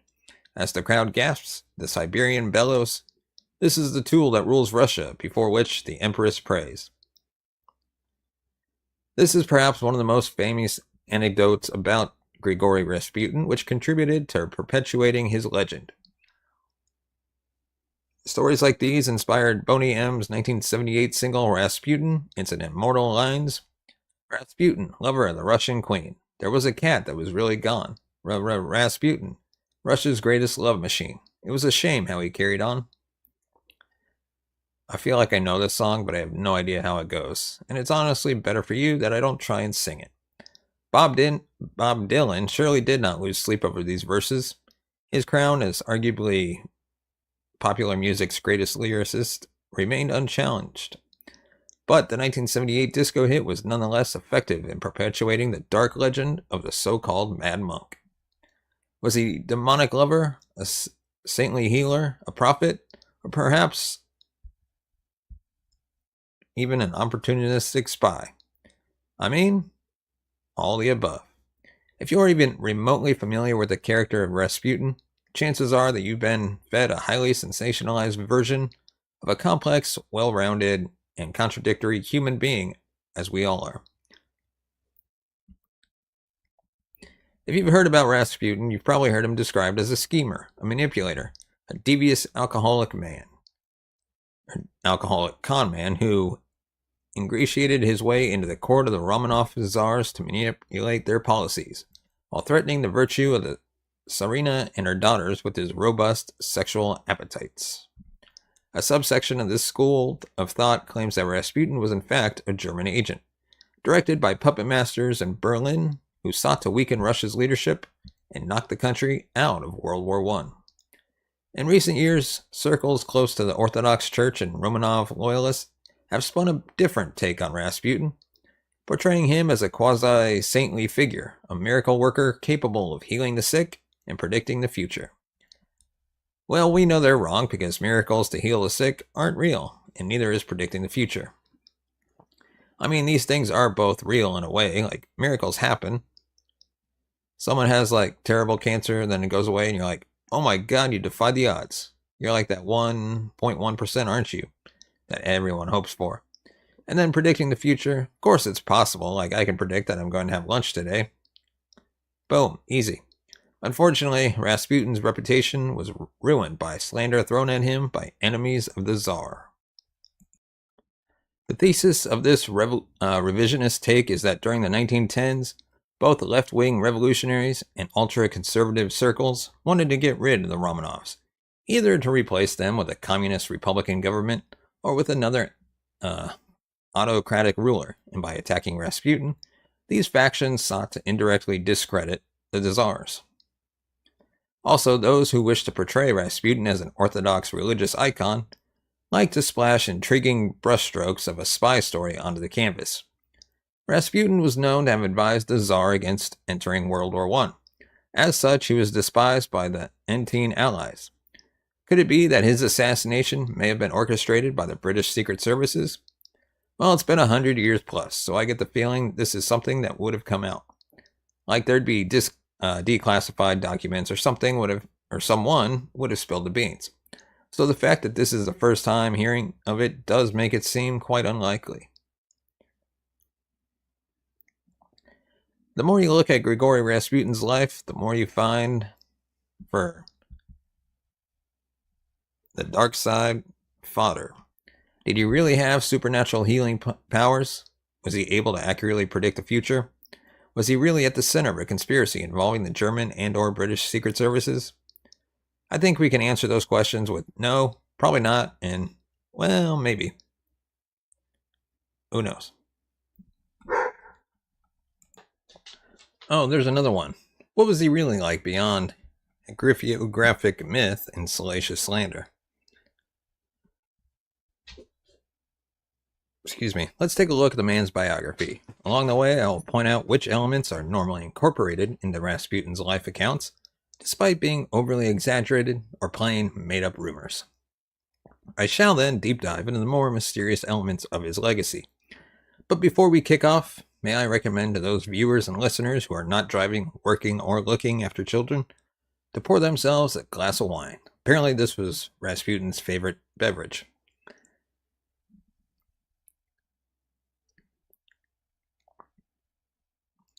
Grigory Rasputin was born on January the 21st, 1869, in the town of Pokrovskoye. I'm going to butcher these names. Western Siberia, let's just say that. Back then, part of the Russian Empire. Grigory was the eighth child born to Anna and Yefim, a farmer and government courier. The Rasputins did not live exactly in abject poverty, but life was not easy either. Grigory had 8 siblings in total, but only he and his younger sister survived into adulthood. Not much is known about Grigory's early years. According to most popular accounts, he was something of a not-so-good teenager, allegedly being arrested at one point for the theft of a horse. Apparently, this is a rather serious crime in Siberia back then, which carried a lengthy prison sentence. Yeah, horse theft. Didn't it used to be, punishable with death in some parts of the world because, horses were seen as so important? According to historian Douglas Smith, author of Rasputin, Faith, Power, and the Twilight of the Romanovs, published in November 2016, this whole story is worth as much as the intestinal product of said horse. Grigory was, in fact, incarcerated for a brief period of time, but only for insulting a local official. By the way, Douglas Smith is probably the only biographer of Rasputin who's actually sought confirmation of his life stories in official records. Excuse me. If he's the only one, what are the other biographers doing? Just being like, yeah, I guess I'll just take that rumor as fact and write it down and sell a book. Yeah, I guess books aren't exactly peer-reviewed, are they? So people just be like, that was entertaining. What a good book. It's thanks to Smith that we're able to discuss Rasputin's life in a balanced, non-sensationalist way. So allow me to raise a toast to that legend, Gallo, drinking his wine.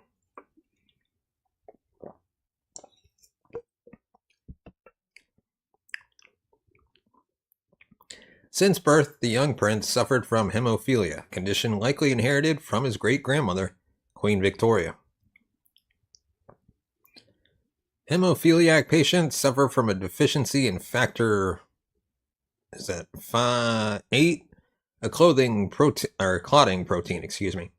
That means that even small wounds or traumas may result in excessive bleeding, even life-threatening bleeding. Blood loss may occur internally in the joints or muscles, provoking intense pain. And that sounds really miserable. Can we treat that these days? Do they have stuff to treat hemophilia? I feel like they do. Somehow, Rasputin's intervention caused the bleeding episode to stop. The Tsarina Alexandra was awestruck by the Siberian's healing powers and summoned him to court on several other occasions. According to author Sergei Fomin, Rasputin healed Alexei in March 1912, October 1912, July 1913, through to 1916. We shall dive deeper into these healing occurrences in a later section. Following the first, apparently miraculous healing of little Alexei, Rasputin was invited to court every time he popped up in St. Petersburg and gradually became a confidant to the royal couple, mainly to Tsarina Alexandra. And allegedly through his influence on Alexandra, he was able to manipulate the Tsar himself, steering his decisions, his policies, and even deciding behind the scenes important ministerial appointments. It's kind of amazing. This guy, obviously he's not healed this kid, so it's just some con that he's doing or whatever. But it's kind of impressive. He's just He's ingratiated himself, and now he's in the halls of power, just like that. Charisma. Pure charisma. Our good old pal, Douglas Smith, downplays Rasputin's influence. Sure, Tsar Nicholas went down in history as a particularly incompetent and weak-willed autocrat, but according to Smith, rather than being spineless, he was simply not interested in ruling. This lack of interest manifested itself in another way. When Rasputin advised Alexandra towards a certain decision, Alexandra asked Nicholas to implement such a decision. The Tsar would go, yeah, yes, right, whatever you say, dear, and then do absolutely nothing, or he didn't act someone else's advice. Nonetheless, Nicholas tolerated the presence of Rasputin at court, as it had a calming effect on his wife, who was often subject to deep anxiety. He once told Prime Minister Pyotr Stolypin, "Better 10 Rasputins than one of the Empress's hysterical fits." But Russian elites at the time had a different view. They saw the Siberian mystic as a negative influence on the court, one that could instill in the Tsar unwanted concern towards the plight of the masses, the poors, the peasants. Oh, the horror. Oh no, he'll make us think about poor people. I hate thinking about poor people. Gross. This is when the slander campaign towards Rasputin, and indirectly the Tsarina, first began. Since 1909, the mystic had been under the watchful eye of the over the feared Tsarist secret police, overseen by Stepan Beletsky and later by General Januszkiewicz. And the police filled the reports with accounts of Rasputin's scandalous conduct. Yes, it is true that the mad monk overindulged in Madeira, and yes, when drunk, he could erupt in a rambunctious dance routines when it was least appropriate. And definitely he behaved inappropriately with his female companions, and frequently sought the services of sex workers. But according to Smith, the Okhrana overplayed these elements, peppering in allegations of sexual assaults and even scandalous rumors of an affair with the Tsarina.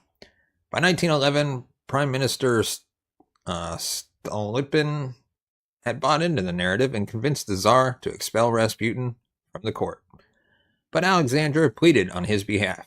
Nicholas caved in, and the mystic was once again welcomed in St. Petersburg. Rasputin continued to collect enemies, however. One of them was an Orthodox priest called Father Eliodor, allegedly jealous of Rasputin's influence in spiritual matters. According to author Sergei Fomin, Leodor inspired an assassination attempt against Rasputin. This took place on June the 29th, 1914, in his hometown of Pokrovskoye. I'm going to butcher these names, and I apologize. A young woman believed Rasputin to be a... Yeah... you know what they mean.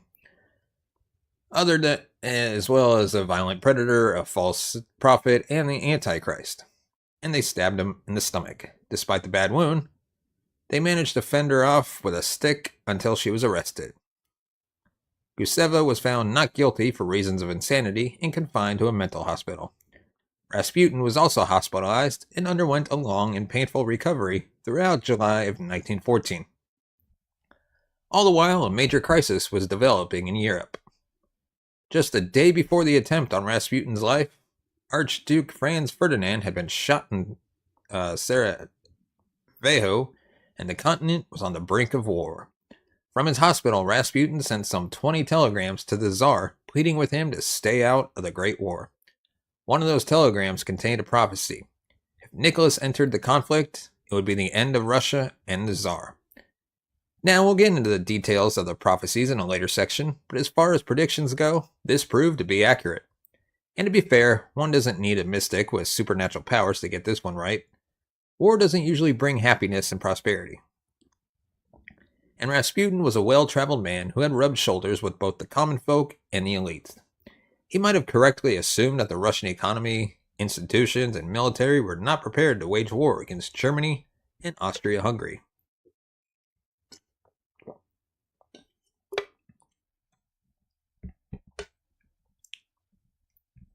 He also knew that Nicholas's throne was still on very fragile legs, and that a disastrous war might cause his downfall.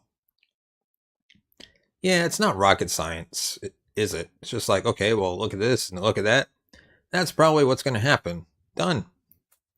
I'm sure his advisors had. Maybe the advisors just shut up and were like, "Yes, Your Majesty, a war we shall have, and a war we shall win, Your Majesty." And Rasputin's like, "Bro, no, it's not going to work." As predicted, things didn't go well for the Russian army. Seeking a scapegoat, Russian elites doubled down on their slander towards Rasputin. That is when the famous story about the incident at the Yar restaurant started circulating. The scene I described at the beginning, when Rasputin aimed his artillery at the patrons, claiming that it was the tool that ruled Russia. So was the story true? Well, once again, we have Douglas Smith and his debunking powers to quote him. Saying, quote, What I was able to do is in Moscow at the State Archive of the Russian Federation was to finally get a hold of the police files on Rasputin, which are voluminous, massive. And by going back and looking at the daily reports of what had happened, I was able to see very clearly that the whole story was invented by police hacks in an attempt to frame Rasputin. It seems that Rasputin wasn't even in Moscow in June of 1915, but he did relocate to St. Petersburg after September 1915. That's when Tsar Nicholas took over command of its troops and left the capital for the front, delegating internal affairs to the Tsarina, who promptly summoned Rasputin to court. He would be dead little more than a year later. The murder of Grigory Rasputin is the stuff of legends. You may have heard or read the classic story according to which he was tougher to take out than a coked up John McClane on steroids, and that it took massive doses of poison, a severe beating, several bullets, and a plunge into a freezing river to finally kill him. Well, we'll get to that later. But first, allow me to cover his alleged healing powers. According to modern sources, openly pro-Tsarist and pro-Orthodox, Rasputin healed at least 2 individuals following traumatic incidents. The first was the daughter of Prime Minister Stolypin, severely wounded in a bombing attack perpetrated by Marxist terrorists on August 15, 1906. According to newspaper reports of the time, however, the girl died as a consequence of her injuries. So he didn't heal her at all. She just died from a bomb. That's it.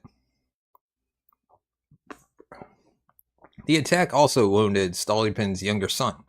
According to author Joseph Furman, Rasputin did visit him at the hospital, but there's no account of the mystic attempting to heal him.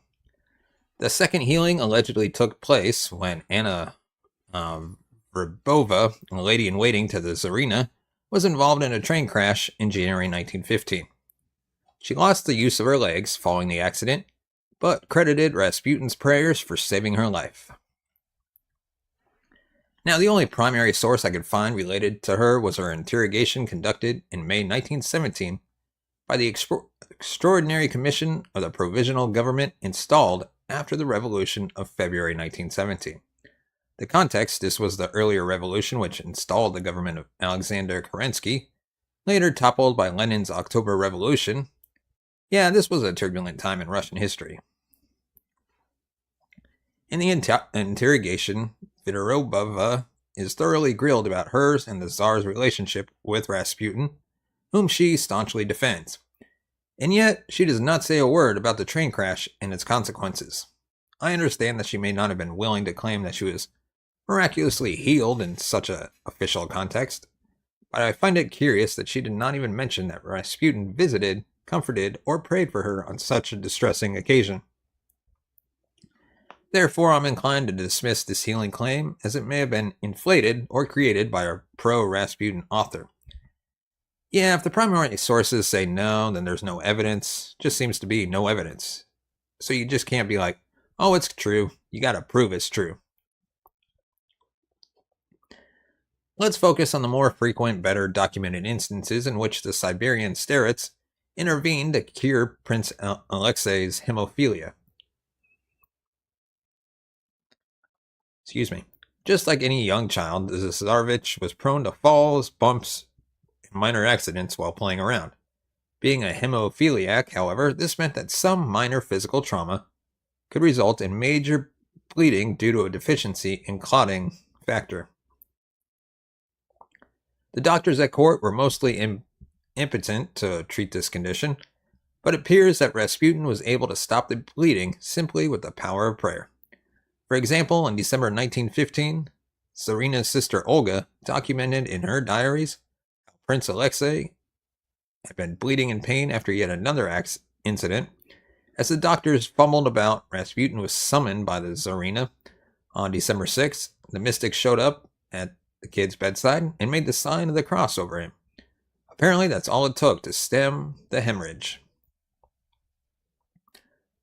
On other occasions, Rasputin didn't even need to be present to perform his miracle.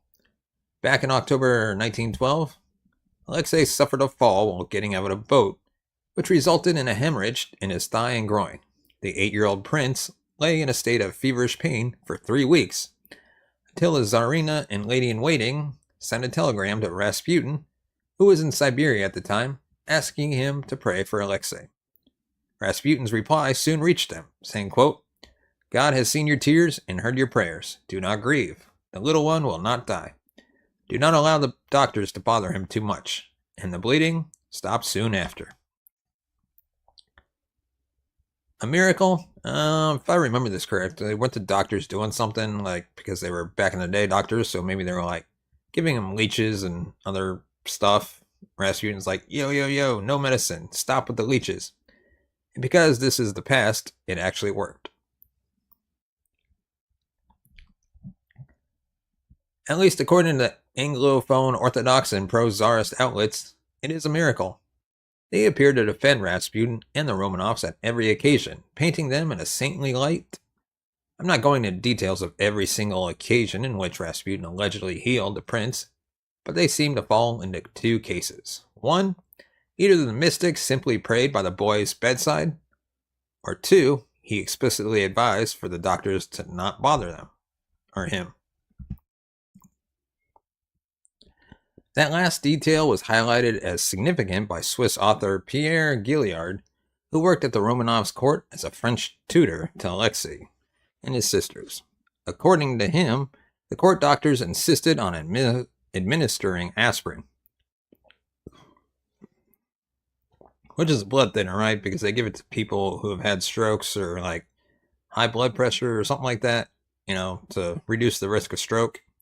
It was to relieve the pain caused by his bleeding episodes. At the time, aspirin was still a relatively recent drug, used primarily as an anti-inflammatory to manage fever and pain. However, the drug is also a thinning agent, currently still prescribed to prevent blood clots and some strokes.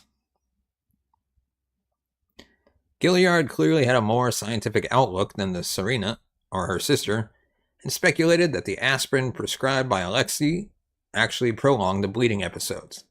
Thus, by shielding the young patient from the doctors, Rasputin didn't actually heal him, but inadvertently prevented the hemorrhages from getting worse.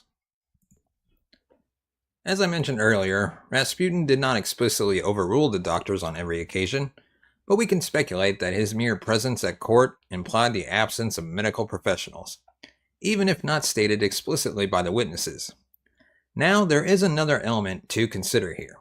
Currently, hemophilia is categorized as mild, moderate, or severe based on the levels of clotting factor in the blood. Several patients may experience life-threatening blood loss. Sure, mild or moderate patients, however, may experience prolonged bleeding, but these may eventually resolve by themselves. Patients affected by severe hemophilia frequently suffer from spontaneous bleeds with no apparent cause. This is not the case with Alexei, which leads me to speculate that he suffered from the mild or moderate kind.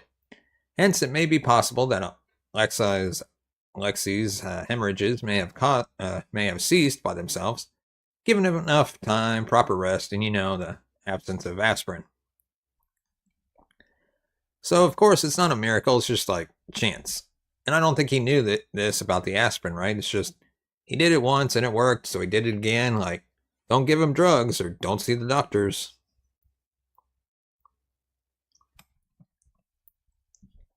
Which can look very convincing if you don't know what's going on. So all those prophecies we just looked at, they come from later secondhand sources. But to be fair, there are 2 promising exceptions. 2 pieces of correspondence apparently dictated by Rasputin during his lifetime. The first is the telegram sent to the Tsar in July 1914, advising him not to go to war, lest the monarchy crumble. But as mentioned earlier, this was more of a piece of sound strategic advice, rather than an actual prophecy. The second piece of correspondence is a letter written by Rasputin shortly before his death, in which he predicted his own assassination and the ruin of the Romanovs. To quote, "I feel that I shall leave life before January 1st. I wanted to make known to the Russian people, to Papa Tsar Nicholas, the Russian mother Tsarina Alexandra, and to the children. If it If it was your relations who have wrought my death, then none of your children will remain alive for more than 2 years. And if they do, they will beg for death, as they will see the defeat of Russia, see the Antichrist coming, plague, poverty, destroyed churches, and desecrated sanctuaries where everyone is dead. The Russian Tsar will be killed by the Russian people. I mean, yes, okay, that's mostly accurate, but it's also like it was at a time when the Russian Tsarina was immensely unpopular. It's not hard to see that that could change. As we'll see later, the mystic was indeed murdered by the Tsar's relations, and Russia did suffer untold misery under the First Civil War and Bolshevik totalitarianism later.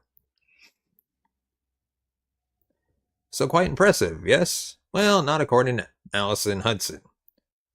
Writing for, Skeptoid.com, Hudson writes that this death letter first appeared in the 1920s memoirs of one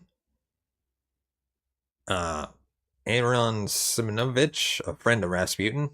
He claimed to have received it from Tsarina Alexandra and kept it after the entire Romanov family was massacred by the Bolsheviks. So once again, we're dealing with secondhand information written after the facts had taken place. Yes. So it can't be trusted. Unless they had that original letter, and they somehow managed to carbon date the ink and stuff like that. But even then, you could just be using older ink and older paper and writing it out. Maybe there's some clever way of science can figure this out, but I doubt that's happened. Maybe the letter's not even around anymore. It's just way too convenient, isn't it? One of the facts in question is Grigory Rasputin's own death, an event which has contributed largely to his legend as a quasi-supernatural being. Rasputin's assassination took place on December 30th, 1916, and it was the result of a plot hatched by Prince Felix Yusupov, husband of the Tsarina's niece, along with 4 conspirators. Yusupov saw Rasputin as a danger to the Romanovs and to Russia itself, and devised a plan to lure the mystic to his own Petrograd basement apartment, where he would be served tea, cakes, and wine laced with cyanide. According to Yusupov, the first part of the plan went as expected. In the night between the 29th and 30th of December, Rasputin gorged himself on a rich, poisonous buffet. But he did not go down. Around 2 a.m., the conspirators became impatient. Rasputin had to go fast, lest they have to dispose the body in the light of day. At 2:30 a.m., Yusupov took charge, grabbed a revolver, and shot Rasputin in the stomach at short range.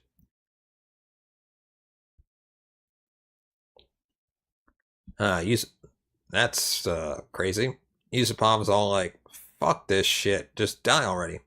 The mystic lay on the floor for almost an hour. When the murderers noticed something stirring in Yusupov's own recollection, quote, all of a sudden, I saw the left eye open. A few seconds later, his right eyelid began to quiver, then open. I then saw both eyes, the green eyes of a viper staring at me with an expression of diabolic hatred. This is when Rasputin proved to be allegedly indestructible. According to Yusupov, the Siberian leapt to his feet, bowing and blood oozing from his mouth, and charged at the aristocrat. To quote him again, he rushed at me, trying to get my throat, and sank his fingers into my shoulder like steel claws. Rasputin shoved Yusupov aside and fled the building, as the other conspirators gave chase, firing their pistols at Rasputin, ran through the building's courtyard. 2 bullets hit him in the back and through the head, knocking him to the ground. That's gonna take him out. He's already been shot in the stomach an hour ago. So was the headshot fatal? Maybe yes, maybe not. To be on the safe side, Yusupov grabbed a club and produced to clobber his unkillable target. Then he and the conspirators removed Rasputin's body and dumped it in the river. According to some secondhand retellings of the event, Rasputin was still breathing at this stage, and the freezing waters of the river finally killed him. The same sources even claim that when his body was recovered, his right hand was held up as if he'd been trying to make the sign of the cross, an indication that he may have survived for a while even after the icy plunge. Yusupov's account of the assassination contributed to building the legend of Rasputin as a superhuman character. feeding into the narrative of those who want to paint him as either a demon or an angel on earth. This version of events, however, is in stark contrast with the autopsy report, which tells a very different story.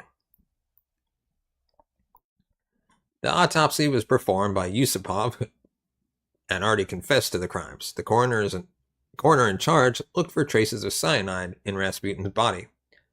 The surgeon did find a large quantity of alcohol in his stomach, no doubt Madeira, but no traces of poison. This can be explained in a couple of different ways.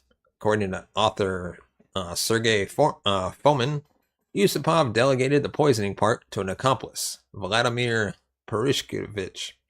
At the time, Perishkovich got cold feet, and instead of lacing Rasputin's refreshments with cyanide, he used aspirin instead.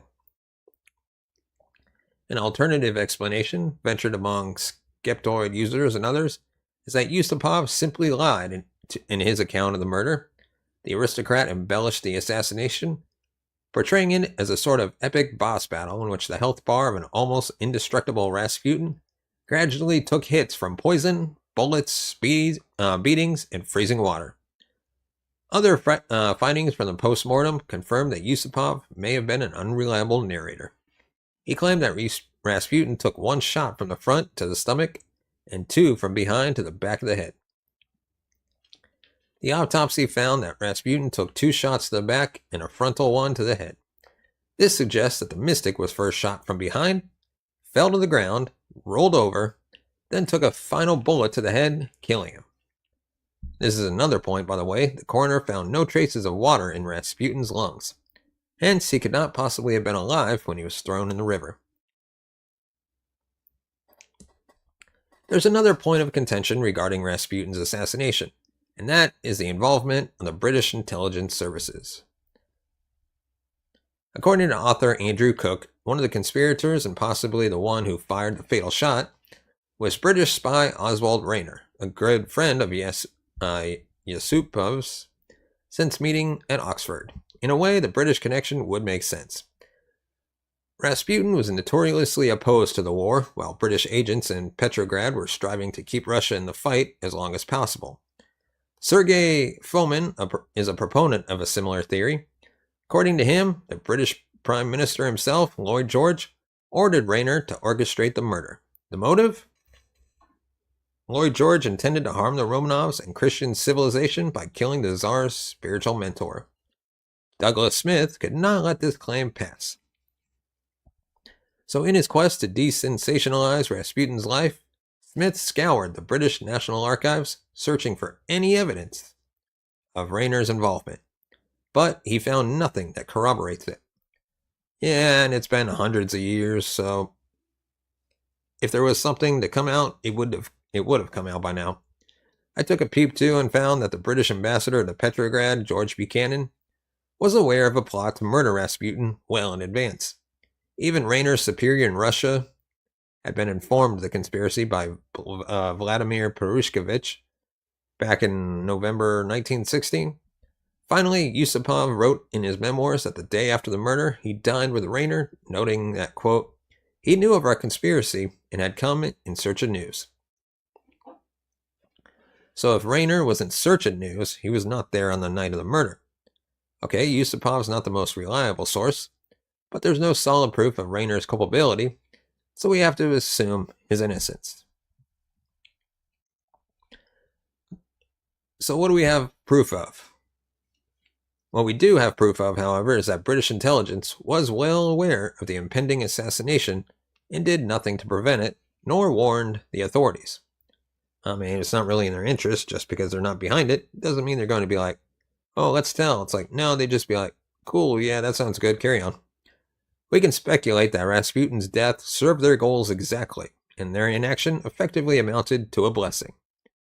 Yeah, but importantly, no, it didn't. Like, legally, it's like, oh no, you shouldn't do that, should you? You definitely wouldn't have wanted to do that. That would have been, brilliant. And now that we've entered the realm of spy stories, let's tackle final mystery around our favorite Siberian wandering mystic. As soon as the first slanderous rumors began circulating in the early 1910s, Rasputin was said to conspire with Tsarina Alexandra to further a German agenda. The Empress was, after all, German in origin. When the Great War started, these rumors picked up pace, morphing into something more concrete. The implication that Rasputin was a spy on Germany's payroll, and his pacifist stance was simply directed at removing Russia from the conflict. As a tactic, it would be a sound one, influencing the ruler of an enemy country by puppeteering said ruler's unofficial advisor. In practice, would this tactic work? As we've learned, Rasputin's influence over the Tsar has been overstated. He may have been able to direct the Tsarina's actions, but when Alexandra approached Nicholas to relay the latest piece of wisdom from the mystic, the Tsar typically reacted by ignoring it. If the German secret services weren't stupid, and I guess they weren't, why throw time, money, and effort at a tactic that was clearly not working? Legendary legend Douglas Smith could not let this claim pass either, and he plunged in the German National Archives. Dude, this guy does his research. He's like, yeah, no, it makes no sense, but just to doubly prove this, let's, look through really old documents. Interestingly, he found the German intelligence did keep a close eye on Rasputin, to the point of fascination. But in reality, they did not control him. In fact, Berlin's agents wondered who controlled him, if at all. They even invented the idea of bribing him, but they did not carry out the plan. It's now time to cork the bottle and draw the conclusions of this long, Madeira-fueled overview of Rasputin's life, death, and alleged miracles. My whole opinion is that the legacy of Grigory Rasputin has become a symbolic battlefield for supporters and denigrators of the Romanovs and the Russian Empire as a whole. In one corner, we have those who say Nicholas and Alexandra were great folk. Rasputin was their friend, and he was also a saint. But bad people conspired against them, and so they slandered both the royal couple and the mystic. And in the opposite corner, we have another faction shouting that the Romanovs were incompetent fools, the epitome of a worn-out, ill-advised institution. Their best pal was this demonic drunkard, sex addict, mad monk, so they all deserved to be wiped out. What authors such as Douglas Smith have reminded us is that Grigory Rasputin was neither a demon nor a saint. He was a human being. He did not perform miraculous healings, and his scant predictions were based on common sense. He did appear to have something of a sex addiction and behaved inappropriately with his admirers. But he did not indulge in orgiastic rituals, nor did he seduce the Tsarina or her daughters. He did not bend the Tsar to his will, but he did discuss some policy matters with the royals, although Nicholas was not overly receptive to the ideas. He was his own man, and he did not rely on paychecks from Berlin. And though he did not endure massive amounts of punishment before dying, he went down with a bullet to the head, just like any other average Joe. What seems to be lost in the hail of conspiracies, miracles, and gigantic manhoods is that Grigory Rasputin was a semi-illiterate commoner from a remote corner of the Russian Empire, who, through sheer will, faith, and a good amount of help from the right connections, worked his way up to a close friendship with autocrats in charge of the largest country on earth. And that is remarkable enough in itself. The Siberian mystic would have deserved a place in history, even without the exaggerations of the crazed, the pro-czars, or the Yusupovs of this world. During my research, I've encountered some outlandishly bonkers conspiracy theories about Rasputin, which I decided not to include because it was too difficult, and I was tired. According to an anonymous source, Grigory Rasputin was none other than the latest incarnation of an immortal being known as the Count of Saint Germain, who attracted much attention and prominence in 18th century France. Saint Germain is believed to be an immortal being who pops up at key points in history to bring about momentous change. And so it was that Saint Germain popped up in Russia as Rasputin with the goal of paving the way for the Bolshevik Revolution. But after becoming the target of several assassination attempts, Rasputin, Saint Germain, faked his own death, allowed himself to be buried, and then tunneled out of his own grave. Of course he did. It sounds reasonable. People tunnel out of graves all the time. According to this story, it's not clear if the revolution was caused by Saint Germain Rasputin or not. The narrative picks up again in the late 1980s when the immortal causes the collapse of communism in Eastern Europe before relocating to Los Angeles. Of course he does. According to those in the know, St. Germain's latest incarnation is comedian and solid character actor Kevin Pollak, best remembered for performances in A Few Good Men and The Usual Suspects.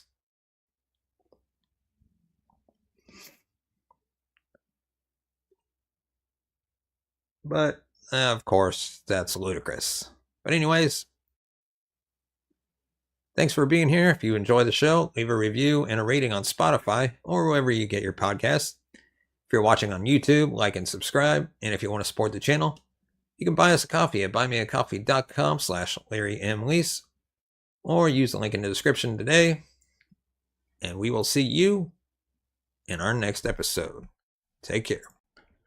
Hello and welcome to the Dead Reckoning podcast. As you can see, we're doing a full-length marathon of our top episodes of 2025. So when you're seeing this, Merry Christmas, and we hope you have a Happy New Year, and we will see you back in 2026. And without further ado, let's start the show. You're watching a Highwire Media podcast. Welcome to the Dead Reckoning podcast. I'm your host, as always, Larry Lease. Today's episode, we are diving into the Kraken.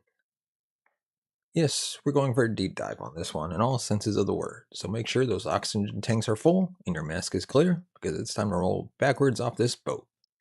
Scuba diving. Lots of scuba diving references there. Well, I'm not generally afraid of stuff, but the one thing that makes me irrationally fearful is deep water. So I've never really been keen to go scuba diving and stuff because, even on a boat, if I look over the edge, all I can think about is that. And I know it's ridiculous, is that I'm on a boat and below me is just unknown depths and things that could just, it's whatever's down there could just swim towards me and get me.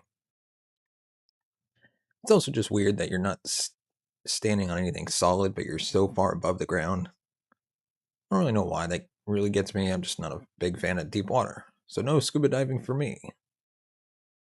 Sea monsters have been around for as long as people have been able to travel on the sea. Whether you're on a long-haul fishing trip, expedition, or whatever, there comes a point when you're far enough out on the water that you can't see anything but the sea. No land, no other boats, nothing but the vast expanse of whatever ocean you're on, stretching as far as you can see in all directions. Have you guys played that game? What is it? Cannot remember what it's called. It's so addictive. It's so fun. You survive a plane crash and you're in the sea. It's a recent game or something recent, within the last couple of years. You're in the sea, then you're on a life raft, and you got to paddle this life raft towards an island. Then you got to craft. So you're making a camp. You're making all this stuff. You eventually make a boat. You have to go around all these shipwrecks and find stuff to hopefully escape. It's very compelling, and it's just the same thing. You're just out on the ocean, and I don't like how deep it is, the sharks and stuff. Is there anything else that would give you such a horrible feeling of unease as that? I mean, yeah, there's loads of things that would make me feel more uneasy than that because, you're on a boat. If I was in the water, I'd be way more uneasy. You can see very far down. Anything could be under there. You don't know how deep it is or what, or whether some awful toothy creature is speeding up like a bullet from the depths at the very second, with its mouth open, ready to swallow your whole boat. If I was in the water, I think it's going to swallow my whole body, but I don't think it's going to swallow the whole boat. I mean, if even a giant blue whale or something, they're not going to eat a boat. Boats are big and not food. Is there a huge bulb of cephalopod lurking mere feet below or waiting to whip out its tentacles and destroy your vessel? Or will it just cruise by underneath without you even realizing how near death you were? With water covering 70% of our planet and at least 80% of this never having been explored, it's little wonder that the seas and oceans hold so much fear and folklore, going as far back as humans do. Before we crack on with the main character of this episode, we do need to do a little bit of due diligence and go back and look at stories that predate what we collectively call the Kraken. Actually, excuse me.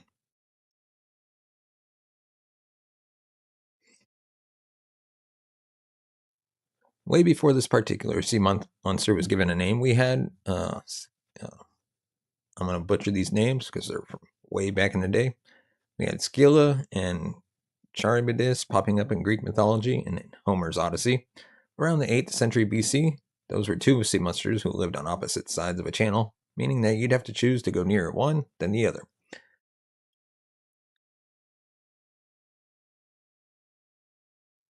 Apparently, the phrase between Scylla and uh, Charybdis is synonymous, with between a rock and a hard place.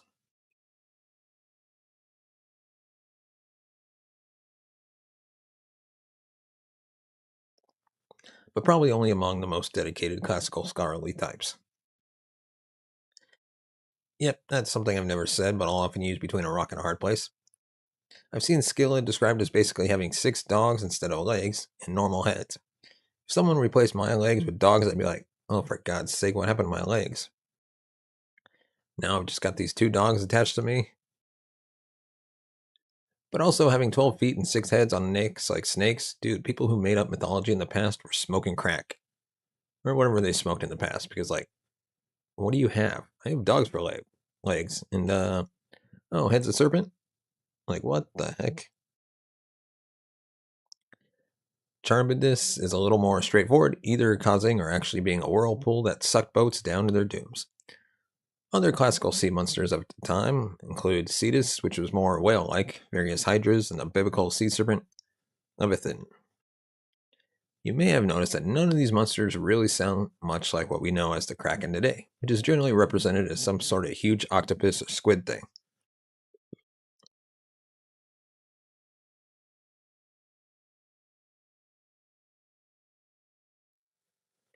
We probably got the name Kraken from Old Norse, as the thing first burst onto the scene in the Norwegian Sea.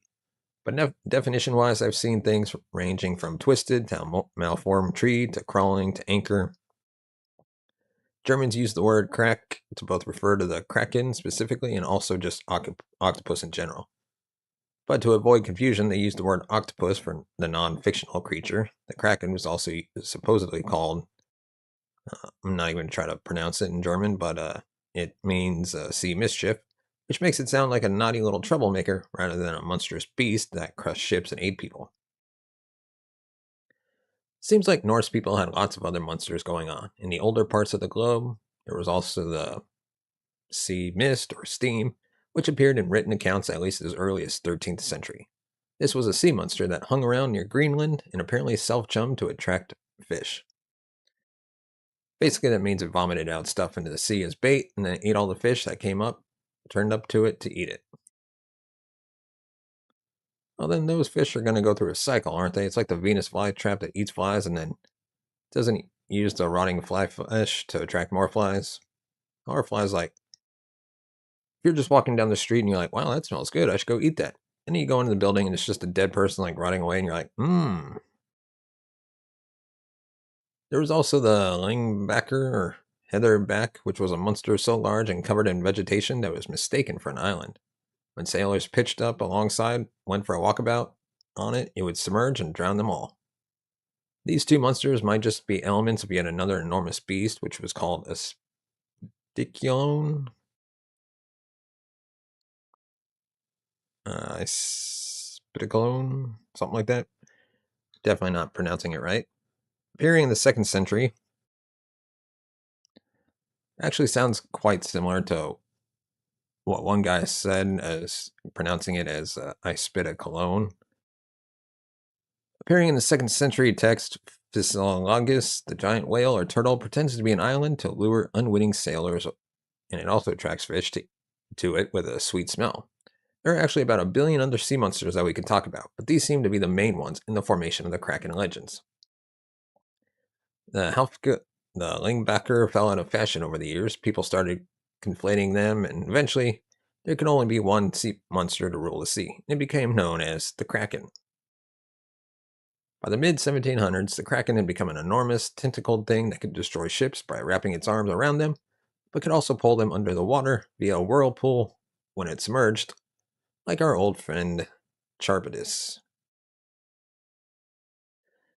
Dude, what is with these pronunciations? I know I'm getting them horribly wrong, but honestly, I don't care, especially when it comes to mythology. How did it end up as a giant cephalopod when earlier monsters didn't really have those characteristics? Well, it's probably because as time went on and people sailed around more, they saw things that actually bore a resemblance to this creature. And thus the legend grew. Goodbye whale with an island on its back. Hello, much larger version of a squid or octopus. It's also because starting in the 1700s, the kraken started making its name via scientific journals and also from alleged actual encounters. Obviously, it's not like an actual kraken or whatever, but there are giant squids, right? So I feel like they found one and they had it like that weird big thing that they have. And then they also found like some big something from a whale or whatever. And it even had bigger beaks from those squids inside. And so scientists were like, yes, massive squids down there, which is kind of scary. Swedish biologist Carl Linnaeus, also known as the father of taxonomy or the slightly less catchy godfather of binomial nomenclature, for creating biological classifications for all known organisms. You know, the names like gorilla and ratus. He started Systema Naturae in 1735, and guess what made an appearance in the first edition? The kraken. Classified as Microcosmus marinus, which comes in the cephalopod class under the genus of the cuttlefish. Cuttlefish are like the least intimidating. It's like a little cuttlefish. I don't actually know what a cuttlefish looks like. I think I've only seen cuttlefish shells on like the beach, but they're small, and I don't imagine they belong to a particularly intimidating creature. Up to this point, I hadn't thought of cuttlefish at all, as they're quite small, although darn if they don't look like your archetypal kraken, kind of mixture of a squid and an octopus. The kraken also appeared in 1746's uh, Borsod til Norges Naturlige Historie, with Linnaeus describing it as a singular monster, albeit one he admitted he'd never have actually seen. Not long after, it seems that Linnaeus realized the error of his ways and left the sea monster out of further editions of his work. But this early rubber stamping of the creature earned it a real place in history and also cemented the now common aesthetic of the monster as a cephalopod. In the 1750s, Eric Pentobidin, A Natural History of Norway, which again featured the kraken as a real creature. He described it as round, flat, and full of arms, and the longest and most surprising of all, the animal creation. Eric gave various examples of what its classification could actually be, ranging from a type of octopus or starfish to a giant crab.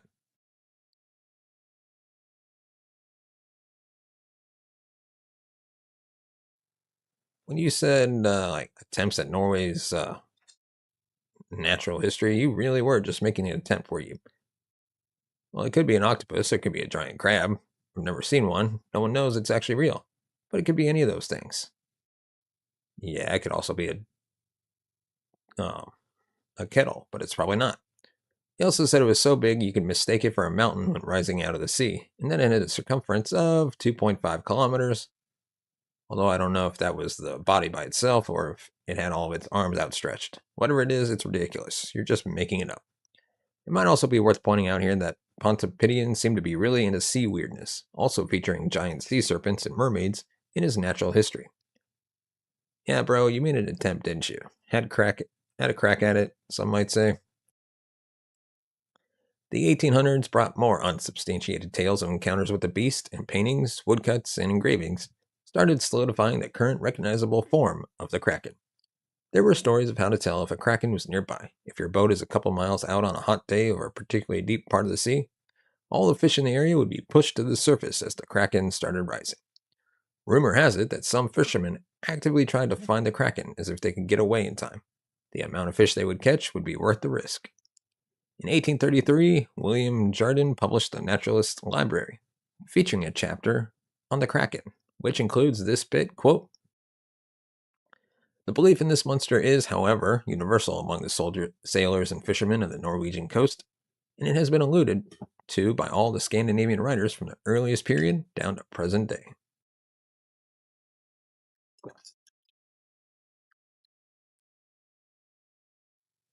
He quotes tales of the kraken from the Pontopidian's writings before saying, quote, "Probably without much difficulty, this extraordinary kraken may be identified with certain species of sepia or cuttlefish, which have been described in the annals of science. Dude, this is like you're going on the internet and just finding a fact that someone has written on a website and then writing it down as well and being like, fact, substantiated. The problem is then you get like two places that are saying the fact is true, even though they're just all copying each other, and it often gets it wrong. This was like the misinformation before there was the internet. Jardine then quotes someone who had seen a massive cuttlefish, but I don't think they get that large. So maybe this person had actually seen a giant squid. He goes on to list several examples of ships and humans being attacked by massive arms or tentacular, and also sightings of the Kraken by different people all over the world. He's pretty much saying throughout his book, I think the Kraken's real because loads of people have seen it, even though it's not really confirmed. As well as saying the Kraken might actually exist or be it as a natural creature, Pontoppidan and Jardine put into print many alleged examples of the creature attacking ships, grabbing and killing sailors, and creating whirlpools to drag its hapless victims to their death. In 1851, Herman Melville name checks it in Moby Dick, although it's a skeptical reference. I mean, yes, it's also like so hard to read. Like, okay, I don't even know what he's saying. Reading things from the past is so hard. I've tried reading books. Like I tried reading The Count of Monte Cristo, which is apparently amazing. And I'm just reading it and I'm like, oh yeah, but the old language, it's like hard work. And all I do all day is read. And then it's just like to read something hard is like for fiction in the evening is really hard. You're just like, I don't want to read this. I just want to read something easy. In 1861, a small French warship called the Electon had one of the first recorded encounters with a real live giant squid.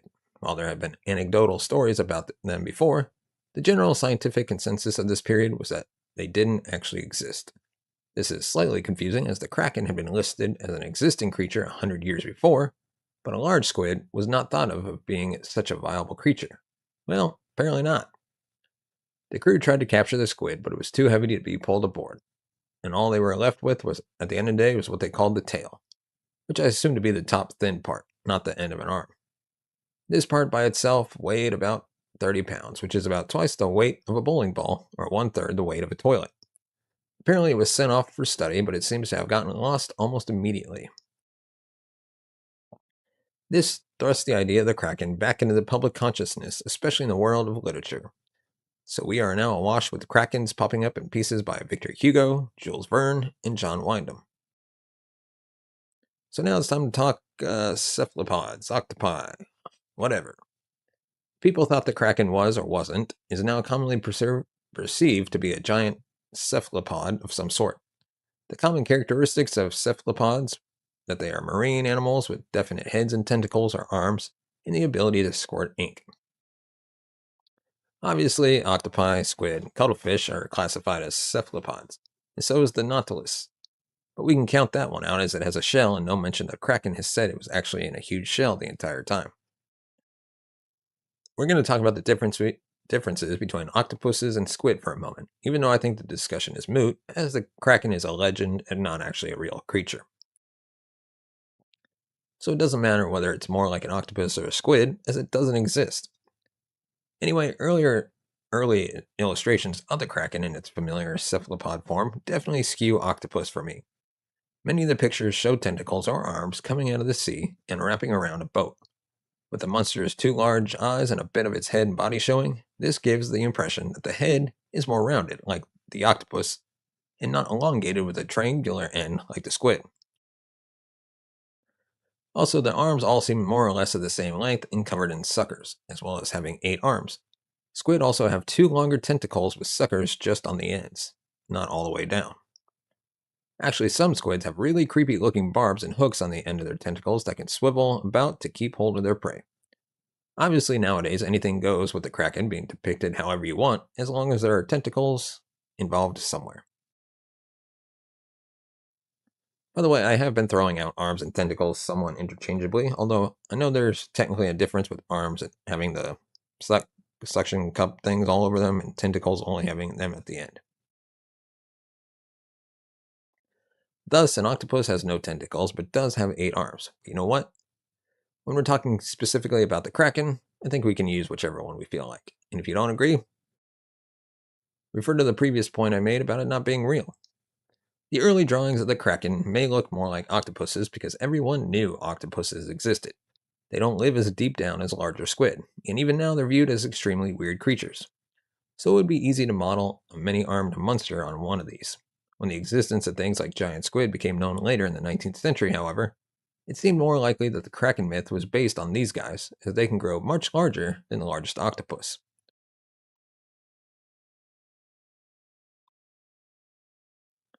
There are little squid and giant squid. The largest squid are mysterious animals that live hundreds of meters down in oceans across the globe where humans just can't go because they live way down deep.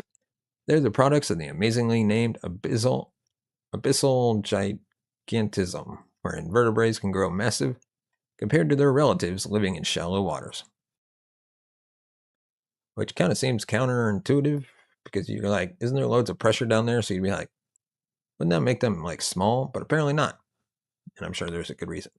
While some had washed up or come to surface in the past, a few strandings occurred in New Zealand and around Newfoundland in the 1870s and 1880s, bringing the possible monster firmly into the realm of reality. The giant squid was also finally officially classified as the Archteluthis dux in 1857 by Norwegian naturalist Japetus Steenstrup. It wasn't until 2004 that we had any photos of a living giant squid in its deep natural habitat.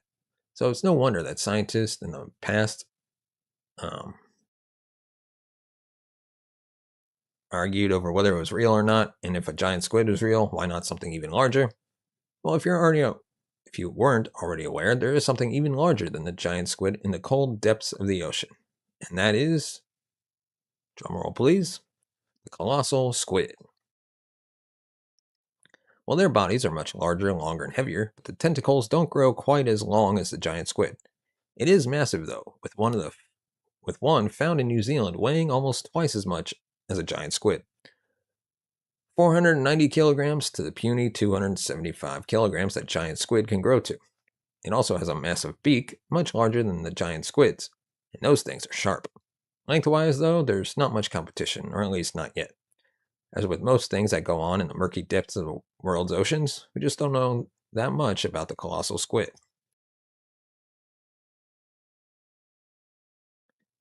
An 18-meter or 60-foot long squid is no joke. That's 12 Danny DeVitos laid end to end in the water beside you.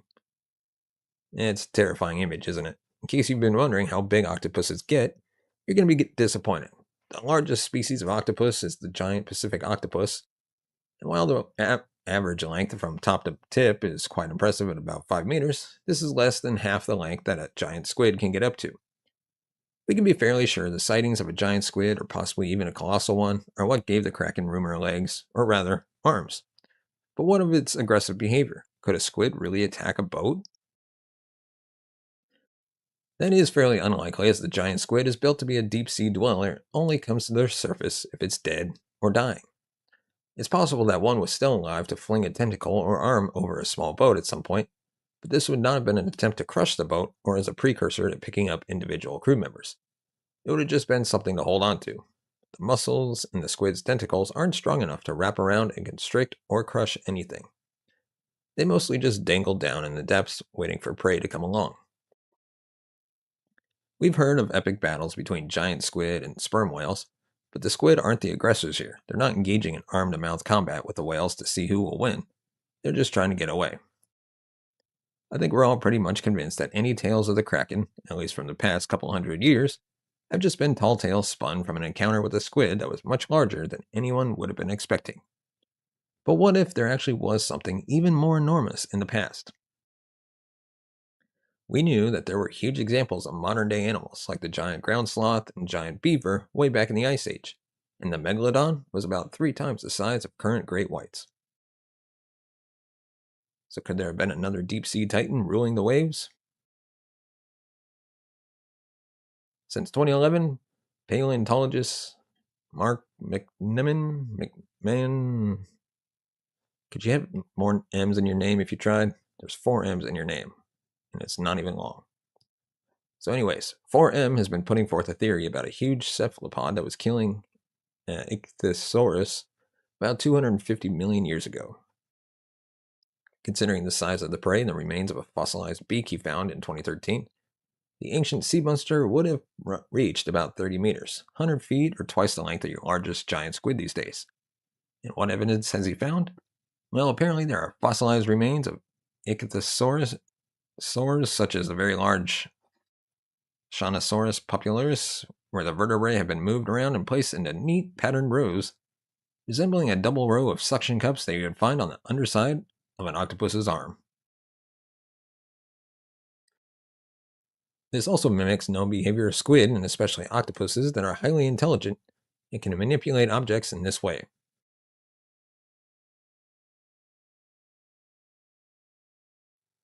So 4M believes that the formation of those vertebrae to look like a double row of suckers is intentional, a cephalopod's calling card, if you will, or even something of a self-portrait.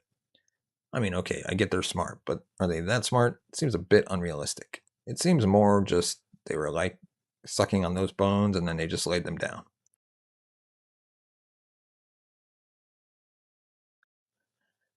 Or maybe the tentacles are twitching, but the creature is no longer alive, as this theory is not supported by anyone else apparently in the entire world. A blog about this by Tyler Greenfield, who was a paleontology student at the time, clearly sets out how, thanks to what we know about marine life in the Triassic period and what we know about the evolution of cephalopods, that this monster thing is just impossible. This brings us back to the burning question at the top of the episode. Did late Triassic celluloids actually have biserial suckers?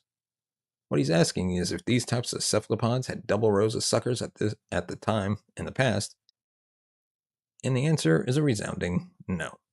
They only had uniserial suckers. So this puts um,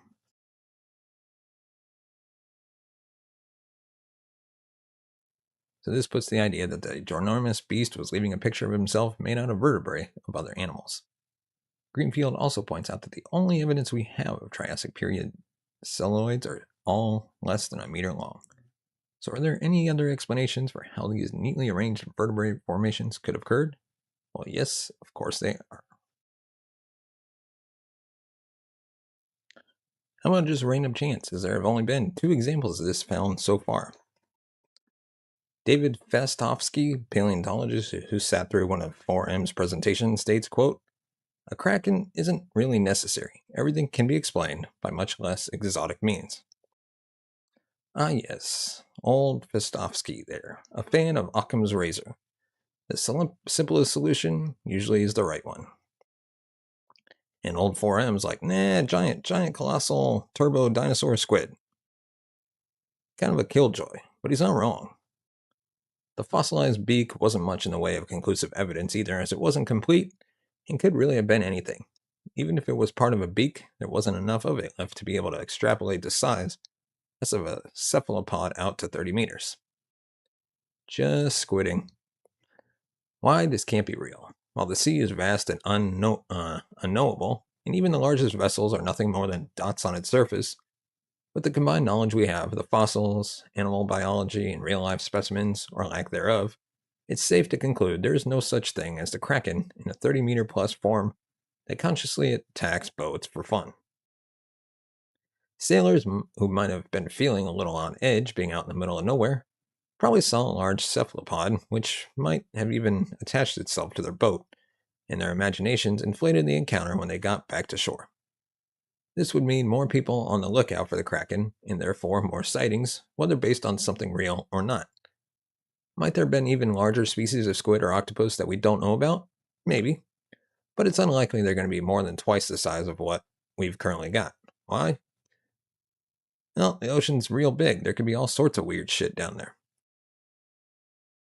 I don't believe there's an actual kraken drowning boats and stuff, but I do believe there could be some big ass shit down there that we don't know about. Didn't we say 80% of it's unexplored? Who knows what's down there? The main mystery for me is here why the ancient Greek and Romans recorded the giant squid as a real animal, and then it fell into the realm of legend for centuries before being recognized again in the 1850s. Pliny the Elder, a 1st century AD Roman naturalist and author, wrote a book about a squid measuring more than 9 meters with a body like a barrel in his work, Natural History. And Aristotle had mentioned it even earlier in Historia Animalium, although not quite as such a gigantic specimen. I suppose the giant squid's elusiveness doesn't help, and it was probably only when countries started exploring further across the oceans that the chances of seeing one increased. There also haven't been any modern day kraken sightings, and we have to keep going back to the same boring point as we do for all cryptids and monsters. Are there just one or two that live for thousands or even millions of years, or are there enough of these things to maintain a breeding population? Neither seem very likely, so I think we can leave this beast in the story where it belongs. And that is the Kraken. Let me know your thoughts on this in the comment section below. Do you think the Kraken never existed, or do you think it's, just a fantasy? Let me know. And of course, if you want to support the channel, you can buy us a coffee at buymeacoffee.com, Larry M. Lease. It's buymeacoffee.com/Larry M. Lease. As always, your support helps the channel grow, upgrade our equipment, bring in new hosts, be able to pay them, and eventually take this show on the road. As always, thank you so much for watching and listening. We'll see you next time.